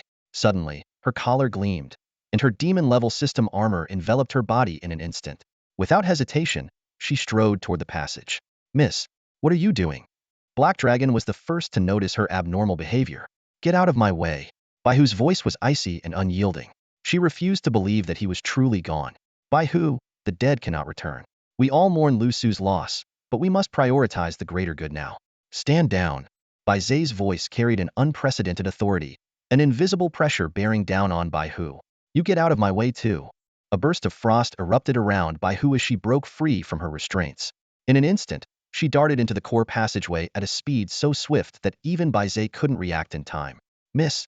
The other's expressions changed dramatically, clearly not expecting this. A flicker of panic crossed Bai Zhe's eyes, but he quickly regained his composure and ordered in a steady voice, ignore it. Keep evacuating. Deep within the subterranean passage, Bai Hu, clad in her demon-tier system battle armor, plummeted straight down. Jets of icy air blasted from the armor's hands and feet, accelerating her descent. The walls of the passage flickered with blinding red warning lights, as if foretelling an impending catastrophe. In just an hour, Bai Hu broke through multiple layers of obstacles and reached the Earth's core. She plunged directly into the searing magma, her armor continuing to operate at full capacity. In the molten lava, her speed even surpassed that of submarines in ultimate mode. Astonishingly, the demon-tier system battle armor remained completely intact despite the extreme heat. Meanwhile, the underground tunnels of the International Alliance were collapsing one after another. Explosions echoed through the magma, stirring up massive waves. yet Baihu's figure remained steady as she advanced through the churning lava, her pale, delicate face hidden beneath the armor. Finally, Baihu arrived at the core region of the Earth's center. The once lustrous magma had turned murky and opaque. She immediately commanded, "Xiao Yao, search for life forms." Before her words had fully settled, a white beam shot from her helmet, scanning the surroundings. Shortly after, the beam locked onto a specific spot, and the system indicated a life form detected. Baihu's gaze instantly fixed on a naked figure within the magmate was Liu Su. A surge of shock, joy, and disbelief welled up in her heart, but the violent tremors of the surrounding magma reminded her that there was no time to lose. She quickly flew toward Liu Su, her armor opening up to envelop him. With him secured, she turned and raced back along the path she had come. The mechanical chamber was dimly lit, with only the flashing of warning lights illuminating the space. Though most had already evacuated, Bai Zhe remained at the entrance of the core passage, pacing anxiously. The countdown to the self-destruction program echoed repeatedly, signaling just 10 minutes remaining. Despite the dire situation, as the leader of the Demon Alliance, Bai Zhe did not abort the program but chose to uphold his responsibility. As the countdown reached its final seconds, accompanied by the deafening explosions below, Bai Zhe finally collapsed to the ground in exhaustion. At that moment, a white figure suddenly shot out from the passage, landing steadily in front of him. "Really? Crying at your age?" Baihu's teasing voice came from within the armor. Only then did Bai Zhe realize his face was already streaked with tears. When the armor retracted, Baihu appeared, supporting Liu Su. Bai Zhe's eyes widened in disbelief, his heartbeat racing. However, Baihu gave him no chance to speak. She hoisted Liu Su onto her shoulder and turned to leave, leaving behind only one sentence. "Wait until he wakes up to explain everything." The news of Liu Su's survival spread rapidly among the upper ranks of the Demon Alliance, causing a significant stir. According to the Black Dragon's account, Liu Su's battle armor had been destroyed, yet he managed to survive within the Earth's core magma. This strongly suggested one critical fact: Liu Su might have obtained a third mysterious set of battle armor. The revelation immediately gripped the hearts of the Demon Alliance members, filling them with both tension and anticipation. In a quiet recovery chamber on the 5th level of the base, the sleeping Liu Su slowly opened his eyes. A peculiar light flickered in his deep gaze. After what felt like an eternity of dreaming, his consciousness gradually cleared. At that moment, a voice from an intelligent system echoed in his mind, asking whether he wanted to activate the battle armor. Liu Su was not surprised by this, but refrained from answering immediately, cautiously scanning his surroundings. "Rest assured, host. There are no surveillance devices in the area, and even if there were, the system can block or destroy them entirely," the intelligent voice continued. Feeling reassured, Liu Su decided to activate the battle armor. He locked the door and spoke calmly. "Activate it then." After all, he had nearly sacrificed his life for this armor, and his curiosity about it was immense. As soon as he finished speaking, a radiant glow enveloped Liu Su, and countless streams of unique, dark liquid began to coalesce and transform. In an instant, a mysterious suit of armor entirely black, adorned with red and blue patterns materialized before him, unlike anything else. Liu Su's demeanor shifted dramatically, exuding the commanding aura of a god or demon, tinged with a hint of sinister charm. Inside the armor, Liu Su felt as if he were wearing an advanced, fully immersive intelligent visor. A flood of data appeared before his eyes as his senses seamlessly integrated with the armor, making everything around him more vivid and precise. Gazing at his reflection in the mirror, even Liu Su was awestruck by the majesty of the battle armor. "Attention, everyone. Battle armor name. Civilization system armor. Current civilization level, level 1. Current unlocked form, winged flight." As Liu Su stood in awe, the intelligent voice spoke again. "I am the intelligence of the civilization system armor, codenamed Xiao Ji. I have merged with the host's spatial consciousness. If you have any questions or commands, simply issue them through your thoughts." "Got it." Liu Su nodded and asked curiously, "Does civilization level refer to the level of the civilization system armor?" "Yes," Xiao Ji explained. "The civilization system armor is upgradable. To upgrade, it requires the absorption of rare treasures, which are transformed into part of the armor. At the same time, the host's strength including physical fitness and mental capacity must meet the requirements. Otherwise, the system's upgrades cannot be sustained." Liu Su nodded, understanding the logic, and followed up with another question. "What does winged flight mean?" As soon as he asked, a stream of information flowed from the dimensional space within his cells directly into his neural pathways, and he instantly understood. With a mere thought, a pair of jet black wings suddenly shot out from the back of the armor, nearly slicing through the metal walls of the room. This is the initial form of the civilization system armor at level 1. As the host grows and completes the absorption upgrades, the armor will evolve into new forms, unlocking advanced technologies within the system. Liu Su's heart trembled slightly. He couldn't believe it was this truly something created by humans. Calming himself, Liu Su chose not to explore further for now. Instead, he voiced a lingering question in his mind. So, are there 3 sets of civilization system armors in total? He asked this because his method of obtaining the armor differed entirely from that of Gu Yisite and the Great Saint of the Divine Alliance. The 2 individuals effortlessly fused with their battle armors and ascended to the moon grade on the spot, the process smooth and seamless. In stark contrast, Liu Su's fusion felt like using a 2G network, agonizingly slow and accompanied by unimaginable pain, nearly costing him his life. Before long, Liu Su figured out the key reason behind this.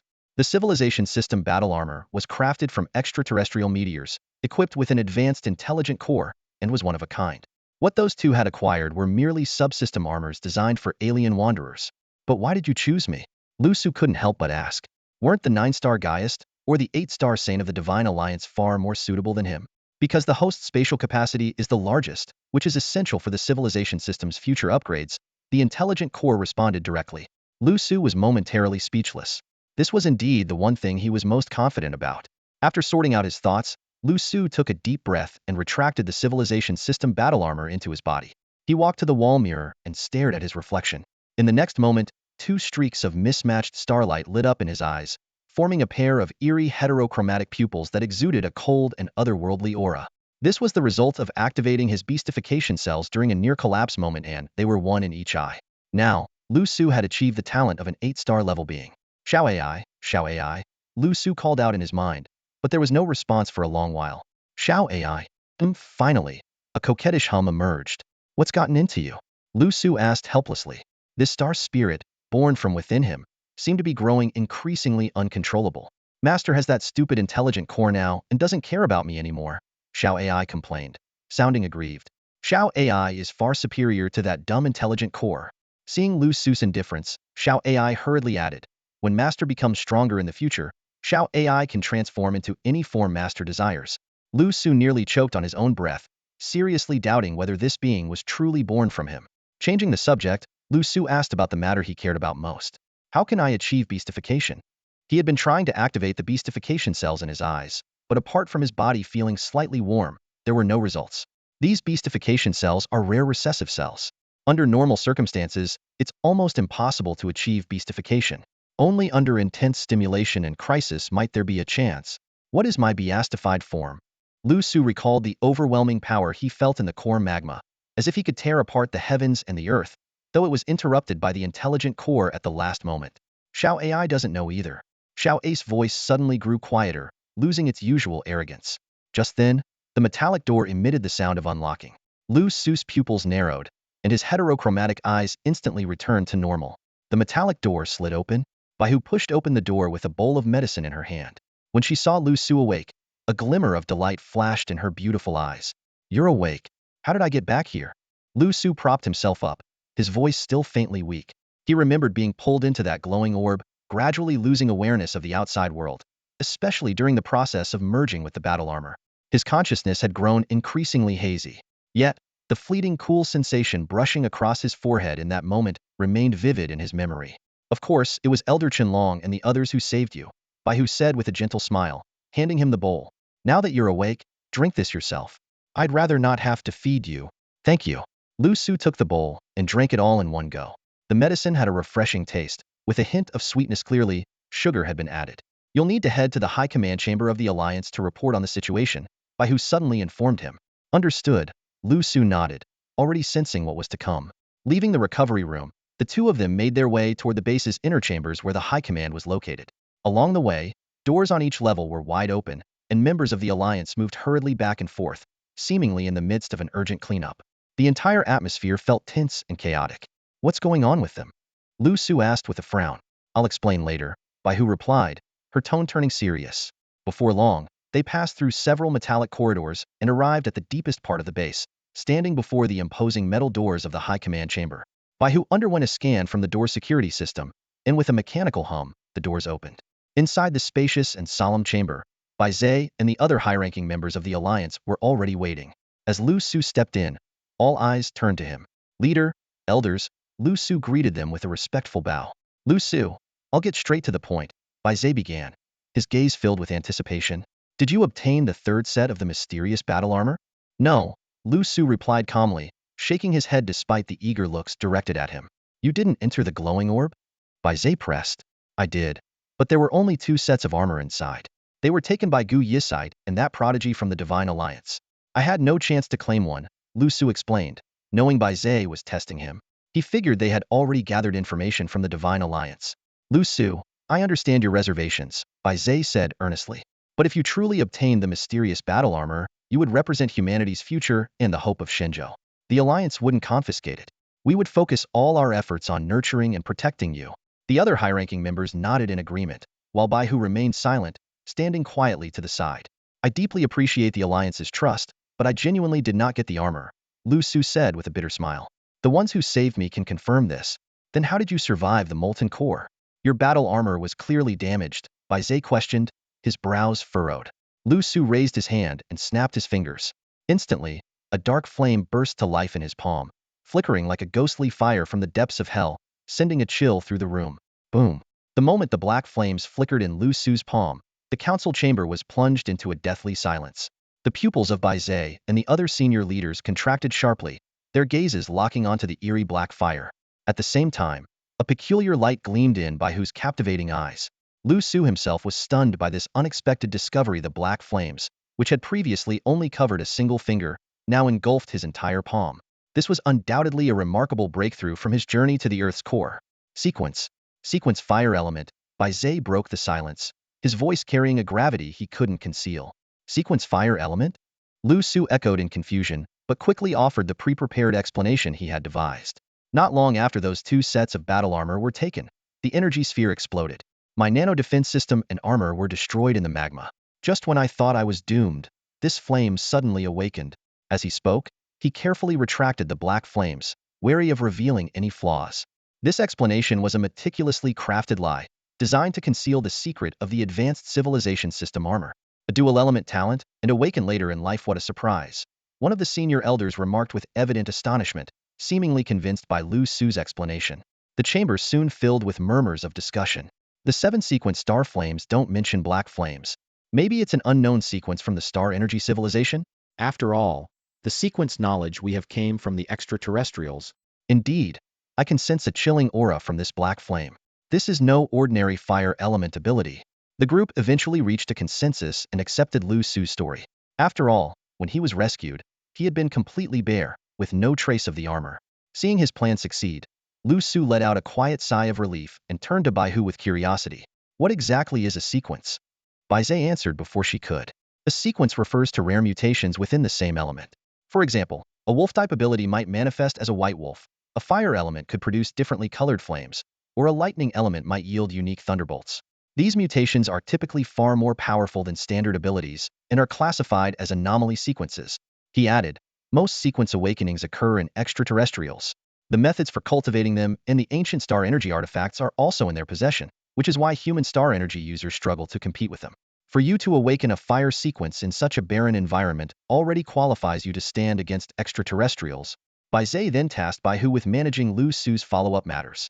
Before leaving, Bai Hu suggested naming the black flame, Black Blaze, and revealed her own sequence ability, Enchanted Ice.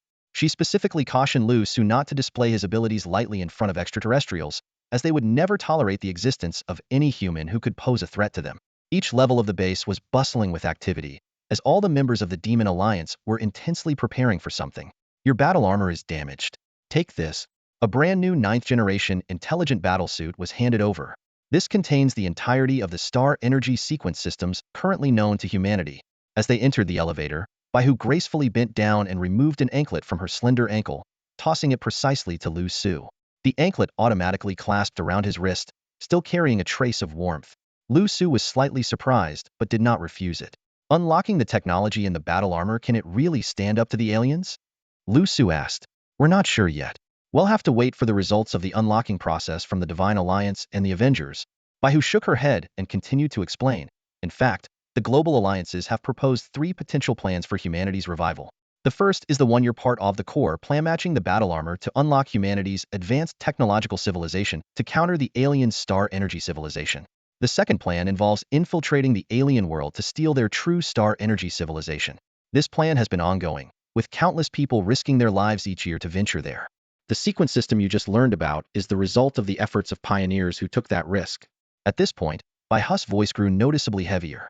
And the third plan? Liu Su pressed. The elevator doors opened directly to the surface.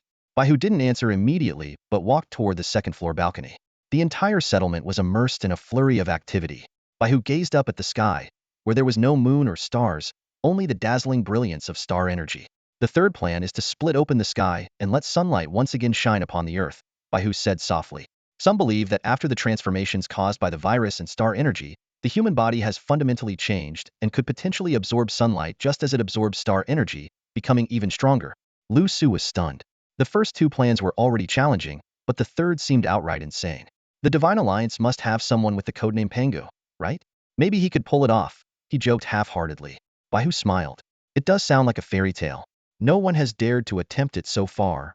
I want to visit my grandmother in Modu, Liu Su said suddenly. He had planned to return for the new year, but now had to go before the festivities.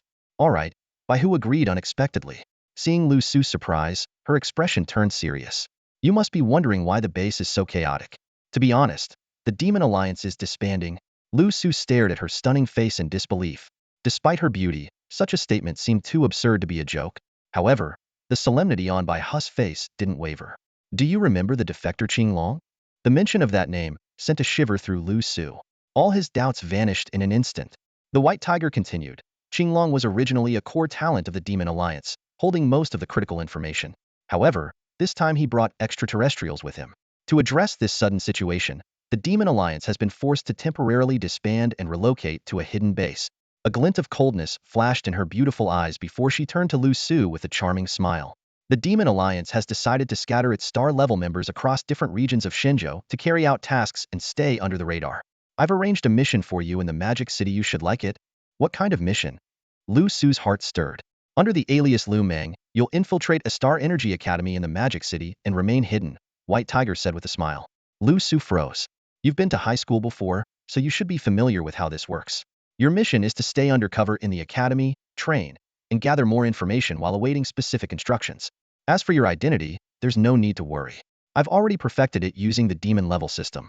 In other words, Liu Meng's identity is fully legitimate and exists in Shenzhou. White Tiger leaned closer, her expression serious and resolute. From now on, you are Liu Meng. Liu Su was silent for a moment before finally replying, I have no problem with this mission, I actually like it. But can we change the name? Don't sweat the small stuff. The uglier the name, the longer you live, White Tiger replied playfully. Fine. So, when do I leave? Liu Su sighed helplessly. Right now. White Tiger's smile faded as she pointed toward the mountain range behind the village. You might encounter extraterrestrials ahead, so you'll have to escape through this mountain range. Beyond it lies a city. Liu Su looked in the direction she indicated and saw faint silhouettes carrying backpacks, slipping quietly into the forest amidst the dark and dense fields. They were the countless star-level members of the Demon Alliance.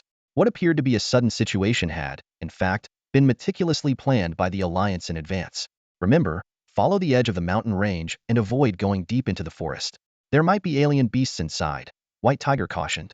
Liu Su's expression changed slightly, and just as he was about to respond, Xuanwu arrived, driving a tractor loaded with an arsenal of firearms and ammunition. He hastily unloaded the weapons before speeding off, clearly preoccupied with other urgent matters. White Tiger gestured toward the pile of firearms and ammunition, smiling. These are star energy weapons the Demon Alliance has been developing over the years. Their power far exceeds that of ordinary firearms. Since I know you enjoy playing with guns, I swiped a few just for you. Liu Su's eyes lit up as he gazed at the pile of weapons, thrilled. His storage space was running low on ammunition, and this was exactly what he needed, essential for his ambush tactics. Without hesitation, he stored all the ammunition in his spatial inventory. Seeing this, White Tiger's eyes sparkled, and she thought to herself, his storage space is really massive. What about you? After securing the ammunition, Liu Su looked at White Tiger. Those at the moon level and above are responsible for the Demon Alliance's reconstruction and protecting the families of its members. It's our duty, White Tiger said, gazing into the distance with a glint of cold determination in her eyes. I could stay and help you first, Liu Su suggested with a sigh, clearly reluctant to leave. Go on. Staying here would only make you a burden. Traveling with the others will be safer, White Tiger replied with a bright smile, firmly rejecting Liu Su's offer. As she turned away, she put back on the White Tiger mask Liu Su had removed earlier, leaving him only a graceful and striking figure as she walked away. Watching her departure, Liu Su stood silently for a moment before finally slipping into the shadows and heading toward the mountain range. Under the night sky, amidst the countryside, Liu Su glanced back at the village behind him, a faint trace of reluctance stirring in his heart. Perhaps it was the fondness for the pastoral life here, or the memory of the bananas gifted by the old lady. But more than anything, it was the concern for his unreliable young master. He withdrew his gaze and stepped into a watermelon field, only to spot three sneaky figures ahead. In the moonlight, he recognized them as Daniel, Go Shangzi, and Luzi, who had helped harvest rice with him the other day. They were now crouched in the field, devouring watermelons with wild abandon, fertilizer sacks slung over their shoulders. Come on over. Join us and take some for the road. The three waved enthusiastically when they noticed Liu Su. Let's hurry up. The aliens might show up any moment, Liu Su said as he picked up a watermelon himself and took a bite. The juicy melon burst open in his hands, its sweet nectar spilling everywhere. Hearing his words, the three quickly cleaned up the watermelon rinds, stuffing a few intact ones into their fertilizer sacks. While they were distracted, Liu Su discreetly slipped a few into his own hidden storage space. The four of them dove into a cornfield together. Watching the others struggle with their heavy sacks, Liu Su silently thanked his lucky stars for his spatial storage ability. Lu Mang, what mission are you on? Daniel asked curiously as they navigated through the rows of corn. I'm heading to the Magic City to go undercover, Liu Su replied cautiously. The others began sharing their own missions. Daniel was tasked with raising cattle in the neighboring village, Luzi was sent to repair donkey hooves in Donkey Village, and Go Shengzi was to marry the village chief's daughter in Dog Village. This last revelation left the other two with darkened expressions. Liu Su knew these so-called missions were merely a ruse by the Demon Alliance to protect its members. Ah, who knows when the Demon Alliance will rise again after this separation? Daniel sighed wistfully. A man's ambition knows no bounds. As long as we remain members of the Demon Alliance, wherever we are will be its foundation, Luzi said stubbornly. Exactly. I'll have a bunch of kids with the village belle and expand the Demon Alliance. Go Shengzi's comment left the other three speechless. Before they realized it, they had reached the edge of the mountain range. The night wind howled, casting trembling shadows of trees, while distant beastly roars sent shivers down their spines. This way. There's a valley about 100 meters ahead. Once we cross it, we'll be safe, Daniel said, leading the way with confidence. This is where we part ways. I'm heading into the mountains to train, Liu Su suddenly announced. The three were alarmed and immediately tried to dissuade him. Are you crazy? These mountains are an endless labyrinth, teeming with alien beasts. We'll be fine. I like a good challenge. Goodbye. Before they could say more, Liu Su turned and strode confidently into the forest. Daniel, what do we do now? Luzi and Go Shengzi looked to Daniel with concern. Let's go. Daniel shook his head helplessly. This guy can already enter the base chamber to train. Maybe it's part of his mission. The three of them hoisted the bags of urea onto their shoulders and quickly disappeared into the darkness of the night. Meanwhile, deep within a forested area of the mountains, Liu Su suddenly came to a halt amidst the dense foliage. A sharp glint flickered in his eyes as he spoke coldly. Come out. You noticed me long ago? A figure dressed in black emerged from the shadows. It was Hei Long, his expression filled with surprise. Why are you following me? Liu Su's tone was icy. You might fool others, but you can't fool me. Hei Long fixed his gaze on Liu Su, a sinister smile curling at the corner of his mouth. Hand over that mysterious battle armor, and I'll leave you with an intact corpse. We're both members of the Demon Alliance. Are you sure about this? Liu Su narrowed his eyes. A useless six-star like you doesn't deserve it. Hei Long spat venomously. Suddenly, metallic claws in his hand ignited with flames as he lunged at Liu Su. His eyes burned with hatred. You worthless trash. What right do you have to enter the Earth's core? What right do you have to be her disciple? Just as Hei Long's flaming claws were about to strike Liu Su's forehead, a spatial prison materialized, instantly trapping him. Liu Su launched forward like an arrow, delivering a heavy punch cloaked in black flames straight to Hei Long's temple. At the same time, three blades shot out from behind Liu Su, targeting three critical points on Hei Long's body.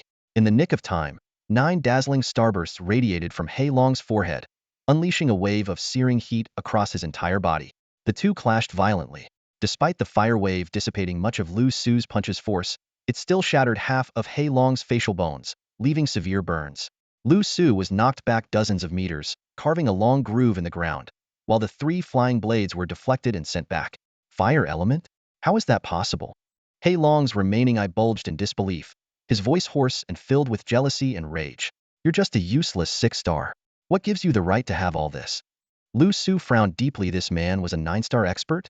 That didn't match the information he had. Arg! Hei Long roared furiously. I'll burn you to ashes. He unleashed his full 9-star energy, his entire body engulfed in flames, and charged at Liu Su once more. Playing with fire in front of me? You're not qualified. Liu Su's expression remained cold as black liquid swiftly spread across his body, solidifying and transforming into the mysterious battle armor of the ancient civilization system. Under the night sky, the armor's dark surface tinged with streaks of blue and red made Liu Su appear like a war god descended to earth. The ferocious black dragon's pupils contracted sharply. Faced with Liu Su, clad in his battle armor, he felt, for the first time, a visceral and undeniable threat of death. The overwhelming rage that had consumed him dissipated in an instant, replaced by a faint yet palpable fear. Liu Su allowed him no time to think. With a flick of his wrist, the Krypton blade appeared in his hand. Dark, eerie flames spread from his arm, enveloping the entire blade in an instant. Under the cover of night, Liu Su's figure became a shadowy blur, streaking toward the black dragon's head with a deadly gleam. So, this is the mysterious battle armor you actually obtained it? The black dragon's mind reeled, and the flames on his body flickered uncontrollably. Even as a 9-star powerhouse, his fighting spirit had been utterly crushed by the advanced armor of the civilization system. In a desperate moment of survival, the black dragon hastily raised his arms, barely managing a defensive stance. But it was too late. Liu Su's Krypton blade, wreathed in black flames, slashed down with unstoppable force. The two opposing flames collided midair, followed by the sharp, grating sound of metal clashing.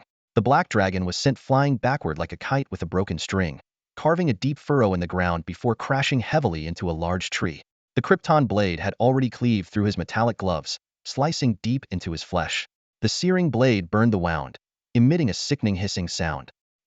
You can't kill me. I'm the second 9-star prodigy of the Demon Alliance.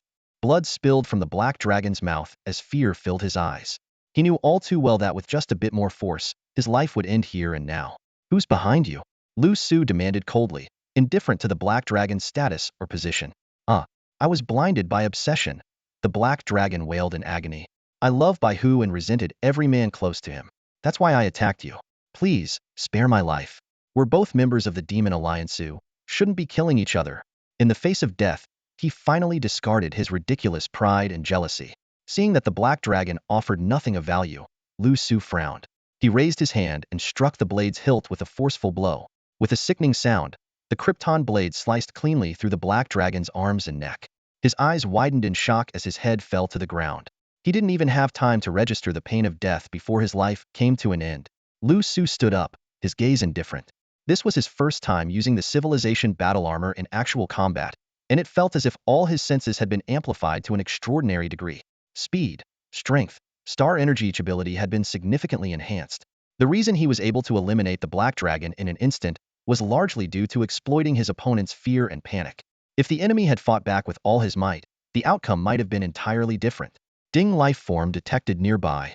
The warning sound from the AI in his mind made Liu Su freeze, and a chill ran down his spine. He spun around abruptly, only to see a tall figure standing on the branch of a large tree 100 meters away. It was Chen Long, who had only one arm, staring at him with a gaze as sharp as a hawk's. Life form level, convex moon class. Talent, beastified pterosaur. Defense, attack, and speed are all advanced here. Serial number, 099. Threat level, high. The AI's data analysis flashed rapidly before Liu Su's eyes. If I'm not mistaken, Black Dragon was your apprentice, Liu Su said with a serious expression. To get this armor, you didn't even hesitate to sacrifice his life. Ruthless, to say the least. Chen Long's face remained emotionless as he spoke coldly. You're not suited for it. Hand it over, and he'll spare your life. The failed core matching 30 years ago had left Chen Long with an unshakable obsession with the civilization system battle armor. Even after rising to become the leader of the 12 elders of the Demon Alliance, he had willingly taken on the task of training new recruits, all for the chance to one day claim a set of the armor. Now, the opportunity had finally arrived. Although this prodigy wasn't someone he had personally trained, that no longer mattered. Xiaoji, what are my chances of defeating this guy? Liu Su asked silently, determined to eliminate this threat. If the secret of the armor were to leak, it would only attract more trouble. The AI quickly processed a series of precise calculations and concluded, run immediately. Victory probability, 0. You want the armor? Catch this, Liu Su shouted, hurling a rocket-shaped explosive before turning and vanishing into the forest. The bomb detonated midair with a deafening roar, leveling everything within a 100-meter radius. Clad in his jet-black battle armor, Liu Su darted through the forest like a shadow in the night. However, Chunlong's figure soon appeared in pursuit. His speed was several times faster than Liu Su's, and the gap between them was closing rapidly. Liu Su's eyes narrowed as he leaped into the air, a pair of black wings unfurling from his back and propelling him through the trees. For the first time, a fiery intensity flickered in Chunlong's eyes. A convex moon symbol appeared on his forehead as he unleashed a pair of gray, beastified wings, further accelerating his speed. The distance between them shrank by the second. Feeling the pursuit closing in behind him, Liu Su's heart sank. The situation made him realize that it was only a matter of time before he was caught. At that moment, a system notification sounded, detected a large quantity of damaged star energy equipment in the host space. Star energy materials can be extracted to construct a complete star energy sniper rifle. This weapon has enough power to threaten a moon-level target. Proceed with modification? Liu Su's eyes lit up, and he agreed without hesitation. You can't escape, came the cold voice of Chunlong from 20 meters behind. He deliberately refrained from ambushing Liu Su from the rear, clearly intending to capture him alive and extract the method to activate the civilization system battle armor. A glint of cunning flashed in Liu Su's eyes as he suddenly dived downward. At the same time, his hand moved like a sewing machine, frantically tossing bombs behind him. Explosions roared one after another, throwing the entire mountain range into chaos. The move worked as intended. As a dozen bombs detonated, the deep roars of alien beasts echoed through the mountains. Overjoyed, Liu Su immediately fled toward the direction of the beastly cries. Stubborn fool, Chunlong muttered, frowning as he saw through Liu Su's plan. In the next moment, his body began to transform. His clothes tore apart, hardened scales emerged on his skin, and his hands and feet morphed into razor-sharp claws. He transformed into a humanoid pterosaur. With a thunderous burst, Chunlong's speed surged as he tore through layers of smoke, his claws aiming directly at Liu Su. Sensing the imminent danger, Liu Su abruptly turned around. His jet-black metallic wings instantly enveloped his body. Chunlong's claws clamped onto the wings, forcing Liu Su downward toward the ground. Sparks flew as cracks appeared on the wings, but they quickly repaired themselves. Seeing this, greed flickered even more intensely in Chunlong's eyes. Just as they were about to hit the ground, a flash of cold light emerged from the gap in the wing's krypton blade aimed straight at Chunlong's throat. Liu Su smirked inwardly. This strike is going to be epic. Chunlong's expression shifted slightly as he was forced to block with one hand. Taking advantage of the moment, Liu Su unfurled his wings, rolled a few times on the ground, and continued fleeing toward the direction of the beastly roars. Suddenly, a deafening roar erupted not far ahead. An alien beast resembling a Tyrannosaurus Rex appeared, its most peculiar feature being its feathered forelimbs, which looked oddly like a pair of adorable wings. Liu Su's lips curled into a grin as he quickly slipped into the underbrush and activated the stealth mode of his battle armor. In this state, his presence was entirely undetectable. Just as Chunlong prepared to act, the feathered Trex roared and charged forward, crushing branches under its massive footsteps. It passed right by the hidden Liu Su without noticing him. Its eyes locked on Chunlong as saliva dripped from its fangs. Hiding in the underbrush, Liu Su dared not move a muscle. With the feathered Trex looming overhead, any noise could expose him. He silently hoped the beast would defeat Chunlong, or better yet, kill him outright. However, an unexpected twist unfolded. The feathered Trex began flapping its small wings repeatedly, and a look of longing appeared in its enormous eyes as it gazed at the beastified Chunlong. This is a courtship display. It seems this alien beast has taken a liking to the beastified star energy user, the system's analytical voice explained. Are you sure you're not joking? The size difference is ridiculous, Liu Su muttered to himself, his expression turning peculiar as he questioned the system's analysis. In the heart of the livable district of the Magic City, within a luxurious villa, an elderly woman in a wheelchair gazed out the window, her weathered face filled with longing. Xiaoyu, when will Xiao Su be back? It's almost the little new year. Beside her, a young man in a high-ranking military uniform crouched at her side. A jagged scar, like a lightning bolt, ran across the left side of his face, contrasting sharply with the gentle expression he wore. Holding the old woman's hand lightly, he spoke softly. Don't worry, Grandma. ASU promised he'd be here on the 15th to celebrate the reunion dinner with you. Good. The elderly woman nodded with difficulty, her frail hand brushing over the young man's cold knuckles. You and Xiao Su are both my grandsons. Take care of yourself too, so Grandma won't worry. I will. Liu Yu smiled warmly. At that moment, a high-ranking star energy officer strode in quickly, bowing respectfully to Liu Yu. Young Master Liu, the person you requested has been brought in. Liu Yu gestured for a maid to attend to his grandmother, then followed the officer out of the villa. The moment he stepped outside, the warmth on his face turned icy. Without warning, he backhanded the officer across the face. Next time, Lower your voice. Don't disturb my grandmother. Fear flickered in the officer's eyes as he immediately dropped to his knees. This subordinate deserves punishment. This subordinate deserves punishment. Liu Yu's gaze shifted to the boy kneeling on the ground, battered and bruised, his breathing weak. The boy bore an uncanny resemblance to Liu Su. Are you certain he's a spatial-type violent star user? Liu Yu asked indifferently. Absolutely certain, the kneeling officer replied hastily. In an instant, Liu Yu appeared in front of the boy, his hand gripping the air. White lightning surged violently. With a twist of his hand, the boy was rendered lifeless, unable to resist. D-Class Violent Star user Liu Su is dead. Remove his information from the Violent Star registry. Liu Yu casually discarded the corpse, dusting off his hands as he turned to leave. Meanwhile, deep in a mountain range, beneath a winged Tyrannosaurus performing a courtship dance, a beastly transformed Qinlong glared grimly at the hidden Liu Su. Seizing the perfect moment, he launched a sudden attack, transforming into an arrow-like blur aimed at Liu Su's hiding spot.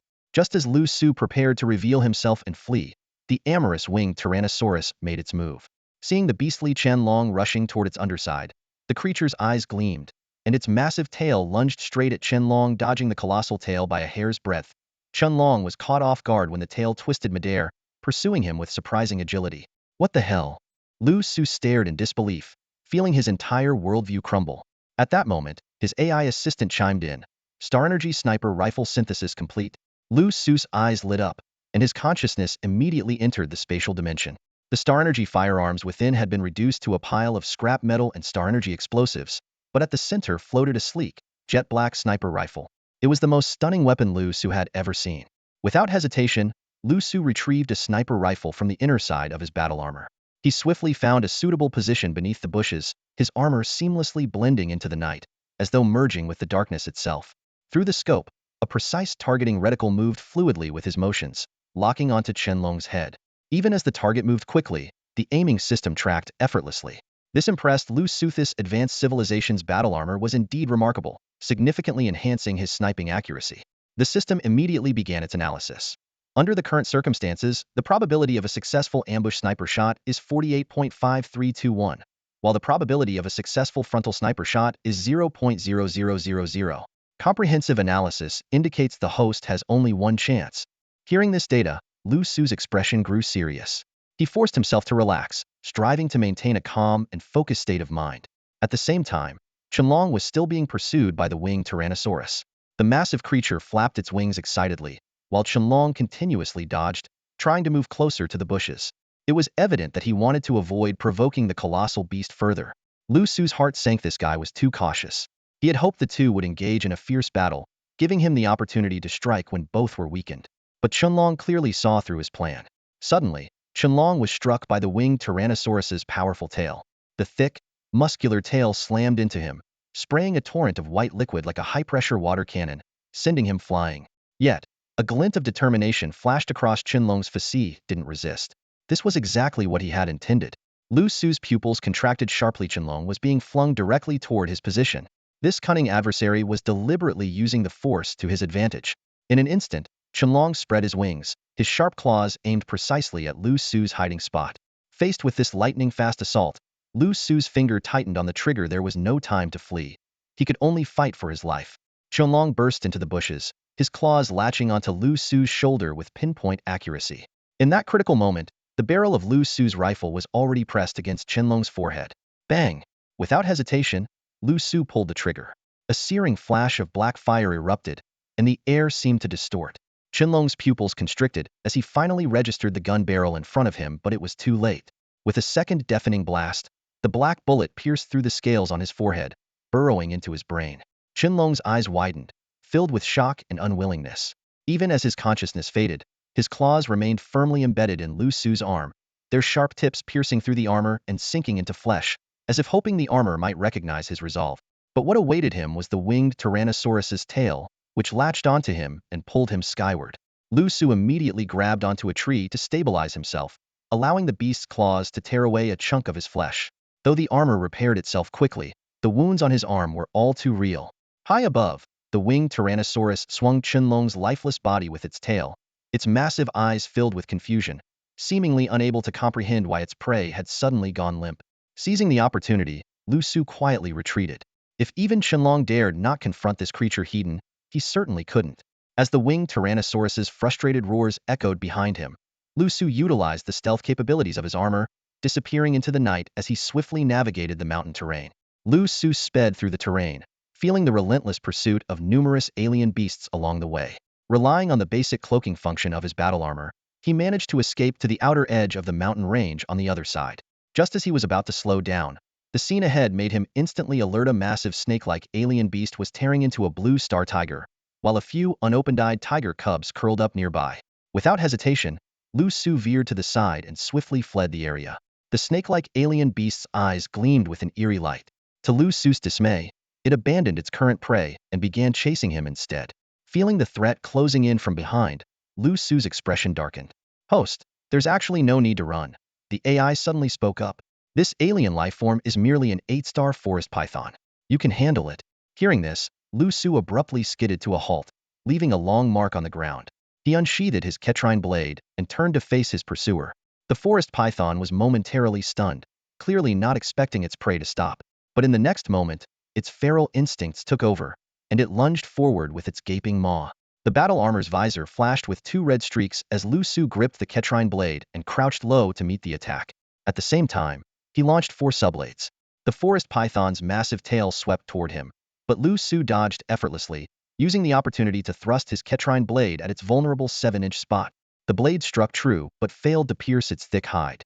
Similarly, the subblades left only faint marks on its skin. Enraged, the forest python opened its jaws wide to devour him. Instead of retreating, Liu Su advanced, using spatial energy to bind the creature. He then hurled a subblade engulfed in black flames directly into its mouth. The forest python let out a piercing, agonized screech as it broke free from the binding. But Liu Su had already seized the advantage. Leaping onto its head, he drove the burning Ketrine blade straight through its skull. The forest python twitched a few times before falling lifeless. "Next time, tell me sooner," Liu Su said, looking at the easily dispatched foe with a hint of dissatisfaction. "You were running too fast, host," the AI replied with a trace of grievance. "The civilization system battle armor can decompose and collect this alien forest python for you," the AI added. Following the instructions, Liu Su placed his hand on the python's head. The battle armor transformed into countless black liquid tendrils, enveloping the massive corpse before reassembling itself on Liu Su. All that remained in place of the giant beast was a skeleton, as if it had decayed for years. Inspecting his internal storage space, Liu Su saw neatly categorized piles of skin, blood, flesh, a beast core, and even bones capable of crafting star energy weapons. He was astonished by the sight. "This mountain range is an excellent place for you to hone your battle armor and increase your combat capabilities. I recommend you train here," the AI suggested. Liu Su fell silent. He knew he needed real combat to better synchronize with his equipment. After careful consideration, Liu Su decided to follow the advice of the intelligence system. Not only did he need to enhance his combat skills, but he also had to fully master all the functions of the battle armor. With the armor's stealth capabilities combined with the stellar energy sniper rifle, he could retreat safely even when faced with formidable enemies.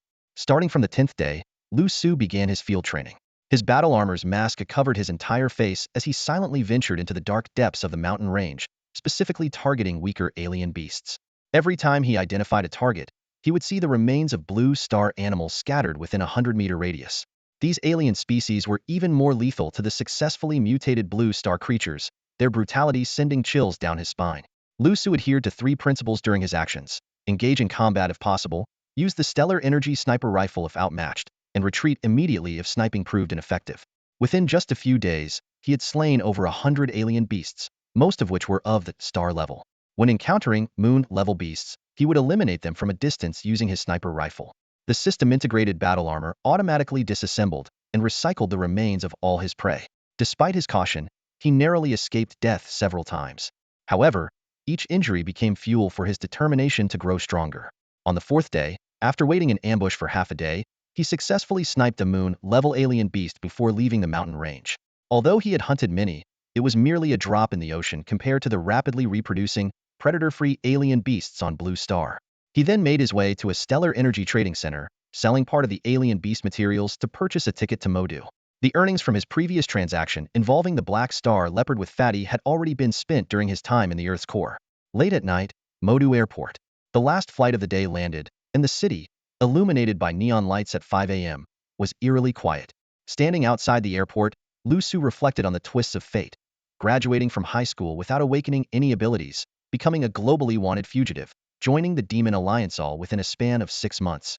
As a burst star individual who was supposed to have no connection to university life, he was now infiltrating a stellar energy academy under a different identity. Xiaoji, are you sure my burst star identity won't be exposed? Liu Su asked for confirmation again. The technology of the system integrated battle armor is far beyond anything on Blue Star. The intelligence system has stored the mental virus information of stellar energy drugs, making it undetectable by any device or alien entity, the system reassured him. Relieved, Liu Su sent a brief message through the system-integrated battle armor, which had transformed into a sleek black wristband on his arm. He then walked alone to the riverside, waiting for a response while admiring the city's nighttime scenery. For some reason, he felt an unusual sense of calm. Perhaps it was the security that came with newfound strength. Under the pitch-black night sky, a sleek black car approached from the distance. The tires screeched against the ground, carving a sharp arc before coming to a flawless halt right in front of Liu Su. The car door swung open, and out stepped a young man clad in a sharp suit. His close-cropped hair was neat, sunglasses concealed his eyes, and a striking scar across his face made him even more noticeable. With a smirk tugging at the corner of his mouth, he spread his hands and walked toward Liu Su with a casual swagger. Wow, are you a SWAT officer or a bandit? Liu Su teased with a grin, unable to suppress his amusement at the ruggedly handsome figure before him. At the same time, he was inwardly stunned by the transformation. In just 6 months, Liu Yu had become an enigma, even more intimidating than Qianlong. Do you even have taste? This is called being cool, Liu Yu retorted, rolling his eyes before the two of them exchanged a friendly punch.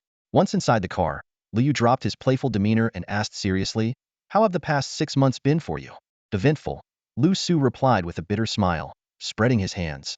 I narrowly escaped death, only to end up joining some sort of Star Rebel alliance. What about you? Liu Yu straightened up and replied with mock seriousness. Oh, just a tiny bit better than you. As soon as I joined the Star Energy Police Department, the director took me under his wing as a student. Seeing my unmatched talent and dashing looks, he even promised me his daughter. Naturally, I went on to become the director of the Star Energy Police Department in Modu. Liu Su's face darkened instantly. Do you believe I won't strangle you right here? Ha ha ha, just kidding. Liu Yu laughed heartily, though a sharp glint flickered in his eyes. What you see on the surface is all glamour, but behind the scenes, there are countless people who'd love to see me dead. Political struggles? Liu Su asked, now serious. More complicated than that. But don't worry, Liu Yu replied with a nonchalant smile, though his eyes betrayed a ruthless determination. Back in the desolate zones, I survived scavenging trash, selling fish, even sleeping next to corpses. I've been through the lowest of the low. You think I'd be scared of these clowns?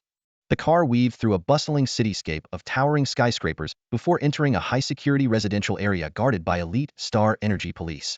The neighborhood, dotted with standalone villas nestled among lakes and hills, resembled a secluded paradise cut off from the outside world. This is where high-ranking officials live, Liu Yu explained.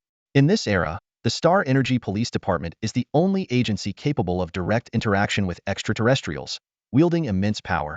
Passing through a grove of artificial fruit trees, the car finally stopped in front of an independent villa.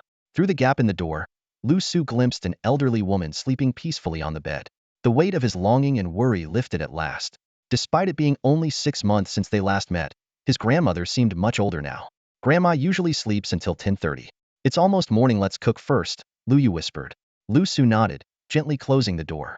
He followed Liu Yu into the kitchen, where they began to prepare the meal. The grand villa was enveloped in silence. Liu Yu had already dismissed all the maids, leaving only the 3 of them there, as if the days in the desolate district had returned. But this time, it wasn't Grandma bustling in the kitchen while 2 teenagers played around. Instead, it was their hands that prepared this meal. When the table was finally filled with aromatic dishes, Grandma woke up. The moment she saw Liu Su, a gleam of joy flickered in her clouded eyes, full of the longing that comes with a long-awaited reunion. The 3 of them sat around the table, sharing this hard-earned meal of togetherness. Yet, Liu Su couldn't help but notice that Grandma's complexion had grown even paler, and her frame seemed frilier than he remembered. His heart grew heavy. This is a pill I got from the aliens. It can extend life, Liu Yu suddenly said, pulling out a small rectangular box and handing it to Liu Su. Grandma refuses to take it. Maybe you can persuade her. Liu Su opened the box to reveal a small, dark red pill. It resembled the Star Energy medicine but was a deeper color and engraved with mysterious patterns on its surface. A warning from his AI assistant immediately echoed in his mind. Exposing the truth behind this longevity pill, it was the very tool the aliens used to control the elite class of Blue Star. The pill not only contained mental toxins but was also highly addictive, requiring yearly consumption. Staring at the pill in his hand, Liu Su was torn. Just then, Grandma spoke softly, breaking the silence. Xiao Su, life and death are part of the natural order. At my age, I've lived long enough. Watching you both grow up has been more than enough for me. Her voice was firm yet gentle, silencing the words Liu Su had been about to say. Instead, she smiled and added, "Take Grandma out for a walk, will you?" As twilight descended, the two young men carefully pushed Grandma's wheelchair across the lawn, accompanying her as they strolled. Grandma gazed up at the sky, where the star energy lights shimmered and crimson rays tried to pierce through the clouds. She searched for a long time but couldn't find the sunset she had been hoping to see. Slowly, her eyes lowered in quiet disappointment. "Xiao Su, Xiao Yu," Grandma's frail voice called out. The two boys knelt by her side immediately. She clasped their hands together, summoning the last of her strength to say, "You are both Grandma's grandsons. From now on, you must support and protect each other, never turn against one another. Grandma will watch over you from heaven." That night, with the two boys by her side, Grandma passed away peacefully. That small New Year's gathering became their last reunion. It felt as though something had been ripped out of Liu Su's chest, leaving behind only searing pain. From that moment on, there was no one left in the world who loved him. Late at night, the wind was calm. Liu Su stood alone on the villa's balcony, his vacant gaze fixed on the pitch-black sky. Behind him, faint footsteps approached. Liu Yu walked up to him, carrying an urn in his arms. "Where do you plan to bury your grandmother?" Liu Yu asked. Snapping out of his daze, Liu Su lowered his eyes to the urn and replied in an indifferent tone, "This world is too filthy, too chaotic. There's no pure land to be found. I'll wait until sunrise to bury her." With that, he took the urn and stored it within his own dimensional space. Liu Yu's eyes flickered as he stepped toward the railing. From his pocket, he produced a small, cube-shaped box and handed it to Liu Su. "I obtained this from the aliens. If you take it, you'll become like Liu Su, an ordinary star energy user in the eyes of others." He locked eyes with Liu Su and added, enunciating each word, "But you'll be under the aliens' control for the rest of your life." "So you knew all along," Liu Su said calmly, his gaze fixed on the blue pill inside the box. "Not just many people know. It's nothing more than a method the aliens use to control humanity," Liu Yu replied, shaking his head with a solemn expression. "There's no hope left for humanity. If you trust me, take it. When the apocalypse comes, I'll help you find a way to survive." After a moment of silence, Liu Su asked, "If I had an antidote to remove the mental toxins, would you take it?" Liu Yu's expression wavered, but he eventually shook his head with a bitter smile. "No, I wouldn't. Because I'm already an agent of the Alianza slave. To put it bluntly." He lifted his head, and the scars on his face began to glow red, like cracks in molten lava.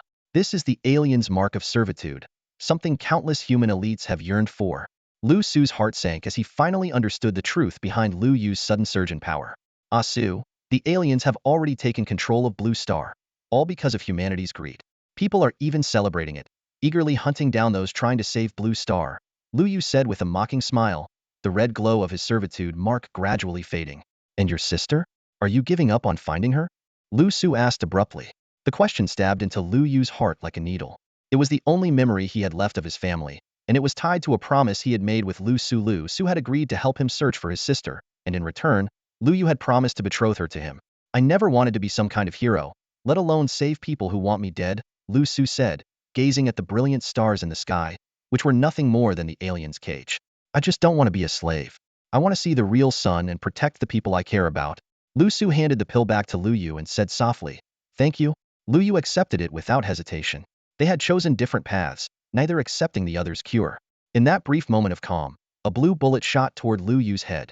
Sensing the danger instinctively, Liu Su shouted, "Watch out," and tackled Liu Yu to the ground, instantly deploying a spatial prison to shield them both. The blue bullet effortlessly pierced through the spatial prison and shot towards Liu Su's heart. The armor sensed the danger and instantly began to condense protection over his heart, but before it could fully form, it was penetrated, managing to block only the majority of the bullet's power. The bullet stopped just a hair's breadth from his heart, its extraordinary force evident. "ASU." Liu Yu's pupils contracted sharply as he darted forward, pulling Liu Su to the corner of the wall with lightning speed. White thunder flickered in his eyes. "I'm fine, not fatal." Liu Su shook his head. "It must be assassins sent by those people." As Liu Yu glanced at Liu Su's wound, his fists clenched audibly, and a bone-chilling killing intent surfaced on his face. "I was planning to toy with them for a while longer, but since they're so eager to die, I'll grant their wish." Before his words had fully landed, Another bullet shot through the wall. Liu Yu's eyes narrowed as he yanked Liu Su, rolling into the villa, but the speeding bullet still managed to leave a thin cut across his face.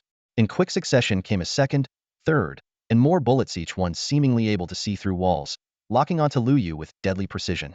Liu Yu quickly distanced himself from Liu Su, a crescent moon forming at the center of his brow as lightning surged around him, creating a protective sphere. Though the sphere could only briefly slow the bullets, Liu Yu dodged again in a flash. Liu Su's expression grew grim. The power of these bullets rivaled that of his star-powered sniper rifle. The enemy's brazen attack indicated they were confident in their ability to kill Liu Yu. "ASU, a powerful opponent is approaching. I'll draw them away, you find a way to escape," Liu Yu said solemnly, grabbing a white spear and charging out of the villa. Several bullets missed him by mere inches as two black-robed figures emerged from the shadows. Liu Yu transformed into a streak of lightning, heading straight for the distant artificial forest. Inside the villa, Liu Su had just gotten to his feet when a blade suddenly flashed behind him. His armor deployed instantly, clashing with the blade and sparking electricity. His eyes turned cold as he countered with a punch engulfed in black flames, a blade tucked between his fingers. The black-clad man's brow lit up with a crescent moon as he countered with an elbow strike. Their clash sent the black-clad man flying, while Liu Su staggered back several steps, shaken by the powerful star energy. Such a sturdy armor still exists in this world? The black-clad man rose to his feet, a mix of surprise and malicious glee on his face. "What's your relationship with Liu Yu?" Liu Su did not answer. Like a ferocious beast, he charged forward, his eyes filled with icy determination. The black-clad man sneered, unimpressed by the challenge of what he deemed a mere star-level fighter.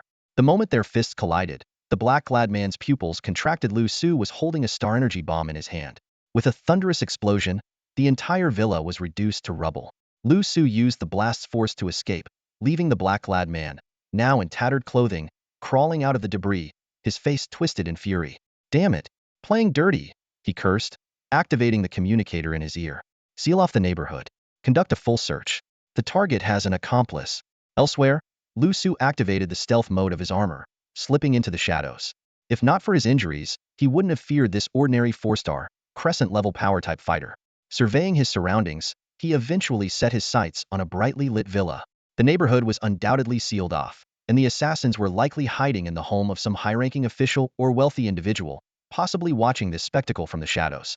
The most dangerous place was often the safest. Liu Su silently infiltrated the backyard of a villa, scaling the wall to reach a darkened room's window. Just as he was about to climb inside, the lights suddenly flicked on. A young girl wrapped in a towel stood facing the window, her delicate face still glistening with water droplets. The girl appeared to be around 18 or 19 years old, with a delicate oval-shaped face, a petite figure, and skin as smooth and fair as porcelain. Having just taken a bath, she exuded a faint misty aura, resembling a lotus emerging from water, pure and captivating.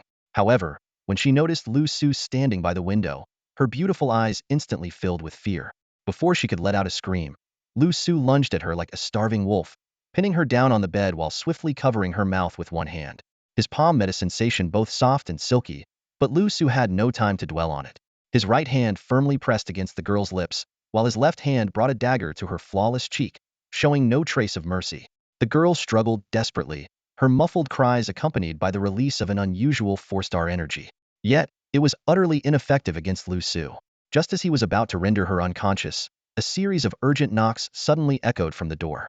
"Miss, a rogue star energy user has intruded into the neighborhood. Master has sent me to ensure your safety," a deep male voice called from outside, accompanied by a faint ripple of energy. Liu Su's neural processor quickly identified the visitor as an 8-star Earth energy user. His heart sank clearly. The entire area was on high alert, searching for him and Liu Yu. The term rogue star energy user was merely a ruse. "Miss, are you all right?" The man outside sounded increasingly suspicious. Liu Su glanced at the girl beneath him.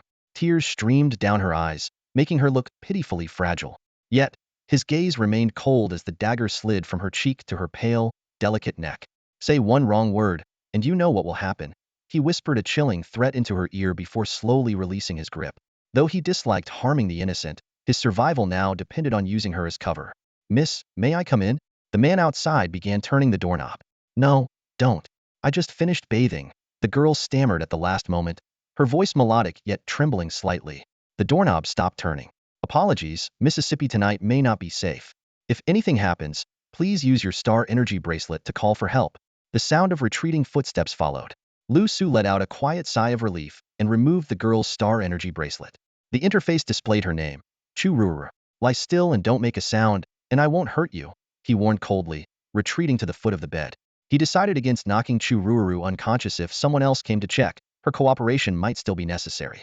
Terrified by the sharpness in his eyes, Chu Ruru lay motionless on the bed, not daring to move.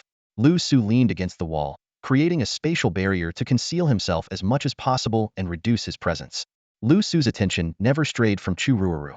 He was ready to subdue her at any moment, whether with a tranquilizer or other means, ensuring she would lose consciousness instantly if necessary. After confirming the surroundings were safe, Liu Su quickly removed his shirt, revealing a gunshot wound on his chest that had already turned black. The poison was spreading through his body, and waves of pain hammered his brain relentlessly.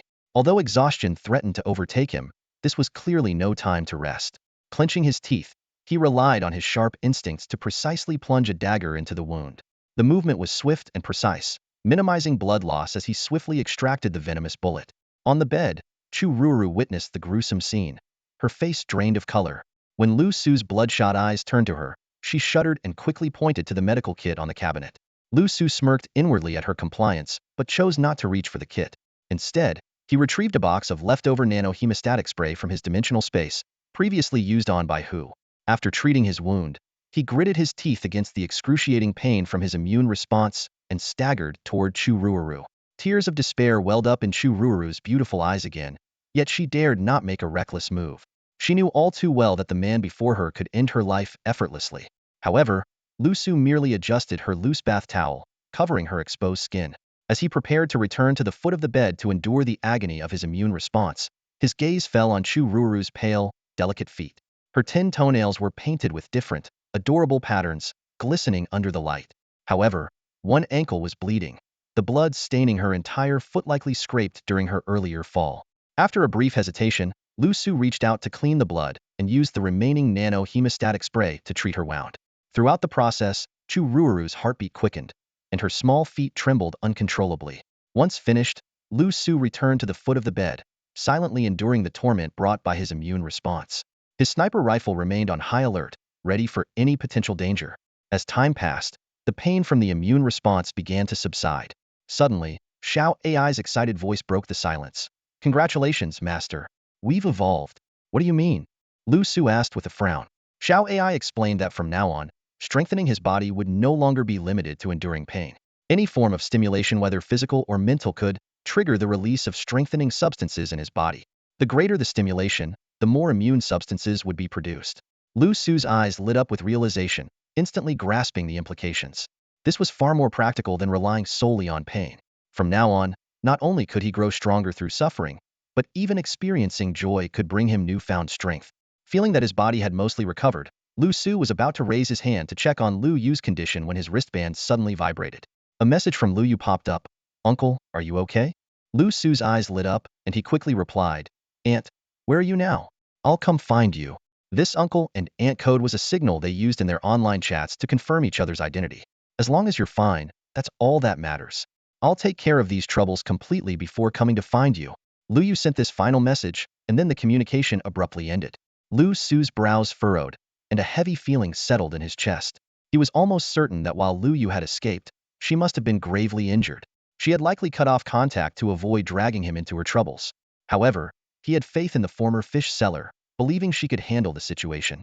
Turning off the wristband, Liu Su shifted his gaze to Chu Ruru, who lay curled up on the bed, her eyes filled with fear, like a frightened fawn. Liu Su knew the entire neighborhood was now likely crawling with assassins conducting a covert search. To leave safely, he would have to rely on this woman. Though he disliked the idea, it was the safest option.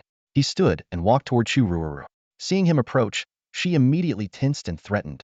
My father is a 5-star general in Shenzhou. You can't." Before she could finish, Liu Su moved like lightning, pressing a sugar-coated pill into her mouth. The pill slid down her throat so quickly, she had no time to react before swallowing it. What did you make me eat?" She covered her mouth, her cheeks flushing as she spoke in a low, trembling voice, clearly afraid of being treated roughly again. "Poison," Liu Su said coldly. "If you don't get the antidote within a day, your skin will begin to fester and ooze, and it will never heal." The words struck her like a bolt of lightning. Chu Ruru clutched her mouth in terror.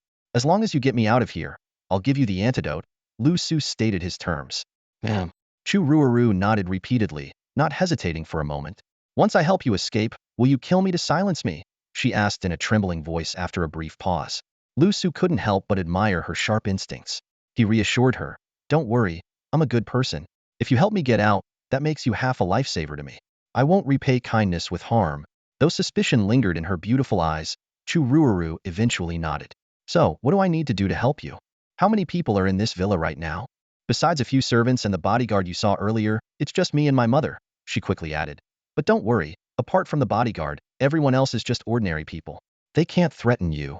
Liu Su narrowed his eyes, processing this information.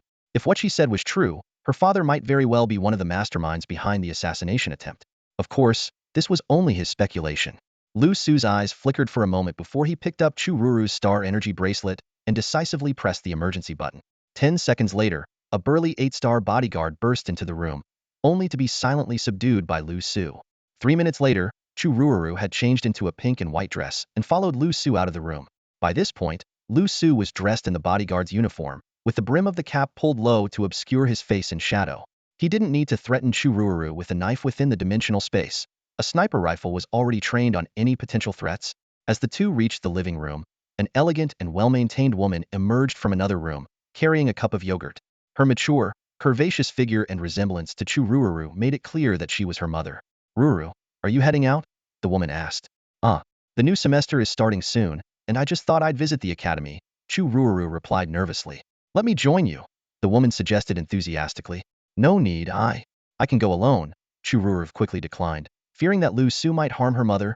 As the woman glanced at Liu Su with suspicion, he moved with lightning speed. A precise hand chop struck her neck, rendering her unconscious. He caught her falling body with one arm while deftly catching the yogurt cup with the other, his movements seamless and fluid.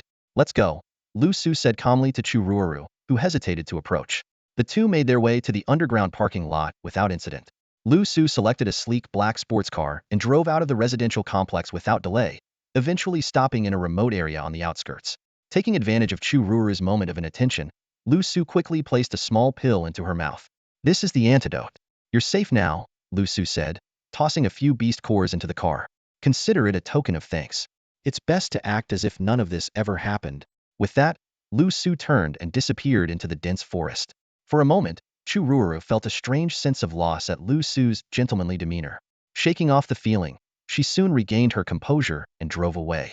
After changing his appearance and ensuring his safety, Liu Su headed straight to his mission's target location, Tianling Star Energy Academy.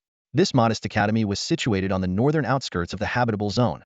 With 3 days remaining until the start of the semester, Liu Su checked into a hotel nearby that featured a training room and focused entirely on his preparations. As the semester approached, students from various regions began to arrive. However, Liu Su continued his solitary routine, maintaining his distance from others. Little did he know, a small red snake would quietly slither out from his trousers each night, feeding and then returning undetected. After consuming Liu Su's blood multiple times, the snake's body grew increasingly translucent and radiant, exuding an otherworldly energy. On the final night, just as Liu Su had finished his shower and was preparing to rest, an unexpected visitor appeared. In the dimly lit bedroom, Liu Su stood shirtless, his perfectly sculpted muscles clearly defined under the soft glow. His facial features had grown sharper, shedding the last traces of youthful immaturity. The transformation brought by his awakening was more than skin deep, it reached his very core. Taking a deep breath, Liu Su began channeling the energy within his body. First, a starlight glow appeared at the center of his forehead, followed by his eyes shifting into heterochromatic hues. Then, his heart and various points across his body lit up with 8 radiant beams of starlight. He could feel his cells thrumming with excitement, a refreshing sensation coursing through him like never before. This newfound vigor stemmed from the strengthening substances his body had released after his intense training. Over the past 3 days, aside from grueling physical exercises, Liu Su had experimented with various forms of stimulation: physical activity, watching movies, gaming, and rewarding himself. Yet none of these proved as effective as pure physical training. It seemed the intensity of the stimuli had not been sufficient. As the starlight gradually faded, Liu Su's eyes remained calm and steady. Since parting ways with Liu Yu, his desire for strength had only grown stronger. In the face of this apocalyptic catastrophe, many, like Liu Yu, had chosen to side with the alien invaders in hopes of survival. It was a viable path, but it meant placing their lives in the hands of others. Once they lost their value, death would be their only fate. While Liu Su had no right to judge others' choices, he would never allow Liu Yu to end up in such a position. I need to come up with more effective methods of stimulation, Liu Su murmured, sighing as he lay back on the bed. Suddenly, his pupils contracted, and his body sprang up like a coiled spring. A dagger appeared in his hand, aimed directly at the window. A white figure sat leisurely on the windowsill, swinging their legs casually. White. Master, Liu Su said, relaxing slightly as he recognized the visitor. Your alertness is commendable, Baihu said with a playful smile, gracefully leaping down from the windowsill. Is it all taken care of? Liu Su asked as he sheathed his dagger, visibly relieved to see her safe and sound. Baihu nodded, a faint, almost imperceptible glimmer of something unusual flashing in her eyes. She casually walked over to the table, picked up Liu Su's food, and began eating as she spoke. The Divine Alliance has already unlocked part of the technology within the battle armor, including star energy thermal weapons and the methods for manufacturing system armors. However, crafting these weapons requires some rare metals, so the 5 major alliances are organizing a collective effort to gather resources. Liu Su's gaze flickered. This was not surprising. After all, the 2 subarmors contained 10 of the technological knowledge of a civilized system armor. With the talents of the Divine Alliance's Grand Saints, unlocking it was no challenge. However, the current system armor was only at the level of a first-tier civilization. To access more advanced technology, further upgrades would be necessary. In order for Liu Su to upgrade, his strength must increase and he must possess high-level treasures to devour. So, my mission in hiding is also related to finding these metal materials? Liu Su understood the meaning behind Baihu's words. Indeed, we have received information that within the Star Energy Academy in the Magic City, there is a type of gravity nanometal we need. The 5 alliances have classified this as a high-level star mission. Whoever can successfully bring out more than 1 kilogram of this nanometal will become the first owner of a system battle armor. Baihu turned to look at Liu Su, still chewing with her cherry-like lips, and said, this mission isn't very dangerous, and many geniuses have already participated. So, I hope you can join. Liu Su felt a slight stir in his heart. He wasn't interested in the reward of obtaining a set of system battle armor because he already had a civilization system battle armor capable of upgrading. What intrigued him was whether this gravity nanometal could allow his civilization system battle armor to devour and upgrade. All right, Liu Su nodded, simultaneously posing a question, but how do I get into the Star Energy Academy in the Magic City? If I remember correctly, isn't this the Tianling Star Energy Academy? You just need to be a bit more high profile. Don't worry about being discovered, as the principal and many teachers at Tianling Star Energy Academy are on our side, Baihu said with a meaningful smile. Liu Su. Was this a plan for him to showcase his talent, so that the teachers from the Star Energy Academy in the Magic City would come to recruit him? That seemed to be the idea. While contemplating, Baihu had already finished all the snacks on the table, like a little cat that hadn't eaten in a while, with remnants of food still around her mouth. Wait, you didn't come all this way just to tell me about this mission, did you? Liu Su suddenly realized this. If it was just a mission, Baihu could have contacted him through the Star Energy bracelet, right? Or did Baihu also take on a mission? Of course not. Baihu's beautiful eyes flickered. After a moment of hesitation, she got up and walked towards the bathroom, saying, wait here, I'm going to take a shower.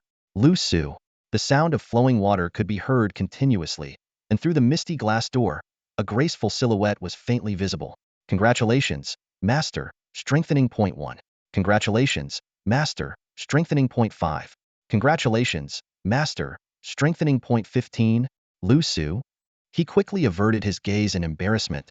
3 minutes later, the bathroom door opened, accompanied by a wave of steam, and Baihu emerged like a lotus out of water. Her angelic face, paired with her wet white hair, made her look ethereal and unbelievably beautiful. She was still wearing a camisole on top and shorts on the bottom, perfectly outlining her exquisite curves. Further down, Liu Su was taken aback. Baihu now had a pair of long white stockings over her slender, straight legs. The stockings were wet, with crystal-clear droplets of water falling from her toes. Congratulations, Master, strengthening point 20. Congratulations, Master, strengthening point 25. Liu Su.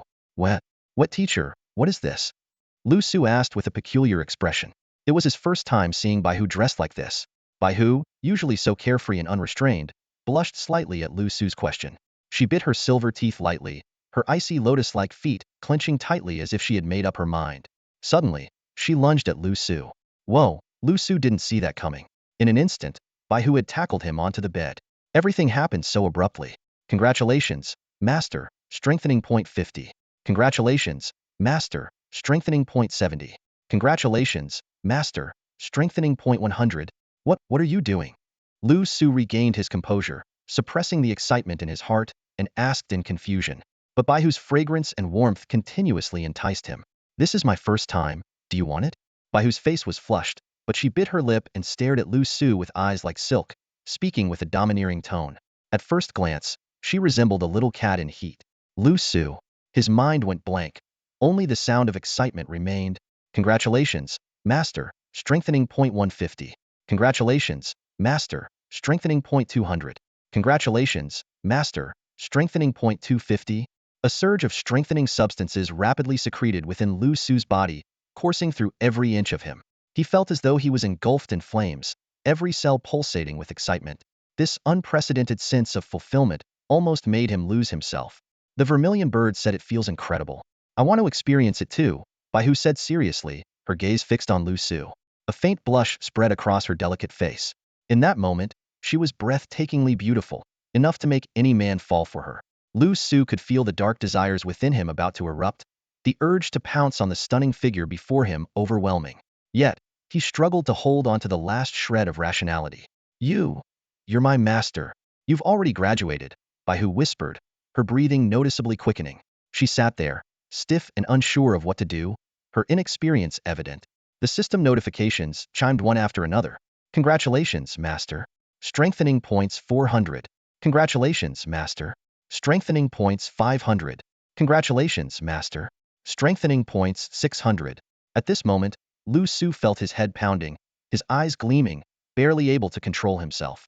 But then, a transparent starlight suddenly radiated from the center of his forehead. Congratulations, Master. Invisibility cells activated. You've gained the invisibility talent. Initiating invisibility baptism, the voice of Xiao AI announced excitedly. A peculiar energy surged through Liu Su's body, draining him of all strength and leaving him collapsed weakly onto the bed. Their eyes met. What had been a romantic atmosphere turned awkward in an instant. I think I just broke through, Liu Su quickly explained, his pride as a man at stake. Baihu snapped out of her daze, blinking her beautiful eyes. Well, let's forget about this for now. Get some rest. I'll bring you some medicine next time, she said hurriedly, standing up and leaving with a flushed face. Wait, no. Don't go. Give me a chance. Liu Su shouted toward the window, feeling as though his world was falling apart. The system chimed in at the perfect moment. Congratulations, Master. Baptism complete. Liu Su's strength returned instantly, but his expression remained frustrated. He couldn't shake the suspicion that Xiao AI had orchestrated all of this on purpose. Just then, a red shadow darted into the room. It was Zhu Quebec. She frowned at Liu Su, who sat there dumbfounded, her tone laced with dissatisfaction. You didn't take the chance? That was Baihu's first time, and you held back? Liu Su was at a loss for words, completely unsure of how to respond to such a question. Zhu Ke swayed her slender waist as she walked to the bedside, her red eyes locking onto Liu Su with a peculiar expression.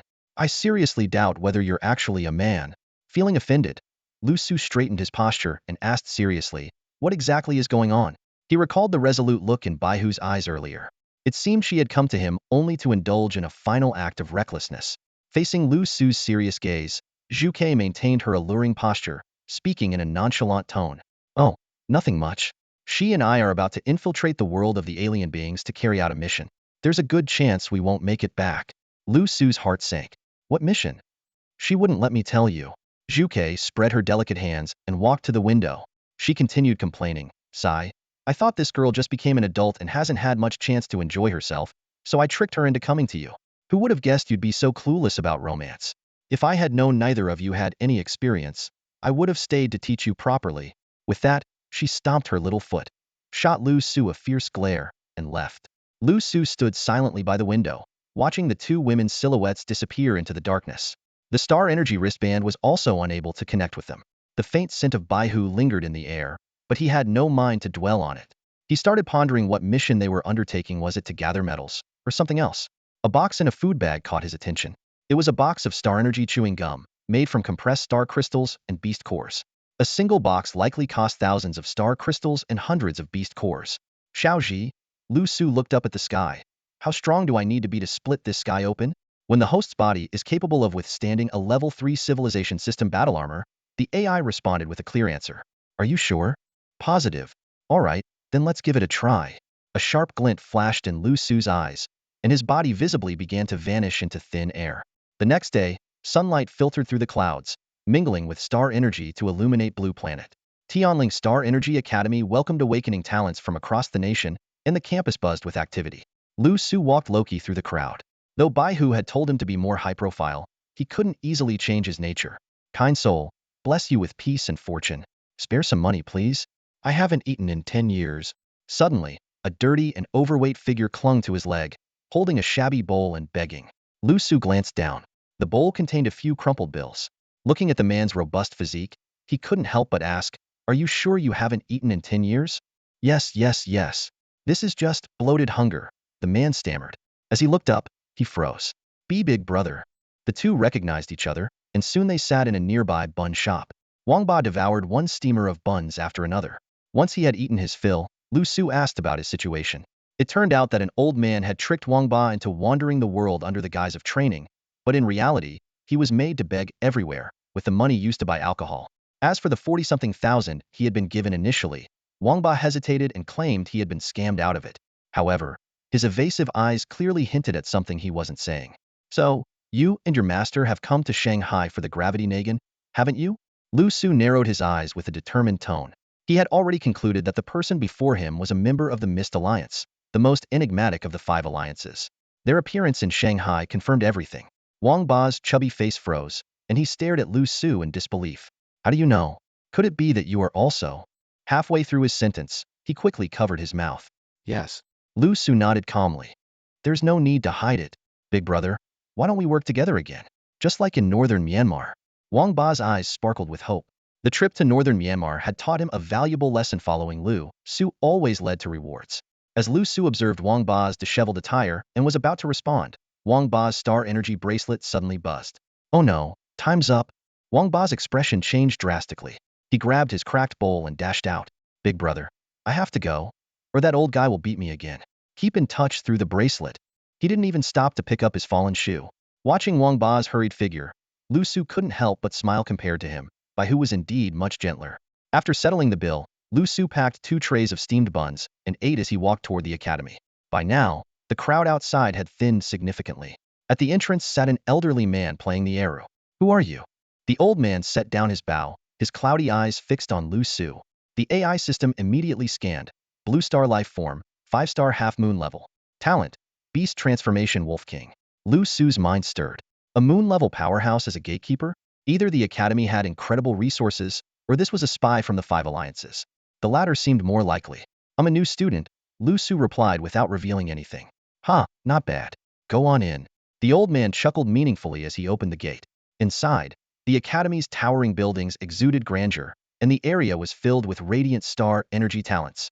However, after scanning the crowd, Liu Su frowned. These so-called talents were disappointingly weak. Most were at 1 or 2 stars, with the occasional 3-star talent standing out. Are you a new student? A petite girl with blue twintails ran up to him. She was dressed in a white and blue JK uniform with black stockings, and a volunteer badge was pinned to her chest. Liu Su nodded politely while also assessing her strength 4-star illusion type. This rare talent allowed her to confuse opponents mentally, but her 4-star level capped her potential. Nevertheless, she was the strongest person Liu Su had encountered among this group of talents. Let me take you to complete your enrollment, the girl said enthusiastically. As they walked, Liu Su remained silent, his eyes scanning the surrounding buildings and memorizing the layout. Better to be prepared for any situation. By the way, my name is Tang Tang. I'm a year ahead of you, so technically, I'm your senior. What's your name? A petite girl with a curious expression studied the boy in front of her. She had already welcomed over 30 new students today. Almost every male student would sneak glances at her, or try to strike up a conversation except for this one, Liu Su, who seemed distinctly different. Liu Meng. Meng, as in sharp and outstanding, Liu Su explained seriously. Tang Tang's smile froze for a moment, but quickly returned to its natural state. Junior Liu, which department are you in? She asked, smoothly shifting the topic. The S department, Liu Su replied simply. At Star Energy Academy, departments were categorized based on talents, such as fire, water, or beast transformation. The S department, however, was reserved for rare and highly ranked talents, making it the Academy's elite class. According to his records, he was assigned there. The S department? Tang Tang's eyes sparkled. Then join our Tang Tang team. The perks are amazing, you name it. We've got it. Ahem, am not too familiar with these things yet. Maybe later, Liu Su politely declined. Alright, then let's exchange contact info first. Let me know if you change your mind. Tang Tang raised her fair arm, revealing a blue star energy wristband on her wrist. Liu Su's gaze sharpened. With the help of his advanced AI, he immediately identified it as a ninth-generation intelligent battle armor wristband, far superior to standard gear. Could she also be affiliated with one of the 5 great alliances? If so, his luck was extraordinary. The two lightly tapped their wristbands together, completing the exchange of contact information. Here we are. This is the S Department's academic building. Your mentor's office is on the first floor, room 110, Tang Tang said before turning to leave. I still have other newbies to welcome. Bye-bye. Liu Su stepped into the building and was greeted by an open-air training field. On the field, several talented S Department students were sparring. Their abilities were indeed superior to those in other departments, with most of them at a 3-star level and even a few reaching 4 stars. Their dazzling star energy techniques caught the attention of passing students. However, in Liu Su's eyes, these flashy moves were nothing more than child's play.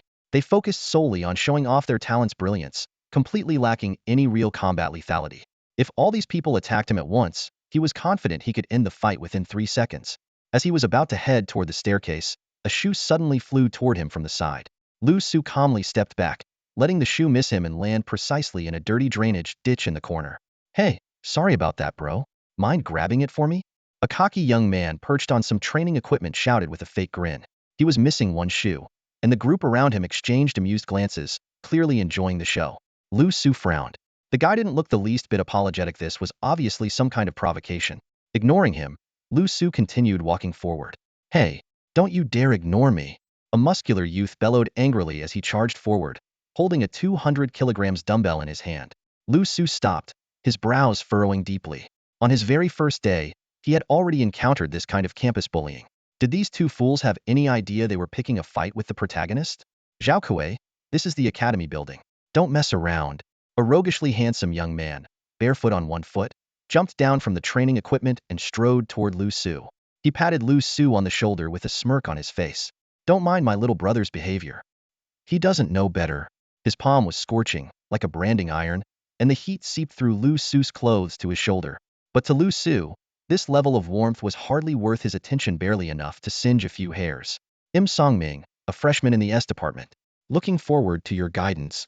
The young man confidently introduced himself before turning and leaving, completely unaware of how laughable his earlier intimidation had been. Liu Su rounded a corner, pondered for a moment, and decided not to bother with him, though he silently noted the rather interesting name.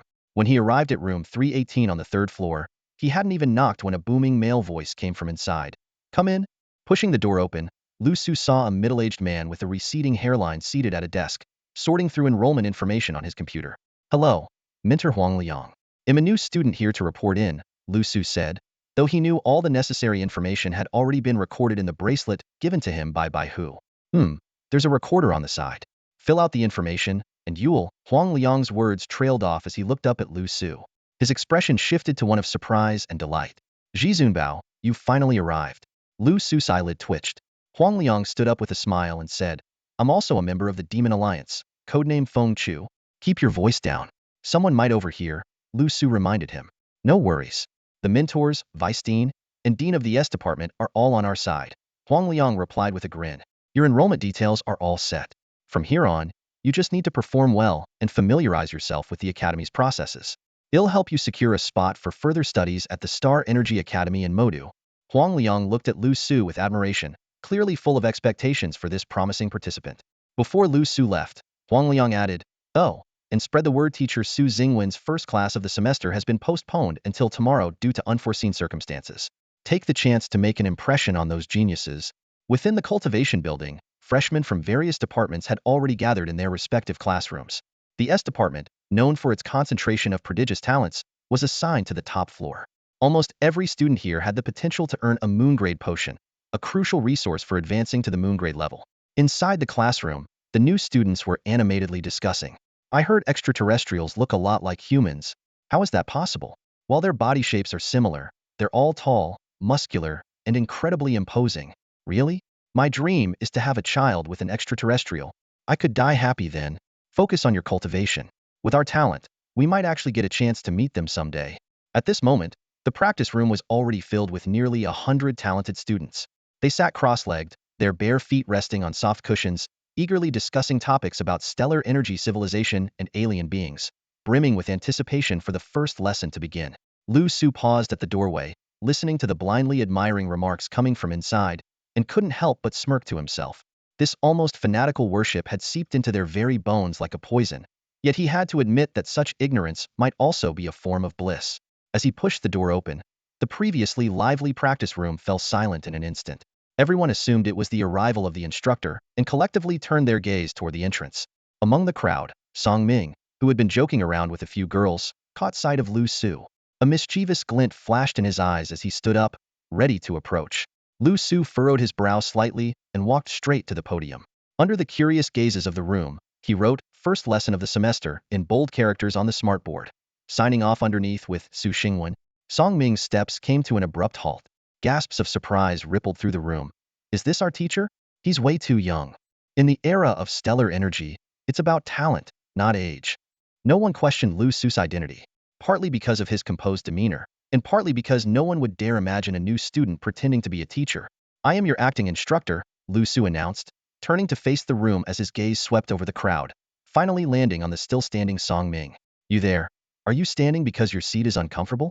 Song Ming's expression shifted slightly. He was about to find a place to sit when Liu Su stopped him. "Since you're already standing, come up here and recite Li Sa." "Mr. Su, I don't know it," Song Ming said awkwardly, clearly aware that Liu Su was using this as a chance for personal retaliation. "Then well switch," Liu Su said, pointing at Zhao Kuo with the touchscreen pin. "Your turn." Trembling, Zhao Kuo stood up. "Teacher, I don't know it either." "Forgetting your own roots, what's the point of learning about other civilizations?" Liu Su's voice turned cold, his presence suddenly imposing. The students below hurriedly fumbled with their wristbands, searching for the full text of Li Sa. "You two, come up here," Liu Su commanded. "Hold out your hands. If you refuse, you'll be expelled from the S department." The sound of sharp slaps echoed through the practice room. Liu Su discreetly infused each strike with dark flames, ensuring the punishment landed with tangible force. Song Ming received the brunt of it, enduring over a dozen strikes until his face turned pale with suppressed fury, his eyes simmering with resentment. "Go back and memorize it properly. They'll be checking each of you later," Liu Su said with a smile. The two retreated sullenly, clearly holding back their anger out of respect for Liu Su's authority as their teacher. Liu Su narrowed his eyes slightly, already calculating how to deal with these potential threats. Soon, the entire practice room was filled with the synchronized voices of students reciting. "With deep sighs, I wipe away my tears, lamenting the hardships of life." After reciting Li Sa, Liu Su continued guiding the young prodigies in memorizing DZ Gue and the 5,000-year history of Shenzhou. By this time, the students from other departments had long finished their classes. To avoid attracting attention, Liu Su intentionally extended the session, having the prodigies memorize the 4.5 billion years of history of Blue Star. Immersed in the learning posture within his civilization system battle armor, Liu Su lost track of time until late at night. It wasn't until one of the prodigies mustered the courage to remind him, "Teacher, if we keep memorizing these 4.5 billion years of history, even as star energy users, we'll go insane." Only then did Liu Su snap back to reality. "All right, we'll stop here for today. Keep memorizing the rest on your own." Standing up, his gaze fell upon Song Ming and Zhao Kuo. "You two, copy today's content 10 times and hand it in to me." "Why are we the only ones who have to copy it?" Song Ming demanded, his face dark with anger. "Fine, the whole class can copy it," Liu Su said nonchalantly, then added, "Next week, there'll be a parent-teacher meeting, and I'll also check the assignments." With that, he left gracefully, leaving the room full of stunned prodigies who all turned their angry glares at Zhao Kuo. Once Liu Su was out of sight, Zhao Kuo leaned closer to Song Ming and whispered, "Young master, what should we do? That bastard is clearly targeting us. He's just a training instructor. We can't act openly, but that doesn't mean we can't do anything in secret."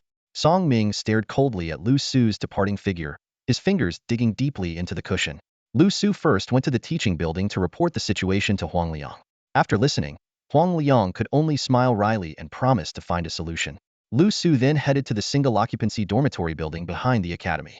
His room was on the 21st floor of Block B, a fully equipped two-bedroom unit. Such accommodations were reserved for instructors and the prodigies of the S department. After a simple dinner, Liu Su went straight into the training room. As he locked the password lock, the civilization system battle armor enveloped him completely.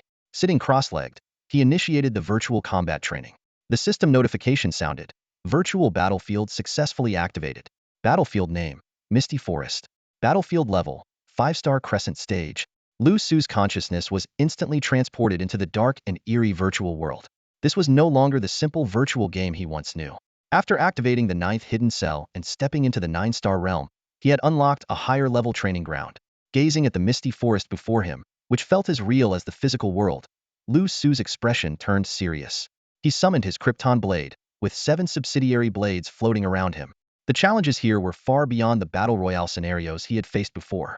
The former is entertainment, the latter is combat theory on completely different levels. Just as this thought crossed his mind, the mist behind Liu Su suddenly began to churn. His muscles tensed instantly, and in one fluid motion, he hurled a blade fragment and swung his kryptonite blade. A massive, mottled white tiger leaped out of the fog. It effortlessly swatted the flying blade aside, its bloodied maw lunging straight for Liu Su's throat, completely ignoring the descending kryptonite blade. The kryptonite blade sliced through the air, severing one of the tiger's front paws. Yet, the tiger's other claw tore through half of Liu Su's arm, sending blood spurting everywhere. Its gaping jaws roared as they bore down toward Liu Su's head. Liu Su's eyes flashed like lightning as he instantly deployed a spatial prison. At the same time, his knee shot upward, cloaked in black flames, slamming heavily into the tiger's jaw. The spatial prison shattered with a thunderous explosion, sending the tiger flying backward while Liu Su skidded across the ground, carving a deep trench several meters long. The searing pain from his wound was all too vivid. Fully integrated with the civilization system battle armor, every sensation in the virtual world felt as real as in the physical one. The tiger, now missing a paw, roared furiously and charged again. Liu Su's battle spirit surged as he vanished in a flash. In the next instant, he slid beneath the tiger's belly, then climbed onto its back. His blazing kryptonite blade plunged precisely through the beast's throat. The 5-star crescent-tier tiger let out one last anguished cry before dissipating into nothingness. But the battle was far from over. More beasts of the same tier emerged from the mist. Activating his unique vision, Liu Su used his talents in spatial manipulation, black flames, and invisibility to launch a relentless and exhilarating fight in the heart of the virtual forest. In the real world, Liu Su sat cross-legged, his body trembling uncontrollably as cold sweat soaked through his clothes. The strengthening substances he earned from the virtual battlefield were actively transforming his body. It was impossible to tell how much time had passed when the civilization system battle armor finally withdrew into his body. Drenched in sweat, Liu Su opened his eyes. He had successfully fought his way through the misty forest. To unlock higher levels of the virtual world, however, he needed to upgrade his battle armor by having it devour treasures. 9 streaks of starlight faded from Liu Su's body space manipulation, enhanced intellect, bestial vision transformation, black flames, triple star apex, and invisibility cells were among the 9 activated abilities that made him a 9-star talent. With these abilities combined with the civilization system armor, he was confident he could challenge even a 5-star half-moon-tier powerhouse. As for the higher moon-tier realms, they were divided into 5 levels, from crescent to full moon, which could be identified by a moon-shaped mark on the forehead. The higher the star level, the easier the advancement to the moon tier, and the greater the combat power. Legendary figures like Gu Yisite and the Great Saint of the Divine Alliance had directly ascended to the half-moon tier with 9-star and 8-star talents, respectively. Such talent gaps were nearly insurmountable. I wonder when I'll finally reach the moon tier, Liu Su muttered with a bitter smile. In theory, the higher your star level, the easier the progression, but even with his 9-star talent, he had yet to see any signs of advancement. After a brief rest, just as he was about to re-enter the virtual world to seek a breakthrough, the star energy bracelet gifted by the white tiger suddenly began to flash red. Liu Su frowned slightly as he opened the message. It was a summons from the 5 alliances. He recalled by whose word such a call would only be issued in times of urgent or significant events, gathering all members into the virtual city of the 5 alliances. After a moment of hesitation, Liu Su activated his wristband. His 9th-generation intelligent battle armor swiftly enveloped his body. As streams of data flowed around him, his consciousness was transported into the 5 alliances' virtual city. On the surrounding virtual streets, more and more members of the 5 alliances began to appear. All eyes instinctively turned toward the central 5 towering tidal towers. At this moment, the massive structures were glowing with an intense red light, accompanied by blaring alarms. On the peaks of the towers, 5 figures began to materialize, their projections enlarged and displayed clearly on the tower surfaces. Murmurs rippled through the crowd. What's going on? Could it be about gathering metal resources? It can't be that simple. Unease spread among the gathered members. Liu Su's gaze locked onto the projection on the demon tower. The large, imposing figure was unmistakably Bai Zhe. Under the watchful eyes of the crowd, all but the mist-shrouded leader of the Wu Alliance removed their helmets, revealing the solemn expressions of the other 4 leaders. The leader of the Shin Alliance, a dignified and commanding middle-aged man, was the first to speak. We've called everyone here today to announce something of great importance. The Wu Alliance leader's deep voice followed. According to intelligence from various sources, alien beasts have begun to overrun forests, deserts, and oceans across the globe. These invasive species are devouring Blue Planet's native creatures in massive numbers, driving local species to extinction. After exhausting their natural prey, these alien beasts have turned to humans, forming beast hordes that are attacking human settlements.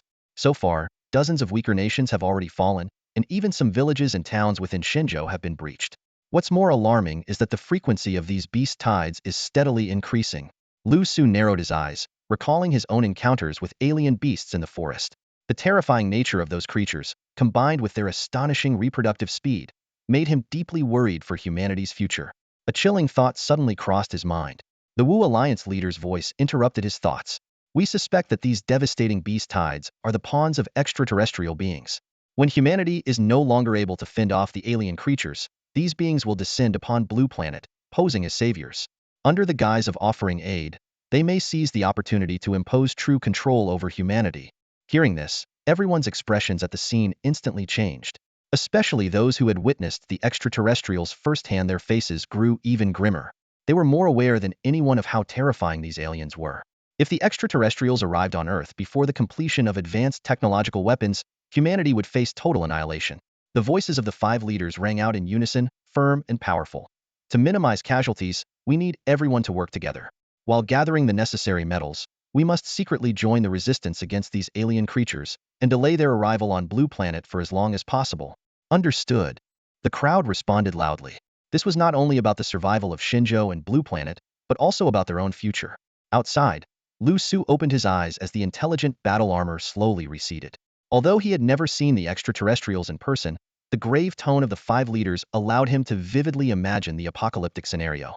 If the aliens attack now, it would undoubtedly spell disaster for Blue Planet. Seems I need to get stronger, faster, Liu Su muttered to himself. The idea of humanity uniting as one was nothing more than wishful thinking. He needed to ensure his own ability to survive before the apocalypse arrived.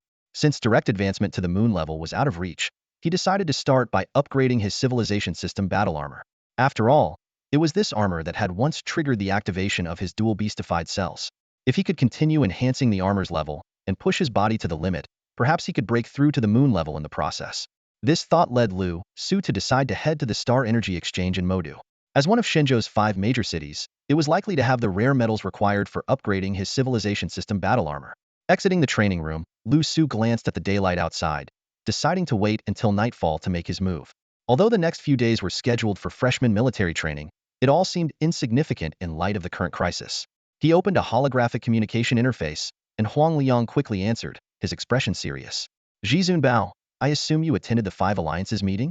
Yes, which means I probably won't be able to participate in the freshman training. That's fine. I've already arranged for the principal to promote you to a counselor position, just a formality. However, to use this as credit for admission into Modu's Star Energy Academy for further studies, you'll still need about a month. Huang Liang paused briefly. By the way, the chaos caused by the beast tide has already reached Modu. You might want to check it out. With that, he ended the call abruptly.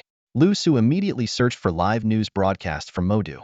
On the screen, 100-meter-high waves were crashing relentlessly onto Modu's abandoned coastal areas, destroying buildings in their path. Through the analysis of his intelligence system, Liu Su could clearly see massive sea beasts within the waves, seemingly using the surging tides to advance onto land. Suddenly, his intelligence system issued an alert. Unknown metal detected, likely an extraterrestrial meteorite material required for battle armor. The screen froze on an image of a massive dark red octopus-like creature, within whose body of faint black could be seen the location of the unknown metal. Liu Su's gaze hardened as he watched the alien sea beast disappear into the direction of the abandoned area. As night fell, Liu Su adjusted his attire, preparing to head to the Star Energy Exchange in Magic City. He also planned to visit the Wasteland Zone to search for the unknown metal required for his battle armor. Just as he opened his door, the door to room A across the hall swung open. A petite figure of a young girl appeared, carrying a trash bag. Upon seeing him, her bright, sparkling eyes lit up instantly. Lu Meng, you're living right across from me? Tang Tang's sweet and soft voice was filled with surprise and delight. Tang Tang, Liu Su responded, equally surprised to see her. This high-end dormitory building had 4 wings per floor, with 2 single-occupancy rooms per wing. He silently praised old Huang's arrangements, as only mentors and exceptionally gifted talents could reside here. Tang Tang suddenly leaned closer, her small lips curving upward. If you were assigned here, your talent must be extraordinary, right? It's probably because I'm from the Spatial Affinity branch, Liu Su replied with a faint smile. This was part of his enrollment information twaster spatial affinity nothing to hide. What? Spatial affinity? Tang Tang exclaimed, her breathing quickening, and an unusual gleam flashing in her eyes. I'm only at 2 stars, Liu Su quickly added, surprised by her intense reaction. Hearing 2 stars, Tang Tang's flushed face gradually returned to normal. What a pity, just 1 more star and you'd reach the pinnacle. But spatial affinity is indeed rare. Realizing her words might have touched a nerve, she quickly changed the subject. By the way, my previous invitation still stands. Join my team. As long as you contribute, I can fulfill many of your requests. No thanks, I prefer working solo. Senior, I've got something to do, so we'll head out first. Liu Su politely declined and turned to head downstairs, deliberately choosing the stairs to avoid further encounters. Unexpectedly, Tang Tang, still in her slippers and holding the trash bag, chased after him. Have you heard about the tsunami in the wasteland zone? Many violent star sea beasts were washed ashore. If you kill 100 of them, not only will there be generous rewards, but you can also earn a spot for advanced training at the Magic City Star Energy Academy. Seeing Liu Su continuing down the stairs, she quickly added, after coming ashore, these violent star sea beasts become much weaker. Plus, many star energy users have already gone hunting and returned with abundant rewards. You're still new, so for now, just stay in the back and provide support. Leave the hunting to us, Tang Tang said confidently. Liu Su frowned slightly, pondering to himself. Could it really be as simple as they made it sound, casually talking about hunting sea beasts? Most likely, these creatures were driven to land by a lack of food in the ocean. Even though their abilities might be restricted on land, they were not something mere star-level hunters could deal with. Senior Tang, I'm just trying to make a living here. I don't dare take on something this dangerous, Liu Su said bluntly. Besides, I think those sea beasts are more formidable than they seem. The news might be downplaying the situation. You should reconsider. Bye.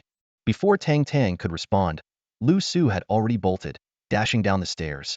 Behind him, Tang Tang shouted in frustration, "Hey, don't run." She took a couple of steps in pursuit, but her slippers slipped off, leaving her barefoot and stomping in place. She fumed inwardly, thought she had made her intentions clear. Yet this guy remained unmoved. Was her offer not tempting enough? Liu Su ran all the way to the ground floor, only relaxing once he was sure no one was chasing him. He did intend to head to the abandoned zone, but he preferred to go alone.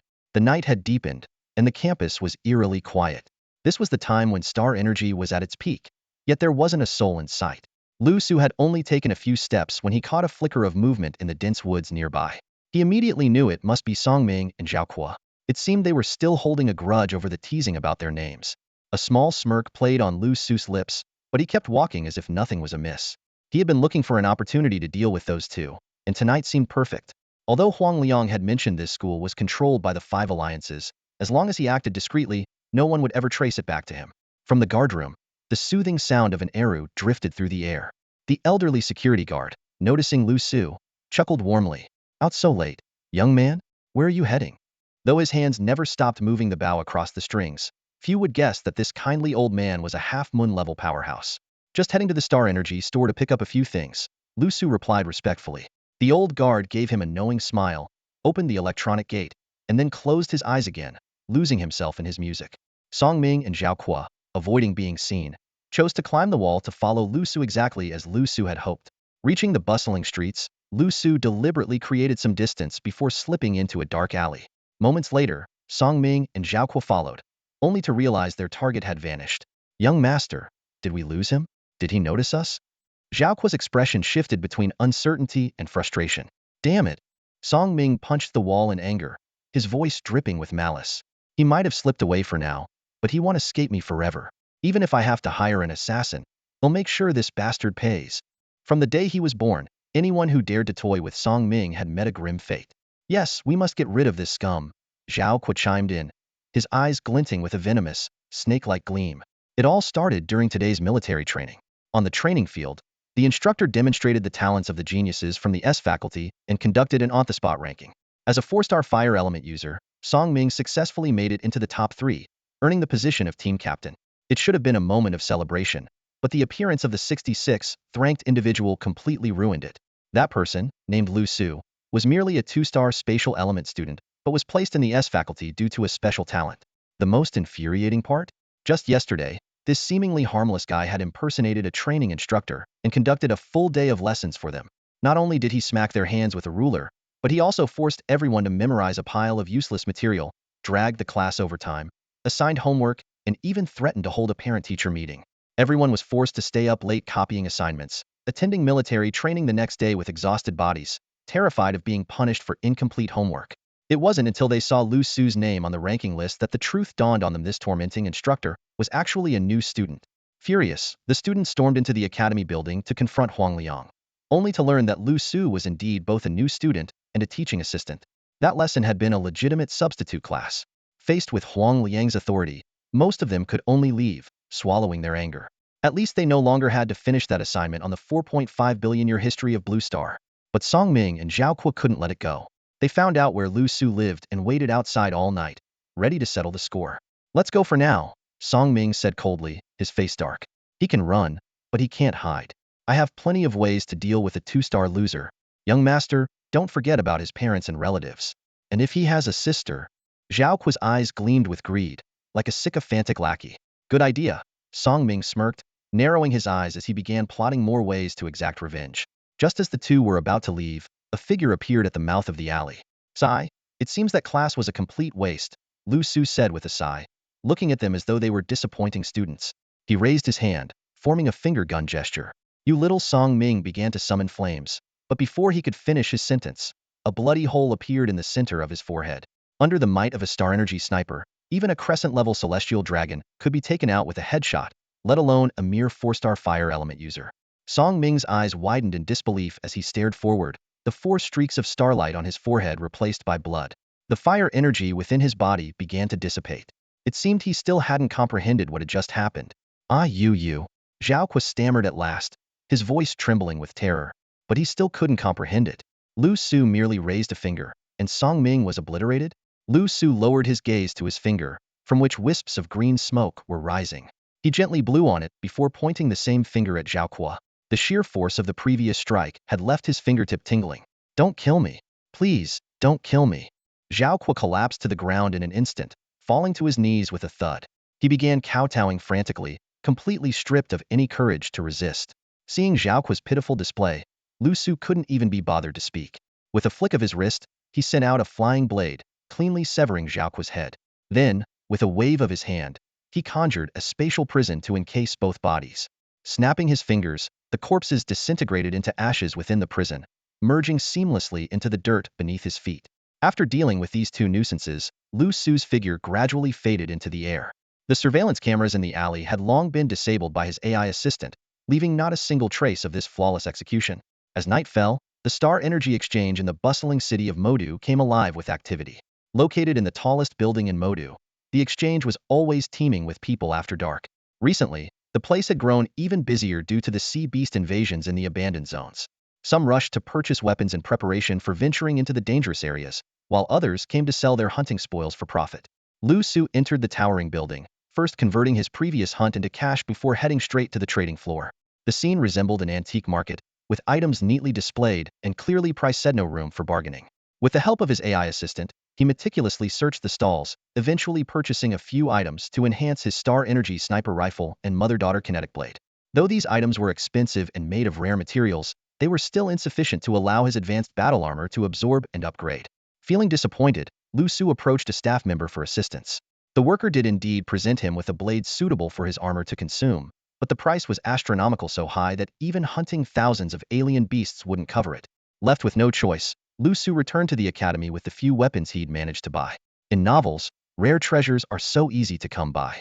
Reality? Not so much, he muttered to himself with a wry smile. Back in his training room, Liu Su stored the weapons in his spatial inventory and instructed Xiao Ji, start refining and enhancing the mother-daughter kinetic blade and the Star Energy sniper rifle. It seems I'll have to pin my hopes on that sea beast. Blue Planet's resources are limited. Host might consider infiltrating the worlds of alien civilizations. Their Star Energy relics are ideal for upgrading your battle armor, the AI suggested. With my current strength, infiltrating an alien world is nothing short of suicide, Liu Su replied, shaking his head. Then perhaps the host could explore the wilderness or oceans of Blue Planet. These areas are the most likely to yield rare extraterrestrial meteorites. That's not a bad idea. Liu Su nodded in agreement, deciding to seek excitement in the virtual world first before heading to the abandoned zones alone after nightfall. Just then, a projection request from Huang Liang appeared. Liu Su accepted the call, and Huang Liang's face appeared, filled with guilt. Supreme Treasure, I have some bad news. This year's quota for advanced study at Modu Star Energy Academy has already been reserved. You might need to find another way to get in. Reserved by whom? Aren't the academy slots meant for our own people? Liu Su frowned slightly. He still had hopes for the gravitational nanogold, as his AI had mentioned it could be absorbed by the hidden benefactor of Tianling Star Energy Academy, the wealthiest man in Modu, Tang Shan. Huang Liang replied with a bitter smile. We're merely undercover staff working at this academy, while Tang Shan is the true power behind the scenes. It's strange, though. In previous years, he never cared about these minor matters. Who would have thought he'd personally allocate the slots this year? Under the devastating impact of the tsunami, the entire abandoned zone had turned into a wasteland. Among the crumbled ruins, countless deserted buildings had collapsed, and the deeper areas were submerged by raging seawater. Nearly all the residents who once lived there perished. The military responded swiftly, deploying units immediately to carry out rescue operations. To prevent sea beasts from invading habitable areas, they constructed a triple-layered defensive line at record speed, tightly sealing off the abandoned zone. Meanwhile, a large number of Star Energy users joined the rescue efforts. Although their primary objective was to hunt down sea beasts, their involvement significantly eased the military's burden. After all, the military's manpower was limited, with most forces concentrated on border defense, and ordinary soldiers often struggled against the ferocity of the sea beasts. On the northern outskirts of the abandoned zone, in a suburb ravaged by the seawater, a four-person team advanced cautiously. Leading the group was Tang Tang, followed by 3 students from Tianling Star Energy Academy, 2 males and 1 female. One of them carried a box that already contained 3 beast cores. Captain Tang Tang, it seems like the sea beasts around here have been cleared out. Why don't we head deeper into the flooded area? Suggested Wu Chuan, a short-haired young man gripping a blood-stained curved blade, his eagerness evident. Tang Tang frowned slightly. With our team's current strength, going into the flooded area might be too dangerous. She recalled their earlier encounter with 3 sea lion-like violent star beasts. Though they were 4-star level, the battle on land had been relatively easy. No problem. Although Yiru and Li Yuan are only 3-star, you and I are both 4-star. If we just stick to the edges of the flooded area, we can handle it, Wu Chen said, his eyes glinting with a hint of arrogance as he stole occasional glances at Tang Tang. Tang Tang fell into deep thought. She remembered the 3-year deadline her grandfather had set for her. Either form a Star Energy team and eliminate 10 violent star users, or hunt down 100 violent star beasts. Only by completing the mission could she claim her inheritance and secure her place at the Star Energy Academy in Modu. Now that her team was assembled, she had chosen the path of hunting violent star beasts. She simply couldn't bring herself to target fellow humans, even if the Star Energy Police labeled them as dangerous criminals threatening the world. Captain, more and more Star Energy users are flooding into the abandoned zone. If we hesitate any longer, we'll lose our chance. Don't worry, they'll protect you, Wu Chen urged again. After weighing her options, Tang Tang finally nodded. All right, let's check out the edge of the flooded area. But remember, safety comes first. It was indeed a rare opportunity, and missing it would make achieving the goal of hunting 100 violent star beasts even harder. We'll take the lead, Wu Chun volunteered, moving to the front. The 4-person team then headed toward the flooded area. From all directions, figures continuously ventured into the abandoned zone, each searching for more valuable star beasts. As night fell, a heavily guarded defensive line stretched along the border between the abandoned zone and the habitable area.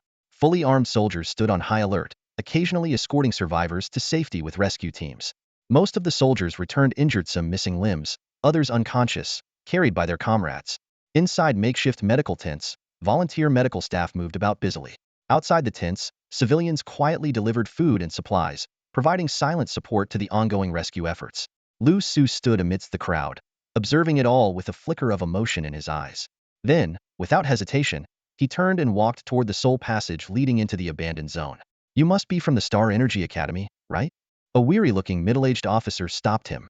I suggest moving in groups. It's safer that way. The officer's uniform was soaked with sweat, and the dark circles under his eyes betrayed how long it had been since he last rested. My companions are already inside waiting for me, Liu Su lied casually. All right, register here first, the officer said, handing him an electronic registration pad and a signal gun. If you encounter danger, send out a signal, and we'll dispatch a rescue team immediately. Liu Su quickly filled in false information. Thank you for your contribution to the nation, the officer said, straightening up and saluting Liu Su solemnly. Liu Su froze for a moment, but returned the salute awkwardly. You're welcome. Under the cover of night, Liu Su stepped into the abandoned zone. The sea breeze carried a metallic tang of blood as it rushed toward him. He activated his advanced combat system armor, blending seamlessly into the shadows. With the armor's assistance, his surroundings lit up as if it were daylight, making every living creature visible. He began by meticulously searching the outskirts, but upon finding no targets, he decisively moved deeper. Using the armor's cloaking capabilities and his innate stealth abilities, he easily evaded the sight of other star energy users, most of whom were hiding in the ruins, waiting for dawn to act. As he entered a flooded area, the icy seawater reached his ankles. Suddenly, his AI assistant alerted him. Foreign life form detected. Liu Su's gaze sharpened. Gripping his alloy blade tightly, he silently infiltrated a tilted building ahead, ascending straight to the top floor. Breaking through a window, he locked onto a tightly sealed room. A blazing throwing blade pierced the door with precision, and thick, blood-red liquid began oozing through the cracks. Liu Su frowned slightly and unleashed a surge of spatial energy, blasting the door open. A torrent of viscous, foul-smelling crimson fluid gushed out. From within the pool of liquid, a gray creature suddenly lunged, its grotesque jaws aiming directly at Liu Su. Foreign life form, bloodfang fish, 6-star combat level, highly venomous, the AI quickly analyzed. Unflinching, Liu Su waited until the bloodfang fish was mere inches from him before slashing his alloy blade horizontally, slicing the creature cleanly in half. Kicking aside the corpse, he stepped into the room, now drenched in blood-red mucus. The walls were covered in football-sized crimson egg sacs, each surrounded by remnants of human limbs. In the center of the living room lay a larger bloodfang fish's lifeless body. Liu Su's brows knitted tightly. With a snap of his fingers, black flames erupted, incinerating all the nearly hatched eggs in an instant. After leaving the building, Liu Su pressed forward. The water grew deeper, soon reaching above his knees. He skillfully used the collapsed remnants of buildings to leap ahead, his sharp eyes vigilantly scanning the surroundings. There were no traces of star-powered beings here anymore. Instead, alien sea creatures lurked amid the ruins and beneath the murky waters, either hiding or hunting. Suddenly, the water ahead rippled with an unusual disturbance. Liu Su immediately activated his stealth system, quickly surveying the area before locking his gaze on a towering skyscraper in the distance. The building's high vantage point was ideal, offering a clear view of the surrounding kilometer. Acting decisively, he slipped into the building, swiftly eliminating the alien sea creatures inside as he made his way to the top floor. Setting up his enhanced sniper rifle, Liu Su peered through the scope and spotted a massive creature concealed beneath the rubble. His AI assistant quickly analyzed the target. Alien species parasite crab, 6-star combat strength, exceptional defense, with its only weak point located at its mouth. Liu Su adjusted his aim, utilizing his battle suit's night vision to zero in with precision. As he pulled the trigger, the silent bullet sliced through the night and struck the target with pinpoint accuracy. Liu Su continued his silent sniping operation, firing a total of 128 bullets and taking down 112 alien beasts. Some creatures possessed astonishing vitality, requiring follow-up shots even after being struck in critical areas. To avoid alarming other potential targets, he proceeded with utmost caution. After completing the hunt, Liu Su unfolded the wings on his back and glided silently to the ground like a bat in the night. He swiftly gathered his spoils, selecting only the corpses of 6-star or higher creatures for his AI to disassemble. With his suit's expansive storage capacity, he had no concerns about running out of space. Returning to the skyscraper, Liu Su decided to wait until dawn before venturing deeper.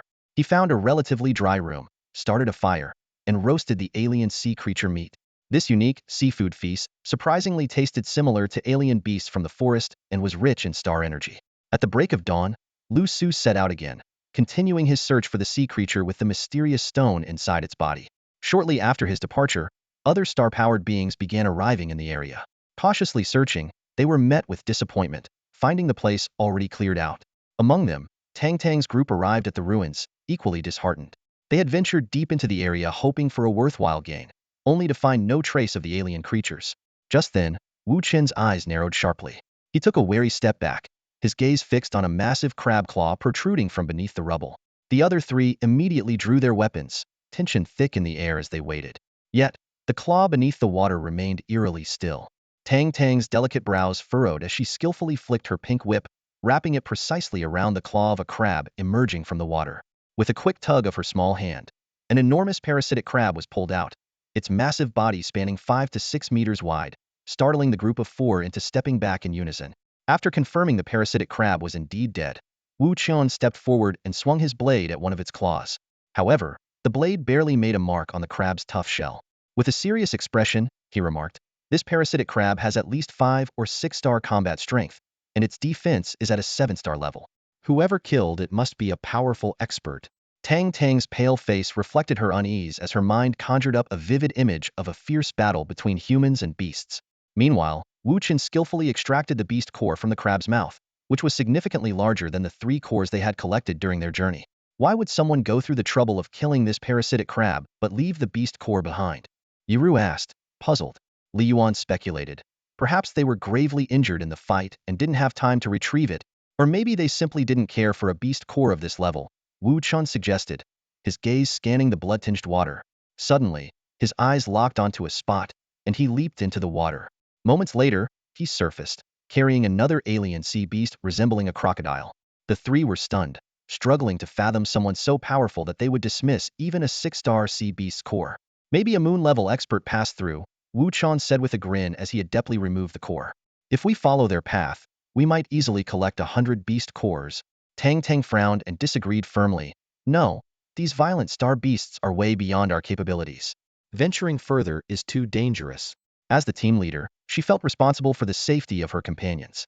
Wu Chun seemed ready to argue, but Yiru and Li Yuan chimed in together. Captain, Wu Chun is right. Instead of aimlessly searching on the outskirts, we should take advantage of this opportunity. If things get dangerous, we can always retreat to higher ground. Under their persuasion, Tang Tang reluctantly agreed. They soon discovered 2 more abandoned sea beast corpses nearby and began following the trail of blood deeper into the area. Meanwhile, Liu Su had just left the hunting grounds from the previous night when he was ambushed by several sea beasts. The water level had risen to several meters, and the cunning sea creatures hid beneath the surface, claiming the lives of multiple star-powered individuals. The intelligence system had named these creatures sky sharks, capable of leaping tens of meters into the air. With shark-like teeth and 2 pairs of broad wings, their individual strength rarely exceeded 7 stars, but they always attacked in groups. After slaying 3 sky sharks, Liu Su faced 6 more lunging at him with gaping jaws. He swiftly unleashed 6 blade fragments, piercing their throats, and with a flash of his main blade, 6 shark heads fell simultaneously. Just then, a much larger sky shark suddenly erupted from beneath him, catching him off guard and biting into his lower body, dragging him underwater. Liu Su couldn't help but think grimly, this tactic is even craftier than that of humans. Underwater, at a depth of several dozen meters, Liu Su had just been dragged into this perilous zone. In an instant, a swarm of flying sharks surged from all directions like bloodthirsty predators, their gaping mouths lined with jagged, razor-sharp teeth as they frenziedly tore at his body. Despite the deadly scene, Liu Su's expression remained calm. He coldly observed the flying sharks shredding and devouring his civilization-grade combat armor. In the next moment, every flying shark that had swallowed fragments of the armor suddenly exploded like bombs, blooming into crimson clouds of blood in the depths. The fragments of the armor swiftly reassembled, reforming a complete protective shell around Liu Su. As he was about to collect the spoils of battle, an intense surge of water pressure bore down on him. 3 massive golden beasts materialized, each stretching dozens of meters long. Atop their heads was a single golden horn that emitted rampant golden lightning, casting a dazzling glow over the blood-red waters. Warning: alien species identified golden horn thunder pythons. Estimated combat strength, 5-star crescent level.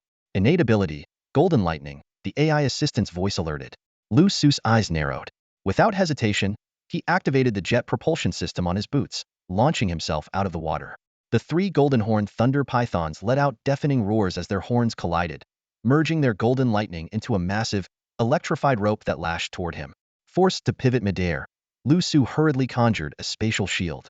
However, the terrifying lightning tore through his defenses in an instant, striking his arm. While his armor's insulation mode promptly activated, and the nanofilm covering his body blocked the spread of the electricity, the impact was so powerful that his arm was nearly shattered. Using the momentum, Liu Su landed on a tilted skyscraper. The 3 golden horn thunder pythons immediately pursued, climbing up the structure with bloodthirsty ferocity burning in their scarlet eyes. Liu Su squinted slightly as 9 stars lit up simultaneously. With a wave of his arm, 7 flaming subblades shot out, channeling spatial energy into tendrils that sought to entangle the massive beasts. Yet, with a single roar, the colossal creatures shattered the bindings with sheer brute force. To his astonishment, the 3 golden horn thunder pythons intertwined their bodies, merging into a single entity. Enveloped in golden lightning, the fused monstrosity unleashed a devastating force that pulverized the entire skyscraper into dust. Such overwhelming power would deter even a 6-star half-moon level warrior from confronting it head-on. Without hesitation, Liu Su unfurled his wings and retreated to 100 meters away, landing amidst the ruins. The fused beast, now a singular titan, plunged into the water in pursuit. The surrounding waters, spanning dozens of meters, crackled with electricity, brimming with lethal intent. Host, run quickly. They're mating. Golden horn thunder pythons in heat are terrifying. The AI's warning rang out. Before the message finished, Liu Su had already started retreating at full speed. The explosive power from their combined lightning attack left him no room for hesitation. What shocked him the most was that these three beasts could fight and mate simultaneously, a blatant display of disdain toward him. Host, don't panic. Avoid direct confrontation for now. Once their mating phase is over, their strength will significantly diminish, the AI calmly analyzed. Liu Su let out a cold laugh upon hearing this, though his pace quickened even more. Behind him, the water erupted with ear-piercing howls, accompanied by golden lightning bolts tearing through the air. Each bolt narrowly missed him, dangerously close. While fleeing, he counterattacked, pulling out a star energy rifle from his dimensional space, gripping it tightly as he fired. However, under the interference of the golden lightning, even when the bullets hit, they only managed to scrape off a few scales. This only enraged the frenzied beasts further. Suddenly, a massive bolt of golden lightning struck, tearing through his armor and gouging a chunk of flesh from his forearm. The searing pain forced Liu Su to suck in a breath. Damn it, when will this end? Almost there. Hang in there, host, the AI reassured him. Just then, a figure shot toward him from the front. When Liu Su recognized the approaching figure, a glimmer of relief flashed in his eyes. Instructor Huang Liang? Fall back. I'll handle this, Huang Liang said as he brushed past Liu Su. A golden bolt of lightning grazed his thinning hair, burning away the few strands he had left. A crescent-shaped glow radiated from his brow as he unsheathed a sleek, black blade. With a single slash, the blade tore through the heavens, not only slicing apart the incoming lightning but also plunging into the water, sending massive waves surging skyward. The second strike followed instantly, and Huang Liang seemed to merge with his blade, charging directly at the three fused golden horn thunder pythons. A deafening explosion shattered the surface of the water, which erupted into a bloody mist. Huang Liang emerged, his hair completely scorched by the lightning, yet his commanding presence remained undiminished. Kid, how about that? Was I cool? Huang Liang instinctively reached up to smooth his hair, only to realize he was now bald. Awkwardly, he withdrew his hand. Cool, Liu Su said sincerely, his admiration evident. Ahem, what were you doing so deep in here? Huang Liang asked, his tone turning serious. While he knew many members of the Five Alliances ventured into abandoned zones to clear out sea beasts, Liu Su's presence this deep into such a dangerous area genuinely surprised him. The once turbulent waters gradually returned to calm, but the blood-stained surface and the countless floating corpses of the sky sharks forever altered the scene. The gruesome sight left Tang Tang and her three companions utterly stunned. Yiru and Li Yuan were the first to succumb, bending over and retching uncontrollably. Tang Tang's delicate face turned pale as she dry-heaved in response. Only Wu Chun remained composed, his piercing gaze fixed on the blood-red waters. Without hesitation, he leapt into the pool of carnage, undeterred by the floating remains. A few minutes later, Wu Chun emerged from the water, clutching dozens of warm, glistening beast cores in his hands. Beast cores. Tang Tang's beautiful eyes sparkled with excitement. There should be more below, but the water is too murky right now. We'll wait for it to clear before searching further, Wu Chun said, carefully placing the beast cores into a container. His gaze lingered briefly, almost imperceptibly, on Tang Tang. This is fantastic. Now we can complete the mission, Tang Tang exclaimed with delight. The day is almost over. We'll continue searching tomorrow. Collecting 100 beast cores shouldn't be too difficult, Wu Chun remarked. Tang Tang patted her chest confidently. Once we finish the mission, our team will be able to enroll directly in the Magic City Star Energy Academy for advanced training. I promise I won't let you down. Her radiant smile was captivating. Yiru and Li Yuan exchanged a knowing glance. They were well aware of Tang Tang's true identity, which was the very reason they had been willing to risk venturing into this perilous place. As for Wu Chun, it seemed his focus was solely on Tang Tang. The four of them found refuge in a nearby high-rise to rest and prepare for the next day's search. However, they failed to realize that as the scent of blood spread through the waters, more and more sea beasts were converging on the area. Meanwhile, in another location, I want to explore deeper. The sea beasts on the outskirts have mostly been cleared, Liu Su explained with a smile, carefully concealing his true intent of searching for the extraterrestrial meteorite. Turn back. You can't go any further, Huang Liang said firmly. Why not? The creatures deeper in are beyond your capability. 5 Alliance powerhouses are already engaged in clearing them out. If you go in recklessly, you'll only get caught in the crossfire, Huang Liang said, his expression grave as he gazed into the depths of the flooded zone. Liu Su pondered for a moment. So you're here specifically to block people from venturing further? Mostly to stop the 5 Alliance members from unnecessary sacrifice. As for everyone else, I give warnings based on my mood. Those who insist on going deeper are heading to their deaths, Huang Liang replied nonchalantly. At that moment, a deafening roar erupted from the depths of the flooded area. It's begun, Huang Liang said, his face darkening. He turned to Liu Su and warned, leave now. Focus on clearing the moon level and below sea beasts in the outskirts. Leave the stronger ones to those veterans. Liu Su's thoughts churned, but he nodded and bid farewell. Take care, Instructor Huang Liang. He silently began devising an alternative plan. As night fell over the desolate zone, the air grew thick with an increasingly pungent stench of blood and decay. The tsunami-stricken area had quietly transformed into a treasure hunter's paradise over time. As more people arrived, their courage grew, pushing them to venture deeper into the unknown. Little did they realize, an increasing number of their companions had already fallen prey to the sea beasts. On the rooftop of an abandoned building, a campfire flickered against the night. Tang Tang and her 3 companions sat around it, grilling steaks they had brought along. They all knew these so-called sea beasts were merely mutated star beasts, and wisely avoided consuming their meat. These are capsules refined from star crystals. They can replenish your energy, Tang Tang said, taking out a box of precious star energy capsules from her belt and generously distributing them to the others. Thank you, Captain, Yi Ru and Li Yuan said, their eyes lighting up as they eagerly grabbed a few extra capsules. Captain, you should eat something too, Wu Qian said thoughtfully, offering a freshly grilled steak to Tang Tang before taking a capsule himself. Thanks, Tang Tang replied with a sweet smile. She didn't say it out loud, but Wu Qian's actions along the journey had indeed left a favorable impression on her. After the meal, Wu Qian volunteered to stand watch. As the others fell asleep, his gaze lingered on Tang Tang's peaceful face, a fiery glint in his eyes. He scanned the surroundings before letting his sights settle on the water below. Sitting at the edge of the rooftop, a small pill silently slipped from his hand into the water. Suddenly, the entire building shook violently, clearly struck with great force. A strange smile curled Wu Qian's lips as Tang Tang and the others were jolted awake. Captain, the sea beasts are attacking the building, Wu Qian exclaimed, feigning panic. Before his words fully landed, the building collapsed with a thunderous crash, and several grotesque sea beasts emerged from the water below. Yi Ru and Li Yuan were the first to meet their end, swallowed whole by a massive fish-like sea beast. A centipede-like sea beast lunged at Tang Tang, but in the nick of time, she activated the device on her wrist, and a blue battle suit instantly enveloped her body. At that moment, a figure shot out of the darkness. A red star and crescent glowed on his forehead as he wielded a flaming spear, piercing through the centipede sea beast in one strike. He swiftly moved to bring Tang Tang to safety. Miss, run! The spear-wielding young man, Aneng, shouted as he charged into the horde of beasts, the flames from his weapon illuminating the pitch-black night. Tang Tang tried to assist, but her body suddenly went limp, and she was snatched away by an unknown figure. Aneng fought the beasts alone, refusing to retreat even as his body was torn apart, all to buy Tang Tang time to escape. Ultimately, he was dragged into the water by the sea beasts. A shadowy figure dove in after him, and the water quickly turned into a churning sea of blood. Moments later, Liu Su emerged from the bloody water. In one hand, he held the young man's flaming spear. In the other, he carried the broken, lifeless body of Aneng. Saving your life, this spear is my reward, Liu Su said coldly, staring down at the young man.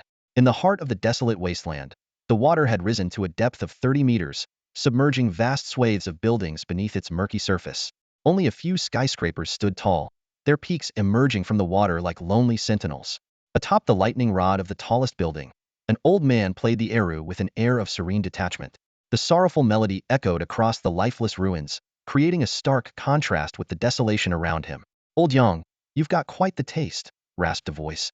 Another elderly man, his body covered with burn scars and his face twisted into a terrifying visage, appeared on the rooftop of a nearby building. His voice was hoarse and grating, as if it originated from the depths of hell. Ugh, I don't understand why you 2 ghosts dragged me into this mess. Another old man grumbled as he floated closer on a wooden board. He was draped in a raincoat and wore a conical hat, a fishing rod in his hand. The others wanted to delay their deaths, but the 3 of us have no attachments.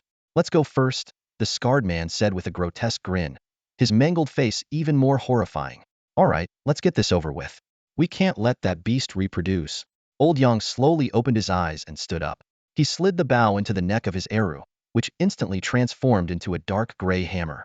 As a cold wind swept by, an overwhelming aura erupted simultaneously from the 3 men. The water rippled, the clouds dispersed, and the hunched figures of the elderly straightened. A crescent moon appeared on each of their foreheads, shattering into a full moon before blazing into a fiery red sun. Their aura reached its peak, as if they could tear the heavens asunder. Almost in unison, they leapt into the air and transformed into 3 streaks of light, plunging into the murky depths below. Meanwhile, several kilometers away, a dying young man struggled to hand a crimson ancient spear to Liu Su. Blood gushed from the torn wound in his throat as he gasped, "The spear. Take it. Don't save my lady. My lady is the granddaughter of the richest man in Shanghai. If you bring her back, the reward will be far greater than this spear." With those final words, the young man abruptly twisted his own neck, choosing dignity and death as his limbs lay useless.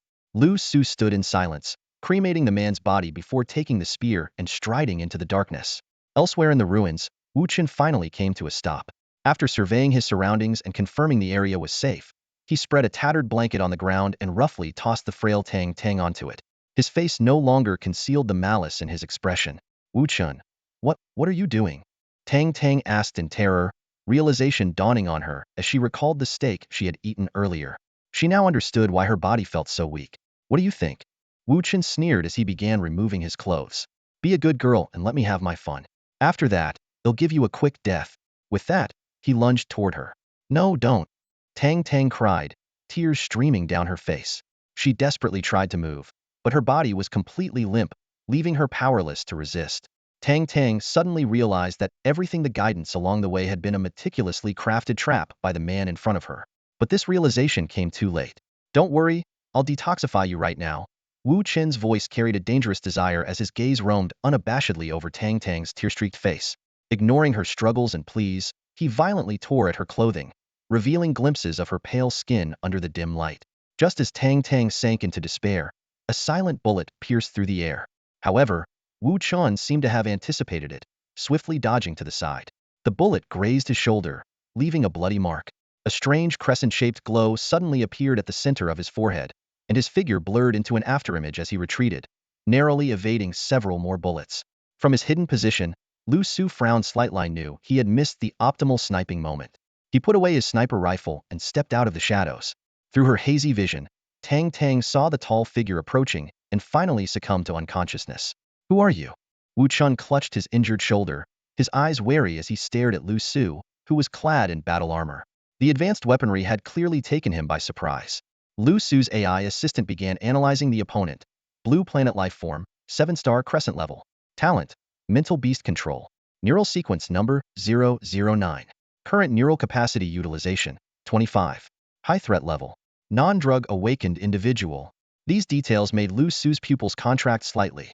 A 25 neural capacity utilization far surpassed his own 20, achieved through rigorous training. Even more astonishing was that Wu Chun had awakened without the aid of drugs, raising suspicions about his connection to the 5 alliances. "I'm her second bodyguard. The Tang family has already dispatched reinforcements. Leave now, and you still have a chance," Liu Su said calmly. Wu Chen's expression shifted unpredictably. His original plan had been to lure Tang Tang here and use sea beasts to eliminate her protectors. Unexpectedly, there was a second layer of protection. After a moment of hesitation, he cast one final, unwilling glance at the unconscious Tang Tang before turning and diving into the water, vanishing from sight. Liu Su exhaled quietly in relief. A direct confrontation would have been a brutal fight. He took out a piece of clothing to cover Tang Tang, then hoisted her onto his shoulder and headed toward a nearby building. Meanwhile, deep within the flooded zone, an intense underwater battle was unfolding, sending ripples cascading outward. When Tang Tang awoke on a soft bed, the first thing she saw was the warmth of a crackling fire and the silhouette of someone roasting meat. Memories of the earlier events flooded back, jolting her awake. She looked down to find herself dressed in unfamiliar men's clothing. At that moment, the figure turned around. It was Liu Su. On the bed, Tang Tang hastily pulled up her clothes to cover herself, her large, watery eyes fixed on Liu Su. Her gaze shifted from initial fear to nervousness, and finally to surprise. Yet, unlike most people in such a situation, she didn't scream words like pervert or scoundrel. "Aren't you going to ask anything?" Seeing her obedient demeanor, Liu Su couldn't help but speak. "Did you save me?" Tang Tang bit her lip and asked softly. She recalled seeing a figure emerge from the darkness before she lost consciousness, someone who looked very much like Liu Su standing before her now. "That's right, but it wasn't some heroic rescue," Liu Su nodded and said. "Let's call it an equivalent exchange." Anang Tang Tang suddenly remembered something, and her face instantly tensed up. "He's dead," Liu Su replied bluntly, ignoring the tears welling in her eyes. He casually tossed a piece of roasted meat onto the bed. "Eat it, and leave quickly. This place is dangerous." As he spoke, he picked up a massive crab leg and began eating. That's meat from a violent star beast. You can't eat it. If you do, you'll turn into a violent star being. Tang Tang's face turned pale as she watched Liu Su nonchalantly eating the beast's meat. If you're not eating, then leave, Liu Su said, uninterested in correcting the misconceptions instilled by the times. He turned and walked toward the window. He gazed at the rapidly receding water levels below, his brows furrowed. Analytics from his smart system indicated that this phenomenon originated deep within the abandoned zone. Based on what Huang Liang had mentioned, it was clear that last night's battle had already begun. Judging by the speed of the water's descent, it seemed likely that the Five Alliance's elites had won and breached the city's underground drainage system. For safety, Liu Su decided to wait until nightfall to sneak in and search for that extraterrestrial meteorite. With the stealth capabilities of his battle armor and his own invisibility skills, he should be able to evade the Five Alliance's patrols. Turning back, he noticed Tang Tang still lying on the bed, watching him. Frowning, he asked, "Why are you still here?" "I want to leave, but I can't move my arms or legs." Tang Tang gritted her teeth and tried again. Tears threatened to fall, but she could only barely twitch. The drug's effect hasn't worn off yet? Liu Su was surprised at how long-lasting Wu Chen's drug was. "Could you take me back?" Tang Tang bit her lip. "I'm actually Tang Shan's granddaughter. If you take me back, I can give you anything you want." Liu Su wasn't surprised by her identity.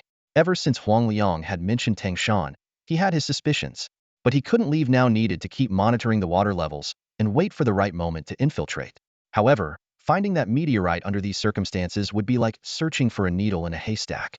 For all he knew, it might already be in someone else's possession.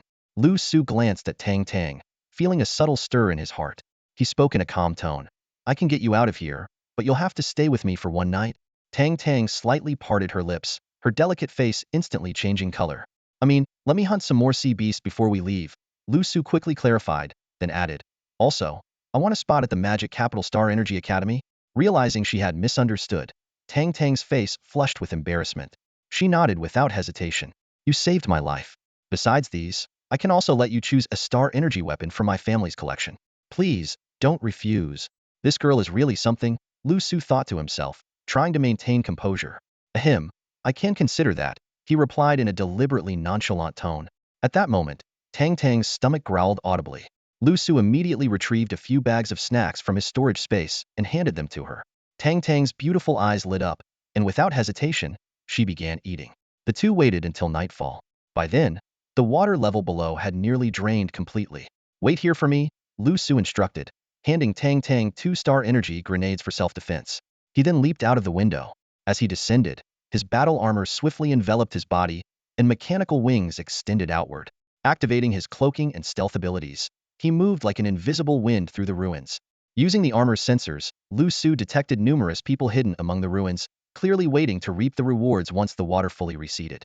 When he returned to the place where he had encountered Huang Liang, he found the man sitting on a tall building, cradling a blade, eyes closed, and facing the depths of the abandoned zone. Suddenly, Huang Liang's eyes snapped open, and he turned his gaze directly toward Liu Su's location. Liu Su froze immediately, holding his breath as still as possible. After a few minutes, Huang Liang looked away, allowing Liu Su to cautiously inch forward. Only after gaining a distance of 100 meters did he resume flying. Eventually, Liu Su reached the center of the abandoned zone. Before him lay a vast expanse of water, resembling a lake. The surrounding buildings, stretching for kilometers, had all collapsed. He noted that the water level was continuing to drop. After a moment of hesitation, he dove into the water. The underwater environment was murky and filled with chaotic, terrifying star energy. The icy water stung his skin. As he ventured deeper, Liu Su discovered a massive pit, hundreds of meters wide, where water was pouring out. Floating within the pit were large, gelatinous, pale red chunks of flesh and numerous thick, red tentacles. They bore a striking resemblance to the colossal creature he had encountered in northern Myanmar, though this one was significantly smaller in size. Other deceased life forms detected, his AI assistant alerted him, directing a beam of red light toward a specific area within the pit. Using spatial manipulation, Liu Su moved aside the tentacles and flesh in the indicated area. What emerged was the figure of an elderly man.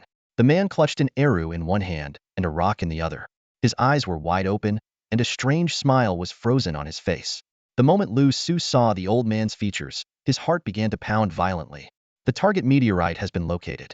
Detected high levels of anomalous radioactive energy, specific properties unknown. Further analysis required, the AI's voice echoed in his ears. Liu Su's gaze froze on the figure standing proudly in the deep crater. It was an aged figure, the mysterious expert often mentioned by Huang Liang, the gatekeeper of Tianling Star Energy Academy, and the true mastermind behind this battle. Liu Su recalled the gatekeeper's calm demeanor while playing the Eru in the past, and couldn't help but feel a sense of respect. Though they had only met 3 times, discovering the true identity of this powerful figure left him deeply shaken. Based on available information, some powerful individuals nearing the end of their lifespan would seal their strength at the moon level to extend their lives. However, the true strength of this being from Blue Star likely far surpassed the moon level. Warning: water levels are dropping. A large number of sea beasts are converging in this area. The AI's voice sounded again. Liu Su could already sense the abnormal movement of the water. Quickly setting his thoughts aside, he swam downward with urgency. However, just as he was about to retrieve the gatekeeper's remains, the body suddenly dissolved and vanished, leaving only a black extraterrestrial meteorite rolling to the ground. Warning: this object emits lethal radiation.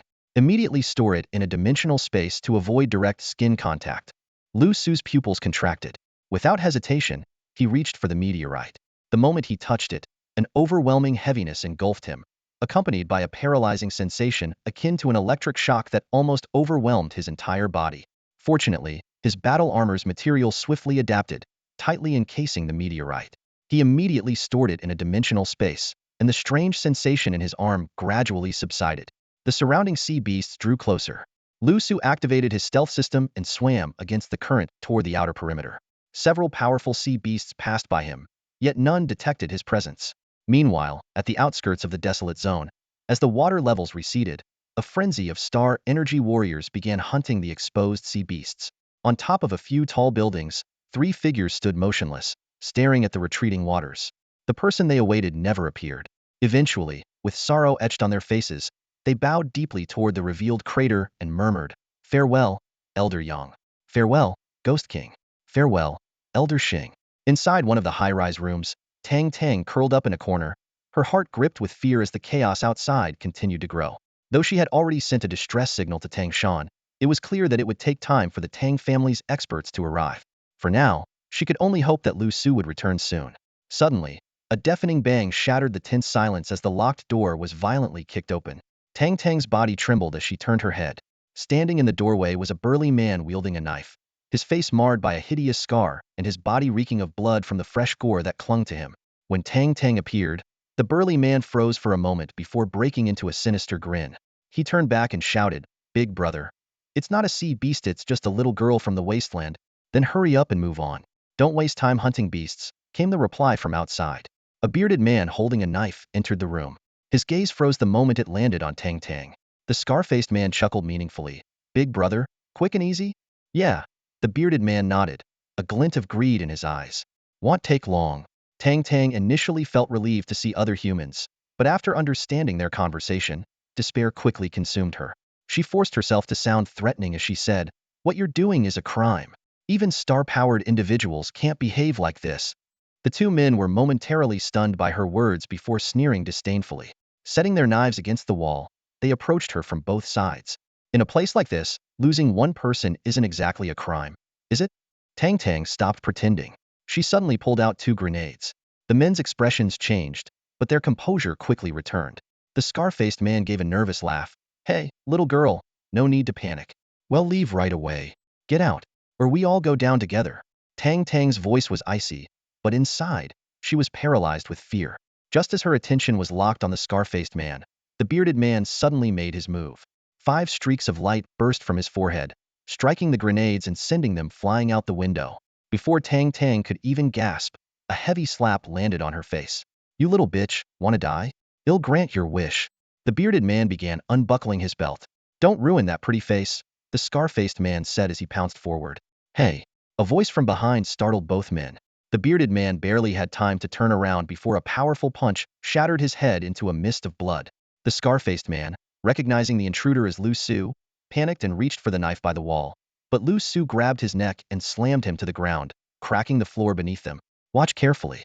This is how you use grenades," Liu Su said as he caught the grenade that had flown back through the window. He pulled the pin and shoved it into the scar-faced man's mouth before tossing him out the window. In a deafening explosion, the scar-faced man was obliterated into a spray of blood. Liu Su turned to Tang Tang on the bed. The girl was curled up, sobbing uncontrollably. One side of her face was swollen, and her small frame trembled violently. He sighed and reached out to help fix her disheveled clothing, but Tang Tang suddenly threw herself into his arms. Sob. I want to go home. Please take me home. She finally broke down, crying her heart out. Liu Su froze. Let's go. I'll take you out, Liu Su said calmly, offering no words of comfort to the young heiress who had just experienced the cruelty of the world. He truly didn't know how to console someone. Tang Tang struggled to stand, but after a few steps, her legs gave out, and she collapsed to the ground. She immediately looked up at Liu Su, worried he might misunderstand, and bit her lip as she explained, I can't walk. My upper body has recovered, but my legs still won't cooperate. Her tear-streaked face, delicate and pitiful, made her look as if she had been wronged. Liu Su frowned as he scanned the surroundings. There was no cart or similar tool in sight, and he couldn't place her in an airless space. With no other options, he sighed, stepped forward, and helped Tang Tang up.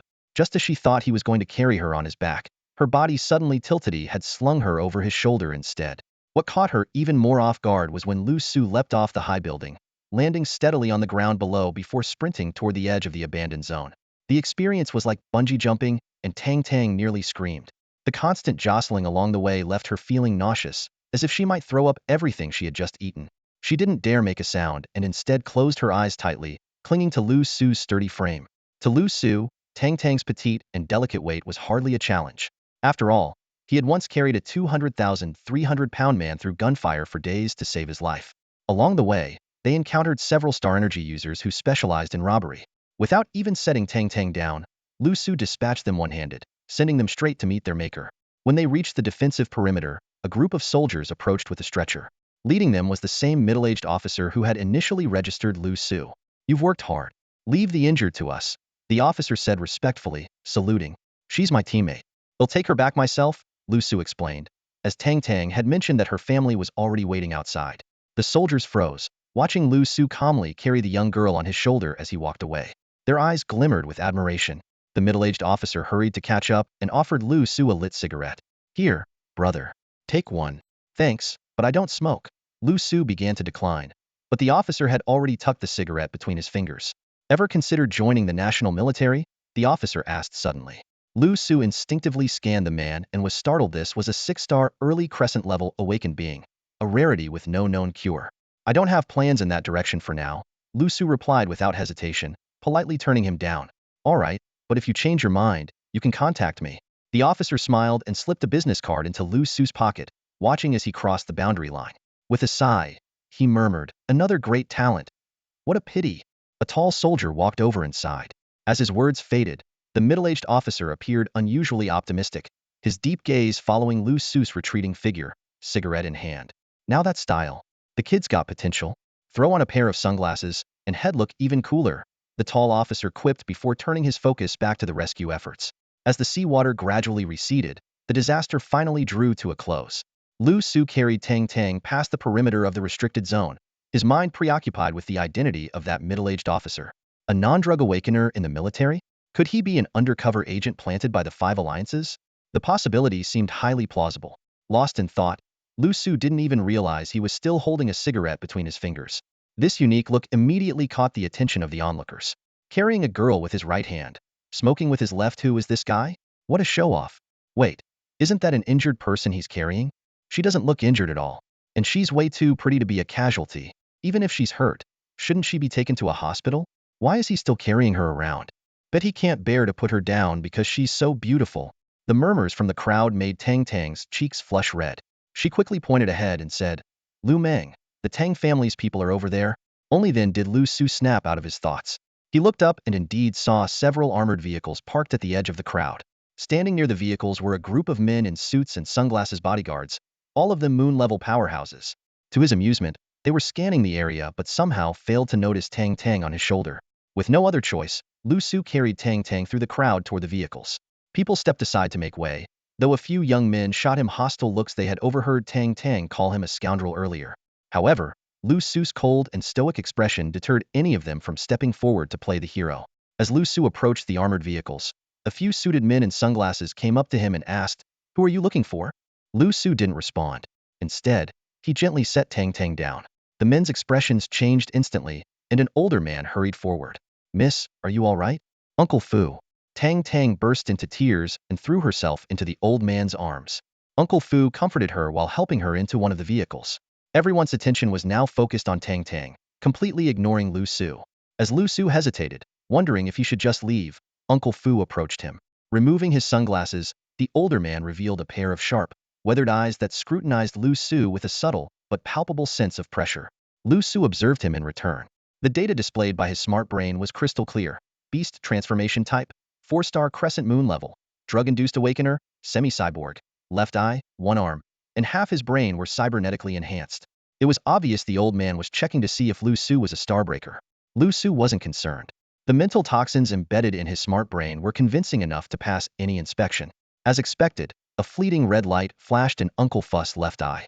After confirming Liu Su's identity, the old man bowed slightly and said, "You saved the young miss. My master would like to invite you to our residence to personally express his gratitude."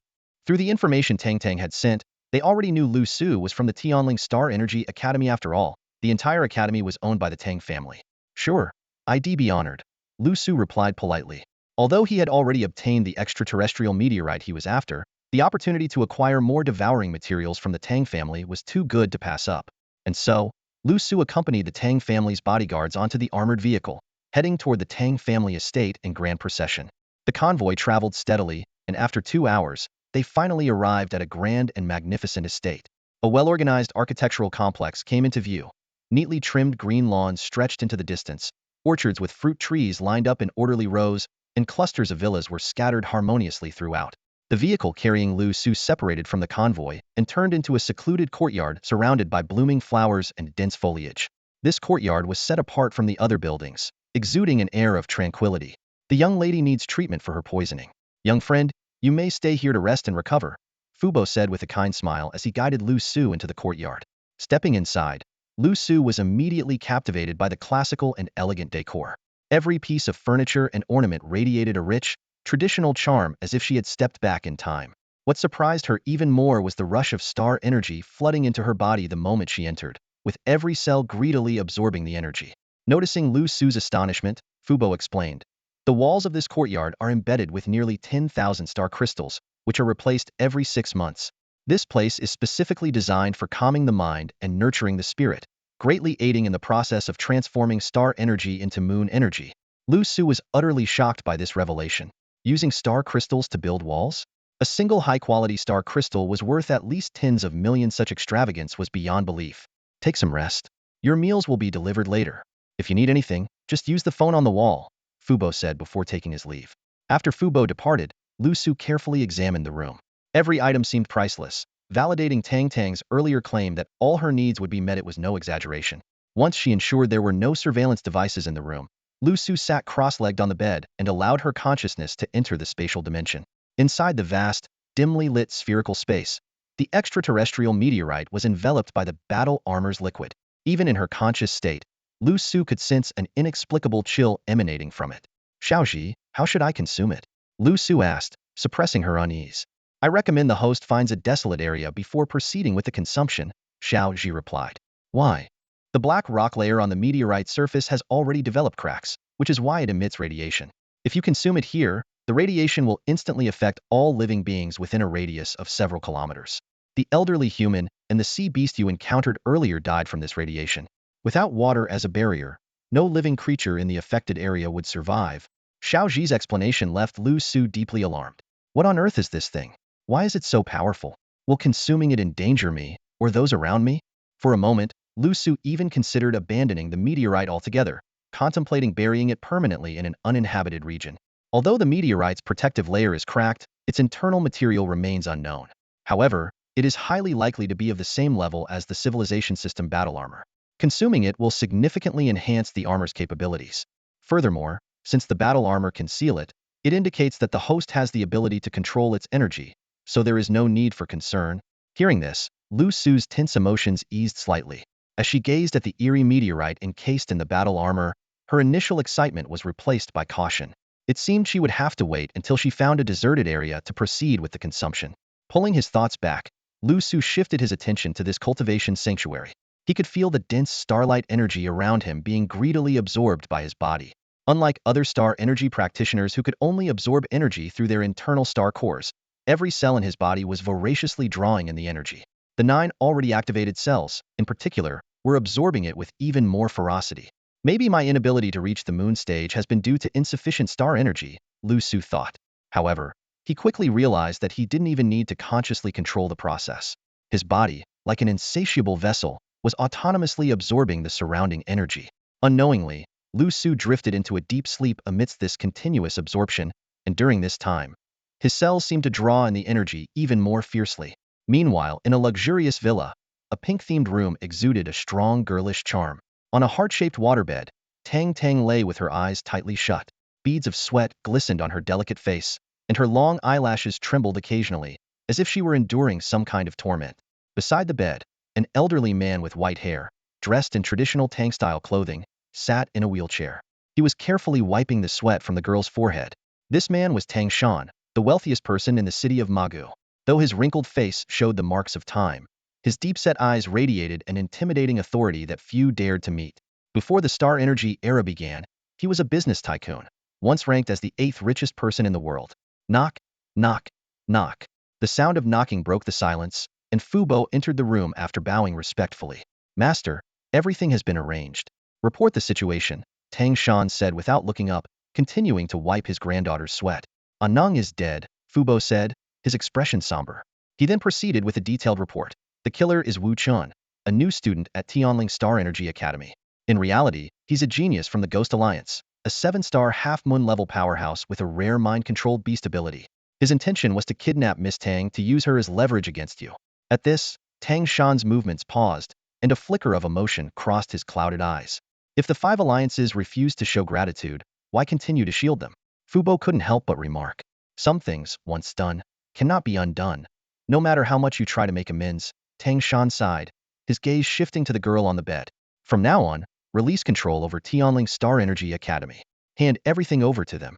Master, you mustn't. That's the Tang family's. Fu Bo began to protest, but Tang Shan raised a hand to silence him. What about the boy who saved Tang Tang? What have you found out? His name is Lu Mang, a first-year 2-star space element student. A rare space element user, Tang Shan murmured thoughtfully. Fu Bo continued, though his body contains mental toxins, his strength is far from ordinary. Even under the pressure of my aura, he remained calm and composed. I estimate his true strength to be at least 6-star waning moon level. Otherwise, it would have been impossible for him to rescue Miss Tang from that Ghost Alliance genius. I suspect he might be a pawn planted by the 5 alliances, working in collusion with the Ghost Alliance. Their ultimate goal could be to assassinate you. As for the mental toxins in his body, they might have been fabricated using the 5 alliances technology from the Divine Alliance's war armor. What do you think should be done with him? Tang Shan asked calmly. In my opinion, he must be eliminated, Fu Bo replied. The air grew heavy with silence. Tang Shan, seated in his wheelchair, remained wordless as he slowly rolled past Fu Bo and left the room, leaving behind only one instruction. Treat him with the highest standards. Fu Bo's eyes flickered slightly, and he respectfully withdrew. The wheelchair eventually came to a halt on the balcony. Tang Shan gazed at the small courtyard in the distance, his expression inscrutable as the nearly 2-century-old man sank into deep thought. As night fell, the manor was enveloped in tranquility. Suddenly, a series of rhythmic knocks interrupted Liu Su, who was in the midst of cultivation. He immediately sensed 2 presences outside the door. Young Master Liu, we've brought you your meal, came the soft, alluring voices of 2 women from outside. Liu Su frowned slightly but still rose to respond. Come in. The door opened, and 2 elegant women entered, each dressed in form-fitting gowns that accentuated their curves. They carried trays with delicately prepared dishes. This dinner was specially arranged by the master for you, young master. If it doesn't suit your taste, we can replace it at any time, they said respectfully as they set the dishes on the table and stepped aside to wait. After carefully inspecting the food for safety, Liu Su nodded and thanked them. Please convey my gratitude to Master Tang. He then began eating. With the help of his intelligent assistant, he no longer needed to transfer food into a spatial storage as he used to. Before long, the exquisite meal was completely devoured. Are you still hungry, young master? We can prepare more, the 2 women asked with charming smiles, their tone growing increasingly seductive. No, that's enough, Liu Su replied politely, intending for them to clear the table. However, instead of tidying up, the women began slipping out of their gowns. As they undressed, they said, the nights are freezing, let us serve you as you rest, young master. Liu Su froze. Wait, that's unnecessary. But the two had already stripped down to light garments and slipped under the covers. They lay on either side of the bed and spoke softly. The master was worried you might catch cold and ordered us to warm the bed for you. Rest assured, young master, we are both untouched. Seeing Liu Su still standing in place, the women gazed at him with tender eyes, shifting to make space in the middle of the bed. This is the master's command. If we fail to fulfill it, we'll be cast out of the Tang family. Please, young master, have mercy. As Liu Su's brows furrowed deeply, a warning sounded in his mind from his intelligent assistant. Caution, hosts, they are poisoned. Liu Su's heart tightened. Using his assistant's abilities, he quickly discerned the truth behind the seemingly enticing figures beneath the covers. Poisoned indeed, Liu Su thought to himself. However, if Tongshin truly wanted to kill him, with the Tang family's power, why resort to such roundabout methods? Suppressing his doubts, he cast a cold glance at the two maids. Warm it if you want, but hurry up and leave when you're done. With that, he sat cross-legged, assuming an aloof meditative posture. In the Tang family estate, he dared not act recklessly. The two maids exchanged bewildered glances, their beautiful eyes flickering with surprise. After tidying up their clothes, they reminded him before leaving, young master, the bed is warm now. The floor is chilly, better rest on the bed. Their gazes carried a hint of peculiarity, as if questioning whether he was truly a man. After the two left, Liu Su opened his eyes, his heart growing heavier. This so-called favor was unlikely to come without strings attached. The next morning, just as Liu Su awoke, he sensed several powerful presences lurking nearby. Soon, a calm and polite voice came from outside the door. Young friend Liu Mang, the master invites you over, said Fu Bo. Opening the door, Liu Su saw Fu Bo standing alone at the entrance, wearing his usual kind smile. Liu Su returned the smile and followed him to a luxurious villa within the estate. In the spacious and well-lit hall, a crystal chandelier hung above polished wooden floors, exuding opulence. In the dining room, a large table was already laden with an assortment of delicacies. Liu Su's gaze was immediately drawn to the elderly man seated at the head of the table. His white hair and deep, penetrating eyes were focused on Liu Su, scrutinizing him from afar. Just as Liu Su was about to activate his neural scanner to analyze the man, a delighted voice called out from the second floor. Liu Mang, you're here. Tang Tang came bounding down the stairs, dressed in a JK uniform with black stockings and white shoes. Her blue hair was tied into several small ponytails, and her rosy complexion showed she had fully recovered. She seemed ready to give Liu Su a hug but hesitated, withdrawing her arms shyly due to the presence of her grandfather and Fu Bo. Instead, she greeted him with a reserved wave. Seeing Tang Tang appear, a flicker of light passed through Liu Su's eyes. Feigning concern, he asked, Senior Tang Tang, are you feeling better now? While speaking, he subtly moved closer to her, positioning himself to act if necessary. Feeling Liu Su's unexpected warmth, Tang Tang's heart softened. At that moment, Tongshin, who had been silent, finally spoke. Tang Tang, take our young friend Liu Mang to the collection vault to pick a gift, then come back for breakfast. Thank you, Grandpa, Tang Tang exclaimed, her joy evident. Afraid the elder might change his mind, she quickly grabbed Liu Su's arm and led him to the elevator. After they left, Fu Bo hesitated to speak but was silenced by a raised hand from Tongshin. You may go. Yes, master, Fu Bo replied, bowing before retreating. On the basement level, Tang Tang led Liu Su to the end of a corridor, where a heavy circular iron door stood. It resembled the entrance to a bank vault. Tang Tang pressed her pinky finger against a recognition panel, and the formidable door opened with a mechanical hum, revealing the Tang family's collection vault before Liu Su's eyes. The coast of Magic City. Ominous dark clouds loomed over the sky, as turbulent waves relentlessly crashed against the shoreline, roaring with deafening fury. Towering waves, over 10 meters high, surged one after another, as if they could engulf the entire land at any moment. To address the calamity, authorities had evacuated all residents within several kilometers of the coastline to inland areas and hastily erected rows of high walls. However, these makeshift defenses appeared pitifully fragile in the face of the overwhelming waves. On the top floor of a beachside building, battered constantly by the waves, a few figures were engaged in conversation. A man dressed in a blue delivery uniform stared at the apocalyptic scene and couldn't help but curse. Damn it, not again, right?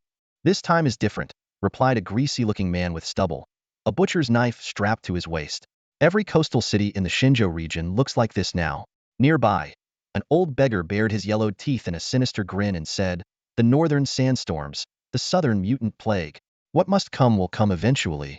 Should have swapped places with Old Yang and his group while we had the chance, another person sighed. Before the words could settle, a massive wave surged over, swallowing their figures whole. Meanwhile, in the underground vault of the Tang family mansion, Liu Su stood in awe before an array of dazzling collectibles. Crystal glass shelves stretched endlessly into the distance, showcasing a variety of rare treasures. Star crystal elixirs, star energy weapons, and scarce materials everything imaginable. I said you could pick one item before, but since I'm in a good mood today, I'll let you choose two, Tang Tang said with a smile, exuding the confidence of a wealthy heiress. Without speaking, Liu Su followed Tang Tang, secretly activating his analytical vision. His eyes quickly locked onto two intricately sealed boxes, each containing a deep red pill labeled Perfect Moon-Grade Elixir. I knew you'd pick this, Tang Tang said as she took one of the sealed boxes and handed it to Liu Su. This is a perfect quality Moon-Grade Elixir. Taking it guarantees advancement to the Moon-Grade. There are only these two in the entire vault. As Liu Su accepted the sealed box, he was internally alarmed. The pill contained the most potent spiritual toxin he had ever encountered. Grandpa says that a star-level genius with a talent above 6 stars can directly advance to the Crescent Moon grade by taking this, Tang Tang said, curiously observing Liu Su. With your star level, do you think you could also advance to Crescent Moon? Why don't you take it yourself? Liu Su deflected. I wish I could, Tang Tang pouted, picking up the other sealed box, her eyes filled with longing. But Grandpa said my star-level foundation isn't stable enough, so he won't let me. Liu Su said no more and continued scanning the other collectibles. He had already made up his mind the perfect moon-grade elixir would be his first choice. Liu Su bypassed the Star Crystal Pharmaceutical section entirely, walking straight through the collection vault to the weapons and rare materials section. Thousands of valuable artifacts flashed before his eyes, but soon, two of the most precious items caught his attention. The first was a broken sword, encrusted with thick, black soil, as if recently unearthed from an ancient tomb. Its material was so unique that even his intelligent eye system couldn't immediately identify it. The second was a strangely shaped stone, containing an extremely rare metallic element that could be absorbed by battle armor. However, Liu Su didn't act right away. He noticed the walls were covered with sophisticated surveillance cameras. Every move he made was undoubtedly being monitored by Tang Shan. With the other party's intentions unclear, he had to proceed with utmost caution. Just then, Tang Tang suddenly grabbed the hem of his shirt from behind and pulled him toward the broken sword. Pick this one. It's a treasure, she whispered. This broken sword? Liu Su feigned doubt. Sure. Keep your voice down. Tang Tang anxiously tugged at his shirt again. There are cameras here. My grandpa forbade me from helping you, or it won't count. Her eyes glanced nervously toward a surveillance point in the corner of the room. Liu Su saw through her clumsy act but decided to play along. He reached out and took the broken sword. All right, I trust you. Ugh. I said keep it down. Tang Tang nearly stomped her foot in frustration. After confirming there was no reaction from the cameras, she let out a sigh of relief and quickly dragged Liu Su out of the collection room. Meanwhile, in the dining hall, Tang Shan was calmly observing everything through his smart computer. His expression remained impassive, revealing no hint of emotion. After a moment, he waved his hand, signaling for the maid to put away the computer and leave. That broken sword was excavated decades ago by a tomb raiding team my grandpa sent to a highly dangerous ancient tomb, Tang Tang explained proudly as they exited the collection vault. After extensive verification, it's been dated to be at least 10,000 years old. He's always treasured it. As they entered the elevator, Liu Su absent-mindedly rested a hand on Tang Tang's shoulder, responding with a distracted His mind was more focused on his current predicament. Tang Tang's body tensed slightly, startled by the sudden physical contact. And what does even mean? Realizing his action had been too abrupt, Liu Su withdrew his hand but maintained a cautious distance from her. When the elevator doors opened, they were directly facing the dining hall, where Tang Shan sat alone. Tang Tang, her face flushed, cast a quick glance at Liu Su before hurrying toward the dining hall. Liu Su's expression hardened as he followed closely behind her. Through his intelligent eye system, he detected several powerful presences lurking outside. Even more unsettling was the fact that he couldn't gauge Tang Shan's strength. This either meant the old man was an ordinary person, or that his power exceeded the moon level, putting him beyond the analytical capabilities of the intelligent system just like old Yang. Clearly, the latter was far more likely. Liu Su's attention was almost entirely focused on the white-haired elder, so much so that he instinctively sat down next to Tang Tang once again. You're supposed to sit across from me, Tang Tang whispered, her face still red. Sorry, I'm not used to all this, Liu Su replied dismissively, making no move to change his seat. In this situation, Tang Tang was his only shield, and he couldn't afford to be separated from her. Heh, your vigilance isn't bad, kid. Tang Shan finally spoke, his voice raspy and aged. But rest assured, if I wanted to kill you, I wouldn't have let you get anywhere near Tang Tang. Liu Su's eyes flickered slightly as he gazed at the wealthy man before him, whose age seemed immeasurable. An invisible weight pressed down on his chest. The dining table was adorned with an array of rare and exquisite dishes from Shenzhou, their enticing aroma filling the air, yet no one reached for their chopsticks. Eat. The food is getting cold, Tang Shan said, picking up his chopsticks first, a meaningful smile playing on his lips. Liu Su quickly scanned the dishes on the table, confirming they were all ordinary home-cooked meals, before saying respectfully, "Thank you, Mr. Tang, for your hospitality." With that, he began to eat. The atmosphere at the table was strange, almost oppressive.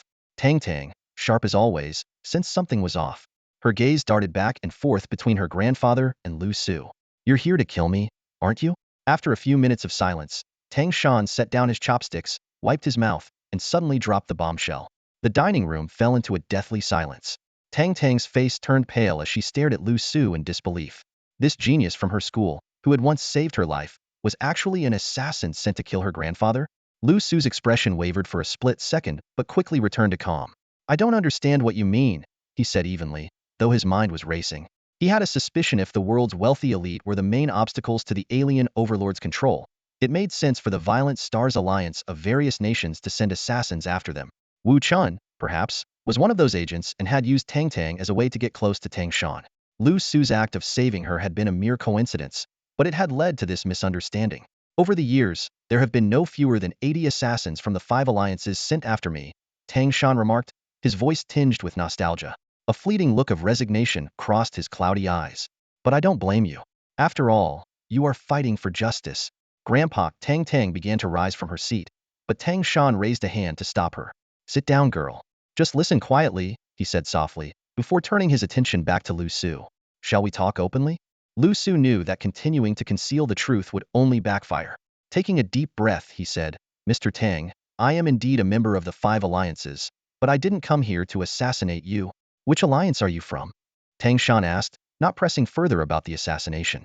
"The Demon Alliance," Liu Su replied. Tang's face turned ashen at his words. She finally realized she had unknowingly brought a wolf into her home. It all made sense now why he had approached her in the first place. "Your strength and abilities?" Tang Shan pressed on. 8-star Spatial System, Liu Su answered after a brief pause, though he withheld the fact that he was actually 1 star stronger. His response landed like a thunderclap. For the first time, a crack appeared in Tang Shan's composed demeanor, and Tang was left utterly speechless. "Have you discovered a way to eliminate mental toxins?" Tang Shan's eyes locked onto Liu Su, his tone heavy. "Yes, but the serum is still under development. As for further details, I'm not high-ranking enough to know," Liu Su replied calmly. He had already discerned that Tang Shan had no intention of killing him. Sure enough, Tang Shan's previously impassive face showed a flicker of emotion at this answer. After a moment of silence, Tang Shan's gaze grew profound. He spoke slowly. "To survive, I was willing to be controlled by the aliens and did many things for them, indirectly leading to the current state of Shenzhou. The 5 alliances want to eliminate me, and I deserve it." He turned to Liu Su, his eyes resolute.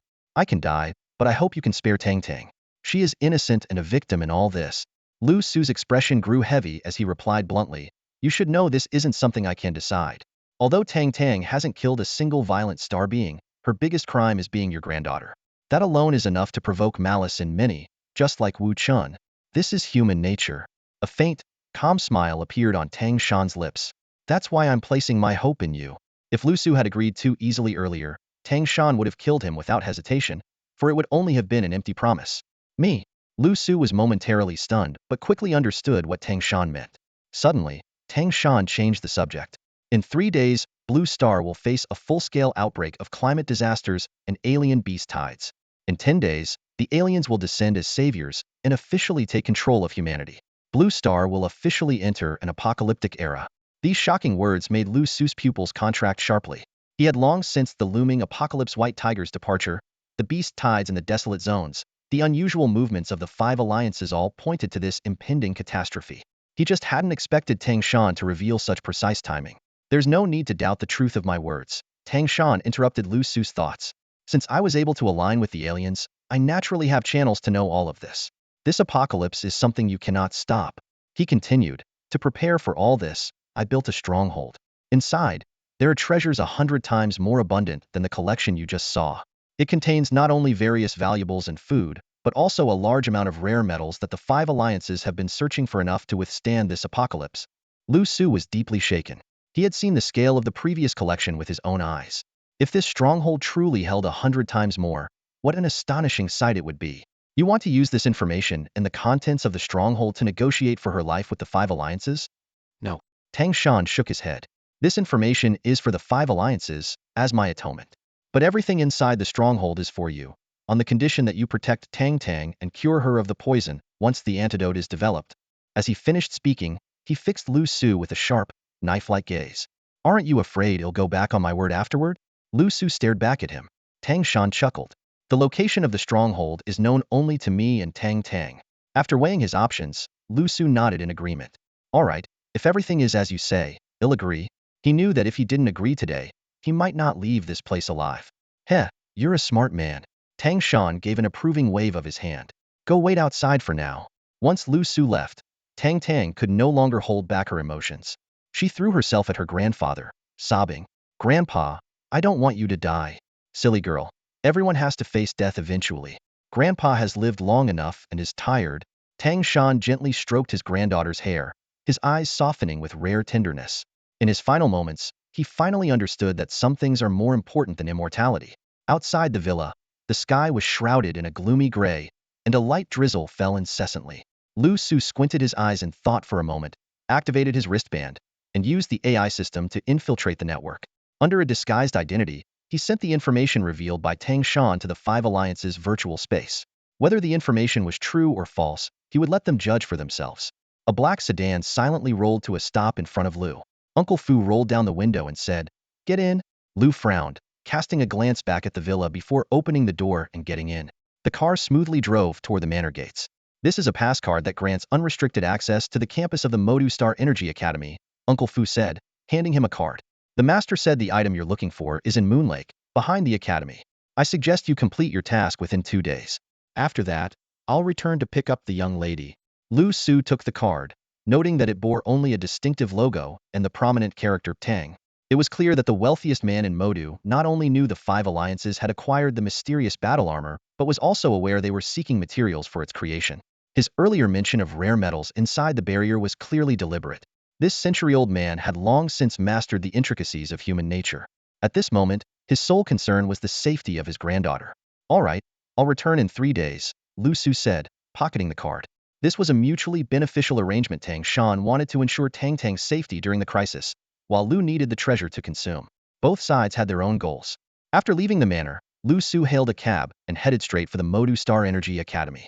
The 3-day deadline was pressing, and the gravitational nanogold was essential to his plan. Just then, Huang Liang sent a message. Supreme Treasure, did you see the news in the Five Alliances virtual space? Yeah. What's the Alliance leaders' plan? The 5 leaders are deliberating. They might hold a general meeting in 2 days. Considering the current situation, the information is likely credible. I suggest you be ready to withdraw at any moment. The task for gravitational nanogold can be postponed. Understood, Liu Su replied briefly. Through the car window, he gazed at the empty streets drenched by the rain. Massive screens on the city's skyscrapers broadcast live footage of the coastline, where violent waves and howling winds painted a scene of devastation. Sir, we've arrived, the driver reminded him. Liu Su snapped out of his thoughts and looked ahead at the grand entrance of the Modu Star Energy Academy. Towering sculptures of 2 dragons playing with a pearl stood over 20 meters tall. He glanced toward the security booth, but saw no one on duty. Just as he was about to swipe the card to enter, a loud, arrogant voice rang out. Hey, hey, hey, what do you think you're doing? This is a restricted area. No unauthorized personnel allowed. Got it? Move along. A chubby security guard emerged from the restroom, tugging up his pants. The chubby security guard wore his hat askew and looked disheveled, an image entirely out of place in a prestigious institution like the Star Energy Academy of Modu. Tucking an electric baton under his arm, he yawned as he impatiently waved away the approaching visitors. Liu Su was about to speak when he froze upon recognizing the guard's face. What the? Big bro? The chubby security guard finally recognized Liu Su as well and rubbed his eyes in surprise. How did you end up as a security guard at the Star Energy Academy of Modu? Liu Su asked, his expression a mix of disbelief and curiosity. Wang Ba glanced around nervously, as if he were a thief, and quickly pulled Liu Su into the security office without bothering with the access card. It was arranged by that old geezer. I've got a senior here who's been undercover for 10 years and is now the head of the security team.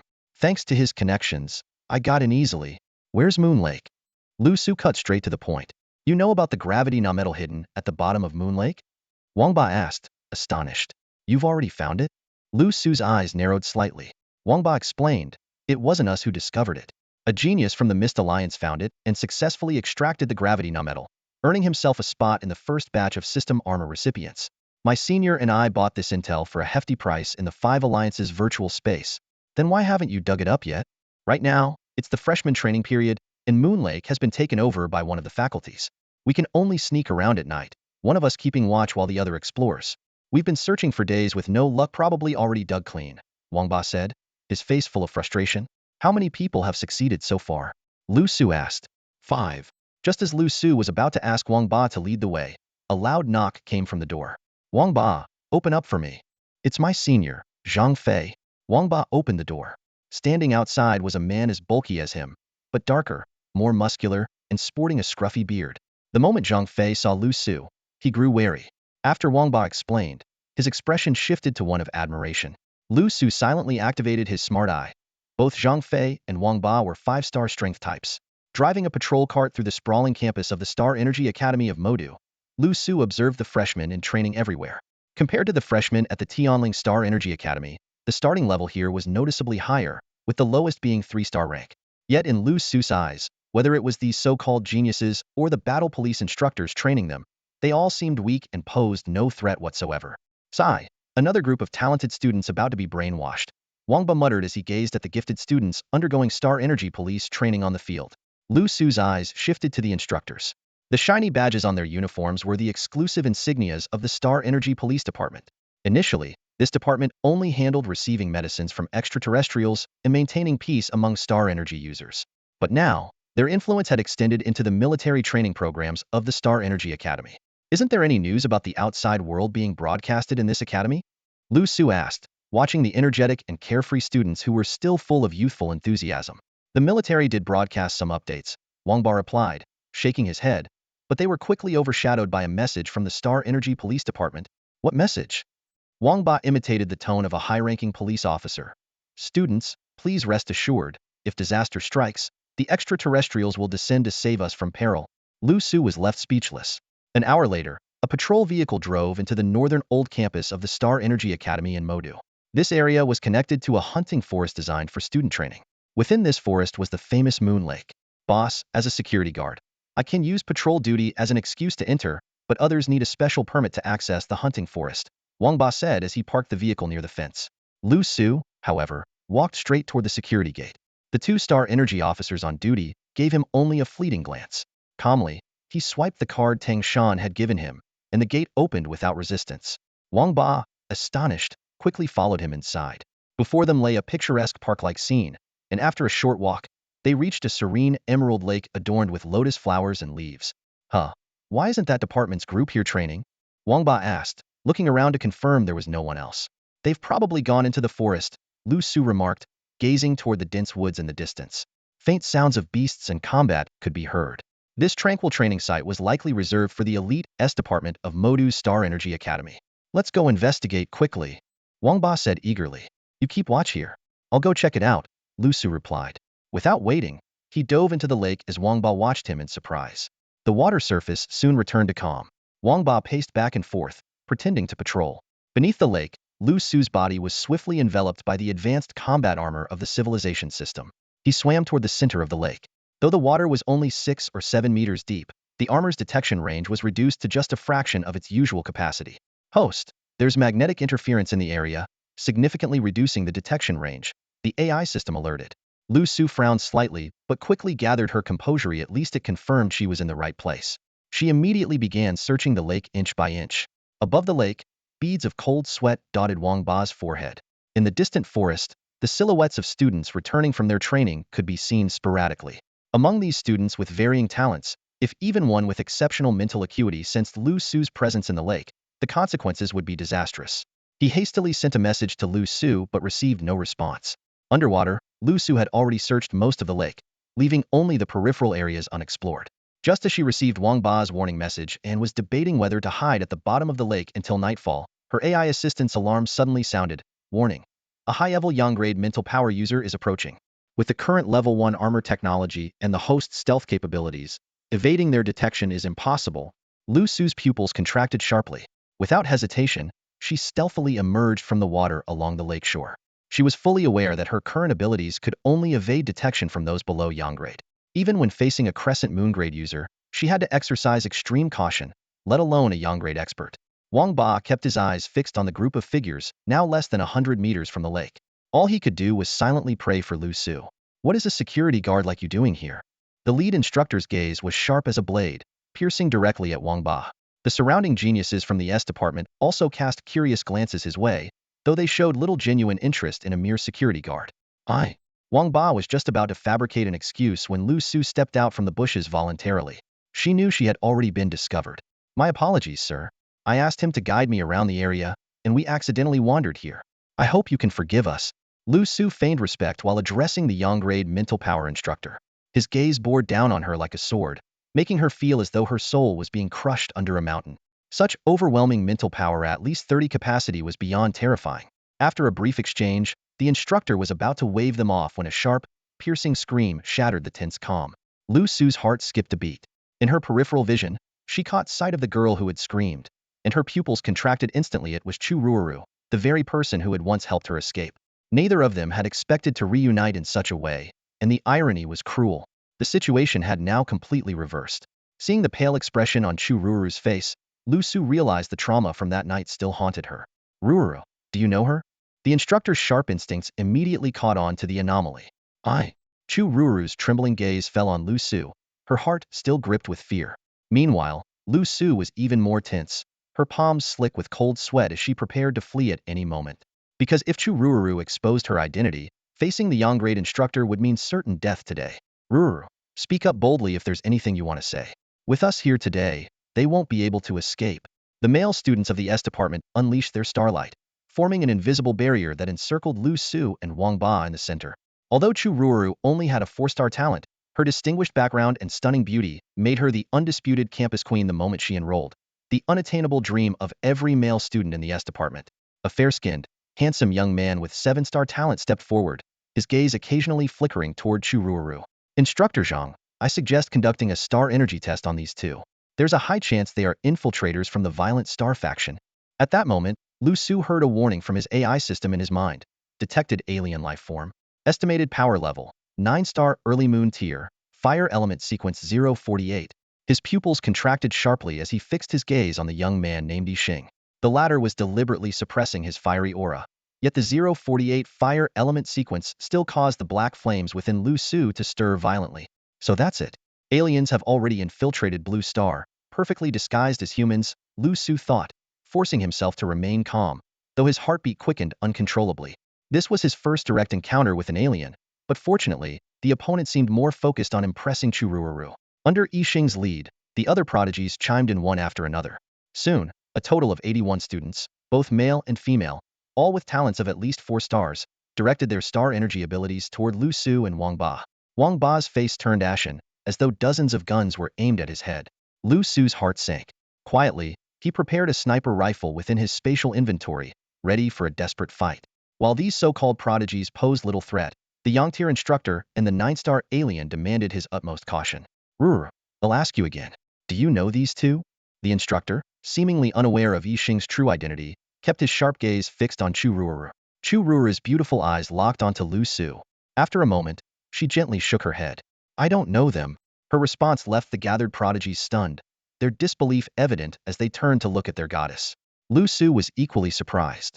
This petite and delicate beauty had just chosen to absolve him, despite the fact that he had coerced her on a previous occasion. If you don't know them, then why did you just call out? The instructor, a Yang-tier powerhouse with expertise and mental abilities, easily detected the subtle shifts in Chu Ruuru's emotions. His tone remained sharp and unyielding. Chu Ruuru looked conflicted and whispered, I got scared. Scared by what? The instructor asked with a frown. By this fat guy. Chu Ruuru pointed her delicate finger at Wang Ba, lowered her head and said softly, he looks a bit ugly. Her words brought an awkward silence to the scene. The gathered geniuses, the instructor, Liu Su, and the accused Wang Ba were all stunned. Wang Ba felt deeply insulted, but didn't dare to speak up in defense. Soon, one of the geniuses stepped forward and said righteously, Instructor, I suggest we take them to the testing building to ensure safety. As they spoke, their oppressive aura continued to weigh on Liu Su and Wang Ba, carrying an implicit threat. In the crowd, Yixing seemed to lose interest in the drama. He withdrew his energy, his gaze sweeping thoughtfully over Chu Ruoru. Noticing this, Liu Su hurriedly took out the recommendation card given by Tang Shan. Senior, this is my recommendation card. I can go for the test, but please spare this security guard. I asked him to guide me here. Although he was deeply resentful of these pretentious geniuses, he could only swallow his anger for now. The instructor glanced at the card, his expression shifting slightly. Since it's a recommendation from the Tang family, you may go. But don't trespass during training hours again. Thank you, senior. Liu Su quickly led Wang Ba away. As they left, he caught a glimpse of Chu Ruoru lowering her head. Behind them, the geniuses continued to covertly attack Wang Ba with star energy, treating it like an amusing game. Back in the security room, Wang Ba collapsed onto the bed and removed his shirt, revealing a body covered in injuries, some burns, some frostbite, and bruises all over. Ah, it hurts so much. What happened to you? Liu Su frowned. Although he had also been attacked, his injuries were nowhere near as severe as Wang Ba's. Wang Ba grimaced and explained, Chu Ruoru is the new campus belle of the Star Energy Academy in Magic City, and she has tons of admirers. When she called me ugly, there's no way those geniuses would let me off the hook. He then turned to Liu Su. Brother, do you think I'm ugly? Liu Su was momentarily speechless, thinking to himself that perhaps she hadn't been lying. Seeing Wang Ba's stiff expression, he couldn't help but want to laugh. At that moment, Zhang Fei burst in after using the restroom. When he saw Wang Ba's miserable state, he was instantly furious. Junior brother, who did this to you? He'll go avenge you. He smashed a table with a single punch. Wang Ba hugged Zhang Fei's hefty waist and sobbed, Senior brother, it was those bastards from the S Division. They're still training, so be careful if you go. Hearing that it was the S Division geniuses, Zhang Fei immediately deflated and gave a sheepish grin. A junior brother, those guys are really tough. It's better if we avoid provoking them. Just admit you're scared. Wang Ba pushed Zhang Fei away in disgust. Liu Su interrupted. Let's focus on the important matter. The day's events still left him shaken. Yang-level powerhouses and the possible presence of extraterrestrial beings were more than enough to rattle him. Big brother, did you find anything at the bottom of the lake? The two chubby men asked in unison. Not yet, Liu Su replied, shaking his head. He'll go back tonight during patrol. His expression grew serious, as if he had already pinpointed a possible hidden location. The rainy weather in the Magic City had persisted for days. Late at night, amidst the fine drizzle, Liu Su and Wang Ba drove their patrol vehicle toward the beast-hunting forest. Passing by the training grounds, they noticed the empty field with shallow puddles of rainwater, as most students had already returned to their dormitories for quiet meditation. Occasionally, a few students could be seen gathered in small groups under the academy buildings, whispering in hushed tones. The two navigated their way into the beast-hunting forest with practiced ease. By the moon lake, Liu Su wasted no time and plunged directly into the water. His sharp eyes scanned the shoreline, quickly locking onto a dense patch of aquatic plants. Parting the vegetation, he uncovered a dark, narrow entrance just big enough for a single person to pass through. Liu Su first used his smart brain system to scan, only to find that a powerful magnetic interference was disrupting the device. After a brief hesitation, he decided to dive into the cave. The entrance was extremely tight, forcing him to rely on the power of his combat suit to inch his way downward. The icy lake water pressed relentlessly against his face, and the suffocating darkness grew heavier with every passing second. At around 15 meters deep, just as he was about to give up, the view ahead suddenly opened up.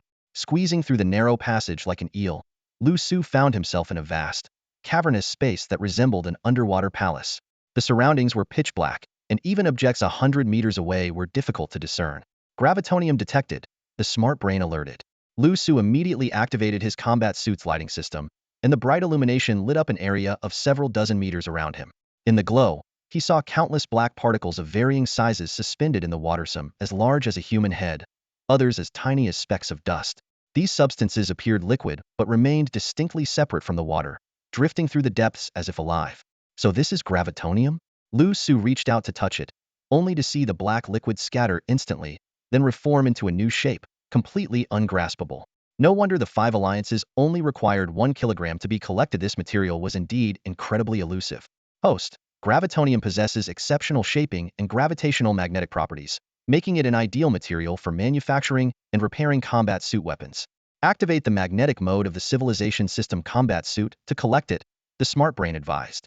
Liu Su followed the instructions without delay. His combat suit quickly liquefied into a tight-fitting, flexible armor imbued with special magnetic waves. Instantly, the gravitonium around him surged toward him like iron filings to a magnet. Liu Su hurriedly activated his storage space, gathering the material while simultaneously initiating the Deverondeval function. The civilization system combat suit began its process of internal and external fusion. As the suit upgraded and grew heavier, a wave of familiar yet excruciating pain swept over Liu Su, tormenting not only his body but also piercing deep into his soul. Liu Su's pupils contracted slightly as 9 stars radiated light. He silently endured and strengthened his body amidst the excruciating pain. With his current strength, he could now handle such levels of agony with composure. Xiaoji, should we try to absorb that extraterrestrial meteorite together? Liu Su asked through clenched teeth, scanning the surroundings. No, the AI immediately responded, pulling up a data analysis. The radiation energy contained in that meteorite is highly unusual. If absorbed alongside the gravity nanometal, your current physical condition won't be able to withstand it. Liu Su had no choice but to abandon the idea. The absorption and evolution process continued for over an hour. As the searing pain in his soul and body gradually subsided, the battle armor he had fused with returned to a normal temperature. Absorption complete. Current civilization level, 1.05. Function unlocked. Fusion, only an increase of 0.05? Liu Su's expression turned complex. The process of strengthening and activation was far more challenging than he'd anticipated. Upgrading civilization levels is extremely difficult. The road ahead is long. Stay determined, host. The AI encouraged. So, what exactly is this fusion function? Liu Su quickly accepted the results and shifted his focus to the newly unlocked ability. A stream of information surged into his mind. The fusion function allowed various weapons, armors, and artifacts to merge into one, combining their attributes. More importantly, the fused weapon could seamlessly switch between its original forms and integrate with the battle armor, significantly enhancing combat efficiency. Liu Su's heart raced, his eyes lighting up. This is incredible. Multiple weapons detected in the host's spatial inventory. Initiate fusion? Do it. Liu Su commanded without hesitation. In the spatial dimension, the battle armor's liquid enveloped the submother krypton knife, the fire gold spear, and a broken sword, initiating the fusion process. Meanwhile, the surrounding gravity nanometal continued to flow into the space. Although the armor upgrade was complete, the rare material could be invaluable for crafting advanced weapons in the future, potentially even an entire army. Another hour passed as Liu Su watched intently. Gradually, the battle armor's liquid receded, and the 3 weapons were gone. In their place was a metallic sphere about the size of a fist. With a thought, Liu Su commanded the sphere to integrate into his armor, and it flowed out from his arm. With a casual wave, the submother krypton knife materialized in his hand. The blade now exuded even sharper energy, its blood-black surface etched with crimson patterns, as though it had weathered countless battles. With a thrust forward, the krypton knife transformed into a blood-black spear, equally imposing. Another mental command, and the spear morphed into a long, slender sword. The broken blade now fully restored through fusion. Magnificent! Liu Su's eyes gleamed with excitement. The ability to switch weapons effortlessly would undoubtedly be a deadly advantage in combat. The fused weapon has been successfully integrated with the battle armor. Please name it.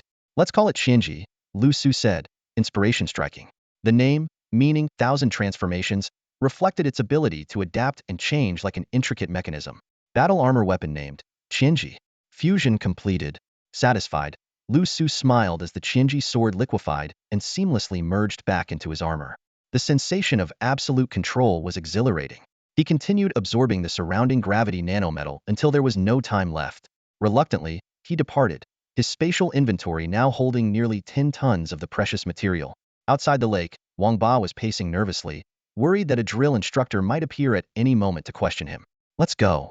A sudden tap on his shoulder made Wang Ba jump in fright. He spun around, only to see Liu Su standing there. Bro, when did you get out? Wang Ba stammered, staring at Liu Su, who had appeared out of nowhere. Let's move first, Liu Su replied, scanning their surroundings warily before striding forward. Wait for me, bro. Wang Ba hurriedly followed close behind. Big brother, how did it go? Did you find it? As soon as Wang Ba returned to the security room, he asked eagerly. Beside him, Zhang Fei also looked over expectantly. Bring me 2 bags, Liu Su said with a faint smile. Wang Ba's eyes lit up as he immediately understood. He bent down and pulled 2 woven sacks from under the bed. Liu Su took the bags and headed straight into the bathroom. Before Wang Ba and Zhang Fei could react, the bathroom door opened again, and Liu Su stepped out carrying 2 bulging sacks. One for each of you, he said, handing the sacks to them. Wang Ba and Zhang Fei opened the bags to find them filled with a black, viscous liquid that emitted a strange odor. They looked at the contents, then at the direction from which Liu Su had come, exchanging puzzled and uneasy glances. This is gravitational dark gold. Take it back and report in. Pleasure doing business. I'm leaving now. Liu Su said before turning and disappearing into the rainy night at Magic Star Energy Academy. Junior brother, is this really the gravitational dark gold the Alliance wants? Zhang Fei asked, turning to Wang Ba. Who cares? Let's just hand it over to that old guy and let him take a look. Big brother wouldn't trick us, Wang Ba replied confidently. The two quickly shed their security uniforms, hoisted the bags, and vanished into the rain. They had long been planning to quit this low-paying security job that provided housing but no meals. Liu Su returned directly to the cultivation chamber at Tianling Star Energy Academy. Sitting cross-legged to meditate, the glow of the 9 stars around him seemed brighter than before. Despite the recent upgrade to his battle armor, which had pushed his mental capacity to 22, he still hadn't broken through to the moon level, as though an invisible barrier was holding him back. Xiao AI, Xiao AI? Liu Su called out. So the master finally remembers me. But it's fine, Xiao AI has made new friends now. Whether or not the master pays attention to me doesn't matter, Xiao AI replied sulkily. Liu Su paused, unfazed by its tantrum, and asked directly, what's wrong with my body? Why can't I activate more cells after all this strengthening? And why can't I advance to the moon level? Xiao AI isn't sure either. Maybe the master hasn't strengthened enough yet, Xiao AI answered evasively, causing Liu Su's expression to darken. Could the 9 stars really represent the limit of this body? The thought weighed heavily on him. Liu Su pulled out the perfect moon-level pill, hesitated for a moment, then gritted his teeth and swallowed it. He had to take this pill not to level up, but to produce the immune substance needed to save Liu Yu. The pill dissolved instantly in his stomach, and an immense surge of star energy spread throughout his body, rushing towards the star core in his brain. However, without a star core, Liu Su could only rely on his Boda cells to absorb the energy. At the same time, the pill's mental toxins invaded his brain, causing an excruciating, soul-tearing pain. His brain cells began to fiercely resist, and amidst this struggle, the mental immune substance was slowly being generated. Liu Su groaned, overwhelmed by the indescribable agony, teetering on the edge of unconsciousness multiple times. Under the torment of this mental strain and the impact of star energy, Liu Su's consciousness began to blur. He curled up on the ground, his hands gripping the floor tightly, leaving deep claw marks on the hard surface. His mental power level kept rising, 23, 24, until it reached 27, when the dizziness finally subsided, and the mental toxin was completely neutralized. Although the star energy within him had long been depleted, the breakthrough still eluded him.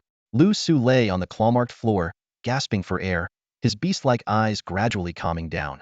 This failure did not discourage him, for he had finally grasped the key to his breakthrough. The stimulus was not intense enough. Only by pushing oneself to the brink of death can one be reborn, Liu Su muttered to himself, a faintly deranged smile curling at the corners of his lips. Then I'll devour that extraterrestrial meteorite. In his mind, he had already chosen the most suitable location, and just imagining the scene filled him with excitement. As he prepared to set off, his wristband suddenly lit up with a red glow. It was an emergency summons from the 5 alliances. Liu Su frowned but still donned his battle armor and entered the virtual space. Inside the virtual city, nearly 10,000 members of the 5 alliances had already gathered. On the 5 towering pillars representing the alliance leaders, the faces of the 5 chiefs appeared unusually grave. They announced 3 major events. First, humanity's exclusive battle armor weapon was about to be unveiled. Second, the apocalypse was imminent, and all members needed to retreat immediately to their respective alliance bases, with members of the Demon Alliance temporarily relocating to the Mist Alliance. The third announcement was personally revealed by the leader of the Mist Alliance. When the Mist Alliance leader removed his helmet, everyone was stunned. The dignified face beneath belonged to Long Chun, the supreme commander of the Shenzhou military forces. Shenzhou has never abandoned you, Long Chun said, his gaze sweeping across the crowd. The establishment of the 5 alliances was to shield you under the watchful eyes of the Star Energy Police and the extraterrestrials. This impending apocalypse will awaken humanity, and you are Shenzhou's last hope. With that, the Shenzhou leader bowed deeply. For all that you have endured, I offer my sincerest apology. The virtual space fell into a dead silence as everyone processed this astonishing truth. They had never been forsaken but had, in fact, always been under the military's protection. Outside, thunder roared, and dark clouds loomed heavily over the city. Liu Su opened his eyes, a manic smile playing on his lips. He leaped to his feet as his battle armor enveloped him in an instant. With a surge of energy, he shot into the stormy skies. Let the tempest rage on. On the Shenzhou Network forum, an intense debate about the end of the world is unfolding. Is this really the apocalypse? A post ignited heated discussions. Coastal residents reported relentless heavy rains, intensifying waves and typhoons, and abnormal drops in temperature. The situation in inland areas was even more dire, with thick snow nearly reaching knee height and temperatures plummeting to -30 or 40 degrees Celsius. In the south, while the temperatures were relatively milder, the region faced a plague of venomous insects, causing devastating losses to crops. The free shelters set up by the military in various cities became a contentious topic among netizens. "Don't go there at all," one user bluntly warned. "They're overcrowded. The food is terrible. It's a living hell. I've already taken my family back to our villa. I'd rather lie down and wait for death. How can you still be picky at a time like this?" Another user immediately retorted. "Having protection from the military is already a blessing. When the apocalypse truly hits, even crap will seem like a luxury." Amid the heated arguments, an announcement from the Xingning Police Department shifted the tone. "This is nothing more than ordinary weather anomalies," the announcement stated. "Every city is under the protection of the Xingning Police Department. Alien allies will soon arrive to assist in eliminating the star beasts. There's absolutely no need to panic." This news quickly gained widespread support. "My son is a Xingning user, and he says the star beasts are nothing to fear. Our neighborhood has several Xingning officers stationed here. If the star beasts come, they'll have no chance." As a result, most people chose to trust the Xingning Police Department and stayed where they were, unwilling to abandon their property. Only a few impoverished individuals, clinging to a restart after the apocalypse mindset, began moving into the shelters. Meanwhile, the coastline of Modu presented a drastically different scene. Amid the raging storm, towering waves mixed with shards of ice crashed onto the deserted streets. The frigid seawater began to flood the alleys of this once thriving metropolis. Beneath the storm-laden, thunderous sky, Liu Su appeared. Torrential rain battered his battle armor, but his eyes burned with a fierce, unyielding determination. Without a moment's hesitation, he plunged like a meteor into the depths of the 100-meter deep sea. In this once vibrant underwater world, the thriving schools of fish had long since vanished. Countless ferocious and brutal alien sea beasts came into view, their massive bodies churning through the ocean. Their sharp fangs and claws glinted coldly, transforming the waters into what seemed like a deadly battlefield from the Cretaceous period.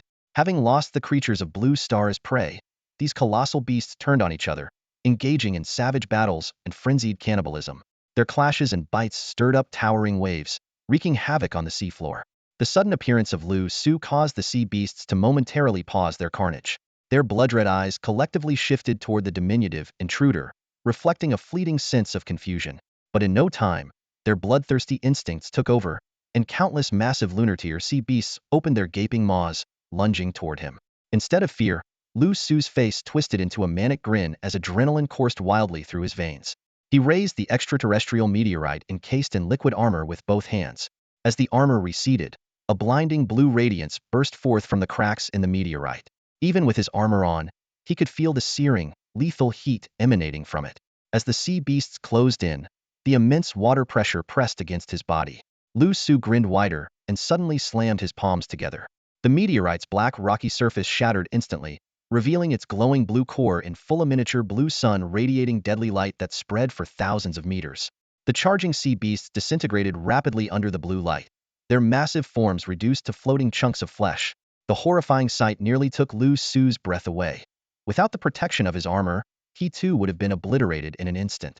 Reaching out, he grasped the blue meteorite, allowing it to liquefy and flow over his body under the influence of the armor. The blue radiance grew even more intense. Agonizing pain swept through him, and every cell screamed as all 9 stars within him flared simultaneously. The armor melded with the meteorite's liquid, forming a flexible suit that temporarily eased some of the agony. But it wasn't enough. Liu Su's eyes burned with a crazed determination as he ignored the warnings from his AI assistant and forcibly absorbed the fused armor into his body. In an instant, his flesh began to decompose under the radiation of the blue light. Amidst the excruciating pain, his strength surged beyond its limits, and a new ability, regeneration, was awakened. His body cycled repeatedly between disintegration and rebirth, while sea beasts continued to charge at him, only to dissolve into blood mist upon nearing. One massive beast even swallowed him whole, but it too was utterly destroyed from the inside out. The seawater turned a deep crimson, stained by the aftermath of the carnage. Meanwhile, night fell, and starlight energy spread across the globe, triggering a violent uprising among alien beasts everywhere. On the shores of the Magic City, the first wave of 100-meter-high tsunamis crashed toward the bustling metropolis, just the beginning of the catastrophe to come. The next day, the torrential rain ceased, and the dark clouds dispersed. However, the city of Modu was left unrecognizable. Overnight, massive waves had washed away countless structures, leaving them in ruins. Swarms of sea beasts poured into the city like locusts, crawling over every inch of debris and turning this once thriving metropolis into a desolate wasteland.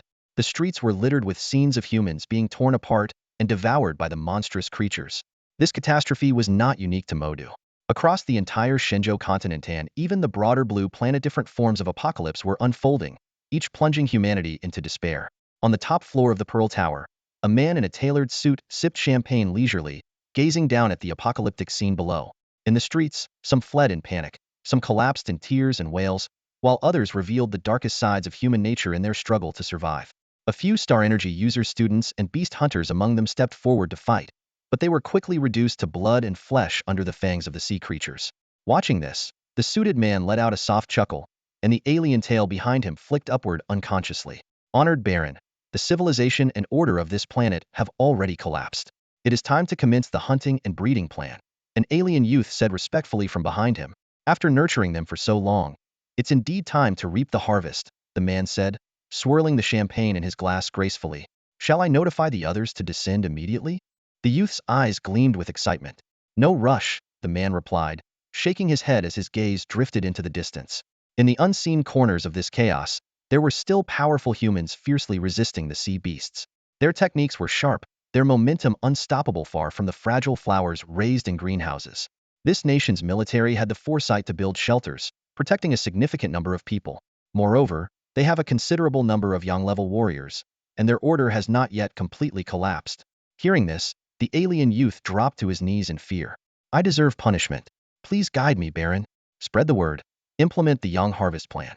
Eliminate all young-level warriors first. Only with their eradication will human civilization truly fall apart. That will be the optimal moment for our prodigies to descend and begin the hunt and reproduction. The youth quickly retreated to carry out the orders. The man poured himself another glass of champagne and continued to revel in the apocalyptic spectacle, like a deity gazing down from above. Meanwhile, deep beneath the ocean, Liu Su's broken body ceased its decomposition the moment it absorbed the radiation-immune blue light substance. This energy began to repair and reshape him, rebuilding his form to perfection. When he opened his eyes, 9 stars on his body connected and resonated with one another, radiating an otherworldly brilliance. His aura had grown exponentially stronger. This was his moon entry standard. But it wasn't just a transition from star to moon. It was the unification of starlight into a seamless connection. He finally understood that the barrier hindering cell activation was the breakthrough of his physical potential. From awakening his full-body immunity talent when he initially activated 3 cells, to now gaining a second full-body talent regeneration after reaching 9 stars, it signified a new stage of evolution within his body. Full-body talents were fundamentally different from cell talents. The awakening of immunity and regeneration brought a gleam of light to Liu Su's eyes. He felt as though he was stepping closer to the path of immortality. At that moment, a system notification sounded. Civilization System Armor Upgrade Successful. Current Civilization Level, 1.5.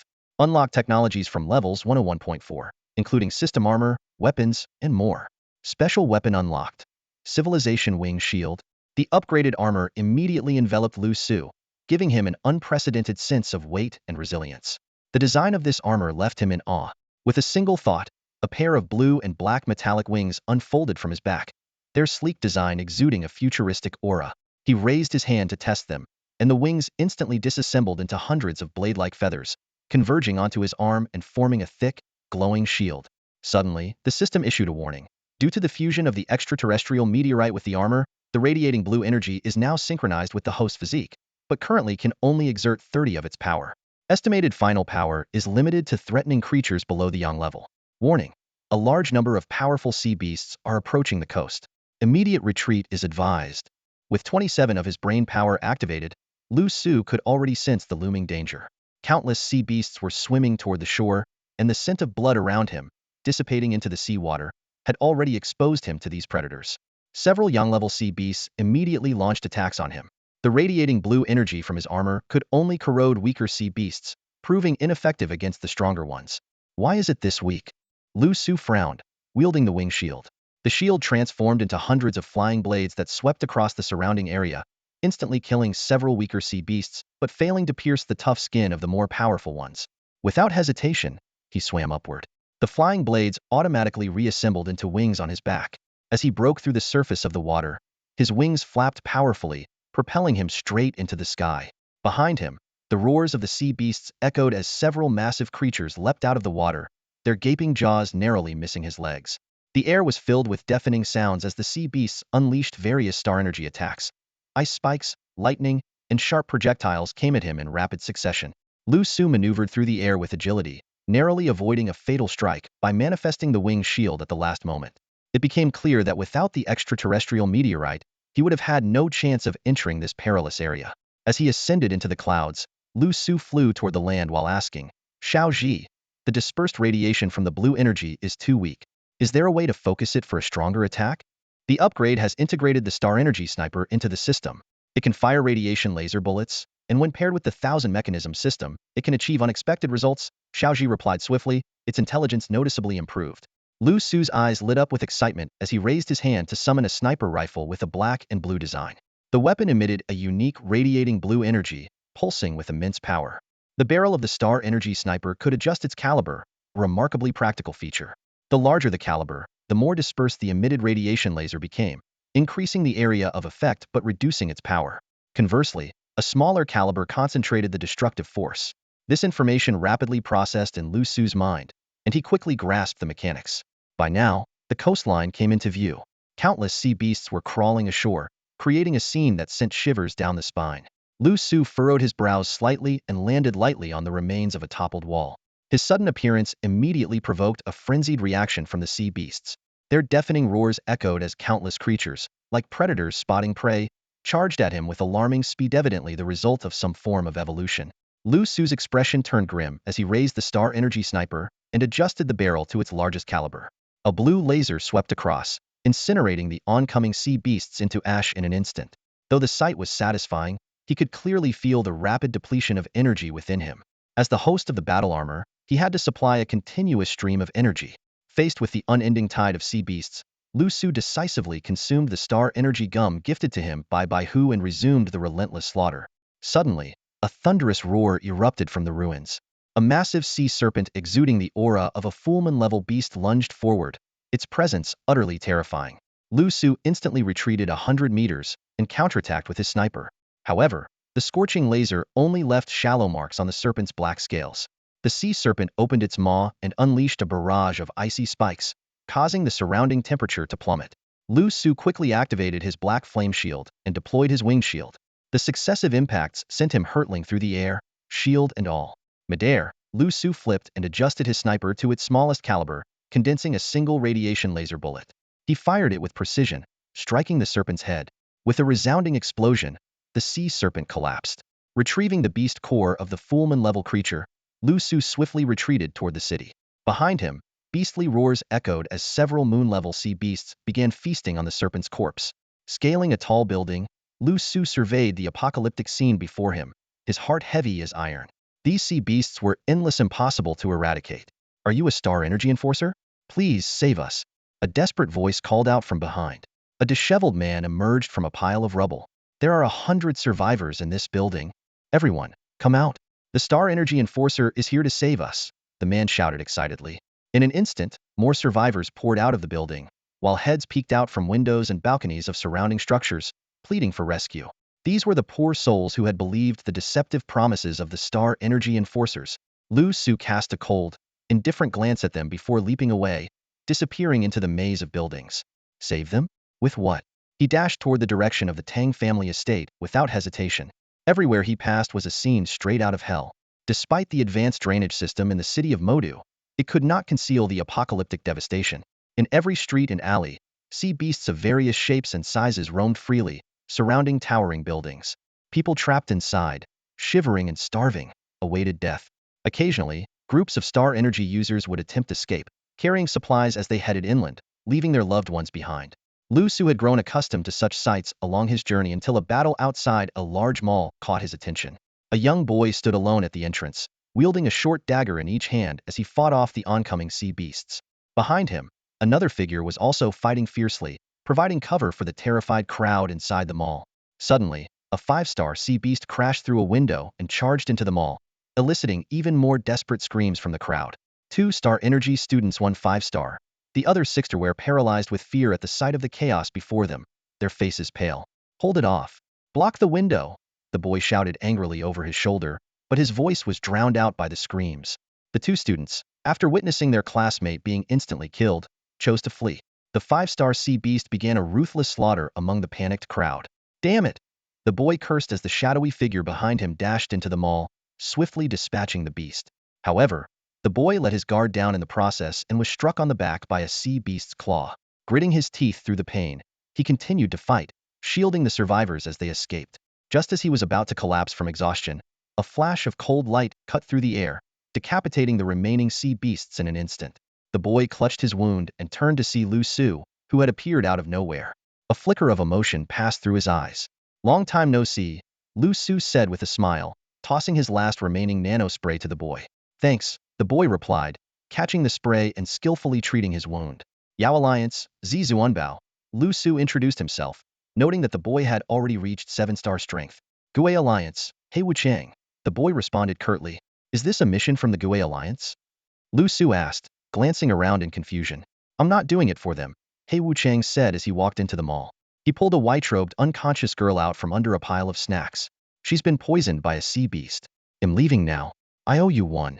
As He Wuchang carried the girl who seemed to be by Wuchang away, Liu Su's gaze shifted to the interior of the mall. Considering the scarcity of supplies in the apocalyptic world, he decided to collect what he could. Moments later, he emerged empty-handed, though his spatial storage was now packed with food, clothing, and other essentials. In times like these, even a few extra snacks could improve one's quality of life. Having completed his task, Liu Su resumed his journey toward the Tang family estate. The Tang family estate was a haven of peace and tranquility, standing in stark contrast to the apocalyptic chaos of the outside world. It seemed almost detached from reality. In front of the villa, over 100 Tang family enforcers stood in neat rows. Leading them was Uncle Fu, who respectfully looked up to the second-floor balcony and called out, "Master, as per your instructions, everyone has gathered." Moments later, Tang Tang appeared on the balcony, pushing her father Tang Shan in a wheelchair. The elderly man, his cloudy eyes scanning the gathered crowd, spoke in a hoarse yet steady voice. "You've all seen the situation outside. It won't be long before the sea beasts arrive. Leave now. Save yourselves." The sudden dismissal left the enforcers exchanging uneasy glances. One of them immediately dropped to his knees and shouted, "We are willing to defend the estate to the death and ensure the young lad's safety."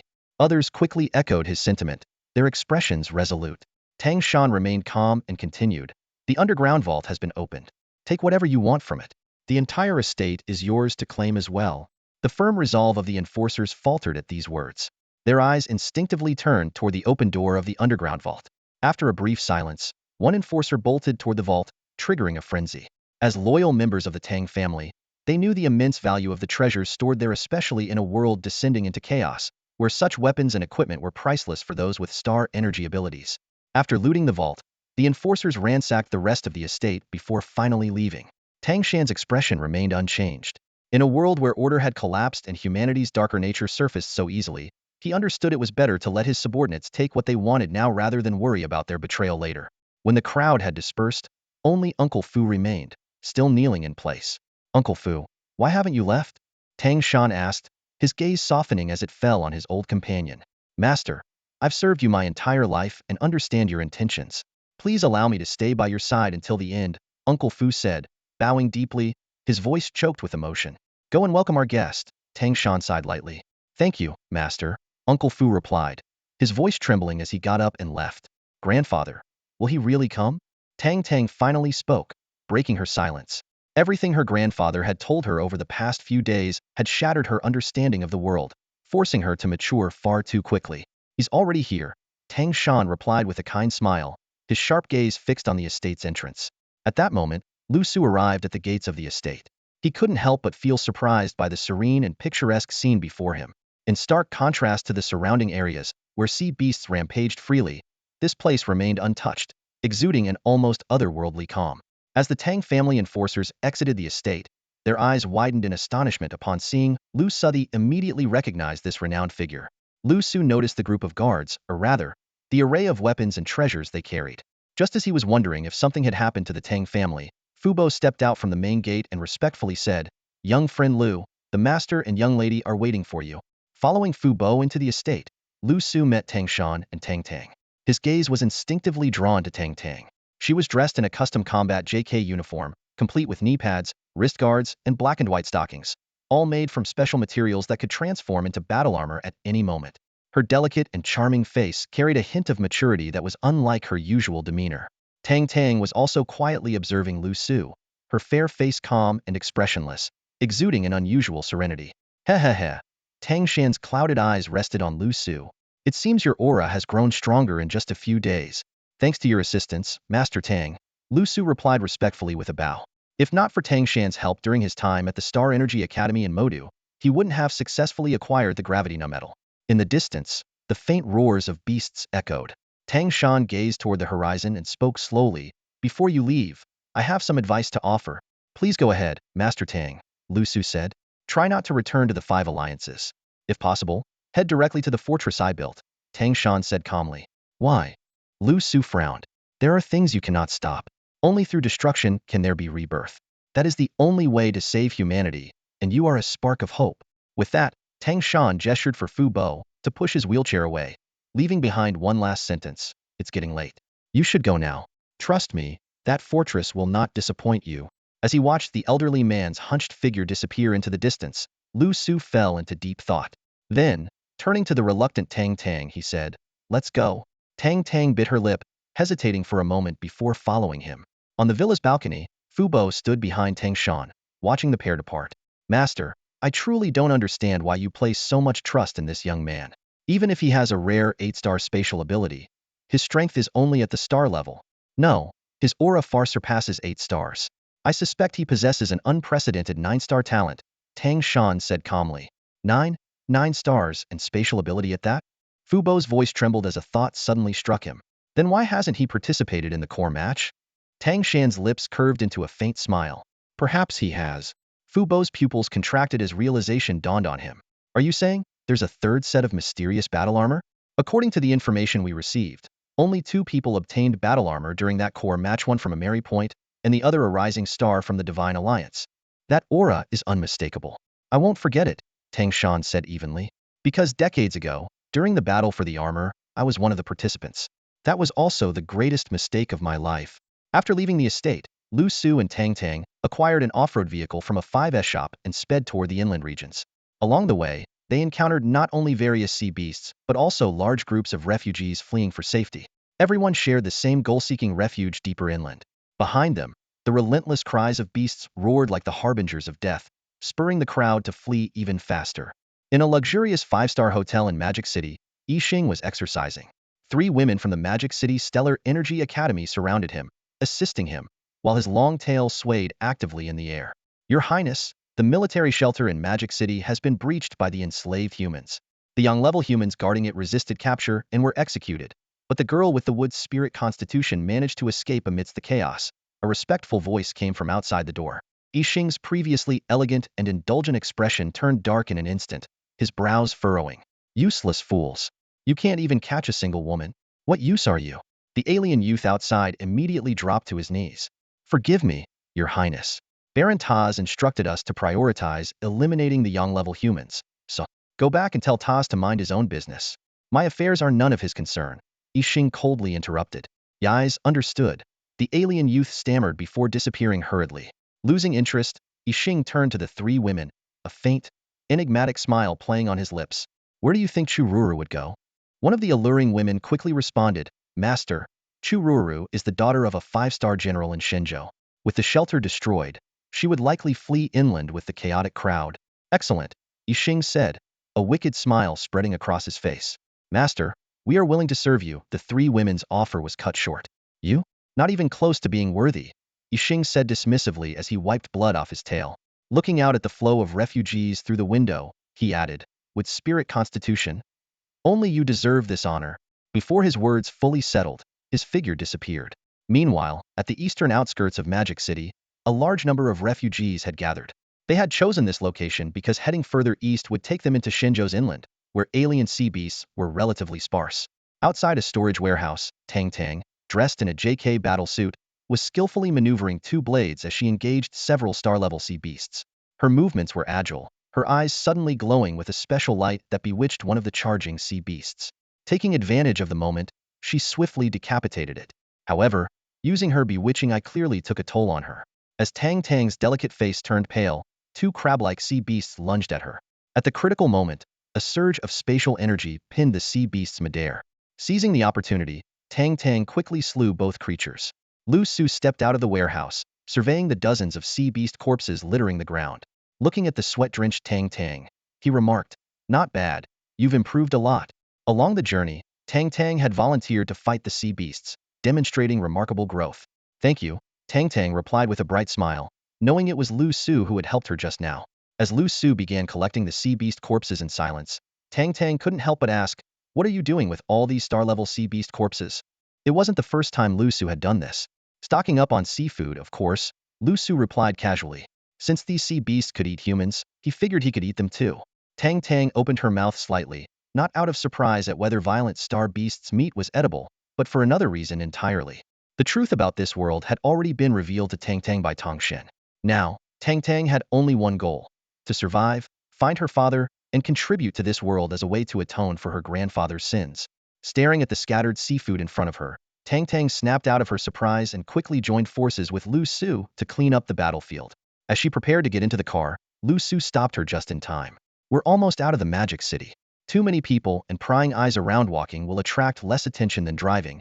Tang Tang recalled Tongshin's instructions to follow Liu Su's lead in everything and obediently nodded, falling in step behind him. Along the way, they encountered more and more survivors. The eastern district, with fewer sea beasts, had become a temporary resting spot for many. People had learned through the internet that conditions inland were equally dire, but they still needed to stock up on food here before venturing deeper. Before long, an open mountain square came into view. It was located on higher ground, untouched by floodwaters, with a broad, unobstructed Vaiwan ideal spot for a temporary refuge. The square was densely packed with over 1,000 refugees, some occupying houses at the mountain's peak, others setting up tents, while many simply lived in the open air. Liu Su keenly noticed that most of these survivors had only made it here under the guidance of star-powered individuals. In the distance, a national highway snaked its way inland, flanked by endless scenic forests. Some groups who were ready had already started their journey along this road. As Liu Su assessed the situation, a young man in a suit emerged from one of the few buildings in the square, approaching them with a friendly smile. "Greetings. Would the two of you consider joining the Linsher Beast Hunting Group? The inland areas are plagued by snow, freezing temperatures, and rampant star beasts. Together, we can look out for one another," he said. Liu Su immediately recognized the man as a wind element star-powered individual at the 5-star half-moon level and declined outright. "Thanks, but we don't like being tied down. I'm Lin Tao, the young master of the Linsher Group," the man continued, his gaze bypassing Liu Su and landing directly on Tang Tang. "We are an experienced group of beast hunters with many powerful members. Joining us would guarantee your safety. Let's go." "Too many pests here," Liu Su remarked coldly, leading Tang Tang toward a small forest in the distance. Tang Tang followed him without hesitation, completely ignoring Lin Tao's presence. A cold wind swept past, and the warm smile on Lin Tao's face froze, replaced by a shadowy expression. He clearly hadn't expected such a blunt rejection. Behind him, a fierce-looking moon-level beast hunter murmured a suggestion to forcibly take the girl, but Lin Tao replied confidently, "No rush. Someone's already keeping an eye on them." His gaze flicked over the crowd in the square. Liu Su's decision to avoid the crowd wasn't just about his distaste for Lin Tao. To him, this square, crowded with powerful star-powered individuals, offered only an illusion of safety. When real danger struck, help would be scarce, and betrayal would be likely. Better to leave early. Besides, before heading further north, he needed to gather more intel on the 5 alliances. Meanwhile, countless eyes in the square were fixed on the two figures gradually disappearing into the distance. As they entered the forest, a biting chill enveloped them. Thick frost covered the surrounding vegetation, and most of the broadleaf plants were already withered. The dimming light of day added to the eerie atmosphere. Liu Su glanced at the thermometer. It had dropped to over 20 degrees below zero. This temperature would be enough to hinder star energy users below 5-star rank, let alone ordinary people. Out of the corner of his eye, he glanced at Tang Tang. The girl's cheeks were rosy, her breathing steady, showing no signs of being affected by the cold. Her lightweight JK combat suit clearly had excellent thermal insulation, dispelling Liu Su's thought of offering her a military coat. The two continued deeper into the forest until they stopped in front of a relatively flat patch of grass. "Here will do," Liu Su said. "I'll clean up," Tang Tang offered eagerly, stepping forward to clear the frost and weeds. Just then, a faint gust of wind swept through the trees above. Liu Su immediately sensed it. In the next moment, a pair of crimson beastly eyes darted down from the canopy, targeting Tang Tang. Liu Su's eyes narrowed as he quickly recognized the Creaturia bat-like alien flying beast. His spear shot out instantly, brushing past Tang Tang's hair to impale the alien bat against a tree trunk. But the danger wasn't over. More pairs of gleaming red eyes lit up in the branches above.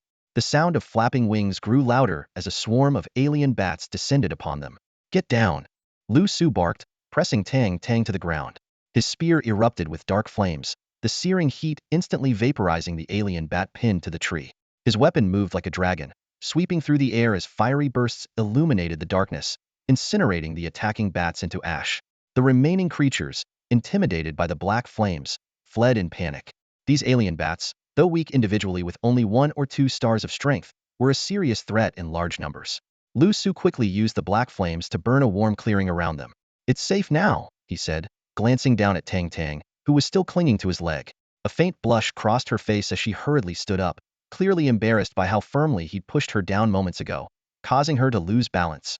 "Set up the tents while I gather firewood," Liu Su instructed. Before long, the grassland was adorned with 2 travel tents and a crackling campfire. Over the fire, 2 massive alien crabs were roasting. Although the meat of these creatures wasn't particularly flavorful, its nutritional value rivaled that of star crystals. "Eat up. Rest well tonight, there won't be much time to relax after this," Liu Su said, handing Tang Tang one of the crabs along with some other food. "Okay." Tang Tang nodded obediently, eating with enthusiasm like a little chick pecking at grain, showing none of the airs of a pampered young lady. "Tell me where the barrier is," Liu Su asked as he ate. Tang Tang's bright eyes immediately flashed with a hint of wariness, and her movements paused. This information was her only leverage to ensure Liu Su's protection. As Tang Shan had instructed her, she could share anything except the location of the barrier before the time was right. "I'm asking for a general location," Liu Su said, looking at the cautious girl in front of him, unable to suppress a faint smile. "Mount Everest?" Tang Tang hesitated for a moment before answering softly. Liu Su's eyes narrowed slightly. Mount Everest, as the tallest peak on Blue Planet, was not only towering in altitude but also treacherously steep and secluded indeed, an ideal place for refuge. At that moment, Tang Tang suddenly bent down, taking off her well-worn white sneakers, followed by her black stockings. Under the firelight, her snow-white, delicate feet appeared especially alluring. Liu Su frowned slightly, not because he minded her bare feet, but because it felt a bit inappropriate to do this while they were eating. Seemingly oblivious to Liu Su's gaze, Tang Tang gently stretched her sore feet. Her fingers softly brushed over her smooth, jade-like toes, revealing a jade ring on one of them. Suddenly, she activated her star energy, and the ring emitted a pure white glow. Out of nowhere, 2 small bottles resembling yogurt appeared. Liu Su's attention was immediately captured by the magical scene, his eyes fixed on the ring. "Here, this is for you," Tang Tang said, handing him one bottle. However, when she looked up, she noticed Liu Su staring at her feet. Her cheeks flushed red as she quickly put her stockings and shoes back on, explaining, "This is a spatial star ring. It holds a small pocket of space where I can store items, much like your spatial abilities." Liu Su's eyes lit up with surprise before he chuckled and asked, "Then why don't you wear it on your hand? Wouldn't it be more convenient to retrieve things?" "I am afraid of it being stolen, so I thought wearing it on my foot would be safer," Tang Tang replied softly. Liu Su was momentarily at a loss for words, but, upon reflection, found her reasoning sound. "You've revealed this in front of May, aren't you afraid he'll take it?" he teased. Tang Tang immediately removed her shoes and socks again, taking another jade ring off her other foot. "It's fine. I have another one. Here, you can have it." "Ahem, I was just joking. I already have spatial abilities, so you should keep it," Liu Su said, though tempted, politely declining the precious gift. Tang Tang looked slightly disappointed, but put the ring back on. She then took out the yogurt-like bottle. "Then at least drink this. It's called Jade Nectar. My grandfather brought it from an alien world. It has miraculous effects for star energy practitioners. It can nourish the mind and cleanse the body. For first-time users, it might even elevate your abilities to the next level." Encouraged by Tang Tang's enthusiastic recommendation, Liu Su accepted the jade nectar. Tang Tang demonstrated first, drinking hers in one gulp and even licking the lid clean. Following her lead, Liu Su opened his bottle, releasing a fragrant aroma accompanied by a unique energy wave. He drank it all in one go. Instantly, a distinctive energy spread throughout his body, rushing to his crown. Every cell in his body seemed to awaken, and the surrounding wind began to swirl unnaturally around him. Suddenly, 2 streaks of starlight erupted from his legs. "Congratulations, Master. You've activated dual wind element cells and gained wind elemental abilities." 11 interconnected cells subtly formed a star map on Liu Su's body. Sensing the changes within himself, a sharp glint appeared in Liu Su's eyes. This small box of jade elixir had such miraculous effects, allowing him to instantly activate 2 talent cells after breaking through a barrier. This brought the total number of his talent cells to 11, placing him in the 11-star rank among star energy users. After retracting his star energy, Liu Su's gaze fell on Tang Tang, and he suddenly realized that this seemingly vulnerable girl who needed protection was actually a walking treasure trove. Who knew how many priceless items were hidden in that jade ring on her small foot? Rather than being a burden, she was more like a lucky charm he had stumbled upon. It also became clear to him why Tang Tang had reached the 6-star talent level. It was evidently thanks to the jade elixir. At this moment, Tang Tang's delicate face was flushed, as if intoxicated, immersed in the transformative effects of the elixir. Over the past few days, she had been taking the jade elixir after meals, which allowed her to leap from 4-star to 6-star in one go. However, the elixir's optimal effects were strongest upon the first use. Subsequent doses primarily served to nourish the mind and purify the body. She still had over a dozen bottles left in her jade ring, along with other treasures left to her by Tang Shan. About 10 minutes later, Tang Tang's dazed eyes regained clarity, and her clothes were already soaked with fragrant sweat. She looked eagerly at Liu Su. How about it? Did you break through? Yes, thank you, Liu Su replied sincerely. Without the jade elixir, activating those 2 talent cells would have required enduring the stimulation of physical pain. I still have more jade elixir. Do you want some? Tang Tang asked as she started to take off her shoe. Keep the rest for yourself. Liu Su stopped her quickly. He could feel that he had already developed immunity to the elixir, and taking more would only be as effective as training in the virtual space of the civilization system's battle armor. On the other hand, Tang Tang was relatively weaker, and even the elixir's secondary effects of nourishing the mind and purifying the body would be significant for her. She might even use it to break through to 7-star. It's fine. I have plenty left. Let me know anytime you want some, Tang Tang said generously, flashing a charming smile. This was in accordance with Tang Shan's instructions. Seeing Tang Tang's sincere expression, Liu Su briefly considered secretly using his own blood to help her purge the mental toxins in her body as a way to repay her kindness. However, he quickly dismissed the idea. In this perilous post-apocalyptic world, the greatest threats were not alien beasts but alien humans and rogue hunters. The alien humans could start hunting star destroyers at any moment, and mental toxins acted as the perfect disguise for survival.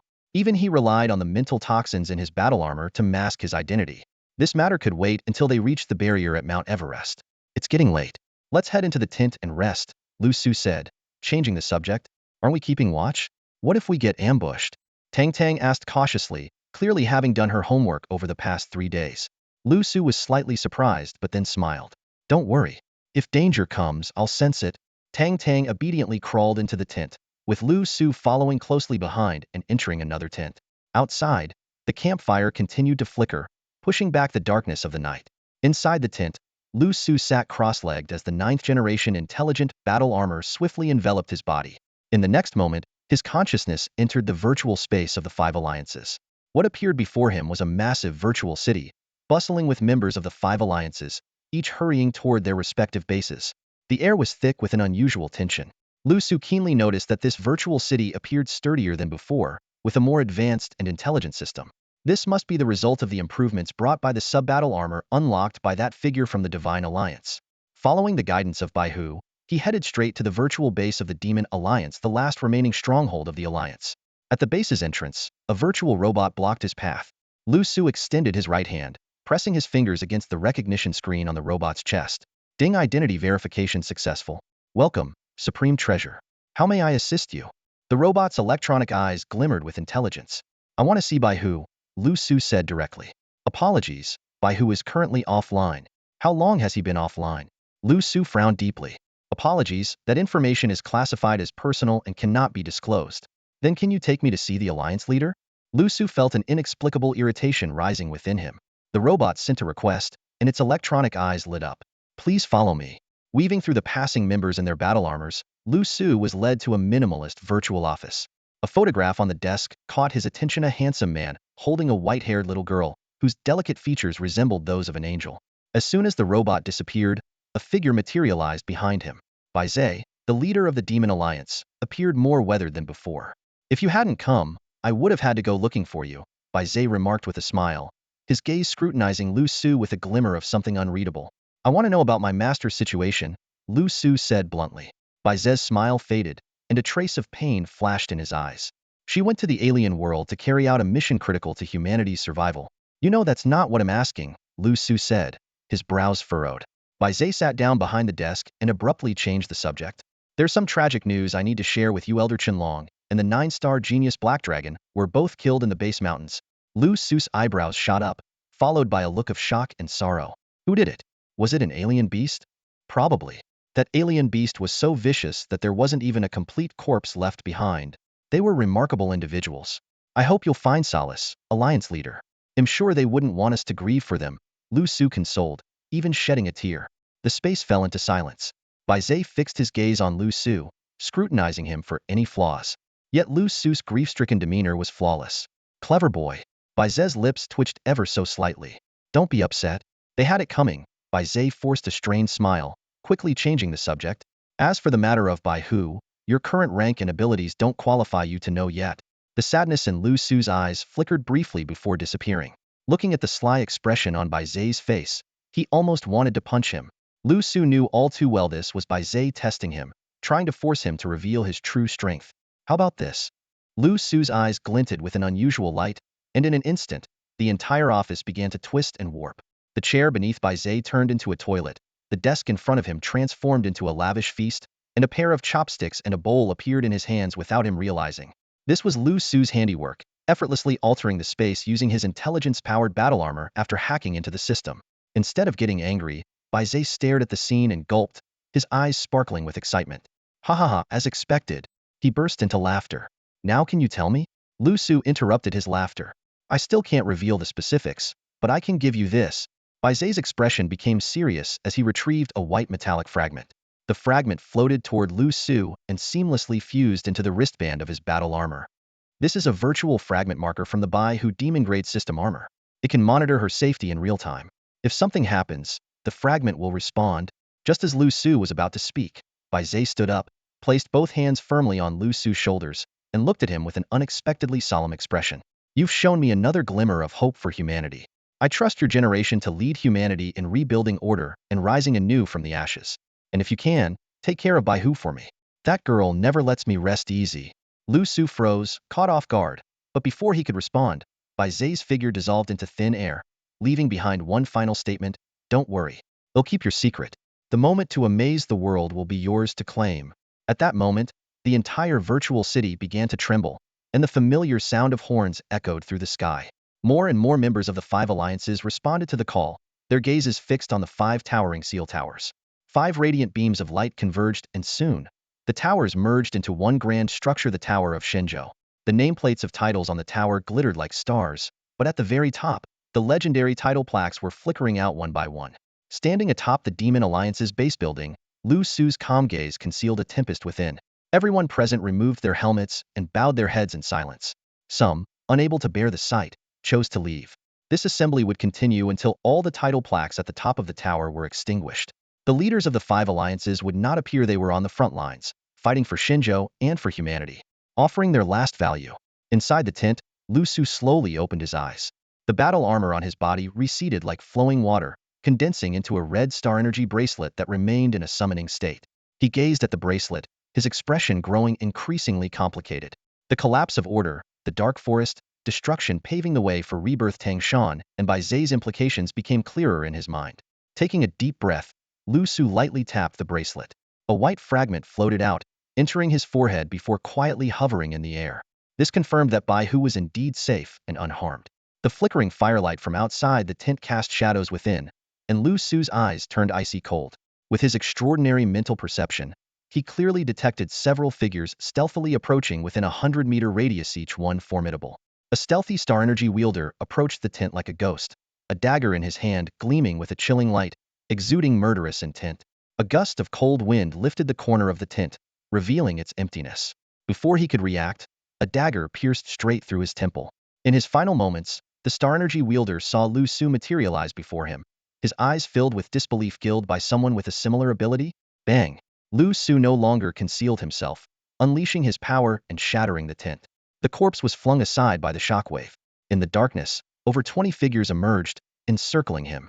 Most of them were moon-level powerhouses, with 4 or 5 crescent moon-level elites among them. Liu Su frowned slightly as the Qianji in his hand transformed instantly into a black and blue spear.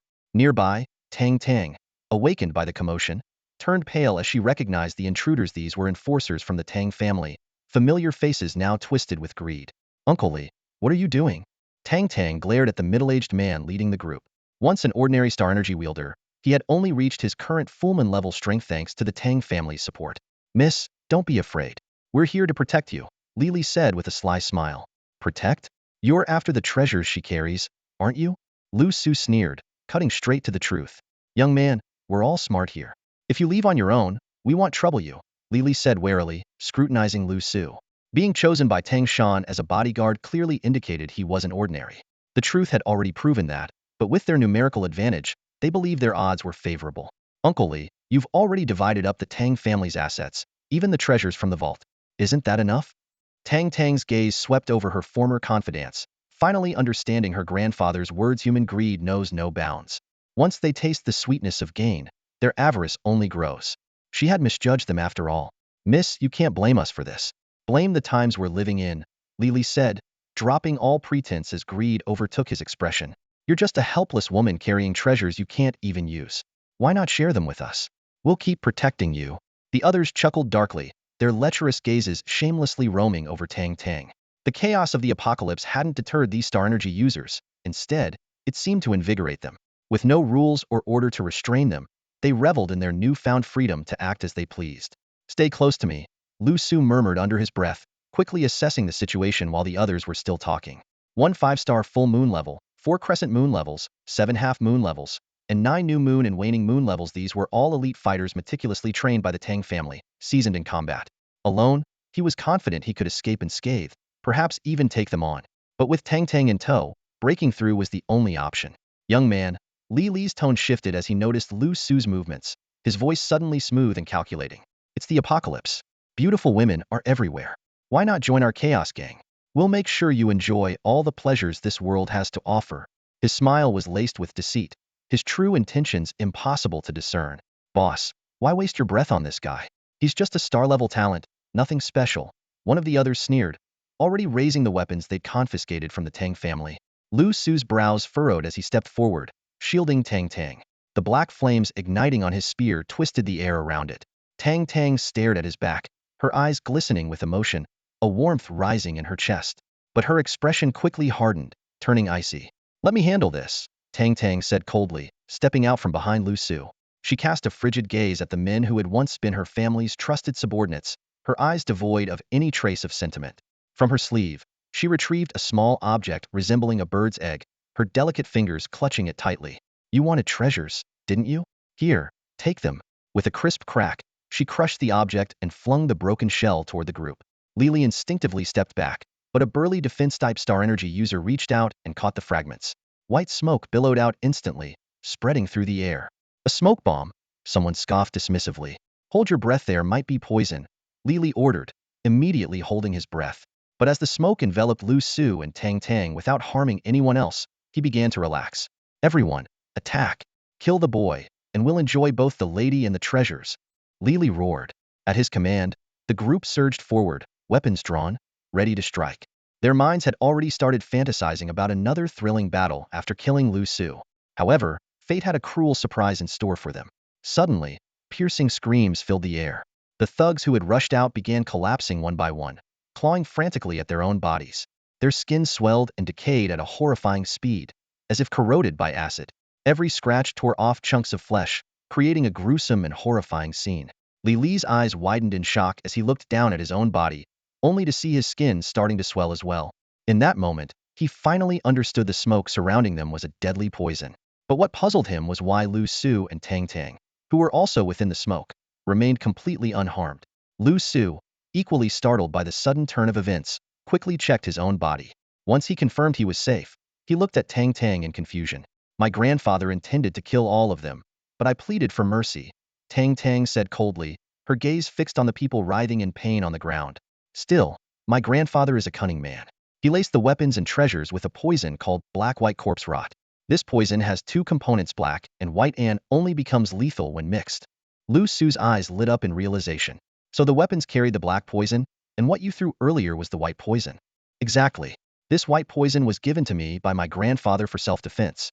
I never thought I'd actually have to use it. Tang Tang clenched her fists tightly, her voice tinged with a trace of complexity. The thugs, hearing this exchange, were overcome with despair. They threw down their weapons and fell to their knees, begging for mercy. But it was too late. Several had already succumbed to the poison, tearing themselves apart until they became nothing but bloody, disfigured corpses. Even Li, a formidable full moon tier warrior, was not spared. Enduring the unbearable itch, he crawled toward Tang Tang, pleading desperately. Miss, I saved your life once. Years ago, when you were drowning, I was the one who rescued you. His voice was full of desperation, but his eyes glinted with a dangerous red light as he secretly gathered his strength for an attack. Just as he was about to launch his assault, Liu Su's spatial prison enveloped everyone, trapping them individually in what looked like transparent coffins. With a snap of Liu Su's fingers, black flames consumed the wicked souls. Minutes later, only 20-something charred remains were left. Liu Su waved his hand, reducing them to dust. He noticed a figure in the distant forest fleeing frantically, but chose not to pursue. Let's go, Liu Su said, leading Tang Tang away from the desolate scene. Meanwhile, in the eastern district of the Magic City, a large number of refugees began pouring in from the shelters. In the eastern district of Magic City, on a high-altitude safe forest, the ruins of what was once a bustling large-scale shelter now lay in desolation. Overhead, several fighter jets circled at low altitude, while on the ground, heavy armored vehicles formed an unbroken perimeter, sealing off the entire area. The Star Force officers swiftly took action, setting up a cordon around the ruins. Looking at the thousands of survivors huddled in the corners, Police Chief Song Qing removed his hat, his voice hoarse. I'm sorry. We arrived too late. The only response was the sound of muffled sobs echoing in the air. Song Qing turned to face the lined-up Star Force officers, his expression grave. After our investigation, we have determined that the masterminds behind this attack were none other than several generals stationed here, including the 5-star General Chu Zhongtian. Impossible. A Star Force officer immediately objected loudly. General Chu and the others sacrificed their lives to defend the shelter. Song Qing interrupted calmly. Autopsy results have confirmed that their bodies contained significant amounts of violent star material. These individuals were not Star Force users, but infiltrators, violent star agents who had penetrated the military. They colluded with the Violent Star Alliance to orchestrate this retaliatory assault. As he spoke, he gestured for the team to check their Star Force wristbands. When the officers saw the high-resolution images and detailed data displayed on the wristbands, murmurs broke out among them. The Violent Star Alliance has infiltrated the upper echelons of the military. Could they have reached our police force too? That's impossible. Song Qing interjected firmly. We undergo strict monthly Star Force screenings and medication protocols. He continued, in these apocalyptic times, violent star agents could reveal their true nature at any moment. For the safety of Shenzhou, we must conduct a thorough investigation immediately. Protect Shenzhou. Eliminate the violent stars. The resounding chant echoed across the skies. Song Qing swiftly issued orders. There are large numbers of refugees gathered on the outskirts of the eastern district, including the families of those traitors. We must seal off all routes inland and root out any hidden violent star agents. Chief, what about the refugees in the Sea Beast invasion zones? Someone asked. That's why we must act quickly, Song Qing replied coldly. Move out. Nearly 1,000 officers responded in unison, boarding the armored vehicles with precision. Among the crowd, a few officers exchanged meaningful glances. Once the main forces departed, a young officer emerged from the ruins of the shelter. Song Qing immediately knelt, lowering himself humbly. Master, everything has been arranged as you commanded. The young man, known as Yixing, gazed into the distance, a cold smile curling at the corner of his lips. Capture more beautiful human women. Execute disobedient officers on the spot. Lay the groundwork for your future power in this post-apocalyptic world. Remember, this is your chance to ascend to the alien worlds. Understood. Thank you for your guidance, Master. Song Qing replied reverently. Song Qing pressed his head against the filthy ground, his expression both fervent and greedy. Yixing cast a cold glance at him before swiftly turning away, speeding towards the outskirts of the eastern district. He was determined to capture the individual with the wood spirit constitution himself. Only by doing so could he experience the true thrill of conquest. The mountain square on the outskirts of the eastern district was packed with people, every inch of open space occupied by fugitives. In an inconspicuous corner of the square, a one-armed young man and a girl in a white dress had just arrived. The young man, Zhao Ling, gripped a silver spear tightly in his remaining hand, his severed arm still bleeding and staining half his body red. Despite her dirt-streaked white dress, the girl, Chu Ruoru, possessed a breathtakingly delicate beauty that inspired an instinctive urge to protect her. Their arrival immediately drew countless greedy gazes from the crowd, particularly from the star energy users, whose predatory stares were hard to ignore. Without a word, Zhao Ling thrust his silver spear into the ground with force, shattering the solid stone slabs beneath. A wave of pressure, emanating the power of an 8-star crescent level, swept outwards. The covetous looks instantly turned to terror, and the star energy users who had been ready to approach fled in panic. Miss, rest here for now. We'll head further inland tonight, Zhao Ling said as he sat down, preparing to bandage his wounds. Seeing this, Chu Ruuru raised her delicate hand, intending to use her emerald green healing power, but Zhao Ling stopped her. Too many eyes around. Don't reveal your abilities, he warned.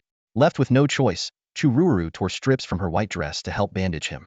Meanwhile, Liu Su and Tang Tang emerged from the forest, their expressions shifting as they noticed the crowd had doubled since the previous day. In the distance, seawater was creeping over the ruins of collapsed buildings. Just as Liu Su was about to suggest heading inland immediately, several fighter jets suddenly roared overhead, followed by dozens of heavy armored vehicles. A large contingent of Star Energy Police swiftly surrounded the area. Star Energy Police. We're saved. The crowd erupted in jubilant cheers. A booming voice echoed from above, announcing a search for violent Star Awakeners, those dangerous individuals who had awakened their powers without undergoing medication.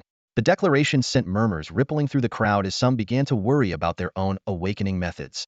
The announcement of a substantial bounty caused many bounty hunters' eyes to gleam with greed. Back in the forest, Liu Su frowned as he watched the rising seawater.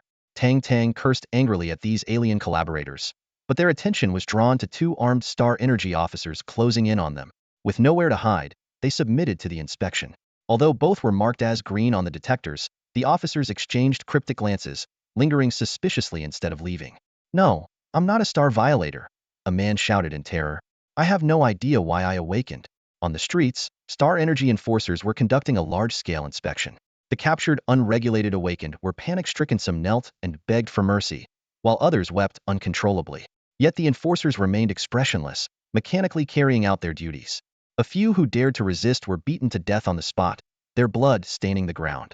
In the mountain square, Zhao Ling gripped his spear tightly, his eyes warily scanning the Star Energy enforcers closing in from all sides.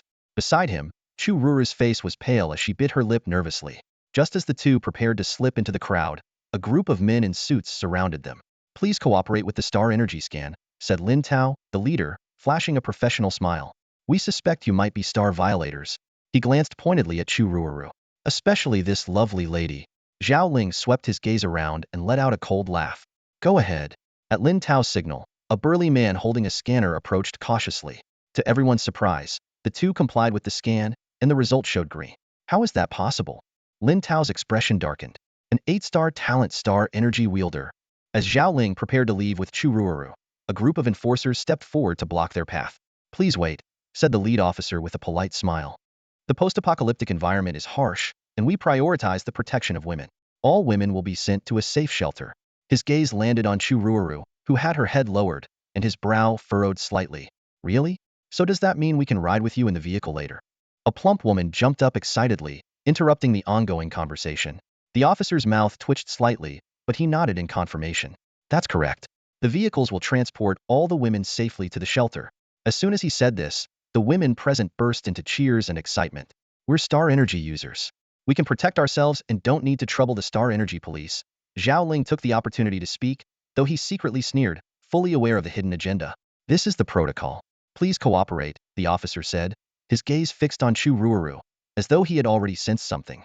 Of course, since you're a Star Energy user, if you don't want to part with your girlfriend, you're welcome to join us and help protect the land of Shenzhou.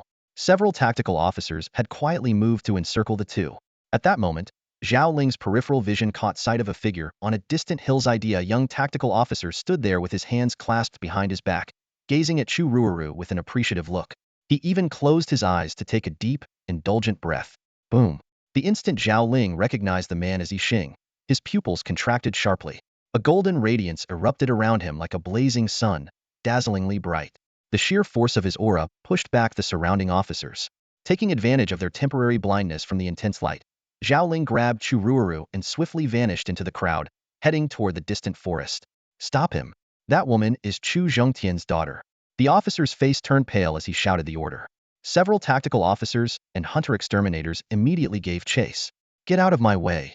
Zhao Ling's golden glow intensified, and the golden spear in his hand flashed like lightning, leaving afterimages in the crowd.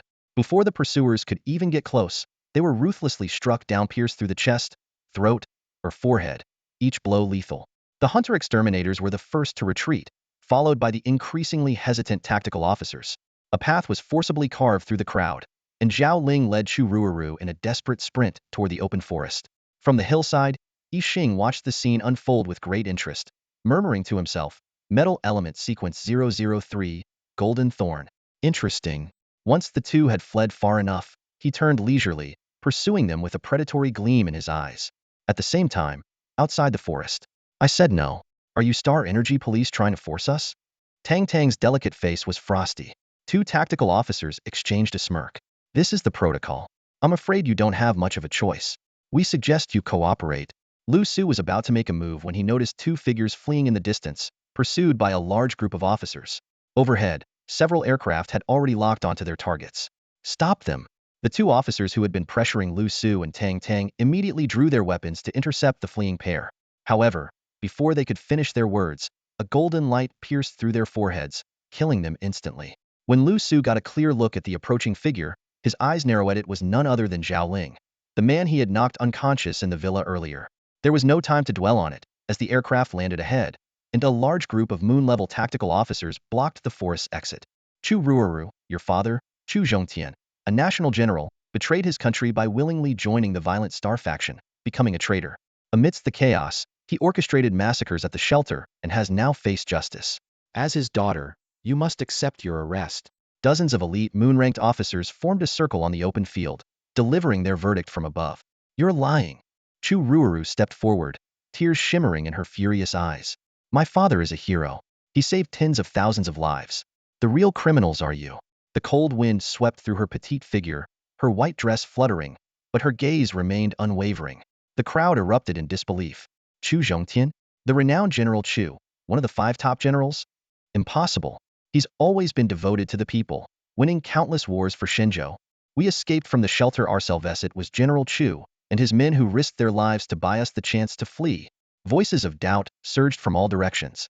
Seize her and rid the people of this threat, an impatient senior officer commanded. The officers drew their long blades and advanced step by step. Yet, their wariness of Zhao Ling kept them tense, everyone holding their breath. Only Liu Su's gaze was fixed on the distant cityscape. The seawater was rising steadily, and a skyscraper appeared to be moving in a bizarre manner, unnoticed by anyone until the deafening tremors and beastly roars shook the earth, startling everyone. Is that a skyscraper moving? Oh my God, there are people all over it. The crowd gasped in shock. Emerging from the water was a colossal, burly butcher, clad in an oil-stained apron, a butcher's knife strapped to his waist, and a cigarette dangling from his lips. He was carrying the entire skyscraper, packed with refugees, on his shoulders. What was even more terrifying was the scene behind him. Countless massive sea beasts surged up from the city's depths, collapsing skyscrapers in their wake. Their gaping maws roared as they charged toward the building teeming with tens of thousands of people. In this dire moment, several small yet formidable figures burst forth from the crumbling city. Among them was Zhonglo, the demon lord of the Demon Alliance, his imposing black wings slicing through the air. With a single punch, he sent a sun-ranked sea beast hurtling hundreds of meters away. Meanwhile, Yama of the Ghost Alliance, a deliverman clad in a blue uniform, summoned a towering tornado behind him. With a casual tone, he remarked, your delivery has arrived. Enjoy the level 9 tornado. The delivery rider grinned widely, and a tornado erupted behind him, instantly shredding several Fulman-level sea beasts into a mist of blood. On the battlefield, the young-level powerhouses of various factions appeared one by one. The Yao Alliance's Tao Tai, the God Alliance's Patriarch Bodhi, the Mist Alliance's Manjusri. Each of them declared their codename from Shenzhou, names steeped in myth, echoing endlessly across the heavens. Stellar energy erupted, painting the sky a deep crimson. These powerhouses demonstrated extraordinary abilities, and the skies above Modu City seemed on the verge of being torn apart. Ordinary people witnessing the scene were struck speechless, as if they were watching gods descend to the mortal realm. Similar battles unfolded simultaneously across Shenzhou, with the young-level powerhouses of the 5 alliances emerging from their hidden lives to confront the beast tide at the cost of their own lives, slaying countless young-level mutant beasts. In a corner outside Modu, a scruffy old man turned to leave. I'm off. Remember your master's words. Master, don't worry. We'll work hard to grow stronger and protect Shenzhou like you do. Zhang Peng said tearfully. With a loud slap, the old man struck him across the face. Nonsense. Bar you speak. Master, go ahead. I'll make sure to burn offerings of beautiful women for you on time. Wang Ba cried out. Good, that's my disciple. The old man nodded in satisfaction before turning and leaping into the battlefield. Gui Min, the lecherous old ghost, requests to join the fight. In the eastern district, with a deafening crash, a skyscraper hoisted by the butcher came tumbling down. Huh. Remember this name. Emotion. The butcher drew his pig-slaying knife from his waist and charged into the fray without hesitation. The crowd on the skyscraper, as if granted a second chance at life, scrambled inland. Chaos erupted as people fled in panic, despite the danger still being kilometers away. Hunters abandoned their duties, and detained violent star offenders took the chance to escape. The war police were powerless to control the situation, with many themselves seeking to flee. Zhao Ling seized the opportunity, pulling Chu Ruoru into the forest. The senior war police officer leading the team ordered a pursuit of Chu Ruoru, allowing the other violent stars to escape but insisting she must be captured. It was a direct order from Song Qing. Within minutes, the scene was deserted, leaving only Liu Su and Tang Tang under a tree on the forest edge. Liu Su watched the battle raging in the city, noting the increasing number of moon-level and above-sea beasts, while the young-level powerhouses of the five alliances were fully engaged, with no reinforcements left. The red light flashing on his wristband foretold the extinguishing of codename plates within Shenzhou Tower.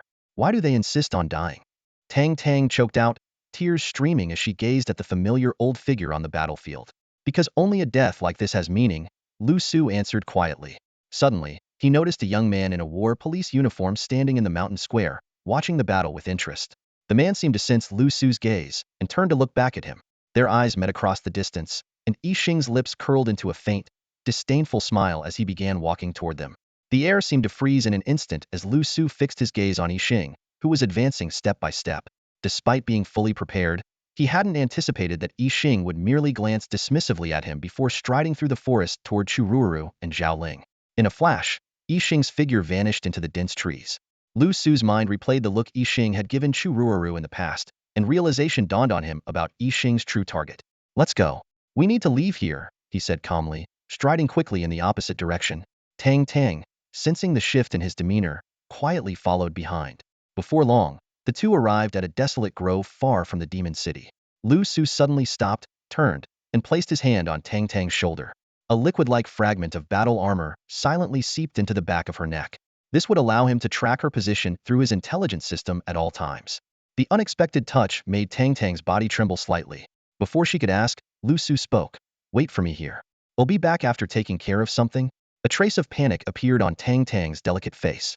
In the past days, she had grown used to Liu Su's presence, and the thought of facing the apocalyptic world alone filled her with unease. However, she forced herself to nod. All right, be careful. She didn't want to become a burden to him.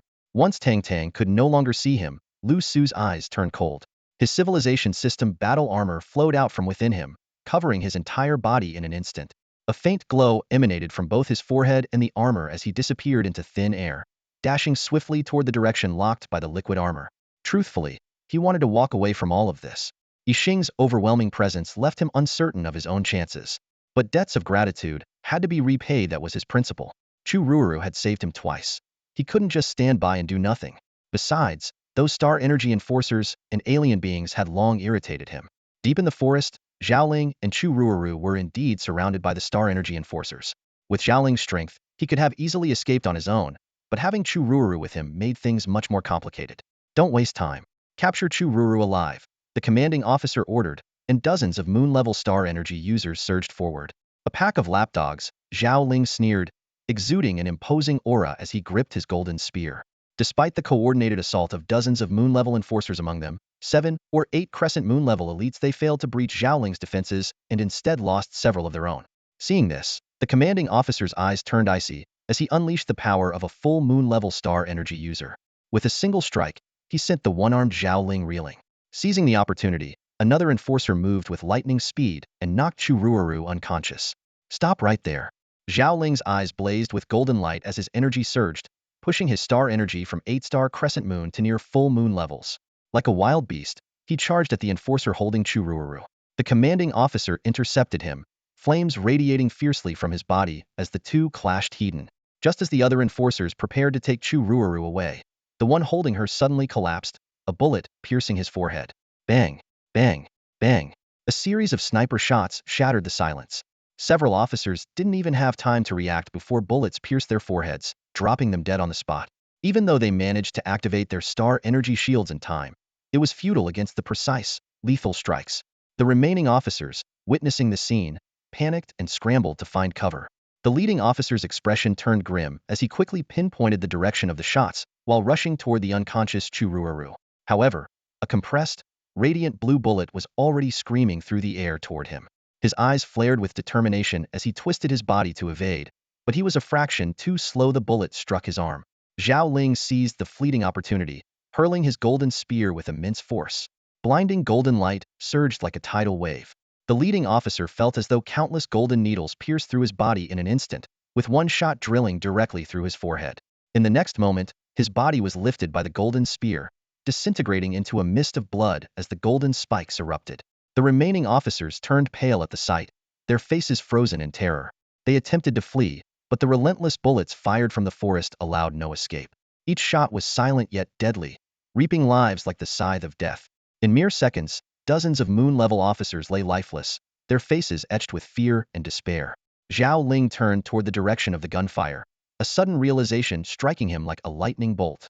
His heart sank. Ignoring his injuries, he scooped up Chururu and prepared to flee. But after just 2 steps, he froze. Yixing was already standing in his path. Yixing's indifferent gaze swept across the field of corpses before lifting his eyes toward the source of the gunfire. His sharp, cunning eyes seemed to penetrate all obstacles, locking onto Liu Su's position. After a brief pause, he shifted his focus back to Zhao Ling and Chururu. Run. I won't stop you, Yixing said with a faint smile, his tone laced with amusement. Zhao Ling's pupils contracted, his expression more serious than ever. He knew all too well who this man was. At that moment, a blue bullet shot from the side, lightning fast, piercing through Yixing's head. But it was only an afterimage. Yixing's true form had already appeared on the other side, his eyes flickering with purple flames. Boom! A massive tree 100 meters away exploded into splinters, purple flames surging skyward. Liu Su, perched atop the tree, narrowed his eyes and narrowly dodged the attack, his figure flickering as he reappeared in front of Yixing and Zhao Ling. It's you, Yixing murmured, a strange glint in his eyes as his interest in the hunt deepened. Hurry up and leave. I don't know how long I can hold him off, Liu Su said coldly, his star energy sniper transforming into a glowing, metallic blade. No, you're no match for him. Take the young lady and go. I'll hold him off, Zhao Ling said resolutely, pushing Chururu toward Liu Su before charging at Yixing with his weapon. Golden light burst forth from Zhao Ling's cracked skin as his energy surged forcibly to the sun level. Go. I won't make it out of this alive, he said, his voice firm. Without hesitation, Liu Su hoisted Chururu onto his shoulder and fled at high speed. His wind-based abilities allowed him to move like a gale, weaving through the forest. In the final moments, his battle armor enveloped him, wings unfurled, propelling him skyward like an invisible aircraft. At such a speed, even a sun-level powerhouse would struggle to catch up. Beneath the trees, the golden light faded, leaving the surrounding forest riddled with destruction. The fight was over. Zhao Ling's spear had grazed Yixing's neck, but Yixing's hand had already pierced through Zhao Ling's heart. Forcing my star core to ignite and elevate to the sun level, yet still no match for you alien invaders, Zhao Ling muttered, blood spilling from his lips, his crimson eyes filled with unwillingness. Yixing touched the wound on his neck, his expression darkening. A human star energy wielder had managed to injure him? In the next instant, purple flames erupted in his palm, reducing Zhao Ling to ashes. Raising his gaze toward the direction Liu Su had fled, Yixing's lips curled into a faint smirk. His figure transformed into a streak of purple light, chasing after them. That's all for today. Thank you so much for watching. I hope you guys enjoyed. If you wish to have another part of this recap, please give us at least 1,000 likes. Please don't forget to comment and subscribe to our channel for more content like this. Until next time.